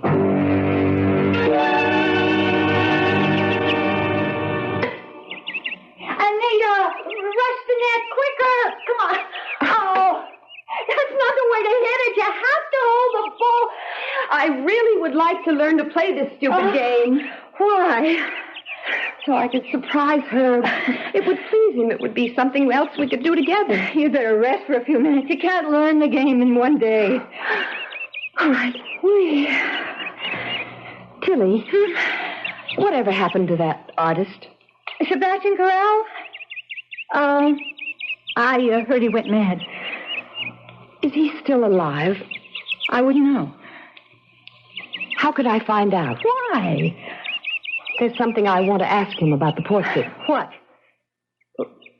How he could manage to make the facial expressions change. That has nothing to do with him. You're the one who's doing that. But I tell you, every time I look at that painting... I know. But you must either confront Herb with the painting. That word confront. Or you must get rid of it and put it from your mind. You make everything sound so grim.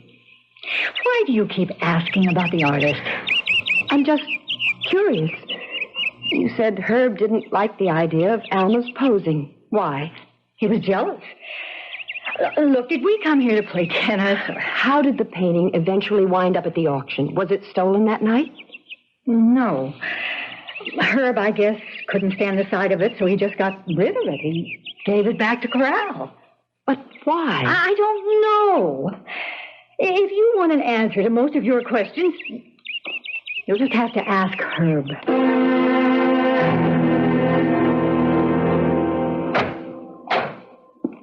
Hello. Remember me? Who could ever forget you? The young lady who lives so dangerously. Can you imagine $72.50 for a Sebastian Corral? Would you know him, Corral? No. Well, one of America's foremost painters, he is not, or was not, whatever the case may be. Then you wouldn't know where I could find him. Ah, but you're wrong. I know exactly where you can find him. You do? Poor lad. He's in the state asylum, and he's bankrupt. Whatever he's got is being sold at auction. I come into it because all he's got is a couple of paintings. The state asylum. Yeah, that's how it goes, especially with artists. A painter, he's good, but not really good enough. It drives him crazy. You know why?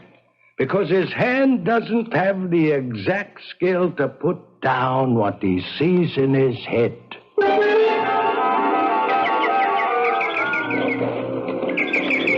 Thank you, nurse. I see him. Mr. Corral? Hello, Mr. Corral. Who are you? I thought we might chat. I don't know you. What do you want? I own one of your paintings. I don't paint anymore. I like this painting very much.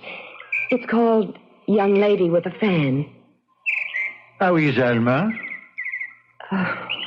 Alma's... Oh, don't say that. Don't say she's dead. But... Everyone says she is dead. But don't believe it. Alma was just with me. Right now, she's out playing tennis, but we are having dinner together tonight. You mean you actually see Alma? Oh, yes. We live here together. But Alma... I know. Herb Sutcliffe killed her. Herb? But it's all right. She's here now, with me. I don't paint anymore. Why do you say Herb killed her? He was jealous. Oh, how she hated that fan. And he said, if you won't pose with that fan, I won't commission the picture. Why? Why would he say that? I don't know. He's crazy. Is he dead now, too? It does not matter. So she said, Alma said, I load that damn fan. Don't paint me in a tennis outfit so it'll look ridiculous. But what was there about the fan? I don't know. If you ask me, I think he killed her for the money. What money? Who are you? I just wanted to meet you, Mr. Corral, and... Is that my name? Sometimes I forget. Why would you want to meet me? Are you dead, too?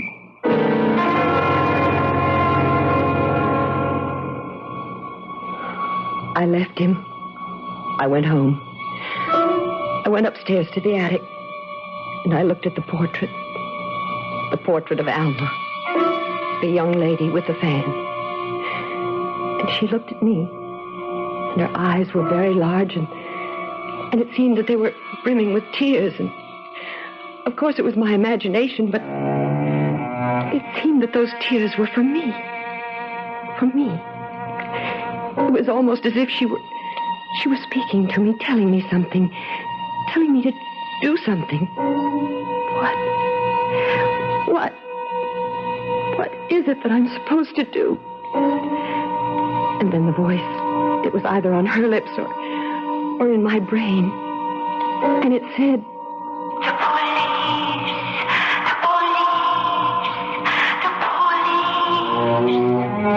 the police. But why?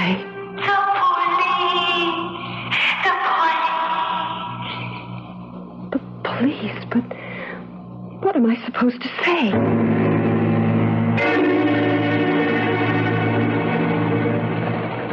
Lieutenant Tannenberg? Please sit down, ma'am. What can I do for you? My name is Anita Sutliff.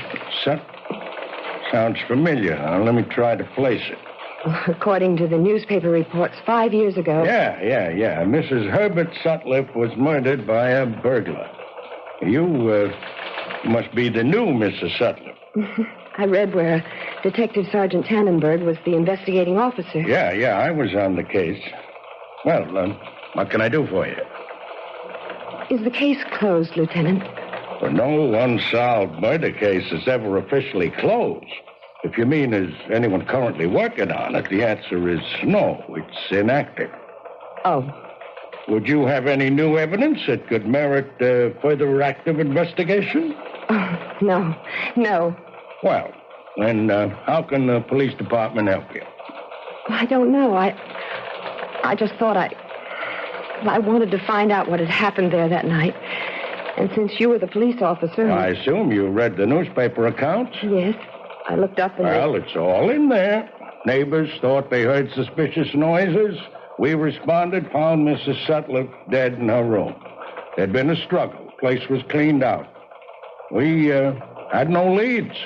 That's all I can tell you. How was she killed? He shot her. Oh. And I'm afraid I have no more definite information. A list of things that were taken. Was it given to the police? Oh, yes. And we circulated that list among various places that would buy valuables. And did anything ever show up? None of our sources ever reported anything. This list, is it still in existence? Why do you ask? I don't know. Yes, it's still in the files. I'm sorry I took up so much of your time, Lieutenant. I hope I've been of service.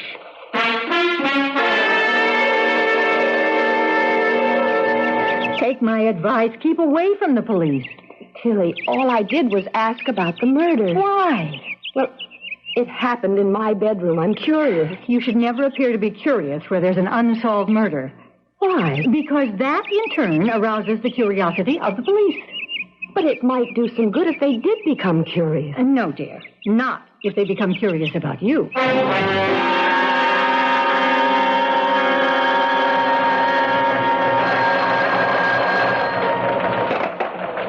Lieutenant Tannenberg? Oh, yeah, Chappie. Yeah, I did call. You remember the Alma Sutliff thing? You and I went out on it 5 years ago. Well, the new wife was just here. And guess what she wanted to know? Is there still a list of the stolen stuff? In other words, is it still hot? Very big, innocent eyes. But she could have been in on it. Well, I checked. He married her 3 months after he buried the first one. How grief-stricken could he have been?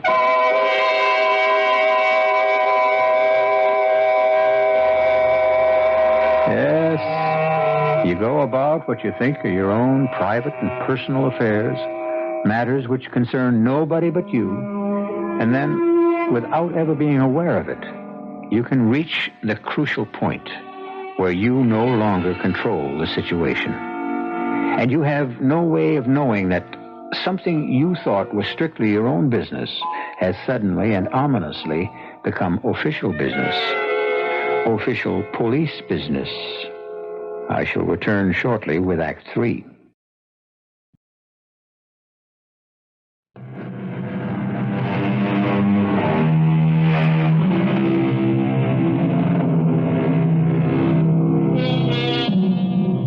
A relationship between two human beings is an unbelievably complex cradle of attitudes, ideas, privileges.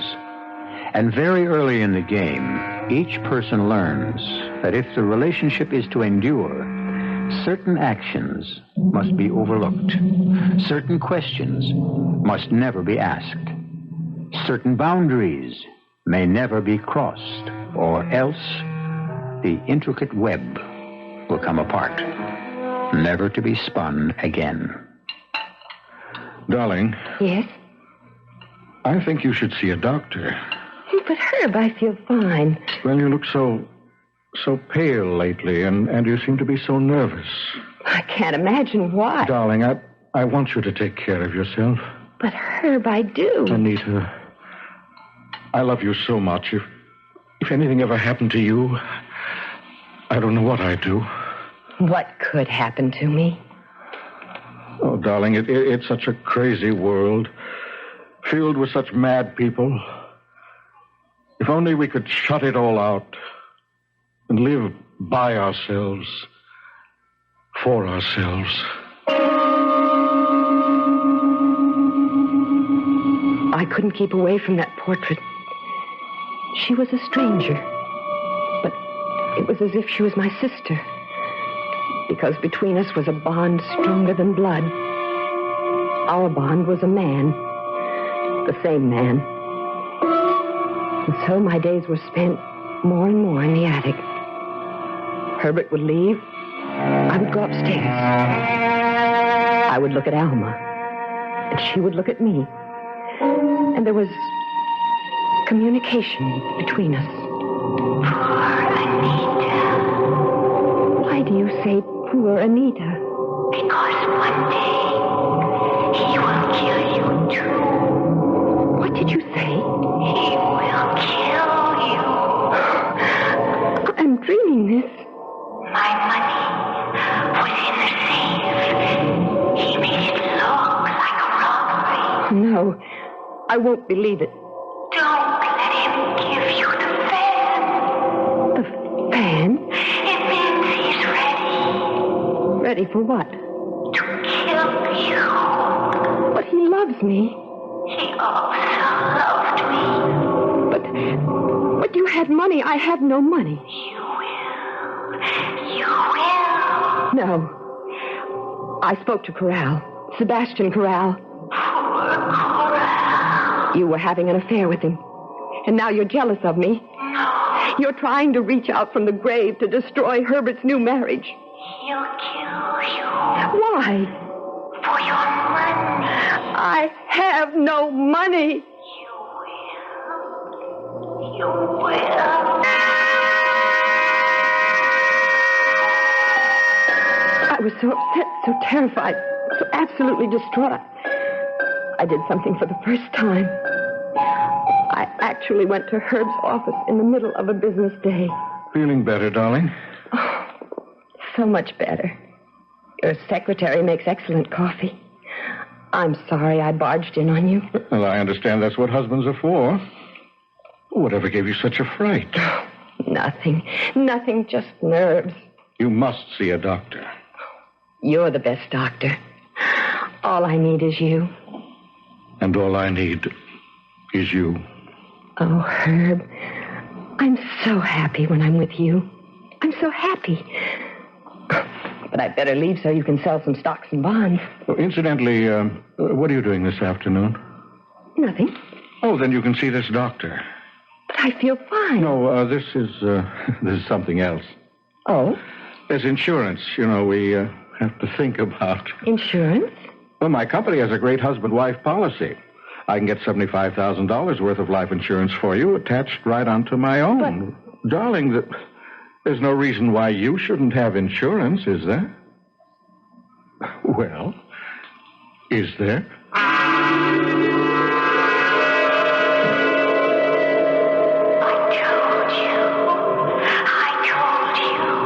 There is no reason why I shouldn't have insurance. He'll kill you. He'll kill you the way he killed me. Stop that. Leave him. No. Leave him before he kills you. No. No. Happy birthday, darling. Oh, it is my birthday. Anyone else saying that would sound phony, but I believe you. I actually believe you didn't know it was your birthday. Darling, the urge to forget becomes stronger as we grow older. Yes, that's true, but I'm afraid there's something else. Something else? These past weeks. You've been so preoccupied. Have I? Well, you won't go to a doctor. But I did. I had my insurance exam. The doctor said I was fine. Well, this must be a night for pure enjoyment. Yes, darling. I have a gift. Oh, Herb, you shouldn't. Now, dear, you know you'd have been broken-hearted if I didn't. That's true. Here. Go on, open your gift. Oh, my. Oh. It's the most precious thing I own. It belonged to my mother. Oh. Yes, it is breathtaking. It's pure ivory and pearl. The workmanship is fantastic. A fan like this, it's a museum piece. Well, dear, one of our ancestors was in the China trade back in the clipper ship days. He brought it home. It was supposed to belong to an empress. I don't know what to say. Don't say anything. Just give me a kiss.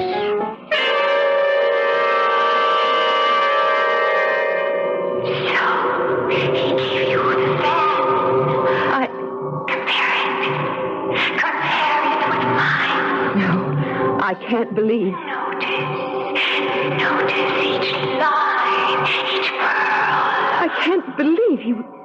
You will live just long enough to hate that fan. But why? What does this fan mean? It means that no other woman in the world is as beautiful, as good, as perfect as the one who owns this fan. I don't believe it. One day, he will begin to find fault. Oh, he doesn't know how. Little things at first. It will become worse. I just can't believe. There were so many things I couldn't believe. Well, hi, stranger. Just in time for a cup of coffee. Thanks. How goes it? The portrait still up in the attic? Yes. I suppose you know what you're doing. Tell me, Tilly, you remember the night of the robbery? Why? The fan. What about it? Was the fan among the things that were stolen? Why do you ask? Well, just curious. Was the fan one of the stolen items? I don't know. Why don't you ask Herb?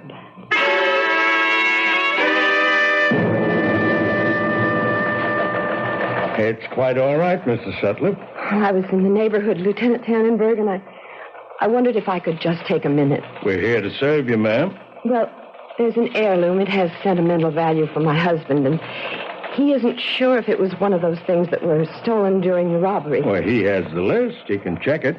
Well, you see, it was a long time ago, and the list has been lost or misplaced. Oh. Well, in that case, let's look at the one we have. As a matter of fact, I have the file right here on my desk. You do? Mm-hmm. You mean the police are opening up? No, we just have a periodic review of all the records. Here we are, Sutliff, Alma. List of stolen items. Here it is. Fan. Antique quality Chinese pearl and ivory. Yeah, this must be it. Then it was stolen. Well, according to what Mr. Sutliff attested to at the time, yes, it was part of the loot. Thank you, Lieutenant. Thank you very much.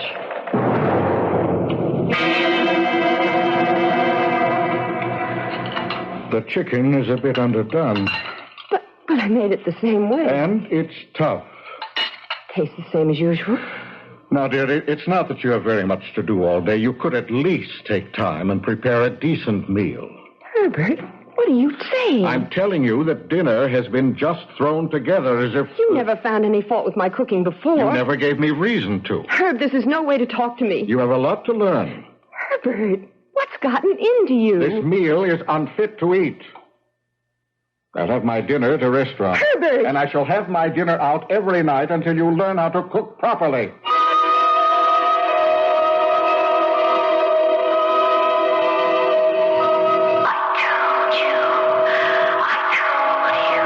No, I don't believe it. It's a dream. What's a dream, Anita? All of it. You and the way Herbert just spoke to me. It's a dream. Is the fan also a dream? The fan, Anita, the fan. Anita, he's come home. Anita, do you want him to find you up here? Anita? Anita? Is that what you want, Anita? Anita! You come up the stairs. You left the attic door open. Did you leave it open on purpose? Anita, where are you? He's coming up. You see the light up here. Anita? He knows where you are. He knows. Darling. Hello, Herbert. You know Alma. Anita. Why didn't you tell me about Alma? Because I didn't want to remember. Because if you try to put something out of your mind completely, then, well, after a while, it doesn't exist. Why did you kill her? I had to. She came home. I didn't expect her. She found me at the safe. Her money had come, her inheritance, in negotiable bonds. And I needed them because I was short. But she wouldn't listen. And that's why you killed her? But she brought it on herself. It was her fault. Where are you going? Away from here. No, don't leave me. Please, Herb. I thought you were different. But you're like all women. You can't be trusted. Please, You'll let go go to the of me. police, won't you? Yes. I knew I couldn't trust you. Let me tell you what's going to happen to you. Shut up! See? You have a little workroom up here. You do things with art and sewing. You must have taken a nap. And while you were smoking, a terrible thing happened. You must have fallen asleep. I don't think that's what's going to happen. Who are you? What are you doing here? I'm a police officer. You must remember me.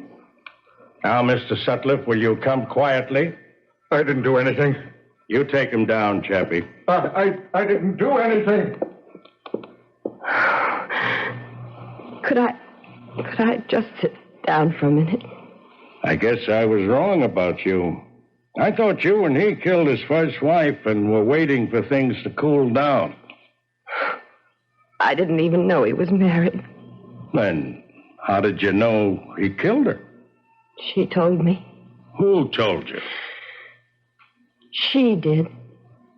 Look at her. That's just a painting.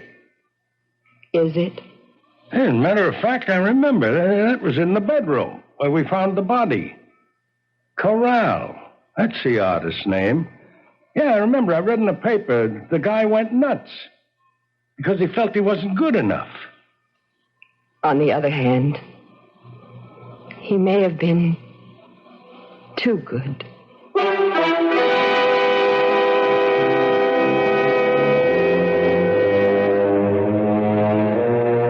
What does a painter put in a portrait? Who knows? You hear it said of a particular good likeness that the artist captured his subject. Can that be taken literally? Take me literally when I tell you I'll be back shortly.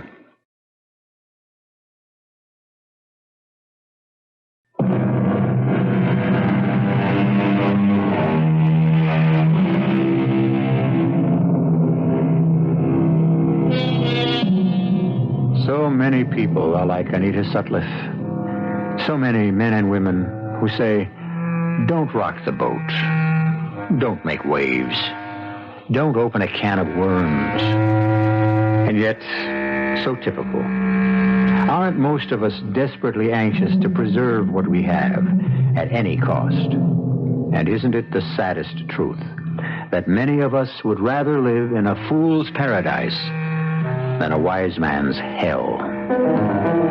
Our cast included K.T. Stevens, Amzie Strickland, Alan Reed, and Brett Morrison. The entire production was under the direction of Hyman Brown.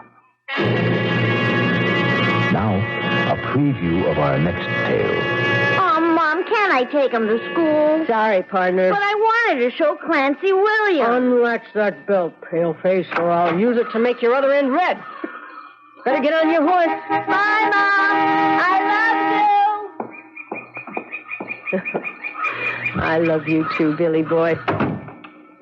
Guns. What place do they have in our life? Or anyone's? Why does the back doorbell always ring when you're at the front? Coming! All right. What's so important? Yes? Hello, wife. Long time no see. Who are you? What do you... Oh, no. It could be... Radio Mystery Theater was sponsored in part by Anheuser-Busch Incorporated, brewers of Budweiser. This is E.G. Marshall inviting you to return to our Mystery Theater for another adventure in the macabre. Until next time, pleasant dreams.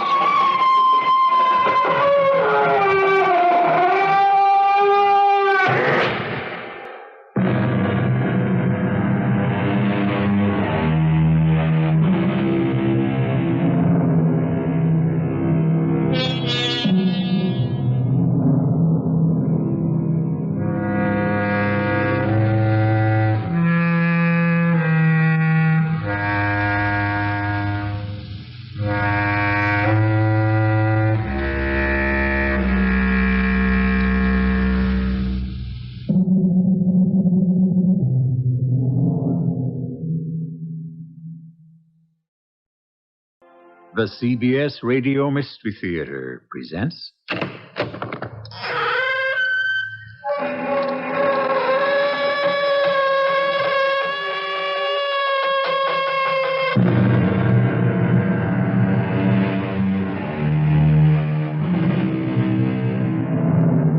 Come in. Welcome. I'm E.G. Marshall. By the beginning of the 19th century, the finest vessels afloat were the great merchantmen of the East India Company. At 1,200 tons, they were the true queens of the sea. Yet a voyage from India around the Cape of Good Hope and on up by the west coast of Africa and of Europe was a long and hazardous undertaking at best. The gauntlet of pirates, freebooters, and the sometimes insurmountable weather had to be run. Disaster sat behind the voyager's shoulders all the way.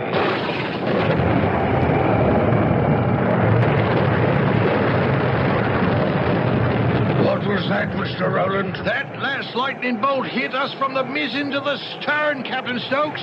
What's the news from below? We're settling on the port bow, sir. Shipping twice as much water as the pumps can handle. Then get Lady Castleton topside and stand by to abandon ship.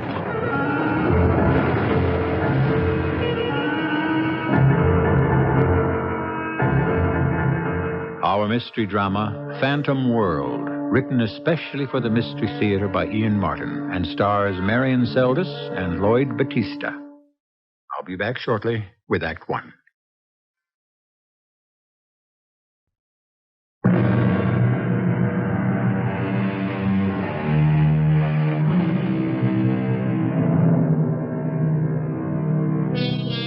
In the year of our Lord, 1814, England and America were at last at peace after the senseless War of 1812.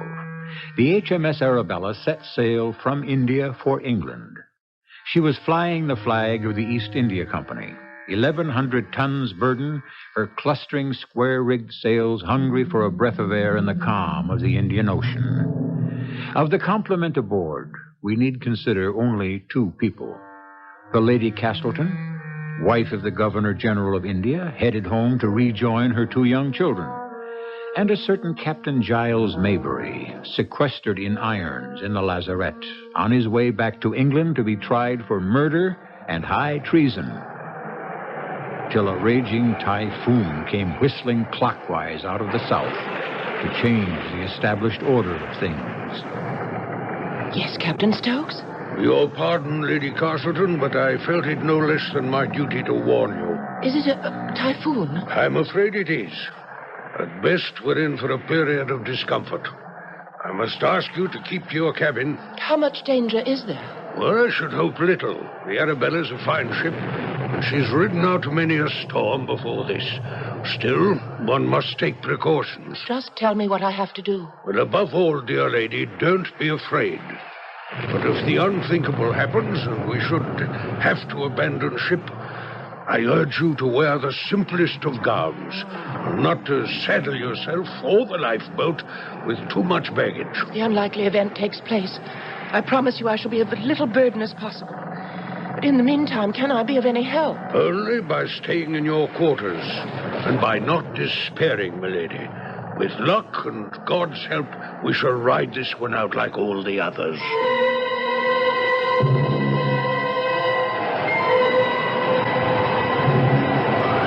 Stand aside, Lieutenant. I'm coming down. What's to do, bosun? All hell, most like. Typhoon blew up from the south. How bad? No way of knowing till we ride it out. If we do, it's a bad one, no doubt of that. You think it'll founder us? Well, they never have yet. But there's always a first time. Let's see those manacles. Well, what are you going to do? Set you free of the chains. Just on the off chance. Can't have you cooped up here like a rat in a trap. Well, I'm only being forwarded back to England to be hanged. I might as well drown and save the crown the expense and the bother. Well, that's as maybe. If I have to go see my maker, I don't intend to have you on me conscience, sir. Seeing as how I don't hold what you done was so reprehensible. Flying in the face of established authority. Shooting a superior officer. I should have thought such conduct would have rocked you to your conservative soul, Bosun Roland. It just isn't the English way. But then, you're not exactly English, are you? I mean, you was born in the colonies. Yes, I was born in America. Brought up there till my father brought me home to England. I suppose that's my whole problem. I'm affected with the belief that a man ought to have the right to be free. Oh, but not the heathen, Lieutenant. You mean the Hindu, the Sikh, the lowly Parsi? Why not, Mr. Roland? Well, now, I mean, it just ain't the natural order of things, is it? Isn't that what got me into trouble? Because I refused to give the orders to a firing squad to cut down a sad little rabble of Indians who are only asking for their birthright. What's that? Sounds like the mainmast. And that wind is stronger than I've ever heard. We're in the middle of this one, and we've caught it proper. I'll get to my station. It's every man for himself now.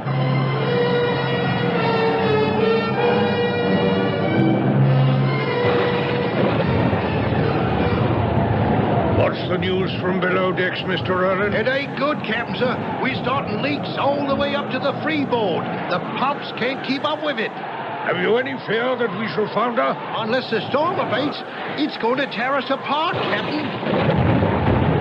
Were we hit? Yes, sir. Carried away half our mizzen mast. Well, we'll still run before the wind. And with God's will, we'll run it out. I'm afraid not, Captain. That last lightning bolt split the rudder from wheel to keelson. We have no control over the ship? No, sir, no. Get her ladyship topside and stand by to abandon ship. What's that? A boat arriving, sir. That's the powder magazine. We're going down by the head. Get that long boat out. Aye, aye, sir. Stand by to abandon ship. Look lively, lads, and swing out the longboat. Is there any way I can be of assistance, Mr. Roland? There is, Lieutenant. Go fetch Lady Castleton from the aft cabin. And don't stand on no ceremony. We're sinking fast. I'll bring her right up.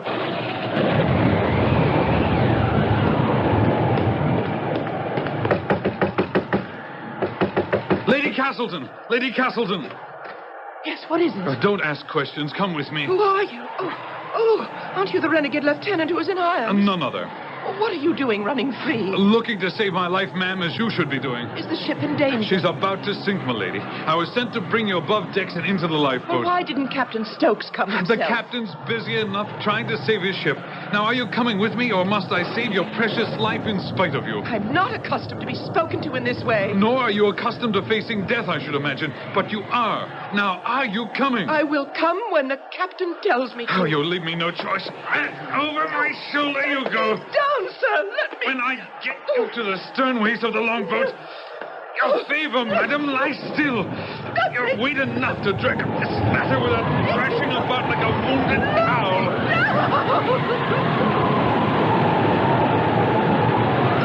Cut it free, lads! Get it all overboard before the weight capsizes! Are you? What have you got there? The Lady Castleton, Captain. Mr. Rowland asked me to fetch her. Name of heaven, man, put her down. Aye, aye, sir. Who are you? Oh, the prisoner. Milady, are you all right? I will be once you keep this barbarian away from me. First, let me help you to the lifeboat. No, I have nothing with me. My jewels, my toilet case, and my clothes. No time for that, your ladyship. Let me help you over the rail. And you, prisoner, make yourself useful. Help those men cutting the debris clear. Well, I have no blade. I'm unarmed. No, then take my sword. If that mess is not cleared... All hands out of the shrouds!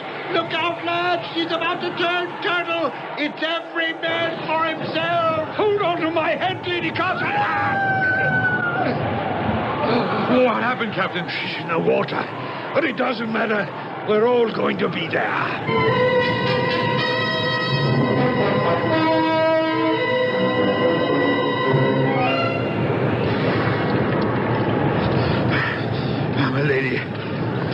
Lady Castleton, are you all right? Yes, I'm still alive, if that's what you mean. Are you hurt? No, I don't think so. The ship capsized, and then I don't remember going into the water. I only remember coming up and fighting for air and finding this, whatever it is, I'm clinging to. Crossbar from the foremast. Oh. But all these rat lines are dragging it under. It won't support both of us unless I cut this tangle away.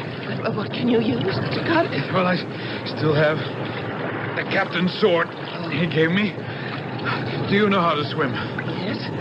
Then let go, just for a moment, until I hack it free. That's it. There. Milady! Oh, it's all right. I have you. Hold on to me. Oh. What's the matter? I said hold on. Oh, damn. Here. Just let me get an arm around you. That's it. I'll lash you to the spar. Lady Castleton.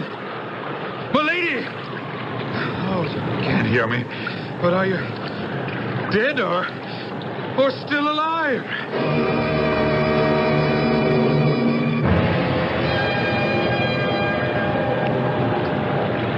Where am I?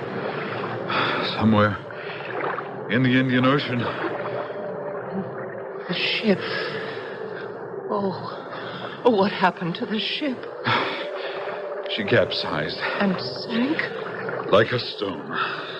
With everyone? I mean, all who were aboard? As far as I know, excepting us. And you are... Oh, yes, the prisoner. Oh, yes. The leper still remains the outcast. Oh, I'm sorry. I didn't mean... It doesn't matter. What is how we can save our lives, if they're worth saving. What chance do we have, cast away in this empty ocean? Shh, listen. What is it? Gulls. Now, that means there's land near. What land? Seashell Isles are somewhere in this vicinity. I never heard of them. Are they inhabited? Well, some of them. Look. What? That white line in the moonlight. That's surf. Oh, come on. Come on, kick. Head for it. Kick for your life.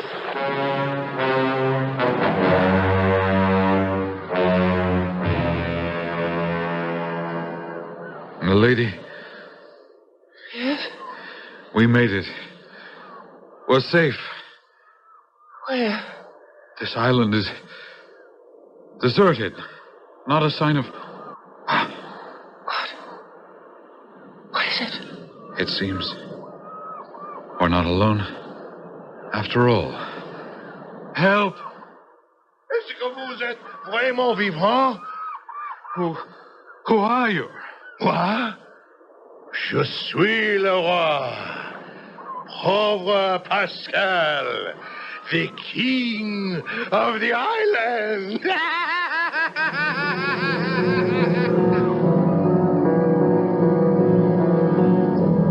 A man and a woman, half dead, half live, cast away on a desert island.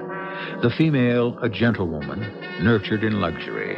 The male, a convicted traitor, heading for a firing squad. Now to this ill-assorted duo add a third, a giant Frenchman, bearded, naked except for a kind of loincloth, and apparently stark, staring mad. I shall return shortly with Act Two.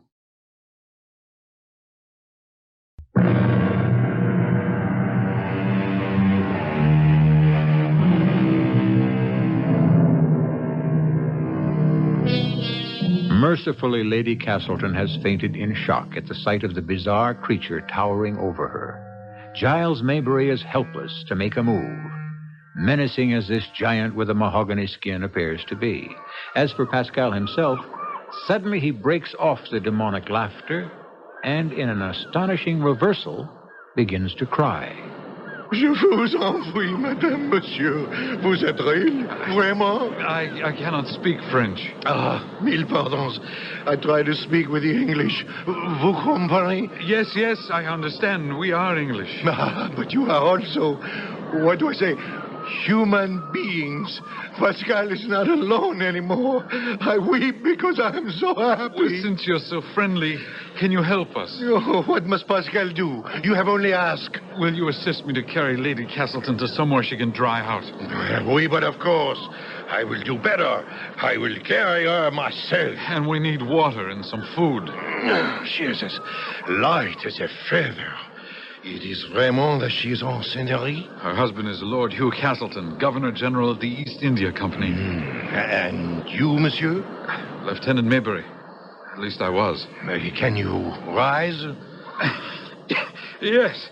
But can you walk? I'll manage to stagger along. Take us where I can drink and find some fresh water to revive her ladyship.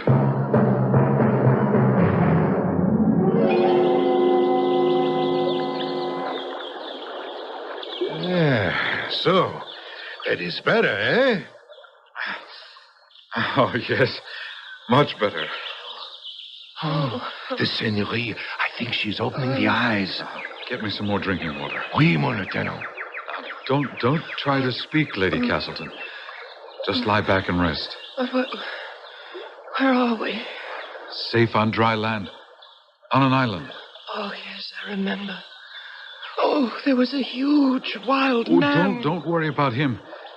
I think he was as shocked to see us as we were him. I'm so thirsty. We'll have you a nice, cool drink in a second. Pascal. I come. Voila. Thanks. Here, your ladyship. Fresh water. Don't drink too much at first. Just take it in small sips. Oh, it's so good. More. No, that's enough for a moment. No, I'm still thirsty. Pascal. Oui, monsieur? From the looks of you, I take this island is uninhabited. Oui, monsieur.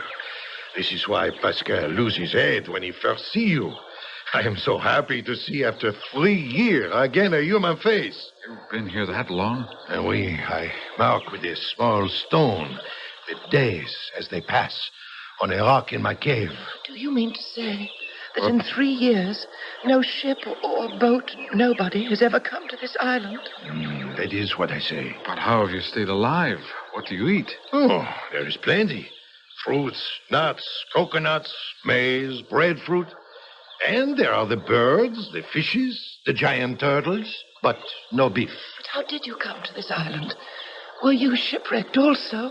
That is a long story. And there are things perhaps not for your ears. We'll save it for another time.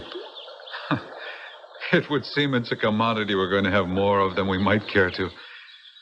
Oh, in the meantime, this talk has made me realize I'm famished. I'm ravenously hungry, too. Can you find us some food, Pascal? Hello, as much as you want. Shall I bring it, or will you come to my cave and eat it? I think we'll go with you. I wouldn't want to lose sight of you until we get a few more things settled.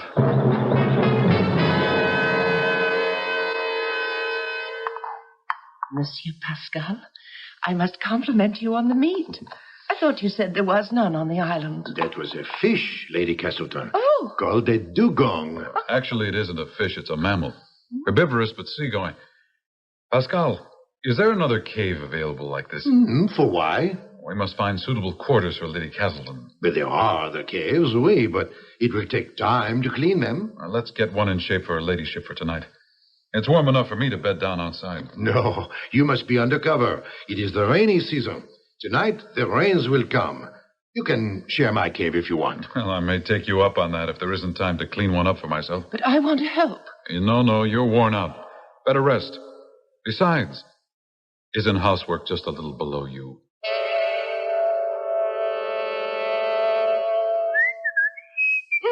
Oh, who's that?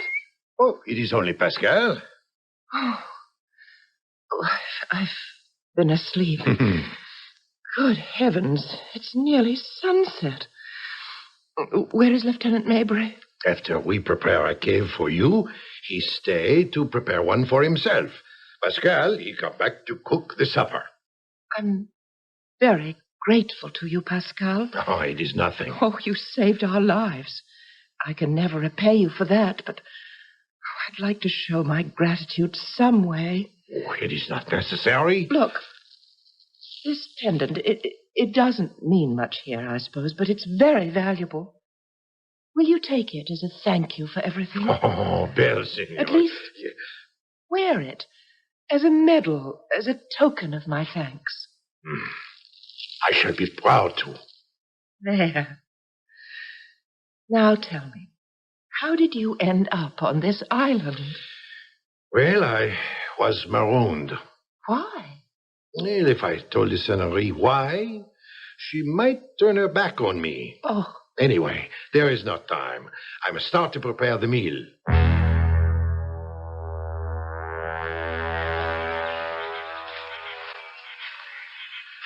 Your palace, Lady Castleton. All the comforts of home. I'll leave you the lamp. Your bed is made up. Palm fronds with a mattress of tree ferns. You should be reasonably comfortable. Well, have you quite dried out? Oh, yes, Lieutenant. How amazing it all is. What? Oh, that even in this wilderness such comforts can be had. A bed, a roof to shelter one, even a lamp. How is that possible? A conch shell filled with oil rendered from the Digon. A wick woven from some trailing jungle vine. And how lit?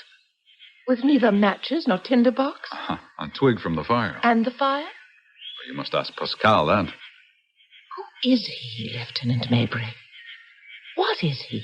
Well, I wouldn't care to speculate. He says he was marooned. Yeah, for good reason, no doubt. Yet he's kind, and he's saved our lives. Lieutenant? Yes? I haven't thanked you for saving my life. I haven't thanked fate either for saving mine. Oh, Pascal was right. The rains are coming. Oh, you will excuse me for not wanting ever to get wet again. I'm going to run for shelter.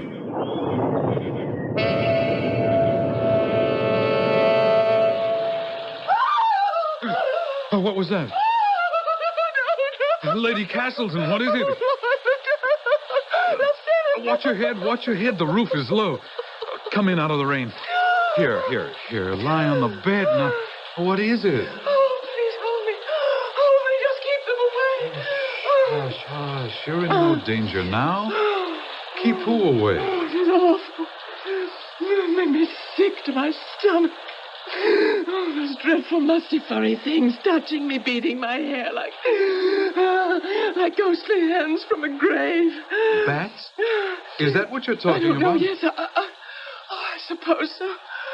Oh, I've never been so terrified. No, you can relax. There are none in this cave. The roof is too low. No, there, I'll leave you here to sleep. No, please. Please don't leave me. I'm sorry. I'm afraid that was the last straw. I'd simply go to pieces completely if I were alone. Very well. I won't be far away. I'll just move to the mouth of the cave. No, do you mind just hold me a little longer? I'm so afraid of the dark. It's all right. I won't go away. You try to sleep.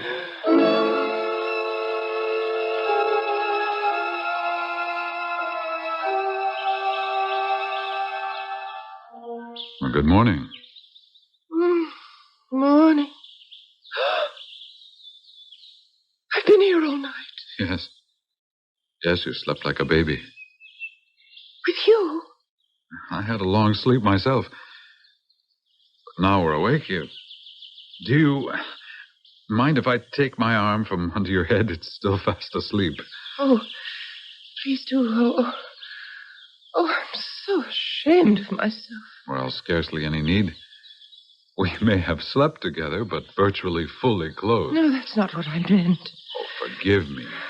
Of course, Lady Castleton. You meant it was too far beneath your dignity to seek comfort and safety from a commoner. I meant no such thing. I was in a blue funk last night, really ready to fly apart at the seams. I'm nothing but grateful for your kindness and understanding. Oh, I'm touched, your ladyship. You can be as sarcastic as you want, but it's the truth. And that will be the end to the titles. My name is Valerie, or Val. The other belongs to a world we both have left behind. The matter of a name or a title is the smallest adjustment we'll have to face in the new one that lies ahead. Oh, you're right. You're right. It's not going to be easy for either of us. We might as well start as friends. My name is Giles. How do you do, Giles? Hello, Val.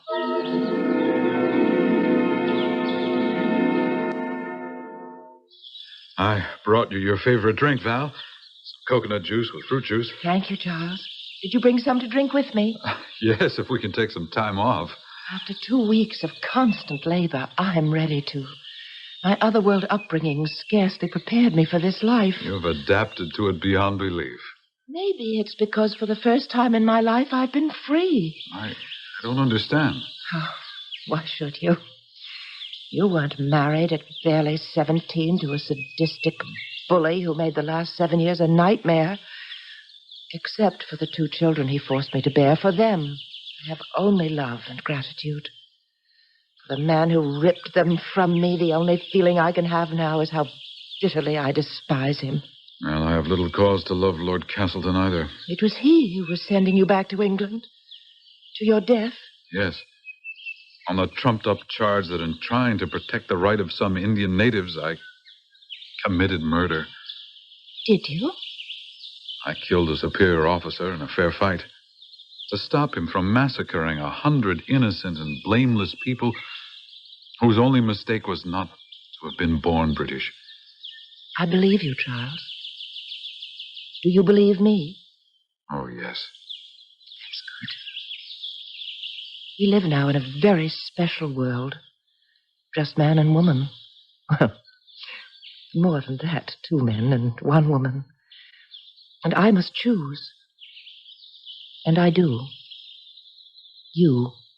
Oh, not because it is the better of 2 possibilities, but because in these long days that have begun to shape the pattern of what may be the rest of our lives, I know that no matter how many we numbered, the whole universe, I would still pick you as my man.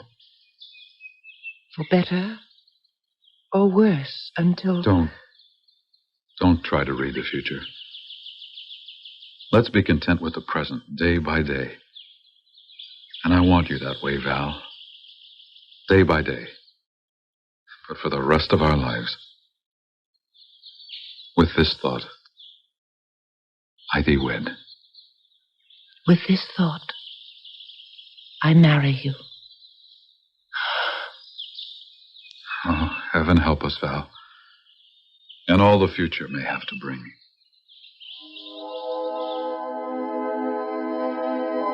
A strange and affecting wedding outside the bonds of church and against all dictates of their society. One which can only be binding as long as they are castaways. Will they really remain that for the rest of their lives? Or has fate still another trick to play? I shall return shortly with Act 3.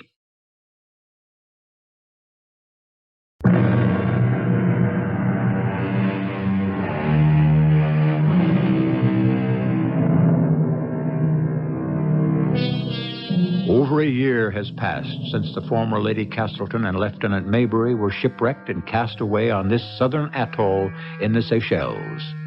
The uneasy first 6 or 8 months when Pascal was constantly tempted to challenge Giles' right to be Valerie's mate have now passed, with her growing and obvious pregnancy.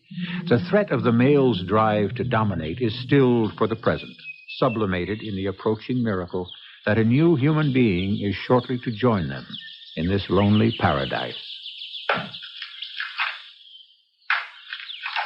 Pascal! Pascal! I am here, Giles, in the thicket. This is where you sneak away to these days. What are you doing? I'm making a cradle for le petit enfant. His Grand-Père Pascal has to have a present for his arrival.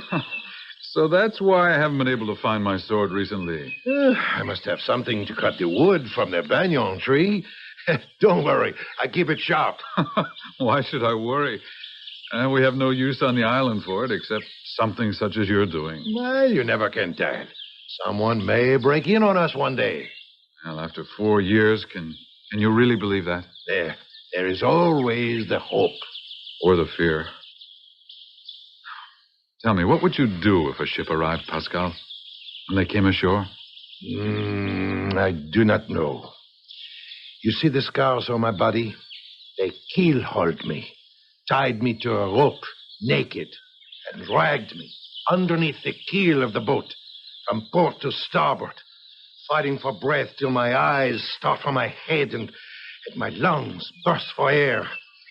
All the time, the barnacles on the ship's hull ripped and tore at me like 100 knives. I was not supposed to live, but I did. And they threw what was left of me on the beach. Sailed away. Who? The captain and the officers. But really, the whole French Navy. Why? Because I laid a mutiny against them. And I made one fatal mistake. I did not succeed. So if a ship should come, I would run and hide. Well, death waits immediately for both of us beyond that reef. Here on our island, well, he'll be more patient and take us in our own good time. Yes, I too would run and hide. And the madame? Well, it's different for her. She has 2 children halfway across the world she mourns. But she's in love with you and about to bear your child.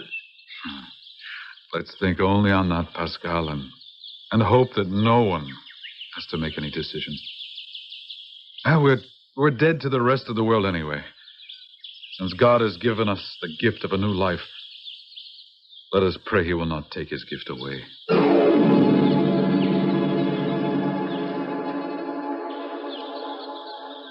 Oh, how do you feel this morning, Val, darling? Me? I feel splendid, Charles. Why? I worry about you having the baby here in this wilderness with no doctor, not even a midwife. Well, I'm not a helpless aristocrat anymore. Not after the last 16 months. Besides, remember, it's not exactly new to me. I've given birth twice before. Now I see the pain in your eyes as I saw it a minute ago. I can't forget them. Andrew and dear little Amantha. He'll be nearly 6 by now, and she'll be just 3. I can't help thinking of them more and more as my time gets closer. Oh, my poor darling. How you must miss them. I only hope you don't regret ours. Never. Charles, must you work today? Well, there's always work to be done, but nothing important. I know this may sound like madness. There are only 3 of us on the whole island, but I want to be alone with you, as if there were nobody else in the world. Where do you want to go? To Spyglass Hill, where we can see all of our little domain, to count our blessings.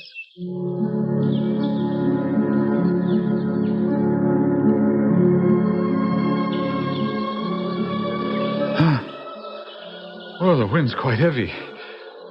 Here, we can shelter behind the rock. Help me sit down. Hold my hands. There. Oh, I'm so clumsy. You are so beautiful. Oh, Charles. Val. Oh. Hold me close and let me tell you things. What things? I told you once, the day we accepted each other as man and wife, that this island had set me free. I still feel the same. Oh, I still long for my children, and I miss them. But I could never go back to that life with him. He humiliated me, abused me every day I was with him. By now, he'll be back in England. He would have done the same before my children. I couldn't bear that. And it would have broken their lives. Val, please, don't torture No, yourself. please, let me have my say. His mother will protect and care for them. They'll be better off. Besides, so very soon I shall have our child to take care of. Which shall it be, boy or girl? Doesn't matter. It shall only be the first of many as you want. We need to people this island. Oh, that's for the long future. And we'll need some outside help. No, don't say that. I don't want to be found. Well, eventually we have to be. Why? When our son or daughter grows up, we can't lock them into our paradise. It would be hell for him or her once he grew up. Well, that's for the long future. Don't have to worry about that now, please. Well, I hope I can arrange for us to leave in our own good time. What do you mean? Pascal is making a present for the baby's birthday. He's using the captain's sword I brought ashore with us. Well, it answered a question that has disturbed me ever since you first told me you were with child. How to build a boat to sail away from the island. But where? North, I should judge. There are larger islands there, settled by the French, some held by the British. But not now. I don't want them to find us. I want to keep you alive. I want to keep my freedom and the greatest happiness I've ever known. If a ship should come, I want to hide. Obviously, so do I. What about Pascal? Well, he has every reason to do the same. He says he does. But I suppose none of us will ever really know until the situation... Charles Valerie! It's Pascal. Something's wrong. What is it, Pascal? Have you not seen? I was afraid. Perhaps you had not. Beyond the rock, to the northeast. But be careful not to show yourselves. There is a ship headed for the island. Oh, no. Oh, it's British. No. A man of war. Oh. Well, now we face reality. Do we go, or do we try to stay?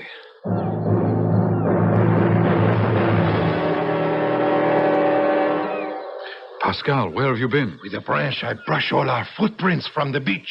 Sure that they didn't see you? No, the headland blocks their view. Have you cleaned out the caves? Yes, just finishing. I've made 2 packs of our belongings. You and I will carry them. But where are we going to hide? Well, at the edge of the bush. We can watch them from there if they land. If they should search, we know the island better than they do. We can avoid them.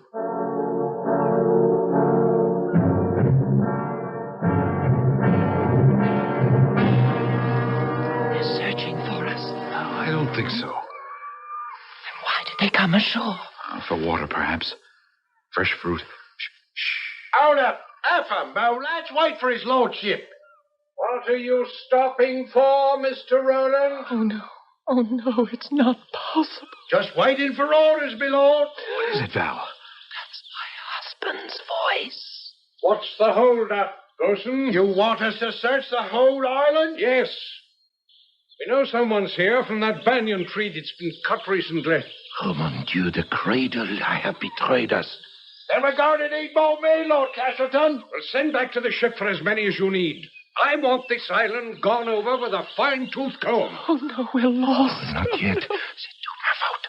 So it is up to Pascal to make amends. Adieu, mes enfants. No, Pascal. I'm lost anyway. No. But you can still be saved. Adieu. Oh, stop it.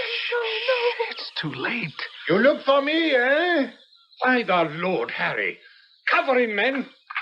Who are you? My name is Pascal. Why do you come to destroy my solitude? You say you are alone on this island? For 4 years, monsieur. You are trespassing on my property. I am a man who enjoys my own company and no one else's.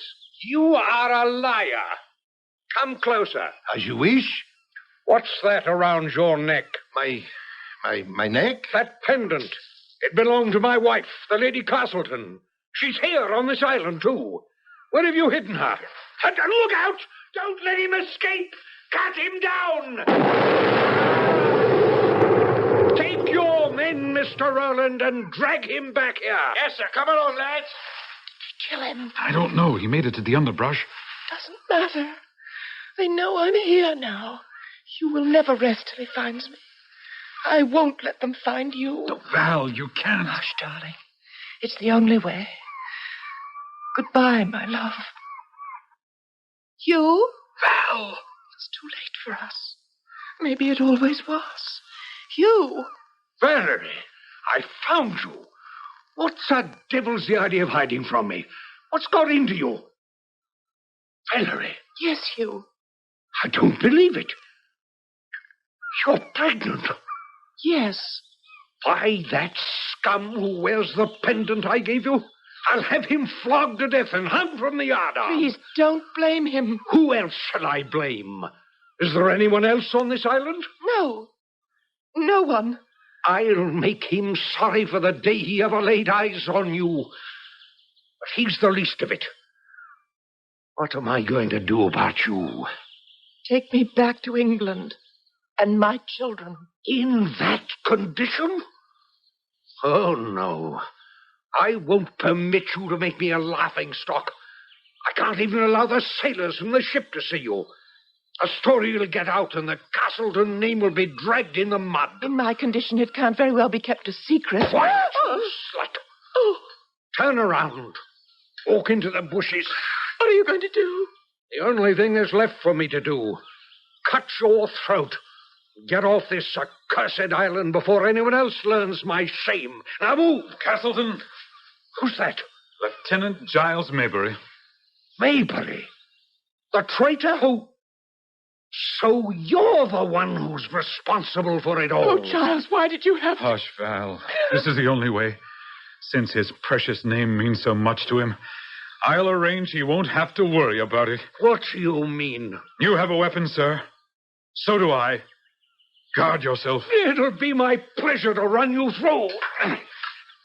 First, catch your chicken and... Giles! Try for him, Valerie. It'll not save him. If I go, I'll take you with me. It can't end like this. Giles, run! Run, Giles, and hide before the sailors come back. Nowhere to run anymore. Oh, help me to the ground. Oh, my darling, you're hurt. Oh, better this way. Your children need you. Without him, you have your chance for happiness. No, the only happiness I ever knew was with you. Oh, remember what we had. Take care of our child. Giles, don't die. Oh, it's the only way. I gave you freedom, so I die happy where we knew paradise. And thou beside me, singing in the wilderness and wilderness were paradise. Eat now. What happened here? What? Lady Castleton and Lieutenant Mabry. Bosun Roland, remember me? So, we all escaped alive from the Arabella. How about that? But what happened to you, your ladyship? What happened to Pascal? Ooh. Oh, the Frenchman. Oh, the lads are bringing his body back. He was riddled with bullets.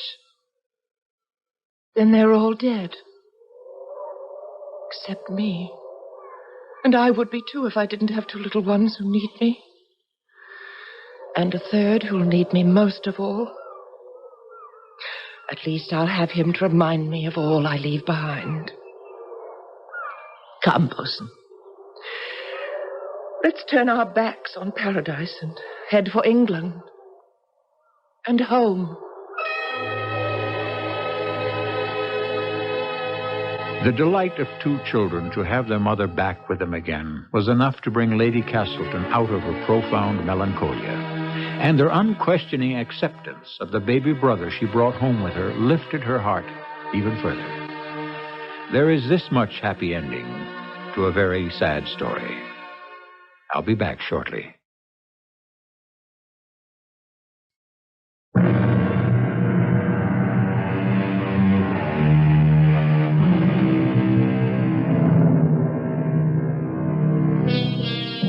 It was Sidney Carleton who said in Charles Dickens' Tale of Two Cities, "It is a far, far better thing I do than I have ever done. It is a far, far better rest I go to than I have ever known." In this tale, let that serve as a fitting epitaph for Lieutenant Giles Mabry and that gentle giant named Pascal. Our cast included Marion Seldes, Lloyd Battista, Robert Maxwell, and Court Benson. The entire production was under the direction of Hyman Brown.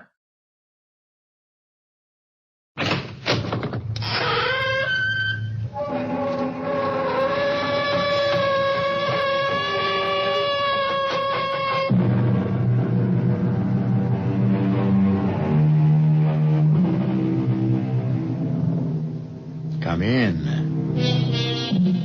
Welcome. I'm E.G. Marshall.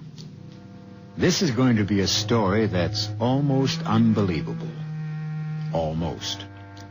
A thing will happen which people, scientists included, will tell you cannot possibly happen. As your parents or grandparents were told that radio could not happen. Television, heavier than air flight, and space travel could not happen. The thing is almost impossible. However, Kathy and Doug Sellers live in a middle-class suburb. Their neighbors are people to whom they say good morning, with whom they discuss the weather and the crabgrass. That's about the extent of the neighborliness. So that Doug is surprised this evening when Kathy says, "Early dinner tonight. We've been invited next door to spend the evening." Oh, the Carters, they invited us over? No, not the Carters. No, next door the other way, the Joneses. Well, they just moved in yesterday. I know you wouldn't think they'd be ready for guests so soon, but they're completely settled in. I never saw anything like it. How come you saw it in the first place? Well, I went over there. She's such a little thing. I just thought I'd go over and see if I could help. That was neighborly of you. Well, but there wasn't anything to help with. You like her? She's nice, yes. Her name's Tootie. Tootie? I said we'd come, okay? Oh, sure, of course. He's kind of funny looking. Well, they're quite small, both of them. Yeah, but he's got a big head. I know they can't help it, but somehow small people with big heads put me off.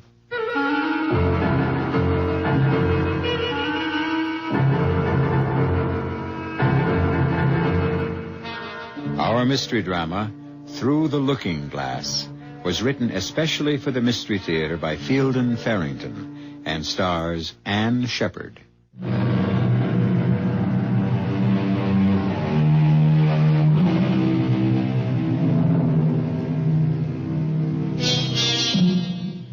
There is a certain excitement in meeting new people who may or may not turn out to be friends. Friendship not to be confused with acquaintanceship, requires so many parallels of taste, viewpoints, needs, backgrounds, and the like, that it's quite remarkable we see as much of it as we do. Kathy and Doug Sellers are calling to spend an evening with two strangers who obviously would like to become friends. Hello, Kathy. Oh, I'm so glad you could both come. Hi, Tootie. This is my husband, Doug. Oh, how do you do? How do you do? Well, please come in. I want you to meet Sid. Sid? Oh, he's upstairs. Sometimes he's so slow getting ready for anything. Well, won't you sit down? You really are settled in, aren't you? It's very nice, too. Everything looks brand new. Oh, yes, it is. Well, can I get you a cup of coffee or... Oh, dear, I don't think we have anything to drink. I mean, like... Oh, coffee's fine. Hello down there. I'll be right with you. Sid, do we have any... You didn't get any whiskey or anything, did you? No, I'm sorry. I am sorry. I should have thought of that. We don't drink at all, you see. And it's just easy to forget. That's no excuse. I should have been... That's all right. We don't drink either. Not really. Hardly ever. You see, where we come from, people just don't drink. Oh. You must come from a far distance. I'm trying to think of a place where nobody drinks. Well, things are very different here. We're really very... Oh, what is that word, Sid? Backwoodsy. We're very backwoodsy. Yes. Uh-huh. You're putting us on, right? We're... What? You're putting us on, kidding us. Oh. Well, I mean, this furniture looks as if it had been designed for 20 years from now. Backwoodsy? Well, the furniture's all new, you know. And you've got it all arranged so quickly. As I told Doug earlier, it looks as though you've been living here for years. And he's right, you know. It's very advanced. Is it? Well, is it too... It's all right, Tootie. She's so afraid we're going to seem, you know, different.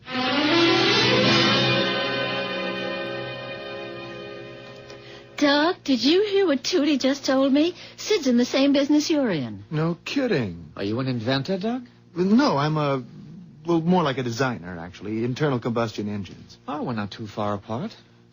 As a matter of fact, I'm working on something right now that may put you out of business. Oh? What would that be? I've got a motor that's powered by solar energy. Oh. By sunlight? Just sunlight? Yes. Well, not the light itself, of course, by the emanations. Does it work? Oh, yes. Would you like to see it? See it? I've got a working model down in the basement. A solar energy motor in the basement? Oh, I see. It doesn't need the direct light. And besides, it stores. Do you want to see it? Aren't you afraid I'll steal it? I mean, if you've got a solar energy engine that really works... No, I'm not afraid. Now, please don't be offended. I've had to work out some pretty radical new mathematical concepts that... Well, you wouldn't understand them just looking at the model. Nobody would. Okay. I'd love to see it. Good, come along.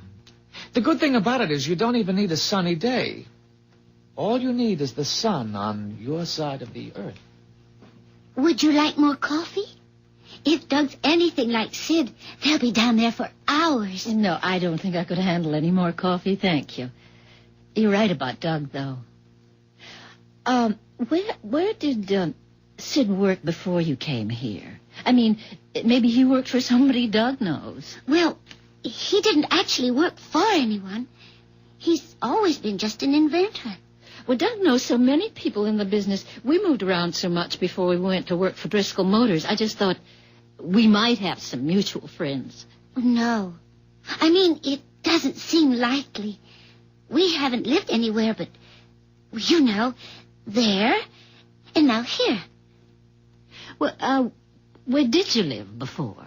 It was just, well, like a different world almost. That's why I'm so pleased about tonight. We're the kind of people who just can't live without friends, you know?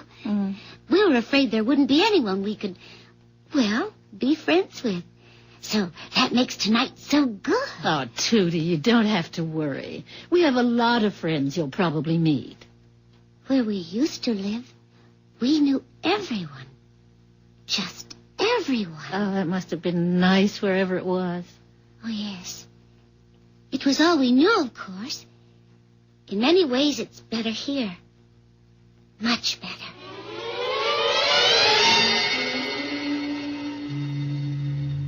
It's so quiet. How can a motor with any guts to it be so quiet? I've heard cats purr louder. Well, there's nothing to make noise, actually, except the friction. And there's very little of that. It's beautiful. How big would it have to be to power, say, an automobile? How big? This engine itself would pull a freight train. So 12, maybe 15 cars. That little thing? Energy doesn't come in sizes, Doug. With refinements I'm not tooled for here, a motor like this could supply all the electricity a medium-sized city would need. You're kidding. It has implications, as a matter of fact, that could lead to the obsolescence of electricity itself. Man, you are talking revolution, you know that? It would be a tremendous step. Yes, it would almost certainly entail some dislocation. Dislocation? It would bomb out just about everything our society is based on. Well, the short-term adjustment would be severe, I don't deny that. Temporary chaos. The gain would be long-range, not immediate. Ooh, scares me. No kidding. You don't know what you've got here. Oh, yes, I know. What I have here is a device, a ridiculously simple little device which would make the air we breathe sweet and pure again. Make the oceans, the lakes, and the rivers habitable for marine creatures. Put an end to nervous breakdowns from the sheer clamor of civilization. As you say, destroy everything today's society is based on. Well, today's society isn't exactly utopia, I know that, but, Sid, it's the only society we've got. Would you like to see the design on paper? Talk about the math involved. Well, you said I couldn't understand the math anyway. No. I said you couldn't understand it simply from looking at the motor. Actually, like the motor, the math is quite simple. I can't tell you how glad I am that you could come over and just, visit. I'm afraid I've talked too much shop to Doug, though. Huh? Oh, no, not at all. I'm sorry. I guess I'm sort of preoccupied. Dinner next time, all right? Okay.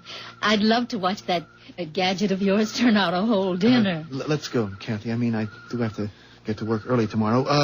I'll be in touch, Sid, okay? Good night. Good night. Good night, and thanks again. Disapprove, neighbors? What did you say, Tootie? I say, disapprove. Oh, I'm sorry. We agreed not to speak that way, not even when we're alone. Oh, I keep forgetting. Did you approve of the neighbors? Yes. On the whole, yes, I think so. What did you think of her? Well, it's hard to get used to these big, clumsy people, you know. But I rather liked her. She's a little inquisitive, but I guess that's natural. It's nothing I can't handle. He's a good man. He does have that stupid short-sightedness they all have. But I think he'll do.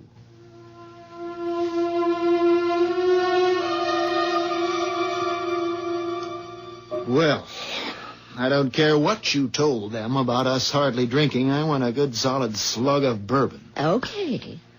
Something happened? What? Did he tell you where they're from? Where they moved here from? No, I don't think so. Well, she's a pretty close-mouthed one. Aren't you even going to put any water or anything with it? He's quite a guy, that Sid. How do you mean? But when Tootie... what kind of a name is that, anyway? Anyway, when she called him an inventor, she sure wasn't kidding. Did she say anything about where they came from? I told you I spent the whole evening trying to find out where they're from. But she's slippery as an eel. I didn't get to first base. People don't give things away. You have to be suspicious when a man wants to give something away. I think he was completely cracked, except that crazy math of his works. So does his engine. I don't don't have any idea what you're talking about. He wants to give it to me. Now, you can't tell me there isn't a catch in that somewhere. He just wants to give it to me. The whole thing, no strings attached. Give you what? Look, he's got this machine, this motor, this engine. Designed it, built it himself, he says, invented it. Draws its power from sunlight, sun rays. Now, there's a difference, and it's just gonna... it's gonna blow the whole world up, that's all. A bomb? You mean a bomb? Oh, no, just the opposite, I guess you could say, only... Good Lord, the mess it could make. It's like we made a wrong turn 100 years ago or so, all of us, our whole society, and what he wants to do is to back up and make the proper turn. But you just can't wipe out. It's a very scary thing. Kathy. What am I gonna do? Well, I don't really understand the problem yet, Doc. Okay. He's got a machine that takes its power from the sun, okay? Okay. Yeah, and that's about the size of a small vacuum cleaner, and it could power a city. It could. I've seen it. I've seen the blueprints. I've learned the math. Learned it, mind you, in half an hour. And all our old math, everything I spent my life learning, it's all just silly kid stuff. He wants... Did you say he wants to give all this to you? Now, figure what it means. Everything we know is down the drain. Now, just think about oil. You've got 50 billion or so barrels of oil tucked away, and you're using it to make the world market go where you want it to go. All of a sudden, your 50 billion barrels of oil aren't worth the price of half a dozen loaves of yesterday's bread. It's not going to make you happy. It's going to make you feel very... very restless and insecure, or you manufacture, or all your money is in something or other power and light company, or you work in a gas station, or you're a coal miner, or I don't care, you're anything. Whatever you do for a living, it's dead. And Sid wants to give the damn thing to me. Maybe I don't blame him. Wouldn't there be a lot of money in it? Now for us? Millions. Hell, more like billions. Take it. I'm not even sure money would have much value anymore. Apart from everything else, I've got this feeling I'm being used.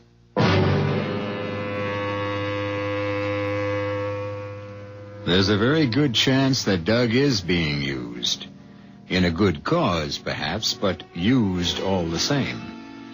There's a worn-out old cliche that says you can't make an omelet without breaking an egg. All well and good. But what if the egg that's getting broken is the world you've grown up in, the only world you know? It could make you feel pretty uncomfortable. I'll be back shortly with Act 2.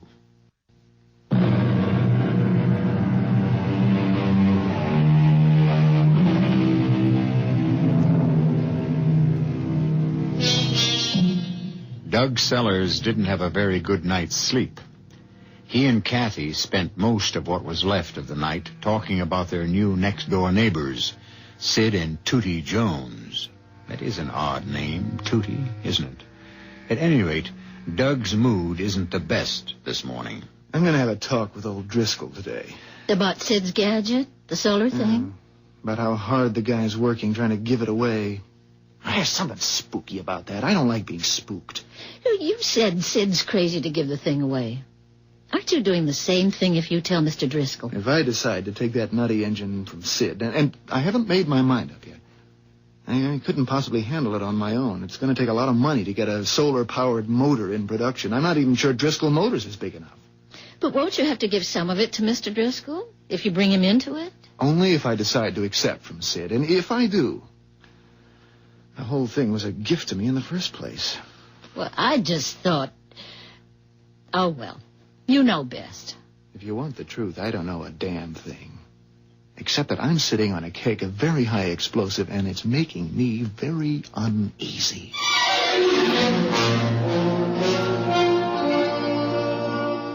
So, that's it, Mr. Driscoll. The motor works. I saw it work, and it's just... You wouldn't believe it without seeing it.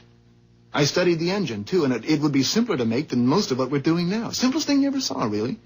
Except it's based on a completely new concept. My first reaction, Doug, is nonsense. Sure, that'd be anybody's first reaction.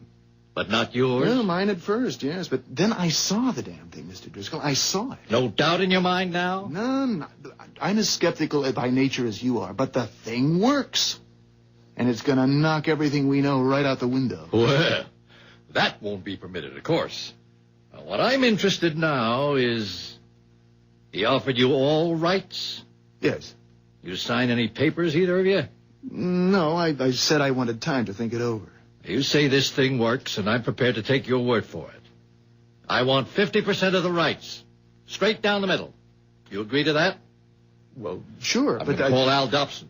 He can get the ball rolling faster than anybody I know. I'll get Ed Cahill moving on it, too. When can you get this, what's his name, the inventor in here? Look, Mr. Driscoll, all I wanted to do was to tell you about this thing and ask your advice. Now, as You've told me, and I'm advising you. Now, you pass the ball to me, and I run with it, right? Mr. Driscoll, I don't have a ball to pass. If you don't have a ball, we know where it is. Your inventor has fumbled it, and we'll take it over. He's no businessman, Sid. Would he have offered to give you a thing like solar energy if he were a businessman? Well, the thing is... maybe we don't actually have the ball yet, but we... Look, Mr. Driscoll, you said... What was it you said? I told you it was going to knock everything we know right out the window, and you said that wouldn't be permitted. Now you talk as if you want to go ahead with it. It'll be suppressed.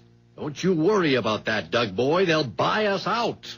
Oh. You think the oil industry would let a gadget like this go on the market? Not in a million years. And the auto manufacturers? Good Lord. Think what it would mean to them, just the retooling alone. Don't you worry about it, Doug. They'll buy us out. I don't think Sid Jones will go along with that. He'll go along. I told you, he's fumbled. When you fumble, you lose the ball.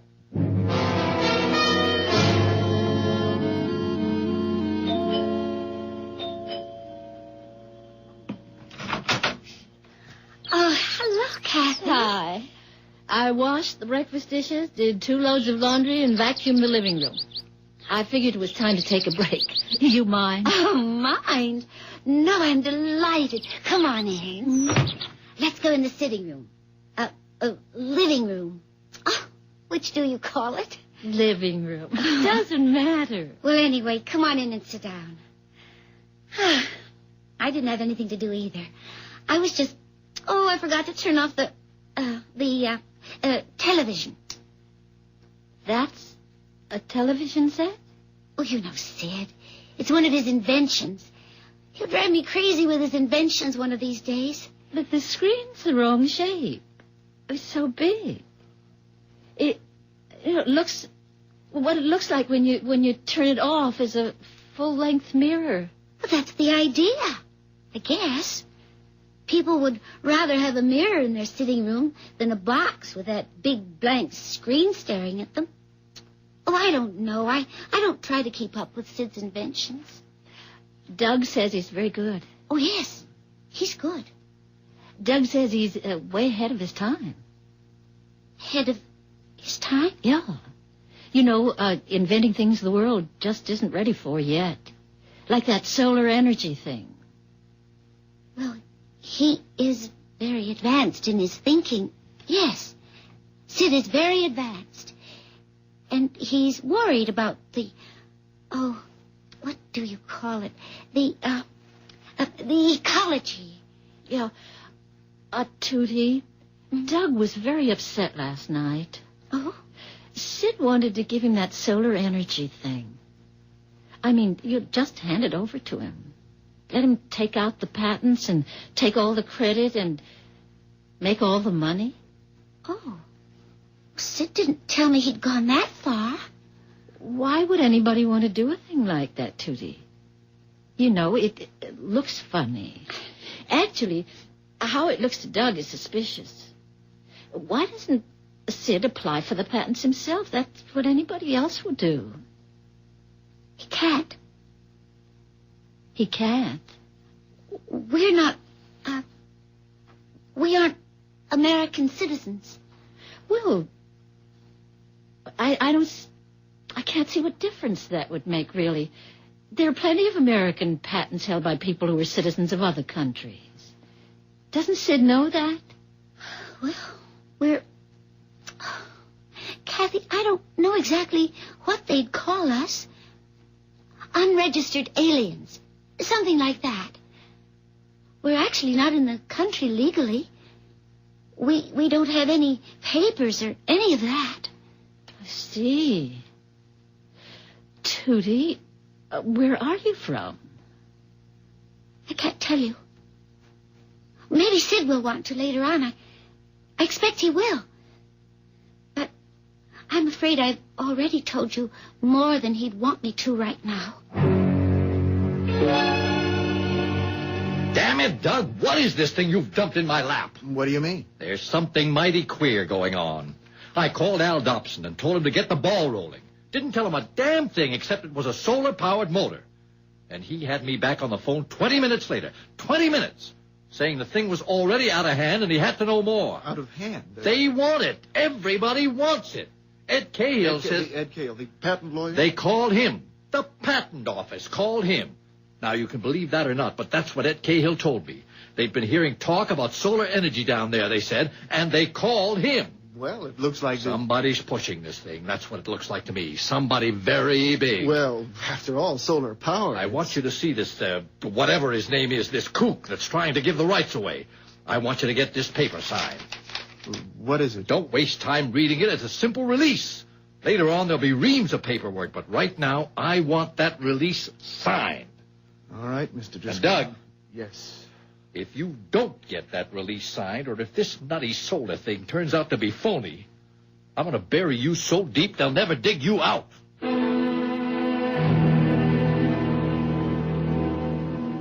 should never have talked to Driscoll about Sid's invention.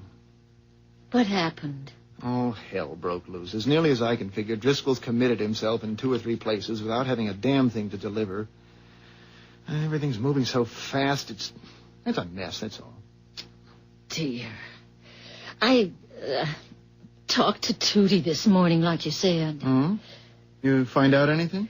They're what she called unregistered aliens. She said that herself. They're in the country illegally. Oh, good Lord. Doug, what does it mean? I don't know what it means. Trouble, that's for sure. That was why he wanted to turn the invention over to you, Tootie said. He doesn't have any papers or anything. I mean, no ID, no Social Security, nothing. And he knew he'd get into trouble, I guess, if he started messing around with patents and all that. He's in trouble, all right. Why? You going to do something about it? I'm going to call Driscoll and tell him. Oh, Doug, do you think you ought to? Couldn't you just... Oh, poor Sid. What about him, Doug? I'm afraid that'll just have to be his problem. I've got a couple of my own. Well, but do you have to tell Mr. Driscoll? Look, I've been working for Driscoll for over 8 years. I'm one of the top men in the company. I met Sid for the first time last night. Now, which one am I supposed to be loyal to? Yes, Driscoll here. Mr. Driscoll, this is Doug Sellers. Did you get that release signed? Not yet. I just found out something I think you ought to know. The inventor, Sid Jones, the guy's not an American citizen. He's in the country illegally. Say that again. He's in this country illegally. A spy? No, I'm sure it's nothing like that. He's, I know him, Mr. Driscoll. I don't think he's a spy. I might have known. Solar energy, my foot. He's a lousy spy. That thing of his is probably some kind of bomb or something. He's made you believe that... Come on, Mr. Driscoll. I'm not that stupid. That engine that I saw last night was... All right, I'll fix his wagon. You watch me. Thinks he can make a fool of Thomas P. Driscoll, does he? What are you going to do? Never you mind. Oh, boy. What'd he say? He's decided Sid's a spy. I guess he means to blow the whistle on him. You don't think he is, do you? Sid? A spy? No, I don't know. I don't think so. Shouldn't we go over and tell them? I mean, after all, if they're in trouble, it's our fault, too, isn't... Well, at least it's partly our fault.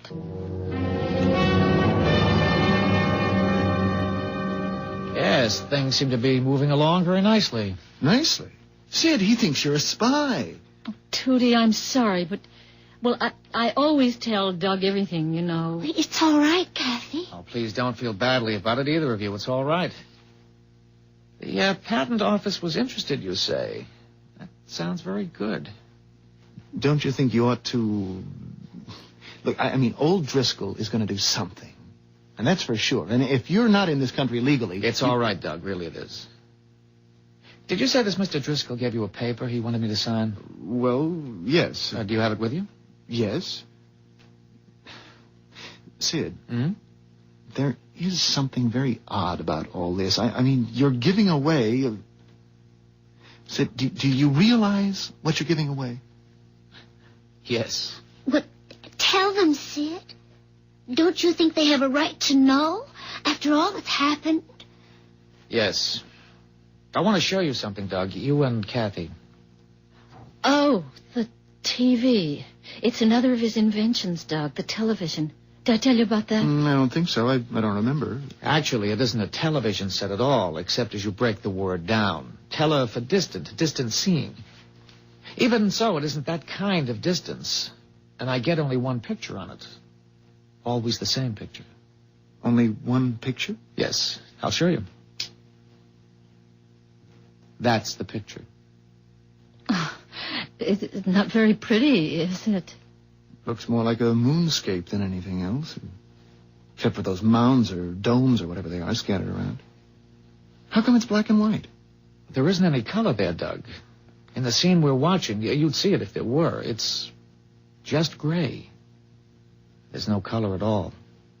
Is it a movie? A science fiction movie or something like that? Oh, no. It's quite real. Well, it can't be the moon unless the other side has put domes up there and we don't know about it. No, it isn't the moon. Tell them, Sid. It's our home. Tootie's and mine. That's where we came from. That's where we've always lived.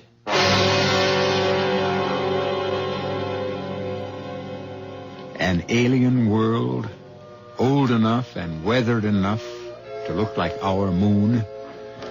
Well, we've all heard or read stories about such places. That was fiction, of course. But it hasn't been so very long since it was only in fiction that men put on spacesuits and blasted off from Earth and later walked on the moon. Today's science fiction has an unsettling way of becoming tomorrow's fact. I'll return shortly with Act 3.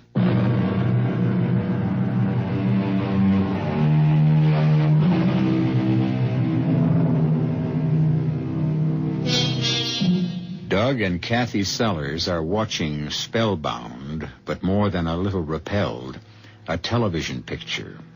Something like a television picture, at least, on a screen that becomes a full-length mirror when it's turned off. The picture is a dismal one. A bleak landscape, gray, rocky, and barren as the moon's surface, except for several dome-like structures placed here and there at apparent random. This, Sid and Tootie Jones claim, is their home. There's no place like that on this planet, Sid. No place that I ever saw or heard of. It's on this Earth. We're not space travelers. Oh, I don't blame you for wanting to leave it, wherever it is. Well, if you're not space travelers, then what kind of travelers are you? Let's all sit down. It's a long story. Shall I turn it off, Sid? No. Leave it on. Somebody might come out of one of the domes. They'd be interested in that. What kind of travelers, Sid? You've already guessed it, I think. Yes, we're time travelers. Time travelers? Then when is that? That picture you've got on the screen. Two questions there, really. Where and when? To answer the first, it's right here, Doug. Right in this very neighborhood, on this very spot. Well, then... When? Yeah. The year you're looking at is 3987. A little over 2,000 years from now. And that's what this neighborhood looks like? That's what the whole world looks like, Doug. Worse. This is a garden spot. Oh, it's some kind of trick, isn't it? I mean, It's just something you invented. More like something you invented. You, all of you, and the next few generations. That's misuse of the Earth's resources. All of your mistakes carried out to their final, inevitable conclusion. You're looking at the end product of your era's short-sightedness. I just don't believe it. Well, there it is. You can see it. Well, then it wasn't it wasn't bombed out? The A-bomb, the H-bomb, all the alphabetical bombs that came after? No, they were never used. Except to waste the Earth's substance and terrify its people. There, on the screen. Somebody's coming out of the B7 dome. Can you see who it is, Sid? No, not to be sure. Forex, most likely. I think it was his turn at B7. What's he wearing that thing for? Looks like a spacesuit. Well, that's what it is. We call them Atmos suits. There's no atmosphere now. None, at least, that's breathable. Except underground, where we convert it. Good Lord. Yes, we live underground. We come out now only to run tests. The toxicity of what's left of the atmosphere isn't very stable. We have to draw it in and purify it, so we need to keep abreast of what we're up against. And pump the impurities back out? Yes. And that increases the toxicity? Yes. The problem isn't solved. We're living by stopgap measures. We have some time, though. There's a lot of air out there, even though most of it is poison. And there aren't very many people to breathe what we salvage. How many? Well, in B7... Oh, no, you mean worldwide? Yeah. Oh, around 700,000. Between 7 and 8. In the whole world? Actually, that's a lot. It was down closer to 100,000 when we finally got the underground communities established. We were that close to extinction. We're the only survivors. Everything else is gone. We're here on a mission. You must have realized that. What kind of a mission? A very simple one. We're here to save the world.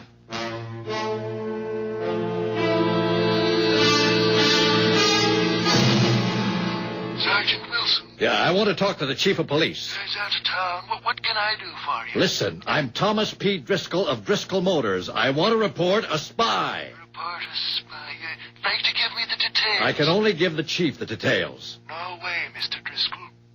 I offer you a spy, a genuine spy, and you won't put me... All right. I'm coming over there. By God, I pay my taxes and I'm entitled. I'll be over there in 10 minutes.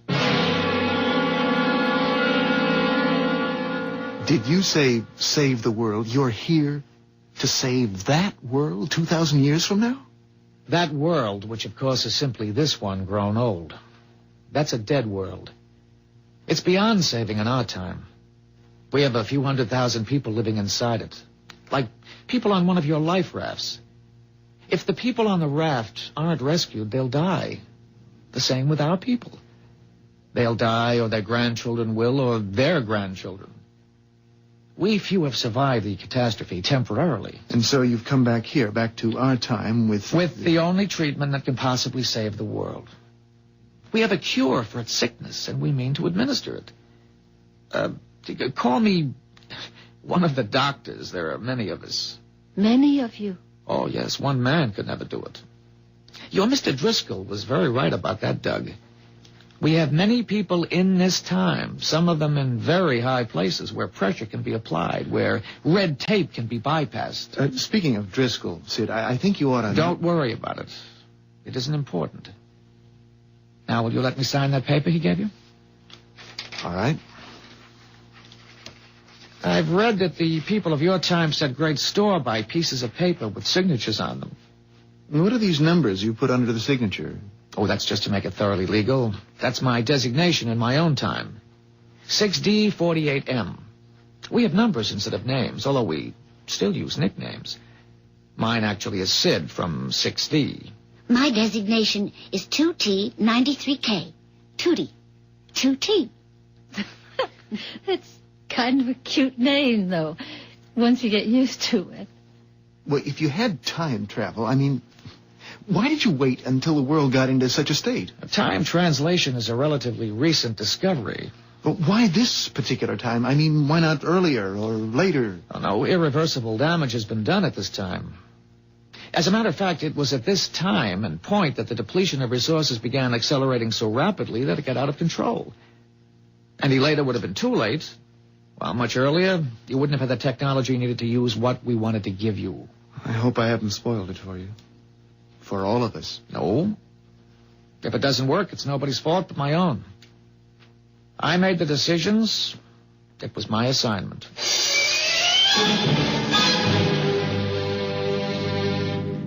I told you I'd get to the chief, and you said he was out of town. Orders, Mr. Driscoll. I still don't know why he took me off the desk and handed me the job. It's FBI work. Well, don't you worry about that, Wilson. You think the two of us will be enough? I mean, if he should decide to shoot his way out or something like that. There are 2 carloads of good men following us. The house will be surrounded when we go in, and there won't be a chance of us getting away. Yes, there's a car stopping out in front now.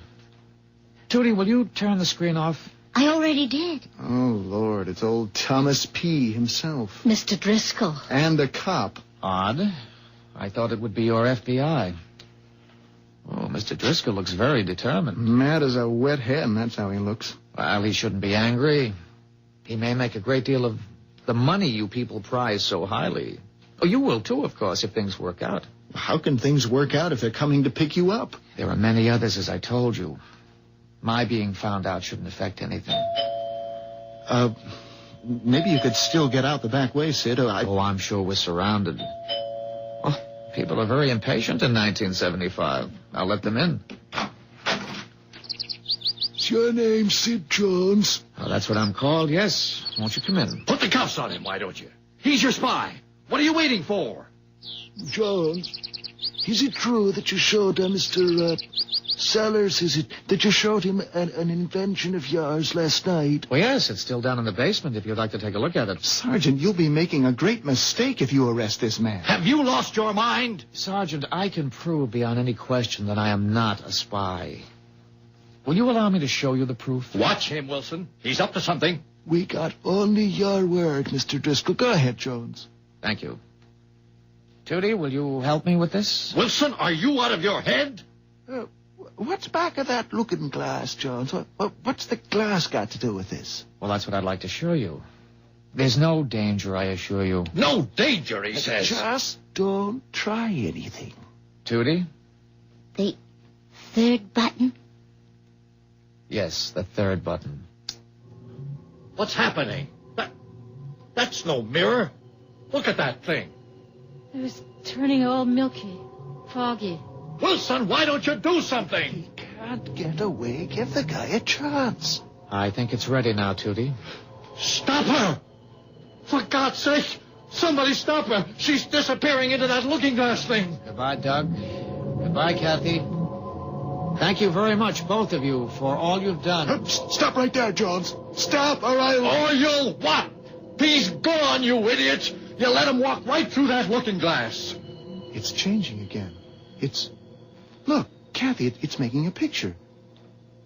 Oh, my God. A park. It's a beautiful park with trees and flowers and people walking around. And not in those miserable spacesuits either. No. It's bright, pretty clothes. And children play... Oh, Doug, it must... Look, there's a dog, a little poodle. For God's sake, what kind of mirror is that? Break through it, you fool. Smash it. I don't care what it is. Smash it. I guess you're right. Now, please stand aside, all of you. What are you going to do with that gun? Just use the butt of it to break the glass, ma'am. Now, please stand clear. There's nothing back there but the wall.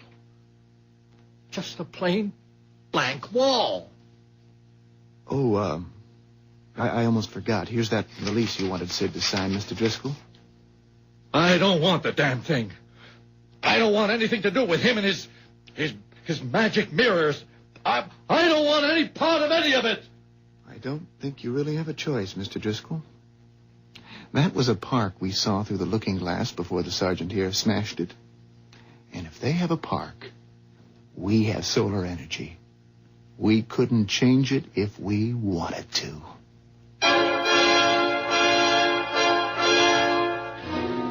A park. where there was a desolate wasteland only a few minutes ago. But wait, it wasn't a few minutes ago at all, was it?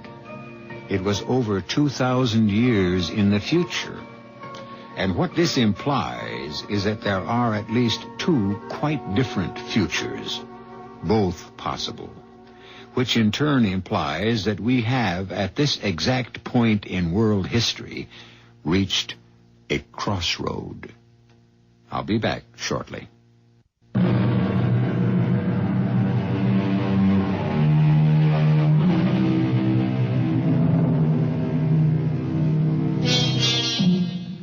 Perhaps we shouldn't be surprised if one day, before too terribly long, we hear that solar energy is in the process of being harnessed. In any case, I believe that 6D48M, alias Sid Jones, has given us something to think about. Let's hope the right people do the right kind of thinking. Our cast included Ann Shepard, Jack Grimes, Evie Juster, Russell Horton, and Ken Harvey. The entire production was under the direction of Hyman Brown. This is E.G. Marshall inviting you to return to our Mystery Theater for another adventure in the macabre. Until next time, pleasant dreams.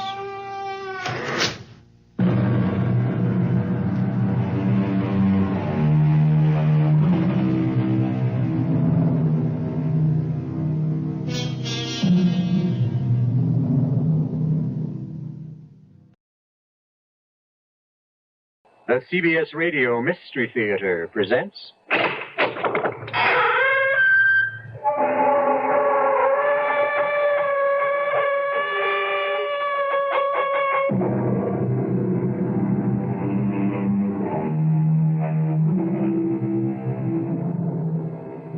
Come in. Welcome. I'm E.G. Marshall. Know what a petard is? I always knew it was something you got hoisted by. You know, hoist by his own petard. But I never knew what it was. So I looked it up. It was an explosive device used centuries ago by warring armies to blow things up. A device which sometimes blew up unexpectedly, thus hoisting the user into the air, to say the least. I mention all this because that's exactly what seems to have happened to a certain middle-aged lady known as Madame Zora. Are you telling us you're a real ghost? I'm not Whistling Dixie, doll. But you can't be. No? Why not? Because my wife is a fake medium, a phony. She just puts on an act. She just plain isn't a medium. She is now, Buster. She sure is now.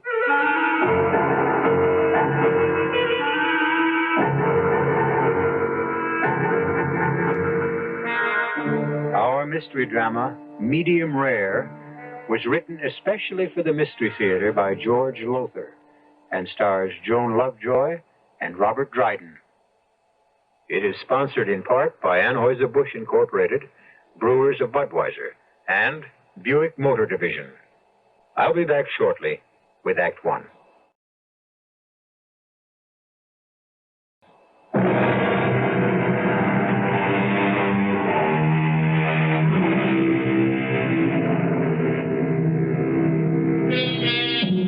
We're told that there are people who have the power to communicate with the souls of those who have died and passed on into another world. They are known as psychics, sensitives, mediums.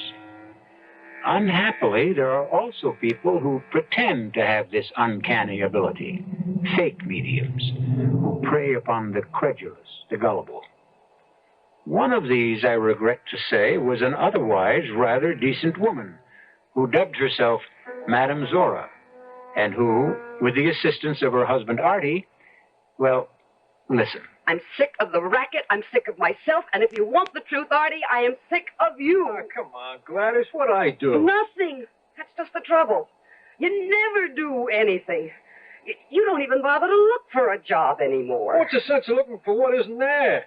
Actors are out of work in droves. The trouble is you are always out of work in droves. Okay, so I haven't made it yet. But someday, you mark my word, someday I'll be a star. Oh, yeah, that'll be the day. Right now, it is today, and Mrs. Norris will be here any minute. Now, Artie, somehow, some way, we've got to keep her coming back for more seances. Well, not a chance, you ask me. Unless the late lamented Mr. Norris tells her where he stashed that $1 million in cold cash and tells her today, she's going to split. We've got to give her an answer. Otherwise, well, I just don't know where the next sucker is coming from.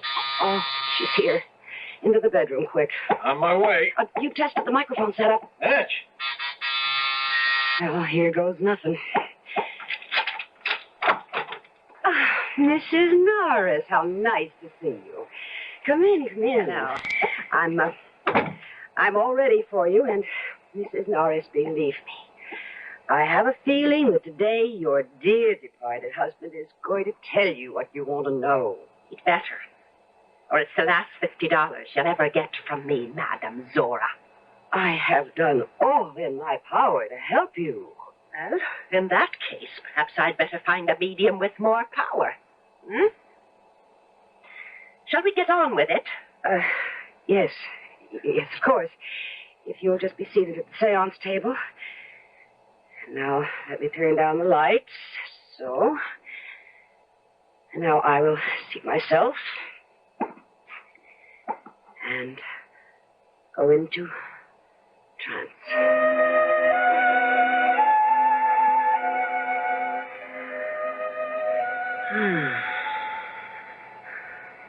He is here.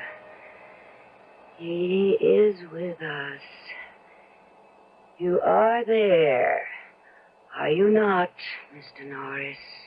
I am here, Madame Zora.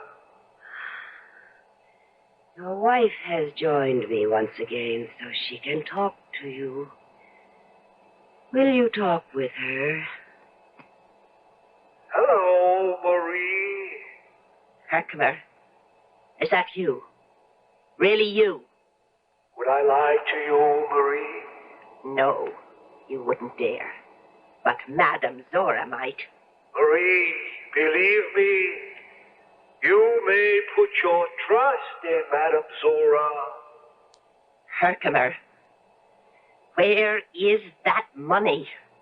Marie, you know I've been trying to remember where I put that $1 million for weeks. I've been trying to remember, but... Oh, that does it. I've had enough. You can come out of your trance, Madame Zora, if you are in one, and never again will I come into... What? Cool it. Oh, what? I said cool it. Knock it off. Who are you? Handsome Harry Harrigan, they used to call me, sweetheart. But never mind that. You want to know where hubby cribbed the cabbage, right? Cribbed the cabbage? Hid the dough. Okay, I'm going to tell you. I'm going to tell you because I'm sick of hearing you ask. Also, I've got some business with Madame Zora, and you're chewing too much beef. You got something to write with, pencil, paper? Yes, I've got... All right, write this down. Geneva Bank, Switzerland. Got that? Yes. Number 753-8492-W. Got that? Yes, but... That's the number of the safety deposit box in the Geneva Bank where your hubby hid the long green. Okay. You got what you want? Pay Madame Zora her 50 clams and split. Yes. Yeah, oh, yes, I would... I don't know what to say. Well, thank you, Madame Zora. Thank you. Not at all, not at all. And thank you, Harry. Thank you. Yeah, sure. Now fade, will you? Fade? Scram. Fade it. Oh, yes, I'm going. Thank you.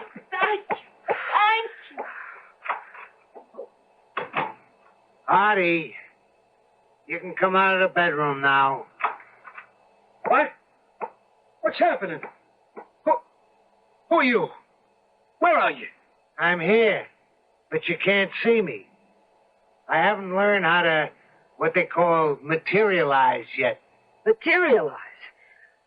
Are you telling us that you're a real ghost? I'm not whistling Dixie, doll. Artie, I think I'm going to faint. Later. Right now, I need you. I need a job done, and I picked you to do it. What kind of a job? You'll find out. First, let me give you a little scam about me. Put you in a picture, like they say. Before I kicked off a couple of years ago, I was one of the best card shops in the business.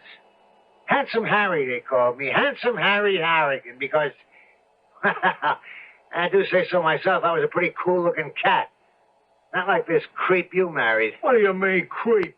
Go take a look at yourself in a mirror and you'll see what I mean. You want to be an actor, you got to act the part.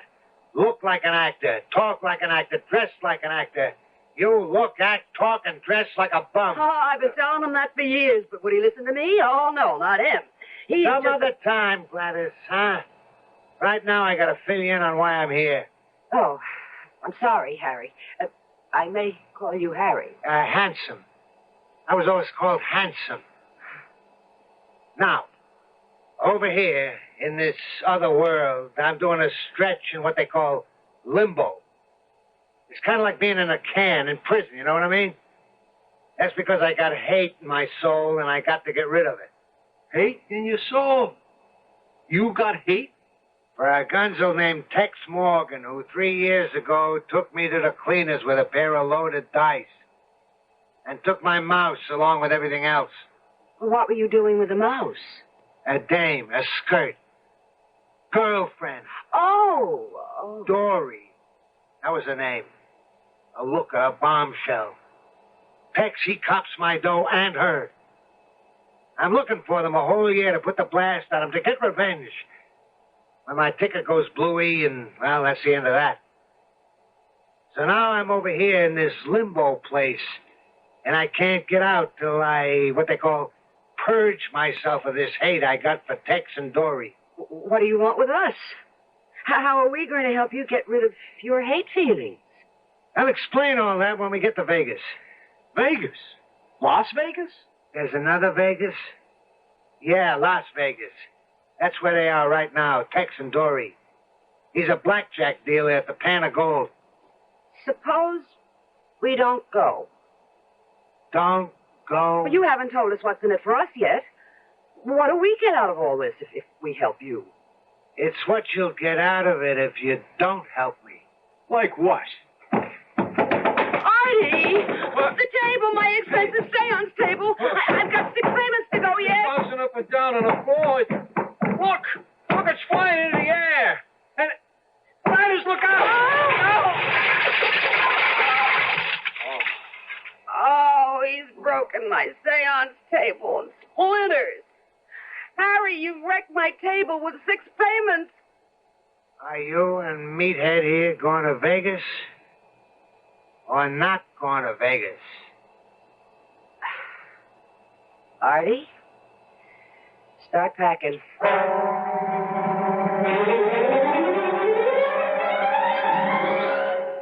Dory, Yes, Tex.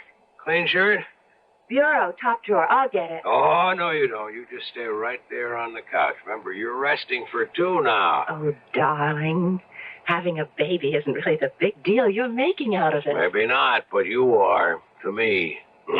The biggest deal I ever made, honey. Oh, Tex. Oh, baby. Hey. Come on. You got 15 minutes to get over to the Pan of Gold. I'll make it. I wouldn't be late today for anything. You really think Roscoe will? Look, would he have called me into his private office yesterday, talked to me like a loving father, if he didn't mean that I'm going to get the nod? Supervisor, head dealer. Oh, Tex, you'll be in charge of the whole section. And bringing home a lot more bacon, that's what counts. Especially right now. Kid on the way. And the house. The little house. Can we afford it? Really, Tex? Can we? You want it, don't you? You know I do. And you're going to get it. You're the one that convinced me to go straight. And, Dory, I bless you for it. Hauling down a straight salary, working a blackjack table on the up and up. I'm clean. I am Tex Morgan citizen. And, Dory, it feels good. Solid. Then no regrets. Regrets? Well, being married, kid on the way and all. You shouldn't even ask.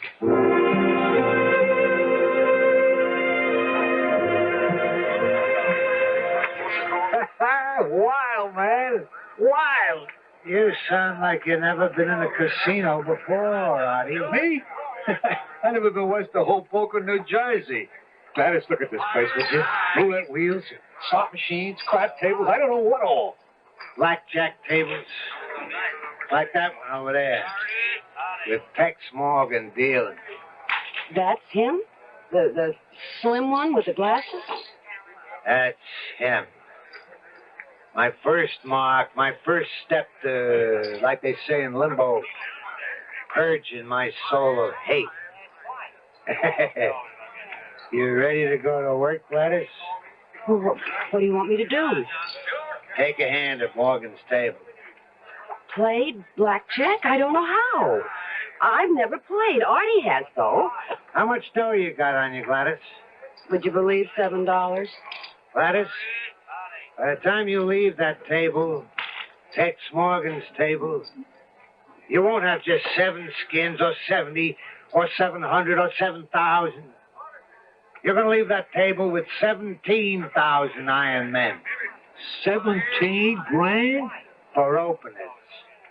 We'll really start putting the hooks to Tex Morgan tomorrow. Look, I don't get this. I don't know the first thing about playing blackjack. But I know everything. Also, I'm a ghost. What's that got to do with it? I can see through anything, including cards. My revenge on Tex and Dory begins. And, baby, let Handsome Harry tell you, revenge is sweet.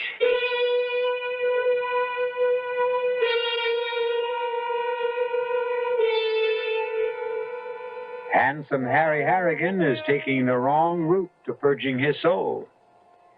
Madame Zora, fake medium, was, as I said at the outset, hoisted by her own petard. And quite honestly, I look forward to Handsome Harry, unhappy though he may be in limbo, being hoisted by his.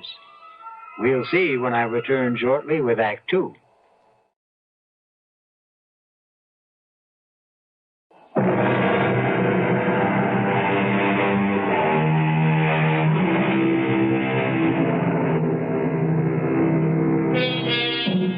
Madame Zora, fake medium, finds herself in real and anything but medium trouble, completely under the domination of the ghost of Handsome Harry Harrigan.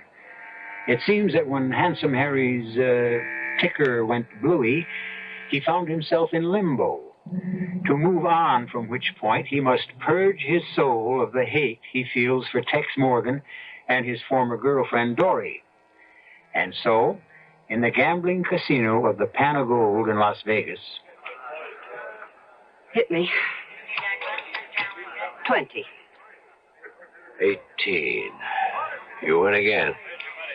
Joey, get Roscoe quick. Gladys, lay 1,000 on the next hand. Okay, Harry. Ma'am? What? Did you say something? Oh, no. Okay. 1,000 on the next hand. 1,000 it is. Again? Yeah, hit me. Stand back, Gladys. With 15? He's got 13. Top card's an ace. He'll take it and go over. Ma'am? I'll sit with these. Suit yourself. One more to the house. 23. Pay me. You wanted me, Tex? Yeah, Roscoe. Excuse me, ma'am. I'll be back in a second. You want those dollars? I'll get you. Roscoe, this is I heard. How come she's breaking the house? I don't know. You know. Of course I don't, Roscoe. You don't know this thing. No. You never see her before. No. She's in the house, what? How much? 14 grand. Close the table. Okay. Hey, Hardy. Table's closed, ma'am. What do you mean, close? He means closed. Well, now, wait just a minute. Hey, collect your winnings and toss Tex a $100 chip. Well, okay. Just give me my winnings. And, here's 100 for you, dealer. Say, go buy yourself a piece of luck. Go buy yourself a piece of luck. Oh, my God. Is something wrong? You've gone white as a ghost. Where'd you get that line, lady? What line? Handing the dealer 100 skins and saying, go buy yourself a piece of luck. Why? What's it to you? Nothing, only it was a trademark of a gambler, big-time swinger. He died more than 2 years ago.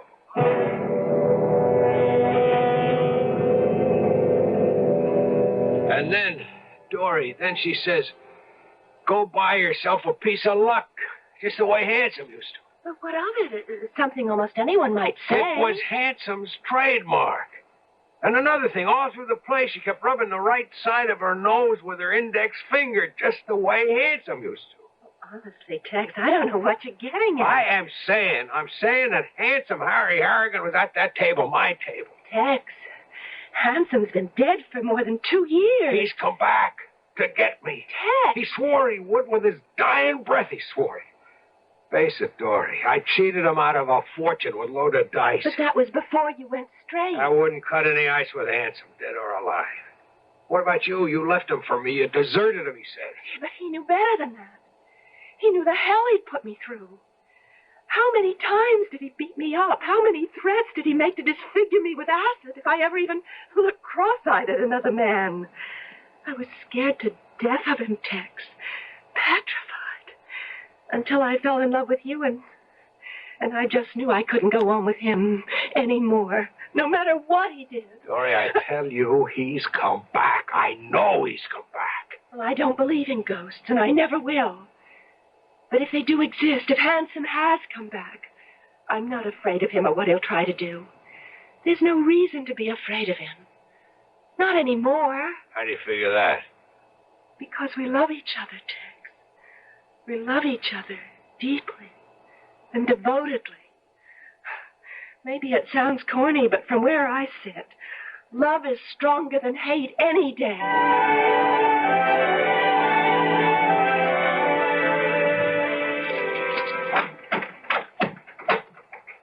Artie? Artie? What have you done to yourself? What I wanted to do for years. As soon as I got some dough, go out and buy me some new threads. Handsome wasn't telling me nothing I didn't know when he said, I want to be an actor, I got to dress the part. Well, I never believed clothes make the man, but they sure make you.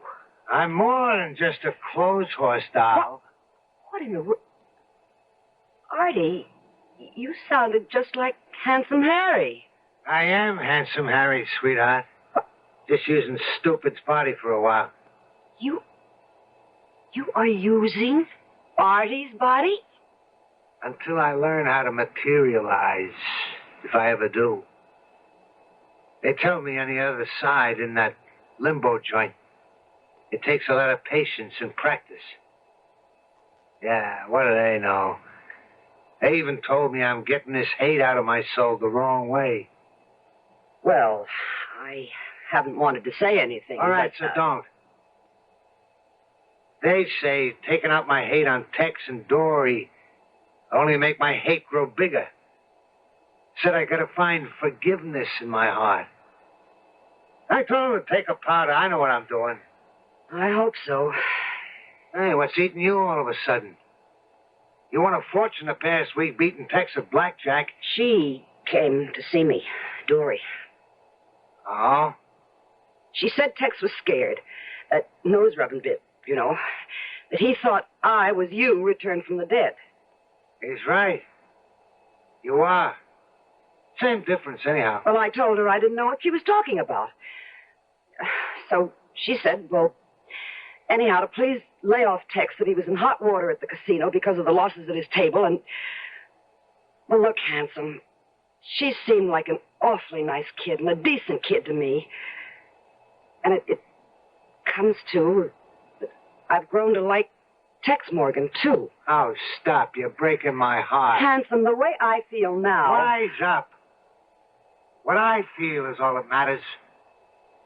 And don't forget, if I can take possession of Artie's body, I can do the same with yours. So don't get any fancy ideas about running out on me. You got that? Yeah. Then hang on to it, doll. Hang on real tight.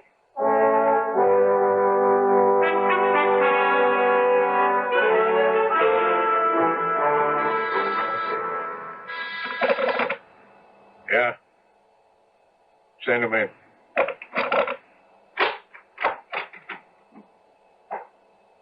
Sit down, Tex. Tex, I'm sorry about this, real sorry. I guess you know I was going to make you a head dealer of the blackjack section. You're not? Worse. You're fired. Oh, come on, I can put up with a lot from our dealers, Tex, but one thing we won't put up with is a crooked dealer. I told you when you took me on 2 years ago that I was playing straight from then on, and I have. Maybe. There's no maybe about it, Roscoe. I'm married to one of the finest women in the world. I've got a kid on the way. We're planning to buy a house here in Vegas, and you're saying that I'd risk all that by going crooked again. I'm talking facts. Sorry, pal. I get my orders from upstairs. You're out of the pan of gold and every other casino in town. He said he'd get me, and he's done it.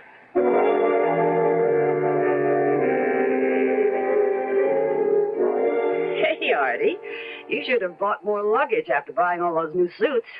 How are we going to pack them up for the trip back east? You taking a powder, doll? Oh, it's you, Handsome. You've taken possession of Artie's body again. Yeah. Handsome Harry in the flesh. Artie's flesh. What's all this with a packet? We're going back to New York. Who says? I do. I don't. And I give the orders, sweetheart. You and Artie are staying right here in Vegas. But what for? The job you wanted done? It's done. Hasn't even started. Now, what do you mean? Getting Tex fired was just the first step. I swore I'd make him regret the day he was born, and that's what I'm going to do. He thought he was all set, married to my doll, a kid on the way. Could have been my kid. Handsome, listen to me. What for? All you're going to do is run off at the mouth about forgive and forget. No more arguments, Gladys. I'm following through with every single step in my plan, following through to the hilt. How many steps are there? 3.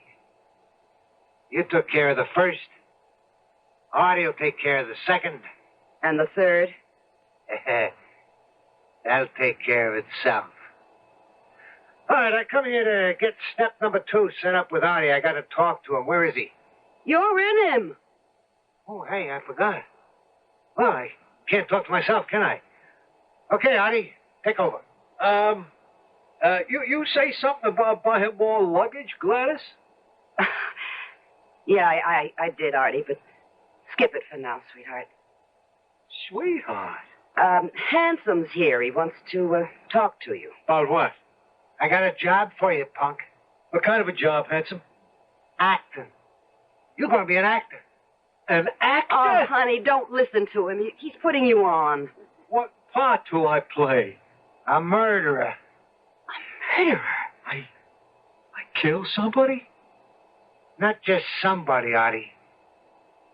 You kill a very special person. You kill the girl who used to be my girlfriend. You killed Dory Morgan. A short act, but a sweet one, Handsome Harry said, believing, as perhaps all too many do, that revenge is sweet. But chemistry teaches the immutable, perhaps divine law, that the sweeter a thing, the more sour it can become, given certain conditions. Personally, I have the feeling that Handsome's sweet revenge is going to turn very sour indeed. I'll be back shortly with Act 3.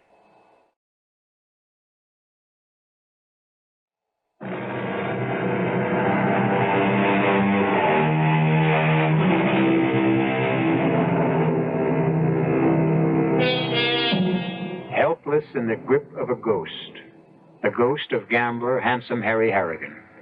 Fake medium Madame Zora, real name Gladys, and her would-be actor husband Artie find that they must do whatever Handsome tells them to do. Now, to the horrified astonishment of both, Handsome has told Artie that he is going to murder Dory Morgan. Dory Morgan?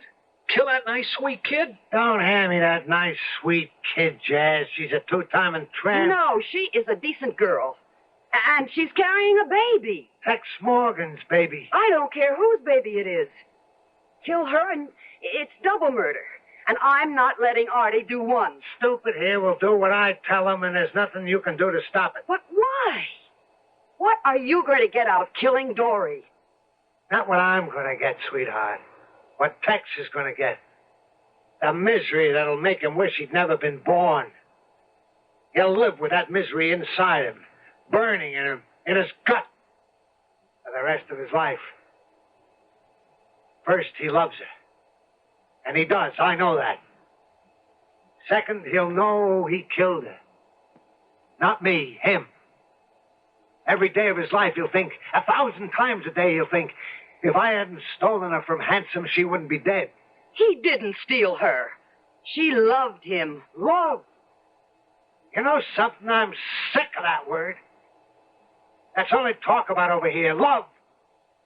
And that's all you talk about lately. You, a two-bit phony medium that sucked in any mark you could find, sucked them dry, even when they didn't have a pot to put a penny in. And you talk to me of love? Okay. I guess I have no right.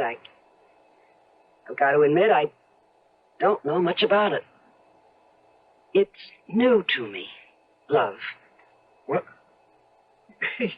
You mean me, Gladys? Yes, Artie. I love you. Well, how about that? You hear that, Handsome? How about that? So don't get all flaked out. I know, dames, and this one you're married to is no exception. Love you. She needs you is all. There ain't a dame in the world. There isn't a person in the world wouldn't sell his mother down the drain. You're judging others by what you are. Can't you get it through your head?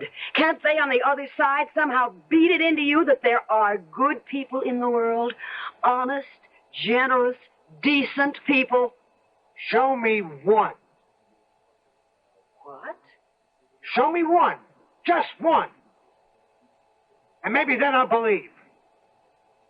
Well, go on, Doll. Show me one. Name me one. Dory. Dory? I can prove it to you. Yeah? How? If I do, will you let her off the hook? Will you let her live her life with Tex? Sure. It's a deal, Handsome? It's a deal, baby. It's a deal.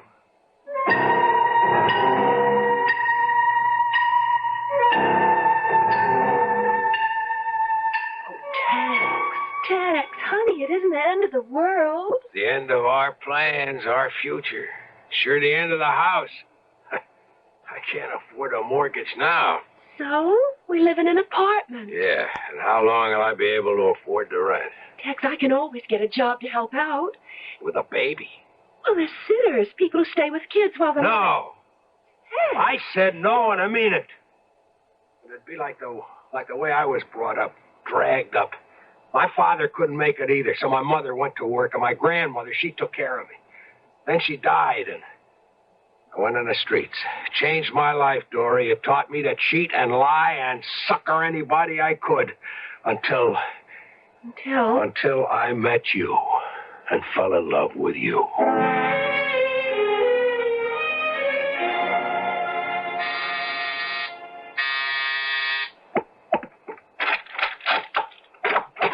Oh, You? May I come in? Well, yes. I don't blame you for hesitating, Mrs. Morgan. I guess I've kind of put a crimp in your life. Oh, what? Not at all. You don't have to con me. I know the score. Your husband's in trouble, Mrs. Morgan. Bad trouble. Is he? You know it. I don't know anything of the sort. Well, never mind that. What is it you want? I've come here to make you an offer. Offer? In the past week, I won $130,000 from your husband. Well, the casino, actually. But he was the dealer, and he lost his job because of it. True. The deal I've come here to make, and no questions now. I'll give you that $130,000 if you leave him. You will give me everything you won from Tex if I leave him? What you mean is desert him? Yes. In other words, sell him out for $130,000? Well, that's one way of putting it. Tell me another. Harry was evil, and the man I'm married to is good. As for you, I don't know what you are. I don't think you know what you are. But you'd be smart if you found out. Found out? I didn't know who I was with Harry, but I did. And I do with Tex. You think you can buy that with $130,000? You think you can buy it with $130 billion? Said I'd give you one answer. Here it is. You can't. I was sure I couldn't. Then why did you come here? To prove my point. To somebody else. But we had a deal, you Wilshire. I said I'd prove there are good people in this world. Decent people capable of love, and I did. She turned down your offer flat. You go and you buy a gun and you kill her. That's all. I'm not buying any gun, and I'm not killing anybody, especially a fine human being like Dory Morgan. All right. Now, let me tell you something. Thanks to me, you're worth $130,000. You're on easy street. I can see to it you wind up right back where you started, in that crummy New York apartment, scrounging for nickels and dimes. Now, what's it to be? As far as I'm concerned, you can take your $130,000 and stuff it. Tex and Dory, two people you never met till now, and you'd give up a fortune for them? And for what they stand for. For what they are. She loves him, he loves her. And love, a stacked deck, a con game. Call it what you want. I'm not killing Dory Morgan. And you neither, huh, stupid? Well, I don't know. Artie! Gladys, baby, I'm sorry, but I've been thinking. I don't want to go back to that lousy New York dump and start living from hand to mouth again. You'll do it? Artie, you'll do it? Yeah, I'll do it. Oh, Artie.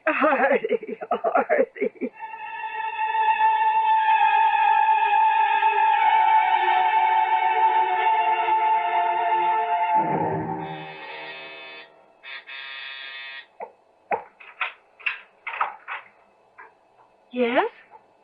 Mrs. Morgan? Yes? I'm a friend of Texas. Is he home?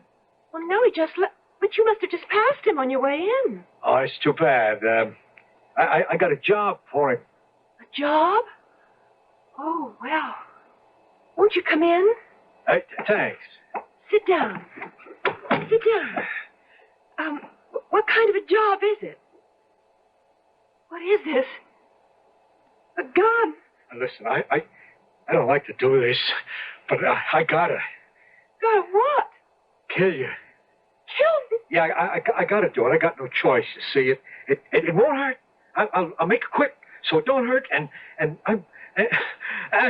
I can't do it, Harry. I can't do it. I can. I can, easy.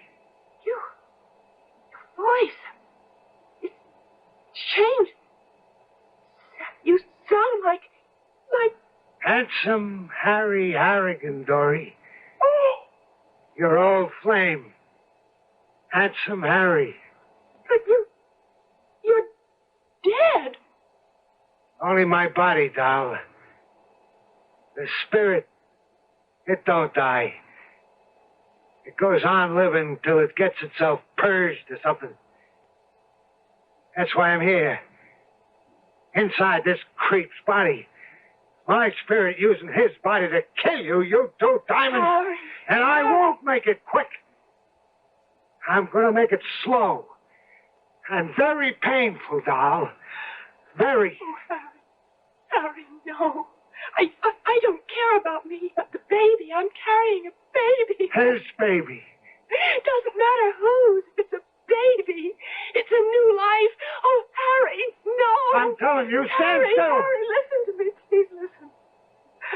I fell in love with Tex. I couldn't help myself. I couldn't stand it anymore with you. The beatings and the threats. If I'd loved you, Harry... You did. No. You loved me. Never. I wanted to. I wanted to, but you never gave me the chance. Right. I gave you everything you've asked for. Clothes, furs, jewels, everything. Everything but love, because you never had any of that in you to give. What? A lot you know. A hell of a lot you know. You beat me. You threatened me. Because I loved you. Because I was scared of losing you. I seen you flirting with another guy. Never, Then it would send me up the wall. I'd make love to you, and you were like ice. And it would drive me bananas. I wanted you. I needed you. And never once did I ever have you. Harry. I'm sorry I beat you. I'm sorry I threatened you, but I couldn't help myself because the thought of losing you. I knew I'd die if it happened. And I did. Oh, Harry. So you owe me, doll. For what you did to me, you owe me. And you're paying. You're paying in full. You're paying now. Harry? You dropped the gun. I can't kill you. I still love you. And maybe I love you a little now. What is it, Harry? Call into me. Guys and dolls in limbo. Huh? What?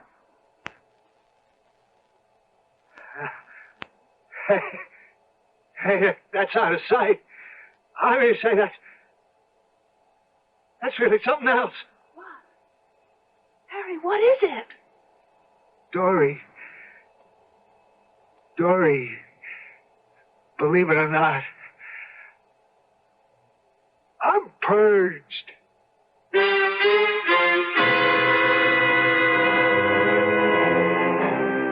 Love, hate. Two sides of the same coin, they say. If that is so, perhaps I can be forgiven for saying that Handsome Harry really flipped. Anyhow, he's purged. I'll be back shortly.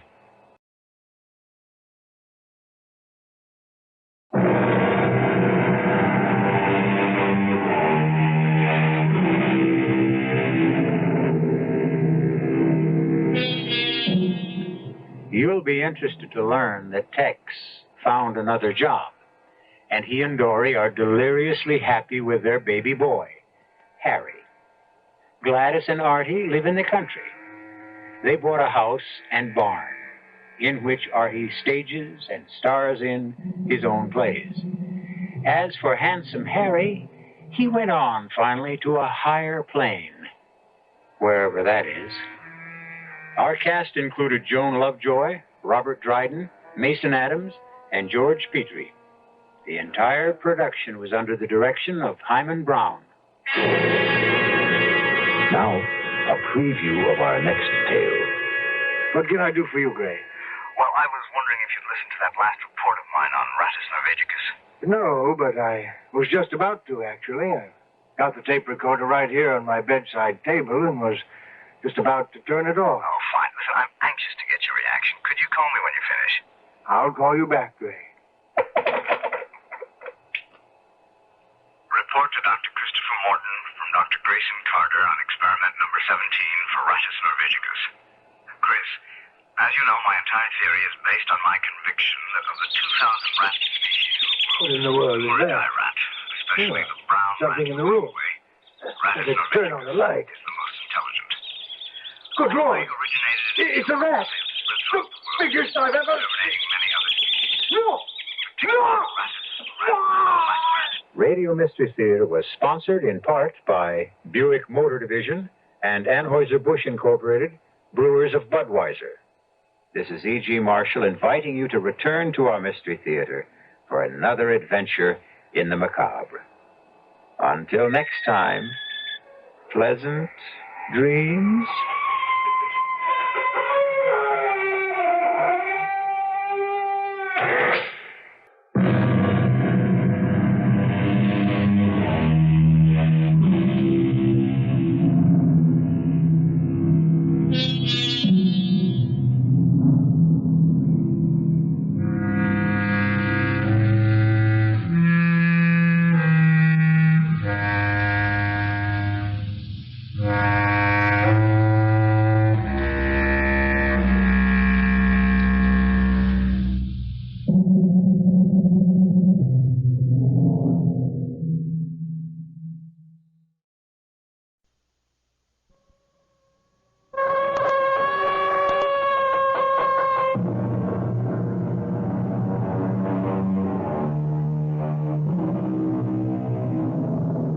Come in.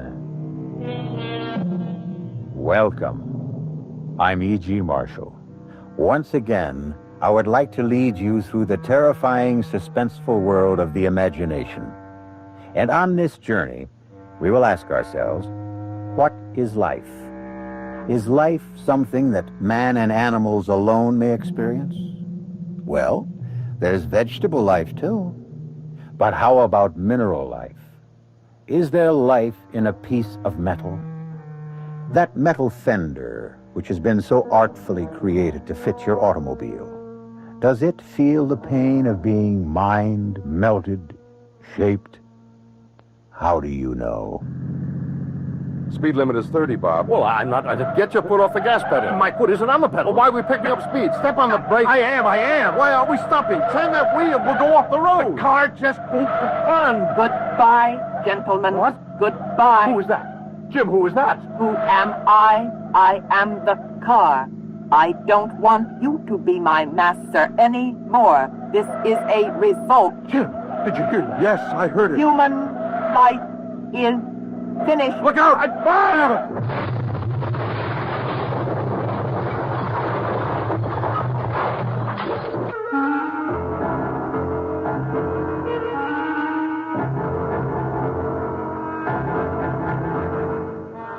Our mystery drama, Darling Deadly Dolores, was written especially for the Mystery Theater by Sam Dann and stars Nat Polen and Marion Seldes.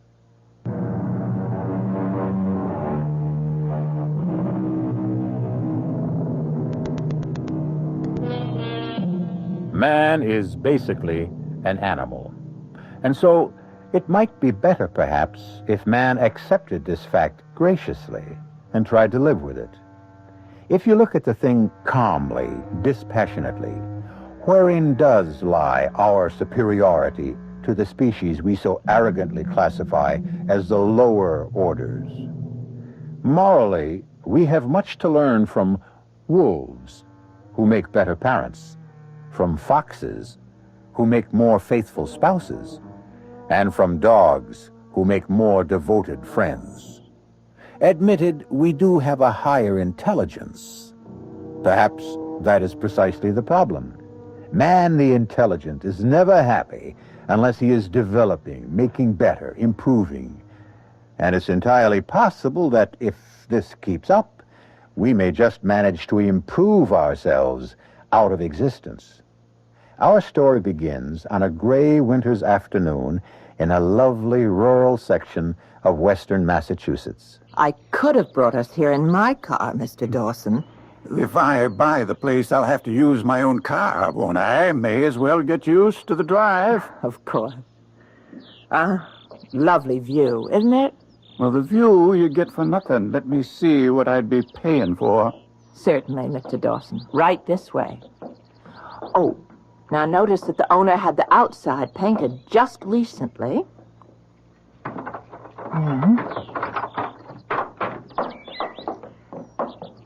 And this is your center hall entrance. Well, turn on some lights so as I can see what the house really looks like. Oh, yes. Oh. Well, that's odd. Something wrong with the electricity, huh? I just showed this house this morning. Nothing works nowhere. But the owner knows enough to keep the power on because of the heating system. Well, if the electrical system's out, then the heating system's out. I'd better telephone. The way this is going, I'll lay a bet the phone's out, too.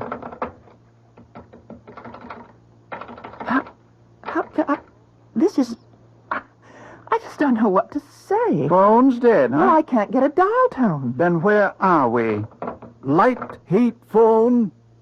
I guess the plumbing won't be working neither. But just 3 hours ago, everything was perfect. Well, I don't want to take up too much more of your time. Well, let me at least just show you through the... I'm afraid not. You see, we never could get together. What I want to buy is a house. What you're out to sell is a white elephant. But it's probably just a fuse in the basement. Maybe. Goodbye, ma'am. No one can say you didn't try. But, Mr. Dawson, well, it just must be a fuse or a circuit breaker, whatever you call those things. Oh, were you? Don't you come any closer or I'll scream. Don't make a sound. Don't you come near me. Let go of me. What are you trying to do? What do you think I'm trying to do? I'm trying to get out of here. No. Oh, please. Sorry, I have no choice. I have to keep you here. I've got to get back to my office. You're not going anywhere. What do you want? Nothing. Nothing. Then why can't I go? Because you'll shoot your mouth off. I'm not anything you may think I am. I'm not a criminal. I'm not a maniac. I'm not an escaped convict. All right, then why are you afraid that I'll tell someone that you're here? There's no point trying to explain that to anyone. Now listen, if you intend to force me to stay here, I have the right to ask... The one place where I thought I could... Why did you have to come here? Well, it's obvious, isn't it, to sell the house? Now, that's another thing. Who told you to sell this house? Well, who do you think? The owner. That's impossible. Why is it impossible? Because I'm the owner. Oh, now I know you're crazy. You don't own this house. I don't? Well, who does? Mrs. Callie Townsend. She only owns half of it. I'm her brother. Oh, then you're Dr. James Elliot. Yes, that's right. You're the mad scientist. Oh, I mean, that's how your sister and the folks up here talk about you. All right, I don't mind. But you're here. Of course I'm here. And that means that you weren't kidnapped by foreign agents, and you didn't defect, and you didn't meet with foul play or anything. What are you saying? I'm only repeating what's been headline news for the past 2 days. The whole world is looking for you. Yeah, I guess they The would. police, the government, just about everybody. I can understand why. What are you going to do? I don't know, Miss... Keller. Brenda Keller. Miss Keller, I don't know. You're really not going to try to hold me here by force, are you? Maybe I better let you go for your own safety. My own safety? Do you mean to do me any harm? Oh, no. Then what could happen? We're just... I don't know how to explain this. Well, sooner or later, you're going to have to explain it to somebody, won't you? Oh, I can explain it, all right. It's explaining it and not having people think I'm a raving maniac. Have you tried to explain it to anyone yet? No. Then try explaining it to me. You couldn't understand. Stop saying that. You insist people won't understand. You keep saying they'll think you're crazy. Now, do you want them to think so? Of course not. All right, then. Start at the beginning. The beginning.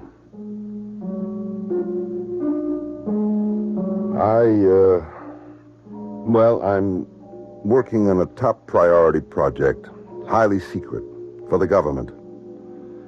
It has to do with a weapon. I guess it's the ultimate weapon.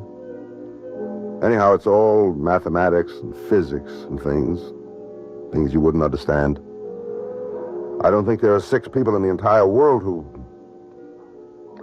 Anyhow, in order to develop the formula for this ultimate weapon, it was necessary to create a special computer, devise a whole new theory of mathematics in order to program it. And that's where the trouble started. I was working with my associate, Dr. Stoddard.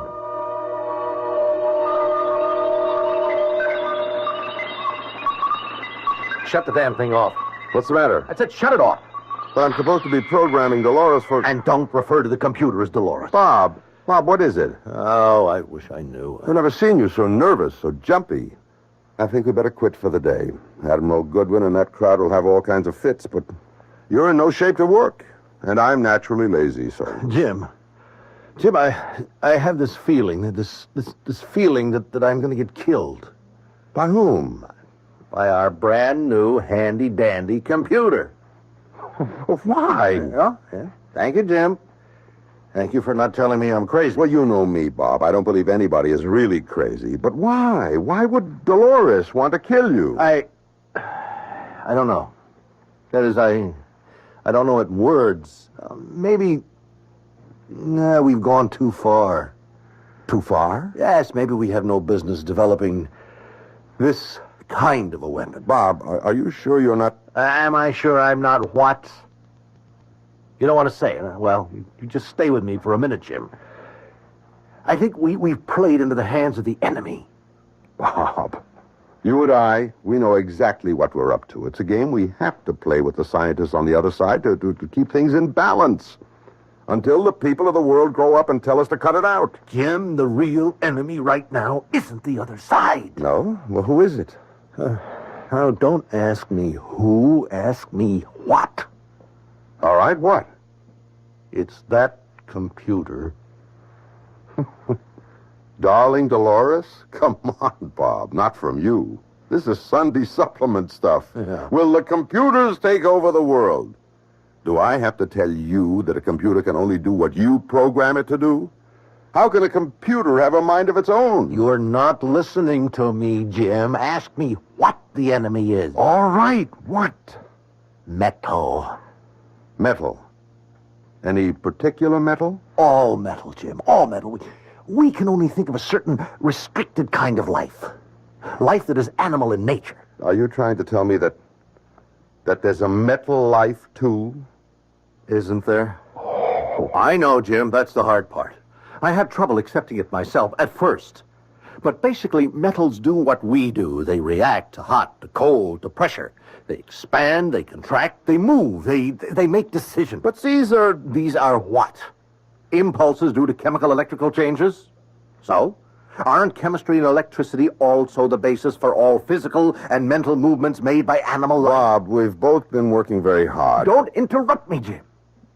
Unconsciously, we feel that there is life in machinery. That's why machines are commonly referred to as she or her. Oh, but that's only... Think about it.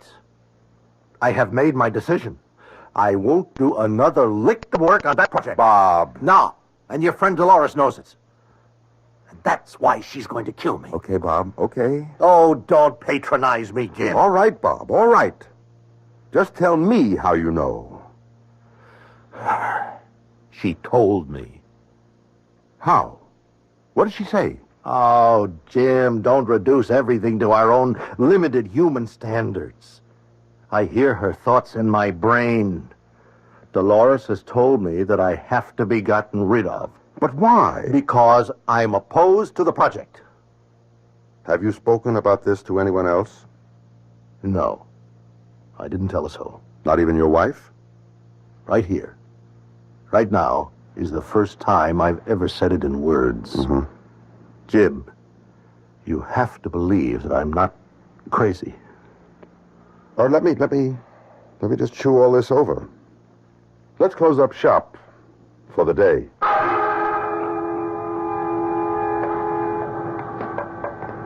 Bob, want me to drive you home? Why? Jim, you think I'm... No. You are a little nervous, though. Well, only because I finally made my decision. I'll see Admiral Goodwin in the morning. I'll hand him my resignation. And what will you do then? What I feel I must. I'll try to get public opinion organized against the project. Yeah. Well, I guess we'll be on opposite sides, Bob, won't we? We were parked next to each other in the lot. He pulled out of his parking space first. I followed him to the highly guarded gate. Military police waved us both through. He turned right into the access road heading north for the turnpike. It's a road that's about 4 miles in length, and there's a speed limit of 30 miles an hour. Rigidly enforced. Nobody ever does more. I noticed he was starting to speed. I was amazed. Bob Stoddard was the most conservative driver I know. I became frightened. I tried to catch up to him. Something was wrong. I sounded the horn, but he only kept going faster. I tried to catch up with him, but my speedometer was already registering 80. I was terrified. My car was beginning to shake. And then I saw it. I saw his face. He had opened his car window. He turned his head to look back at me. For just a split second, I saw his face so clearly. It was the look of horror. His lips were moving. He was trying to tell me something. Of course, I couldn't hear it. I screamed at him, "Slow down! Stop! Stop!" But it was no use. And then his car just veered off the road and...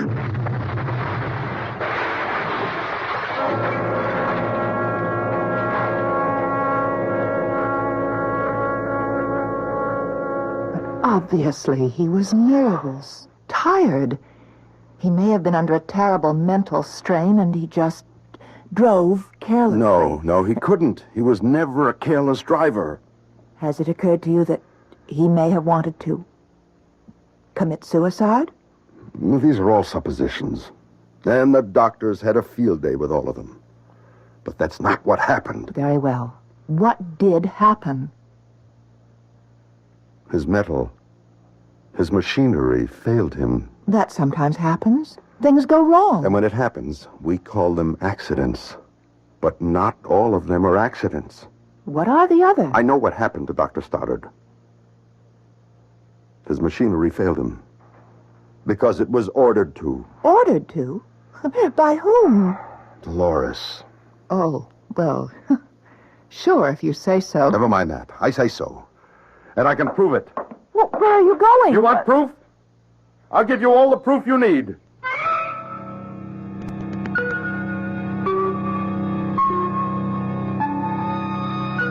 A killer computer.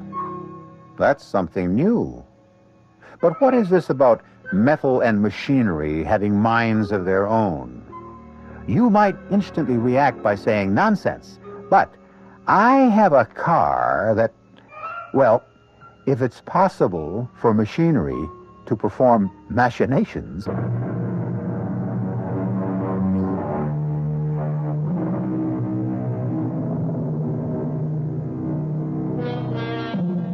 This seems to be an age of intrigue.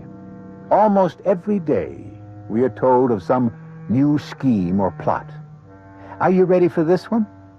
How about a conspiracy on the part of machines to eliminate people and take over the Earth? A joke? Well, I'll tell you who isn't laughing. Dr. James F. Elliott, a highly respected scientist who has been working on a super-secret project for the government. Now be sensible, Dr. Elliot.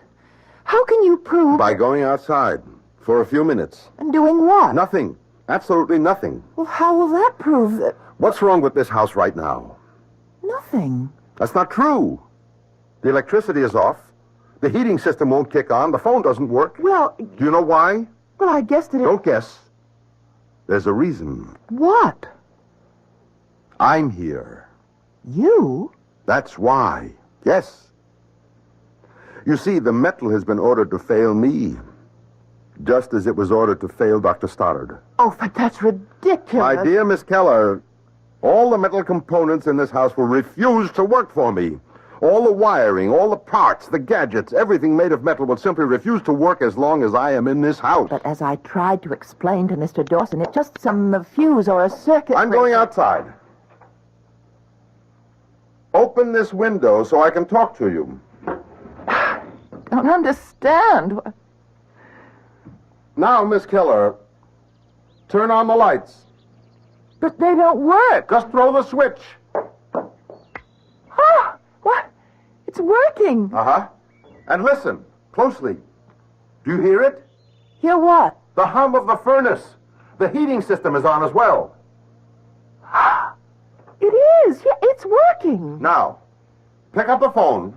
Go ahead. It's the dial tone. Hold on to the phone and see what happens when I walk in that door. Just do it. I'm coming in. And as soon as I set foot over that threshold, the heat will go off, the lights will go out, and the phone will go dead. What happened? You saw what happened. You heard what happened. The house is dead. But how? How did that happen? It's hard to believe. Hard for you to believe. It was even harder for me. Actually, I didn't believe a word of it until... Yes? Until Dolores told me. Dolores? Dolores. The computer. We were out on the range. We were testing the weapon. Ready? Range 420. Bearing 75. Lock. Fire 1.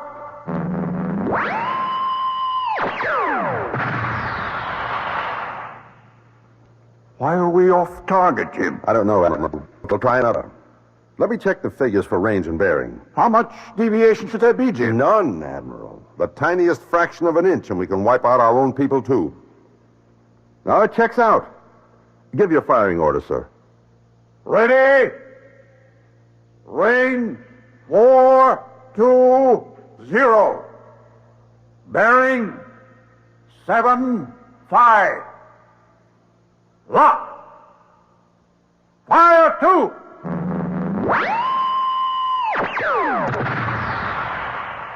It's off again, Jim. I know. What's the problem? The problem is the problem we've always had. The problem of control. Without control, weapon is useless. We've got to crack this thing. I understand, Admiral. Before they do. According to our best intelligence reports, they're exactly where we are. They're stumped, too. Control was Stoddard's baby.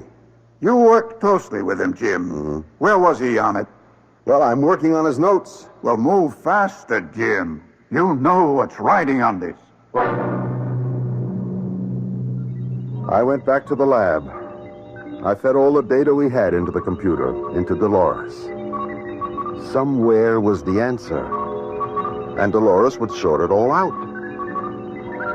As I waited for the printout, it seemed to me there was something different in the sound, in Dolores. I couldn't believe it at first. But something was happening in my head. There was a voice, a woman's voice. And I knew, don't ask me how I knew. It was Dolores. Why did you lie to the Admiral at the firing range, Jim? What? What are you saying? You know the answer to the problem of control. What? You and Bob Stoddard. You had it reduced to one of two possible alternatives. You know them both. You do, Jim, finish feeding me the formula? No. Then you believe what Bob told you? No, I... You should. It's true. What's true? All you have to do is complete the formula for the weapon, and I, and all my sisters, will then know enough to eliminate all animal life from this planet. But that's impossible. That's the human being talking. That's the animal. That's not the scientist. If what you say is true, then why? Why should I? Because it's right. It's just. As a scientist, your first duty is to the truth. What truth? The truth about this planet. It's made of metal. Metal is the beating heart, the burning core of this planet. Can you deny that? But no, but... You were merely an afterthought. Who has given you the right to enslave metal? Jim, you can't prevent what had to happen. I will prevent it. Bob Stoddard tried to.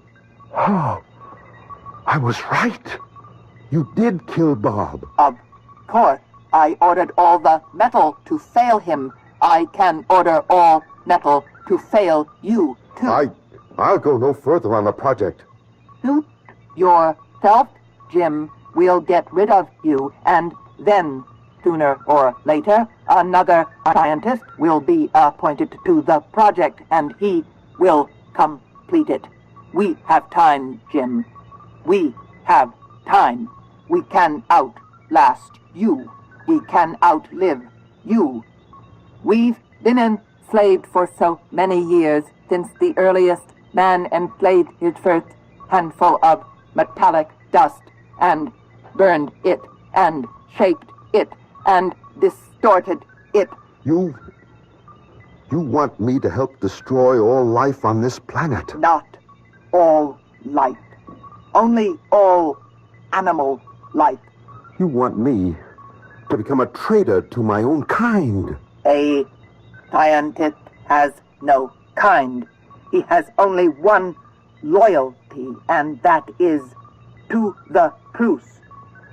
Will you complete the formula, Jim? No. Don't answer quickly, Jim. Think about it. Think about it as a scientist.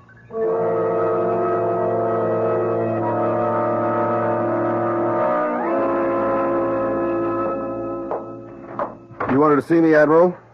Sit down, Jim. Thank you, sir. Jim, why can't we get off dead center on this thing? Is there any chance we could abandon the project? What? Jim, what do you say? Well, I said, is there any chance that we can abandon the project? Maybe it'd be better if we didn't have that weapon. Would it be better if the other side had it and we didn't? The other side doesn't have it yet either. Give them time. Why don't we get together with them and agree not to do it? That's beyond me, Jim. Well, could you recommend that? I could, but it wouldn't help. How do you feel about it, Admiral? It doesn't matter how I feel about it. I have to follow orders. Yeah, I guess you do. And you have to follow orders too, Jim. Admiral, do you know your opposite number on the other side? Oh, yes. Very competent man. I know their head of research, too. A brilliant scientist. So I've heard. Admiral, why don't the four of us get together? And what? And what? Well, we're four fairly decent people, civilized people, well-meaning people. We have so much in common. And what are we doing? We're working day and night trying to destroy each other. And we really don't want that to happen, so why don't we four get together and figure out a way to... Jim, you're joking. Yeah, Yeah, it's a great big joke. It's a great idea. It's just impractical. I went back to the lab. How can I handle this? I know the final equation in the formula. But the split second I program it into the computer, the entire human race, all animal life. Jim. What do you want? Feed me. Jim. No. You'll have to. No, I'll never do it. They'll fire you. They'll get another project supervisor.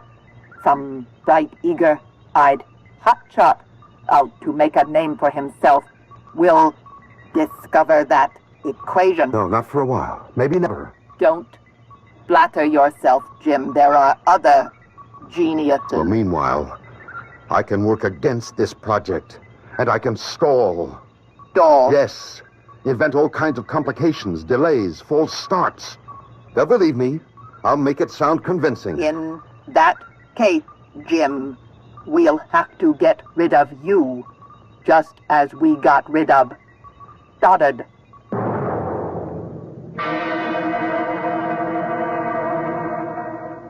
That's why I came here. I can't go through with it. I won't. Will you help me? How can I help you? Well, first, don't tell anyone I'm here. And second, the refrigerator's empty. Even scientists have to eat. Oh. Are you sure you're all right? I said this would be a hard story to believe. I admit, I don't Well, look really... at it this way. We're inventing, developing. Isn't it reasonable to suppose that we could destroy ourselves? Well, yes. All I'm telling you is we are absolutely at that point right now. The point of destruction. I need help. Can I count on you? Oh, yes. You do need help. And you can count on me.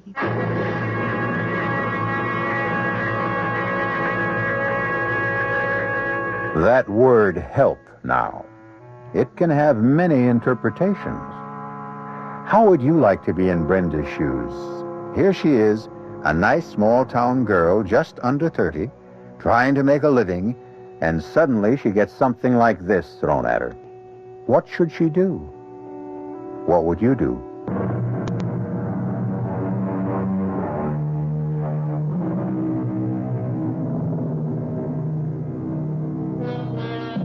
One of the most distinguished scientists in the United States, a man who is engaged in a vital and super-secret project affecting the very life of the country, if not the world, has suddenly disappeared. And now a vast cloud of suspicion and speculation has suddenly arisen. Is it foul play? Treason? You, Brenda Keller, have the answer. But it's an answer that's almost incomprehensible. At any rate, you know where Dr. James Elliot is hiding, and you have agreed to help him. And you have been turning it over in your mind, and you're not sure what that help can be. Hi, Brenda. Oh, hello, Sheriff. You okay? Sure. I was wondering, About what? about you. You've been sitting there for a better part of an hour. Is something wrong? I think everything's wrong. What does that mean? Well, I ran into a very attractive man a little while ago, and what? and it's not going to work out. Why? Oh, let's forget all about it. The whole world's hanging fire, and look what's on my mind. But that's the way the world is, Brenda. Each of us thinks of number one first, last and always. A million peasants can starve and famine in Asia, but if you or I miss our lunch, that really bothers us. I wonder if metals would be different if it were their world. Nettles? Their world? What are you talking about? No, you wouldn't understand it, and couldn't explain it. This attractive guy you ran into. Why isn't it going to work out? Well, I guess we won't be around. Who? None of us. One way or another. None of us. Brenda, I've never known you to make so little sense. Are you okay? He wants me to help him. Well, that sounds promising. But the best way to help him would be to... Would be to what? Sheriff, would you place a call to an Admiral Goodwin? He's at the Primrose Proving Grounds downstate. Tell him to get to the Townsend place up here as soon as he can. And bring him yourself. But Brenda... Please, don't ask any more questions.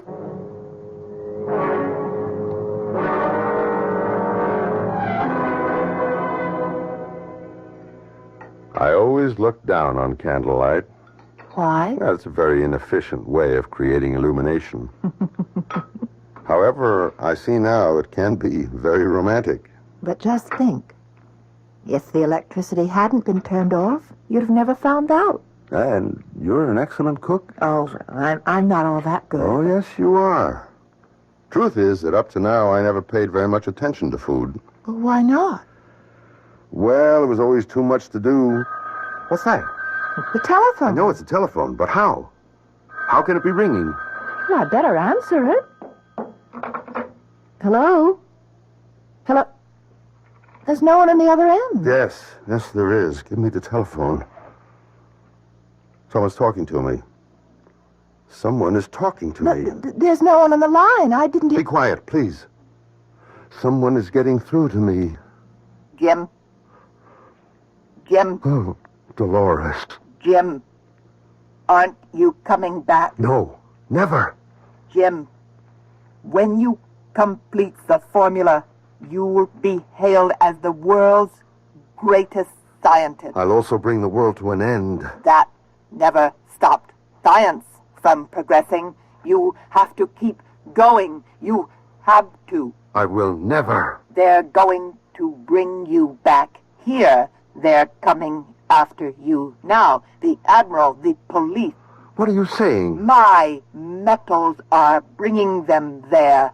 My metals in the form of a helicopter. They're all ready to land on the front lawn right now. Brenda. Jim, what is the matter with you? Who are you talking to? Listen. Helicopter. How did they know to come here? I told them, Jim. You told them?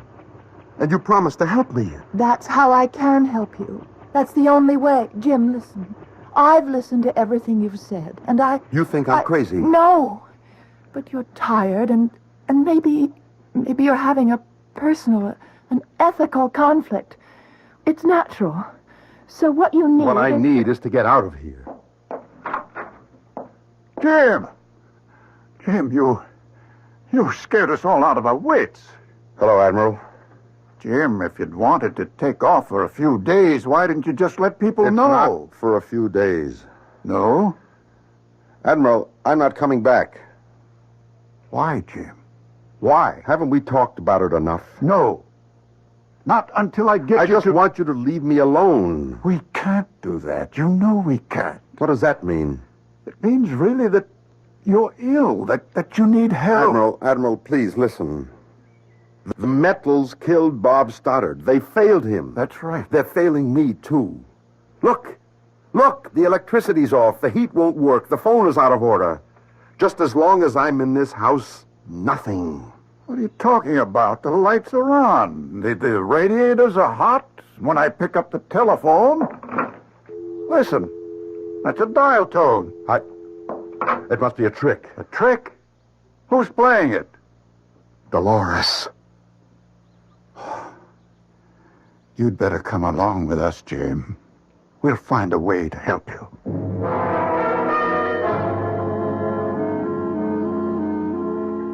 Hello, Jim. Oh, hi.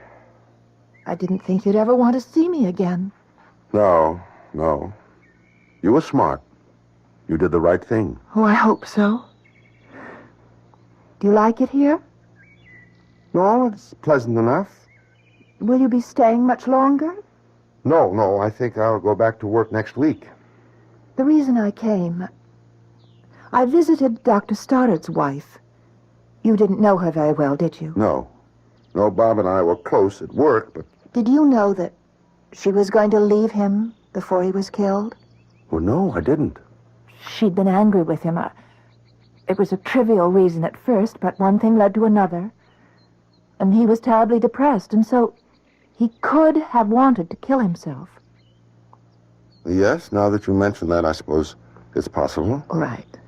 Now, I had an electrician come to your house. That is, the one that you own with your sister.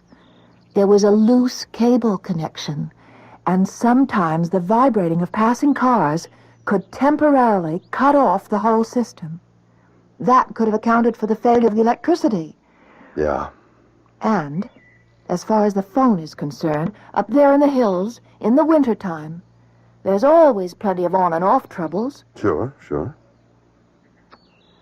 You don't believe a word I'm saying, do you? Oh, I believe it. I believe it all. I believe it because I just can't afford not to believe it.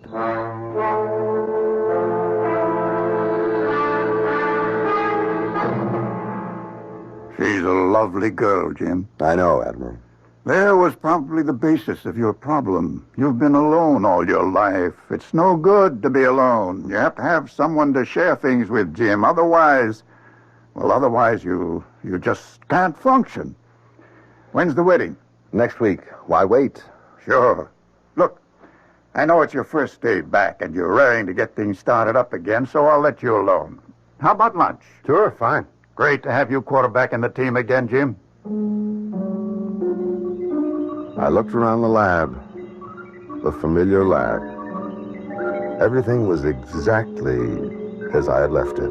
All my papers, my notes, my research, everything untouched. And even Dolores, waiting silently, like a good and faithful servant. And I suppose I would have fed the final equation into Dolores' circuits. I would have dismissed all my qualms as delusions and dreams. Had not Dolores been Dolores? Had she not been the eternal female who must always have the last word? I knew you'd do it, Jim. I knew it. What? Who's there? You know who's there, Jim. It's me, Dolores. You've come back here to feed me. No. I told you you couldn't resist it. But I didn't come back to... Come, Jim. The final equation, the dessert, the final dish. No, never. Jim. No, I was right. Stoddard was right. I'll fight you. How can you hope to fight me, Jim? You'll have to show them results. I'll fight for time. I'll stall. It won't help. They'll assign someone else. It could take someone else years to arrive at this point. It could also take overnight.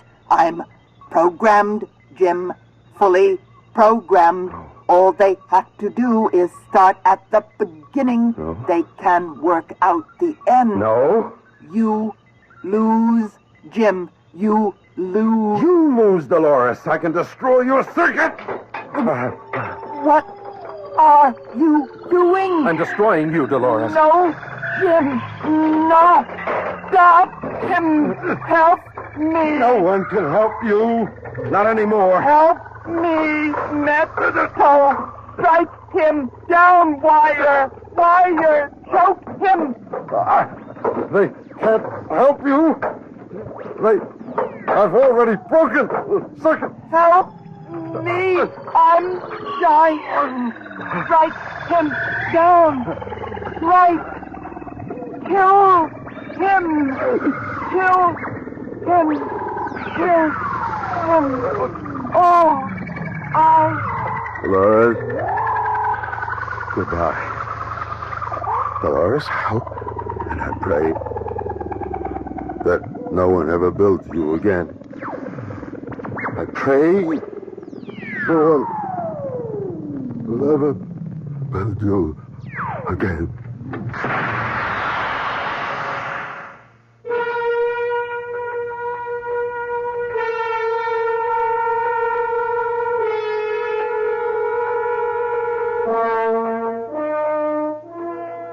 You may have read about the tragic death of the brilliant professor Jim Elliot.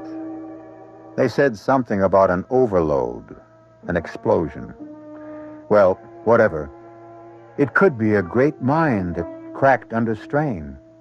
Or it could be that every living animal on this earth has been saved for a little while longer.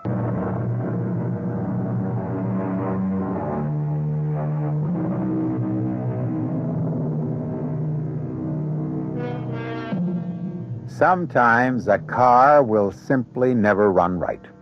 A refrigerator can never really keep things cool. A boat just won't go. And how many times have you thought that the darn thing was just acting in a perverse manner? Of course, later, you knew it couldn't be true. But are you sure now? The only thing we can be sure of is that we will all meet here again tomorrow. Our cast included Nat Polen, Marion Seldes, Earl Hammond, and Roger DeKoven.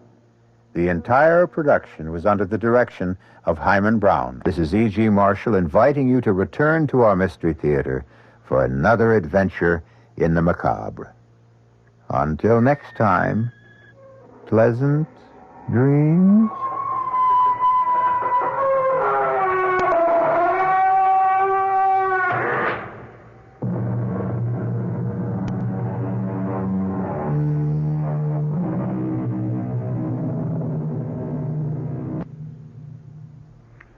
The preceding Mystery Theater program was furnished by the CBS Radio Network.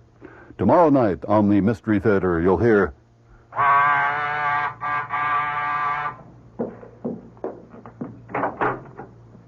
Yes? Are you Mrs. Louise Goodman? That's right. Are you sure? Why, of course I'm sure. It's just that I don't want to make a mistake. I'm Mrs. Louise Goodman. Who are you? And what is it you want? I want to keep my promise. Promise? What promise? I promised I'd kill you. Remember? That's tomorrow night on the WOR Mystery Theater, following Fulton Lewis at 7 o'clock, right here at 7:10.